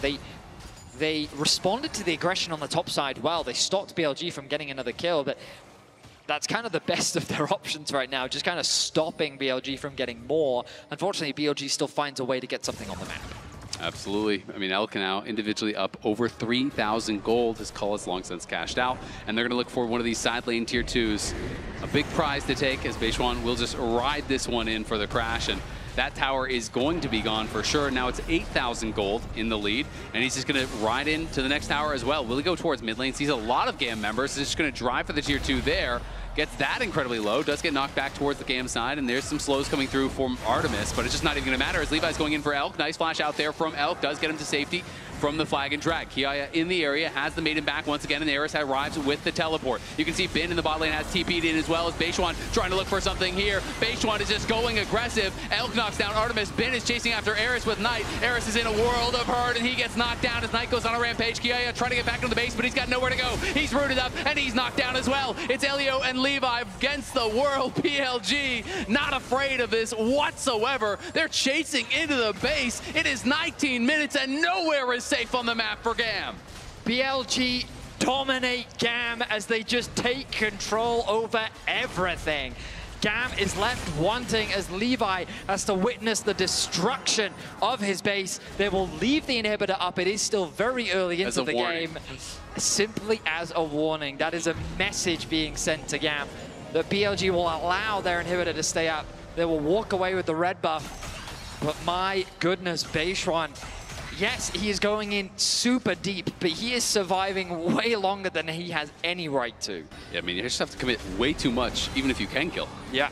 I mean, we look back at this fight, and the engage onto Elk is a nice idea. You're forced to flash out from him, but it's at this point where, I mean, what do? The TP comes through from one side, Eris is TPing him from another. You're being collapsed on two sides, and then Beishwan says, I'll make the decision for you. I will engage onto your AD carry. He gets shut down by Elk. Beishwan says, no, I'm not going out, I'm going back in. Look at the healing that comes through from the Sundered Sky and the passive healing that he gets.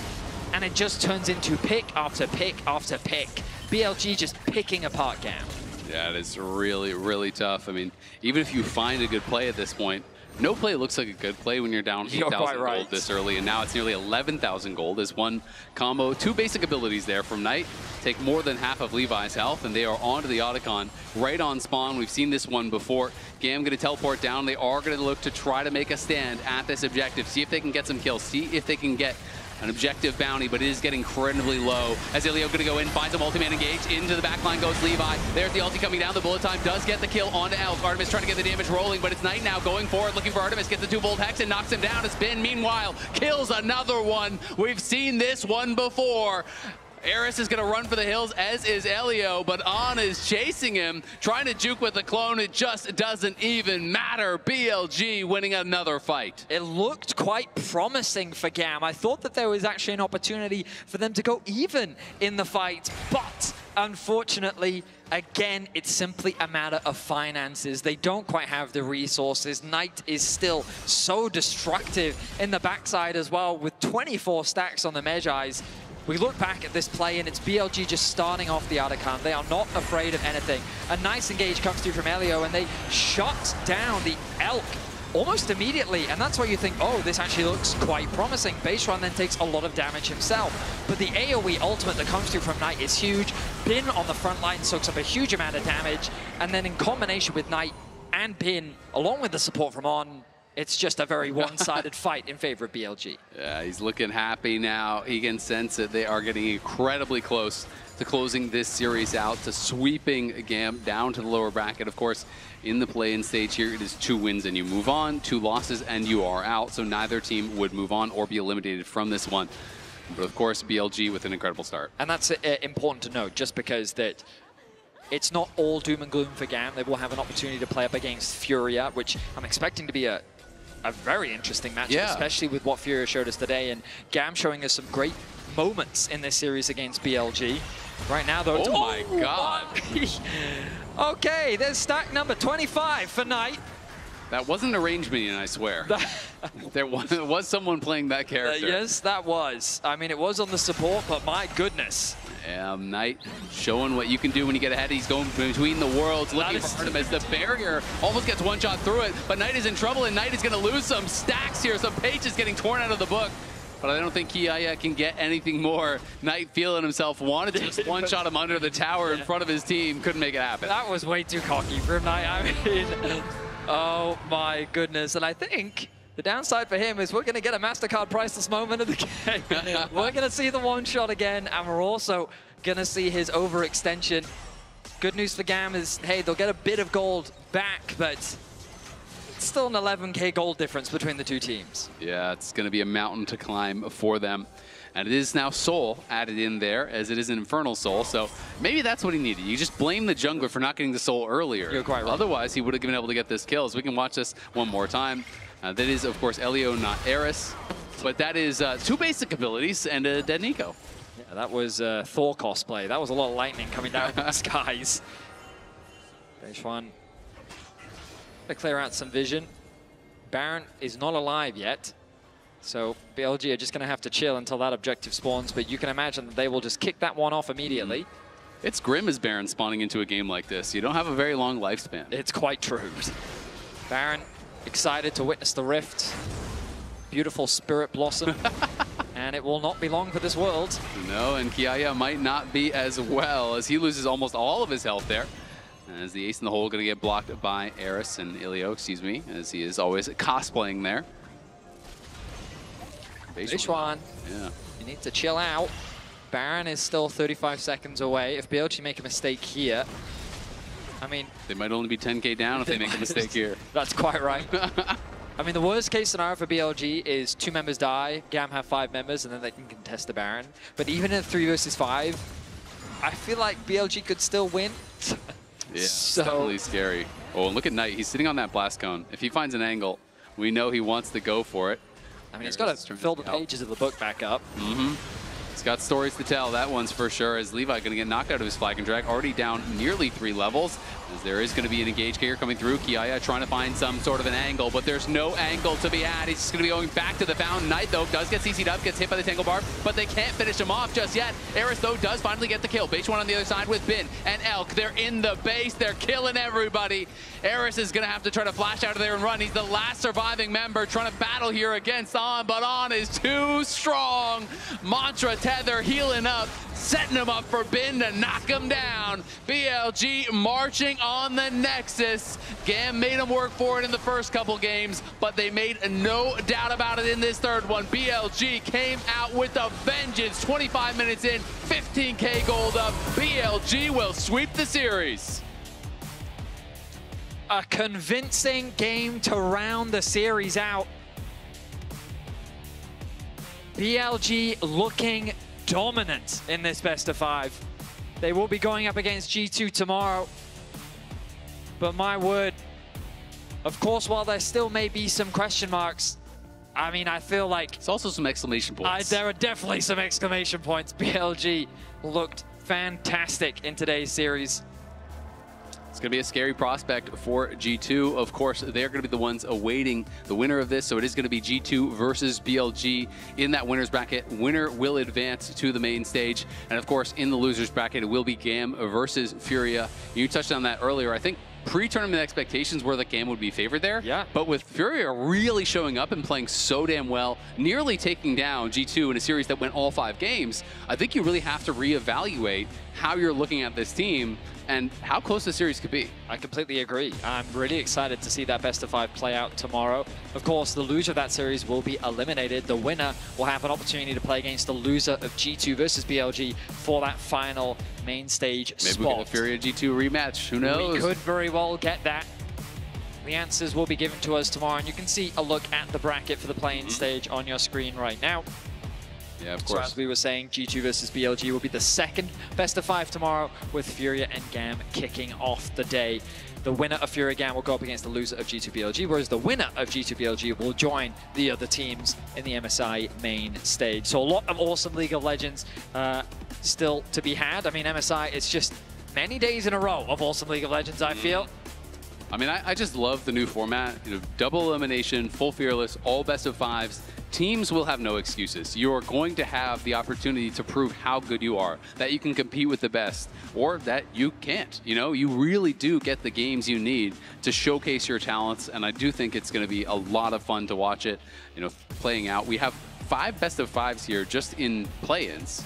The old format only had 3 total. And that's not even to mention, we have, I think it's something like 16 total best of fives throughout the tournament. So more than 5 years of what we got, you know, in the old MSI format. So it's going to be really, really exciting in these coming days to see how they're going to be able to do it. But look at Baishuan really standing out, I think, as a massive part of this final win. Yeah, and I wanted to kind of round out that I think that in each game, I think we saw different members stand out from the side of BLG, and I think that you can credit a lot of their individuals for their performance throughout the series. But for me, like, On was just fantastic, and he was a pleasure to watch. Absolutely was. We are joining Lore and Bin for the Verizon post-game interview. Thank you so much for joining me. Congrats on defeating GAM. And Wendy, of course, thank you so much for being with me on stage. First question I have, I want to reference an interview that you had with the Chinese media, Tuan. You said, the old Bin is gone. I don't want to be funny anymore. So who are you now?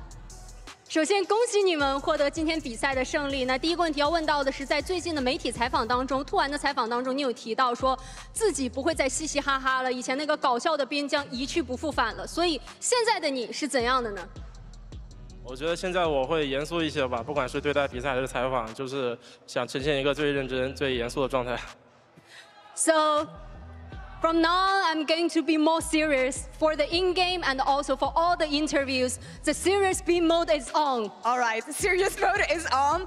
And I feel like you always want to be the best. You have a couple enemies to take down on this new revenge arc because Genji, they stole MSI from you in Chengdu last year. T1, World's Finals.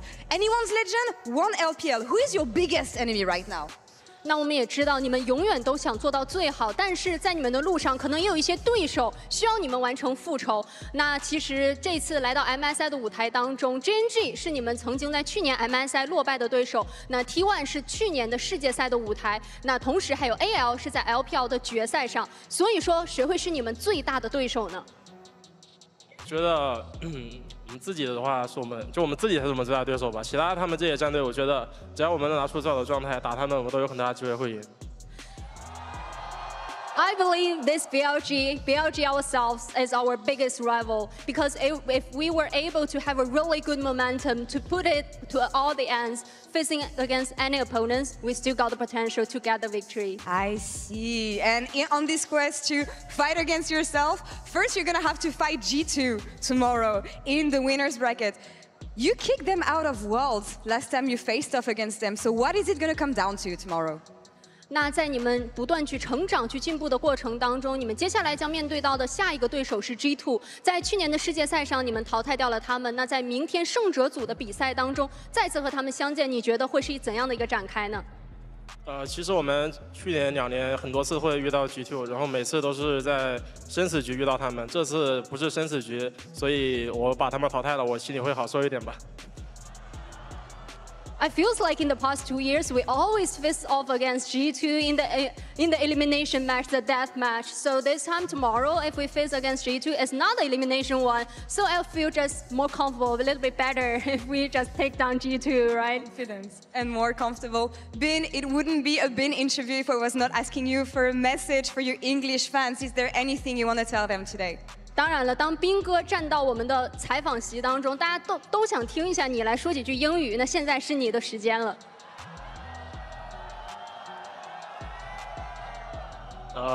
Yes, I can speak English. Thank you. Now you see you tomorrow.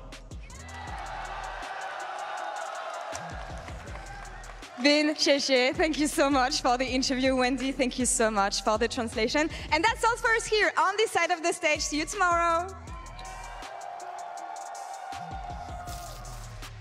Thank you so much, Lauren. Ben, we certainly will see him tomorrow. Yeah, we will. True. Yep. For us, it'll be a pleasure. For G2, it might be a nightmare. I guess we're going to have to find out. But on the tails of that wonderful interview, our Oppo Player of the Series, a lot of eligible players, but very conveniently for all parties involved. Lore picked an interview. We picked a Player of the Series. It's the same person. It's been, look, there were some rocky moments, but overall, this man was a powerhouse today. I love how we're just showing a cutoff of both sides. I mean, like in this case, it was the 1v2 that he had. Then there was the Gigaman Aatrox game. And of course the Renekton game. Overall, he just was a star. Yeah, and I mean, we had talked about how it's been kind of an up and down split for him. This matchup, he absolutely showed up versus Kiayo, which I think is a strong point of GAM, right? So it was a really great start to this tournament for Ben. And I love that in the interview you talked about like the greatest villains, the greatest enemy is themselves, because they know. Absolutely. Just last year, finals at MSI, finals at Worlds, and they're struggling right now, and they know that it's just themselves, right? That they're their own worst enemies. Like I think, as he said it, they're hitting on all cylinders. They can be back on that final stage one more time. I wish he had said another team for the quote, for the line, but I think it's so apt. While this game 3 was super, super dominant, even as early as game 1, right, we saw a lot of those little fumbles. And if you're showing that weakness against GAM, a team with definitely lower expectations overall, that's going to be a concerning point as we go further on into the tournament, and something that G2, who are also struggling a little bit, certainly more than BLG did today, may look to exploit. Yeah, I mean, I agree with Ben in that I think their biggest rival is themselves. And I think this is a nice start. I also like how he was like, you know what? We're taking this super seriously. Like, we're going to go in. We're going to try to perform as well as we can. So the big thing to me coming out of today that they should have absolute confidence on is how on point they were together in their team fights, which I think has been against LPL teams some of their pain points throughout the split. Today, even when they did fall behind early in some skirmishes or maybe some rough lanes, specifically that bot lane in game 1, I thought they were on the same page with how they wanted to play out their compositions and their 5v5s. And another really big note for them is, especially in that last game, like Knight had a huge advantage and he was moving a lot. And I love it when Knight, their engine as a team, if he finds advantages through mid, that he's like going mid lane, finding a pick there, of course TPing back so he doesn't lose a minion wave, goes top lane, finds a play there. Like he is somebody that if he's in that moment, he is going to snowball. So need to see more of that. Look, I love when we see Knight start to take over the map. The same is true for Ben, although I think top laners get less of a chance than mid laners do normally. I do also want to talk about this first series. The upset that almost was, Silver scrapes out of nowhere. I don't think anyone outside of Furia or the OG CBLOL fans, now LTA South, expected this kind of performance today. Yeah, and they were, again, speaking of team fights and being on point and being on the same page, this Furia team really, really showed up when it mattered there. And that was a huge difference maker. Even going from their finals against Pain, which was a 3-0, I thought they looked way better today against G2 than they did even in that 3-0 stomp. Yeah, they had deficits during that time. You fast forward to right now and you see why their confidence is there and why Thinkard, their coach, and all of their players talk up like how different their scrims are to their stage games. Like, this is a really good element of Furia, and if they're going up against GAM, Brazil versus GAM, like the hype that he had, right? The hype that Tatu has, because he could have made history. But going up against GAM, this reminds me of last MSI. You don't want to make the same mistake Loud did, where they were really confident after their last series, go up against GAM, lose 2-1, really hurt for them. Yeah, that's the big thing I'm going to be looking out for is how they approach, especially some of their drafts. I still think their drafts are really, really fun. Yeah. They have the potential to pull out a lot of creative picks, as do GAM, right? So I'm looking for some really, really fun, fearless drafts from both teams. And then, like you said, they're out for revenge. GAM was the team that unexpectedly eliminated Loud. So for their region, that I think is, they're really, really going to want to beat GAM. And also to show that you can be the new face of your region, that you can be the team that, you know, bucks the trend, that can rise above, that can take these best of fives in these clutch moments. Such an opportunity for Furia. Also a lot of pressure, obviously, as we look at that as an elimination match. Upper bracket G2 versus BLG will be pretty hype as well. But the other thing I need to touch on is, look, it's pretty obvious. Isaac talked about how many best of fives we're getting. The other thing I think we need to talk about is fearless champions. Last year, MSI 2024, we saw 30 champs on day 1. We're already 58 with one of our series going 3-0. And the champ pools are only going to get deeper. Both drafts, Vi, Ari, the standards, there was still so much overlap between both of our series. And once the other junglers get here, like we haven't even seen Canyon on stage yet. We haven't seen Tarzan. That guy's going to play Zed. That number, we're going to beat 100 very quickly in this tournament. It will happen. It feels like with the creative players that we do have, we didn't even need Fearless for them to bring something out, like find an excuse to bring it out. In the hands, you've already mentioned Tarzan, just like players that are like real carry threats to their team. So I am expecting to see some good stuff. We got Fearless, we got Best of 5. It's a dream format. Thank you, Papa Rito. That brings us to tomorrow. We're going to kick off with the losing team of today's games facing off in the first series. So GAM versus Furia. That's our first elimination game of the event. So whoever loses there will be out. The winner will advance then to play the loser of G2 and BLG. If you're familiar with GSL, old school StarCraft days is a GSL bracket. So 2 wins and you're out. Yep. 2 losses. You're also out, just you're going home instead of going on to the next stage of the tournament. Of course, don't forget to head on over to lolesports.com to submit your pick'ems, powered by AWS. I don't know. So far, I thought this would be the easiest plans, predictions, pick'ems for pick'ems ever. I'm not convinced anymore after today. This was day one? Yeah. This was day one. Hey, I was right for one of mine. And I was absolutely horrifically wrong for another. Yeah, focus on that part. Focus on that part. You need to be 100% or it doesn't count. But I also forgot to lock in my pickings, but I know that Liam, our stats guy, is definitely tracking them. Yeah. Okay, well, that's good. I mean, if you didn't lock them in, I don't know if they count, but as long as someone is keeping score somewhere. Did you lock in your pick'ems? That's what I thought. We're all terrible. I'm a non-biased host. I'm a non-biased third party. I put all the EU teams. Of course. Anyway, that's it for us here. Wonderful broadcast. Thank you all for joining us. We'll see if tomorrow can deliver as much hype as day 1 of MSI 2025. We'll be back tomorrow with game 1 at 12 p.m. Pacific Daylight Time. And in the meantime, enjoy yourself. We'll see you tomorrow. Thank you. Thank you.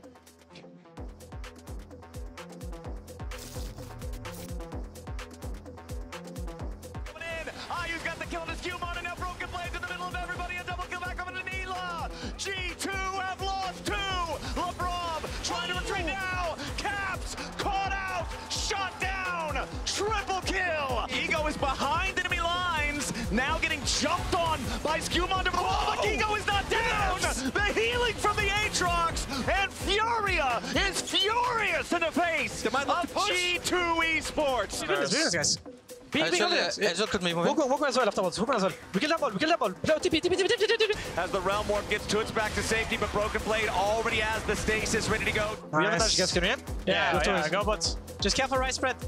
Nice. Good job. They try to go in for the ultimate there from the Nautilus as Caps goes in for the engage, but he only engages onto Jojo. Tatu's here on the front line. He's about to be taken out. Caps barely keeping himself alive as Gigo's about to die here too. Just fight here. Fight here. Chase. I'll be out this guy.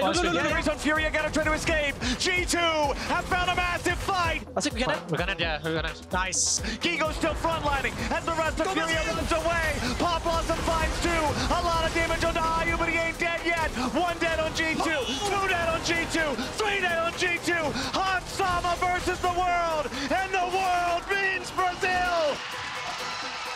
Skewmon chasing after Ayu, who immediately flashes out of the Cataclysm. Broken Blade, nicely placed ulti knocks Toots right back into the waiting arms of G2, and Ayu is not going to escape. G2 on the game-ending push now. They've made their way to the Nexus turrets. Furia, only 3 men standing, can do nothing to resist the onslaught. GG. We made it, guys. On flashes forward, there's the flash from Beishuan, sending Kiaya into the wall. He's overheated and he is shut down. And now Emo's in trouble as well. Just like that, BLG roar to life. Here comes Knight one more time. Beishuan and Bin trying to push their way in. Artemis is left out to the wolves, and he's gonna get bit in half as Beishuan pushing back the jungler. He's 3 levels up. Emo's dead as well, as they're just trying to look to try to end the game right here, right now. And GAM are getting crushed. On flashes in, Artemis flashes out. Artemis trying to turn the damage around. As Artemis gets a kill, he gets the shutdown. It's Bin now trying to take the damage in the front line. It's going to be another kill for Artemis as he jumps forward. He's looking for help, but he can't close the gap. BLG turn on him. It's a double for Bin. It's Kiaya knocked down. It's the ace. Beishuan trying to look for something here. Beishuan is just going aggressive. Elk knocks down Artemis. Bin is chasing after Eris with Knight. Eris is in a world of hurt, and he gets knocked down. as Knight goes on a rampage. Kiaya trying to get back to the base, but he's got nowhere to go. He's rooted up, and he's knocked down as well. It's Elio and Levi against the world. BLG marching on the Nexus. GAM made them work for it in the first couple games, but they made no doubt about it in this third one. BLG came out with a vengeance.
In my darkest hour, I can feel the power. Won't be devoured, never been a coward. They stone sour, I'm gunpowder. If I say it louder, can you hear me now? I got the power. Counting down the hours till the whole world knows this is what it's like to be powerful. Never gonna settle, I'm on another level. I'm powerful. I'ma let them know I got the gold. I'm in control. I break the mold. I show the world just how powerful I can be.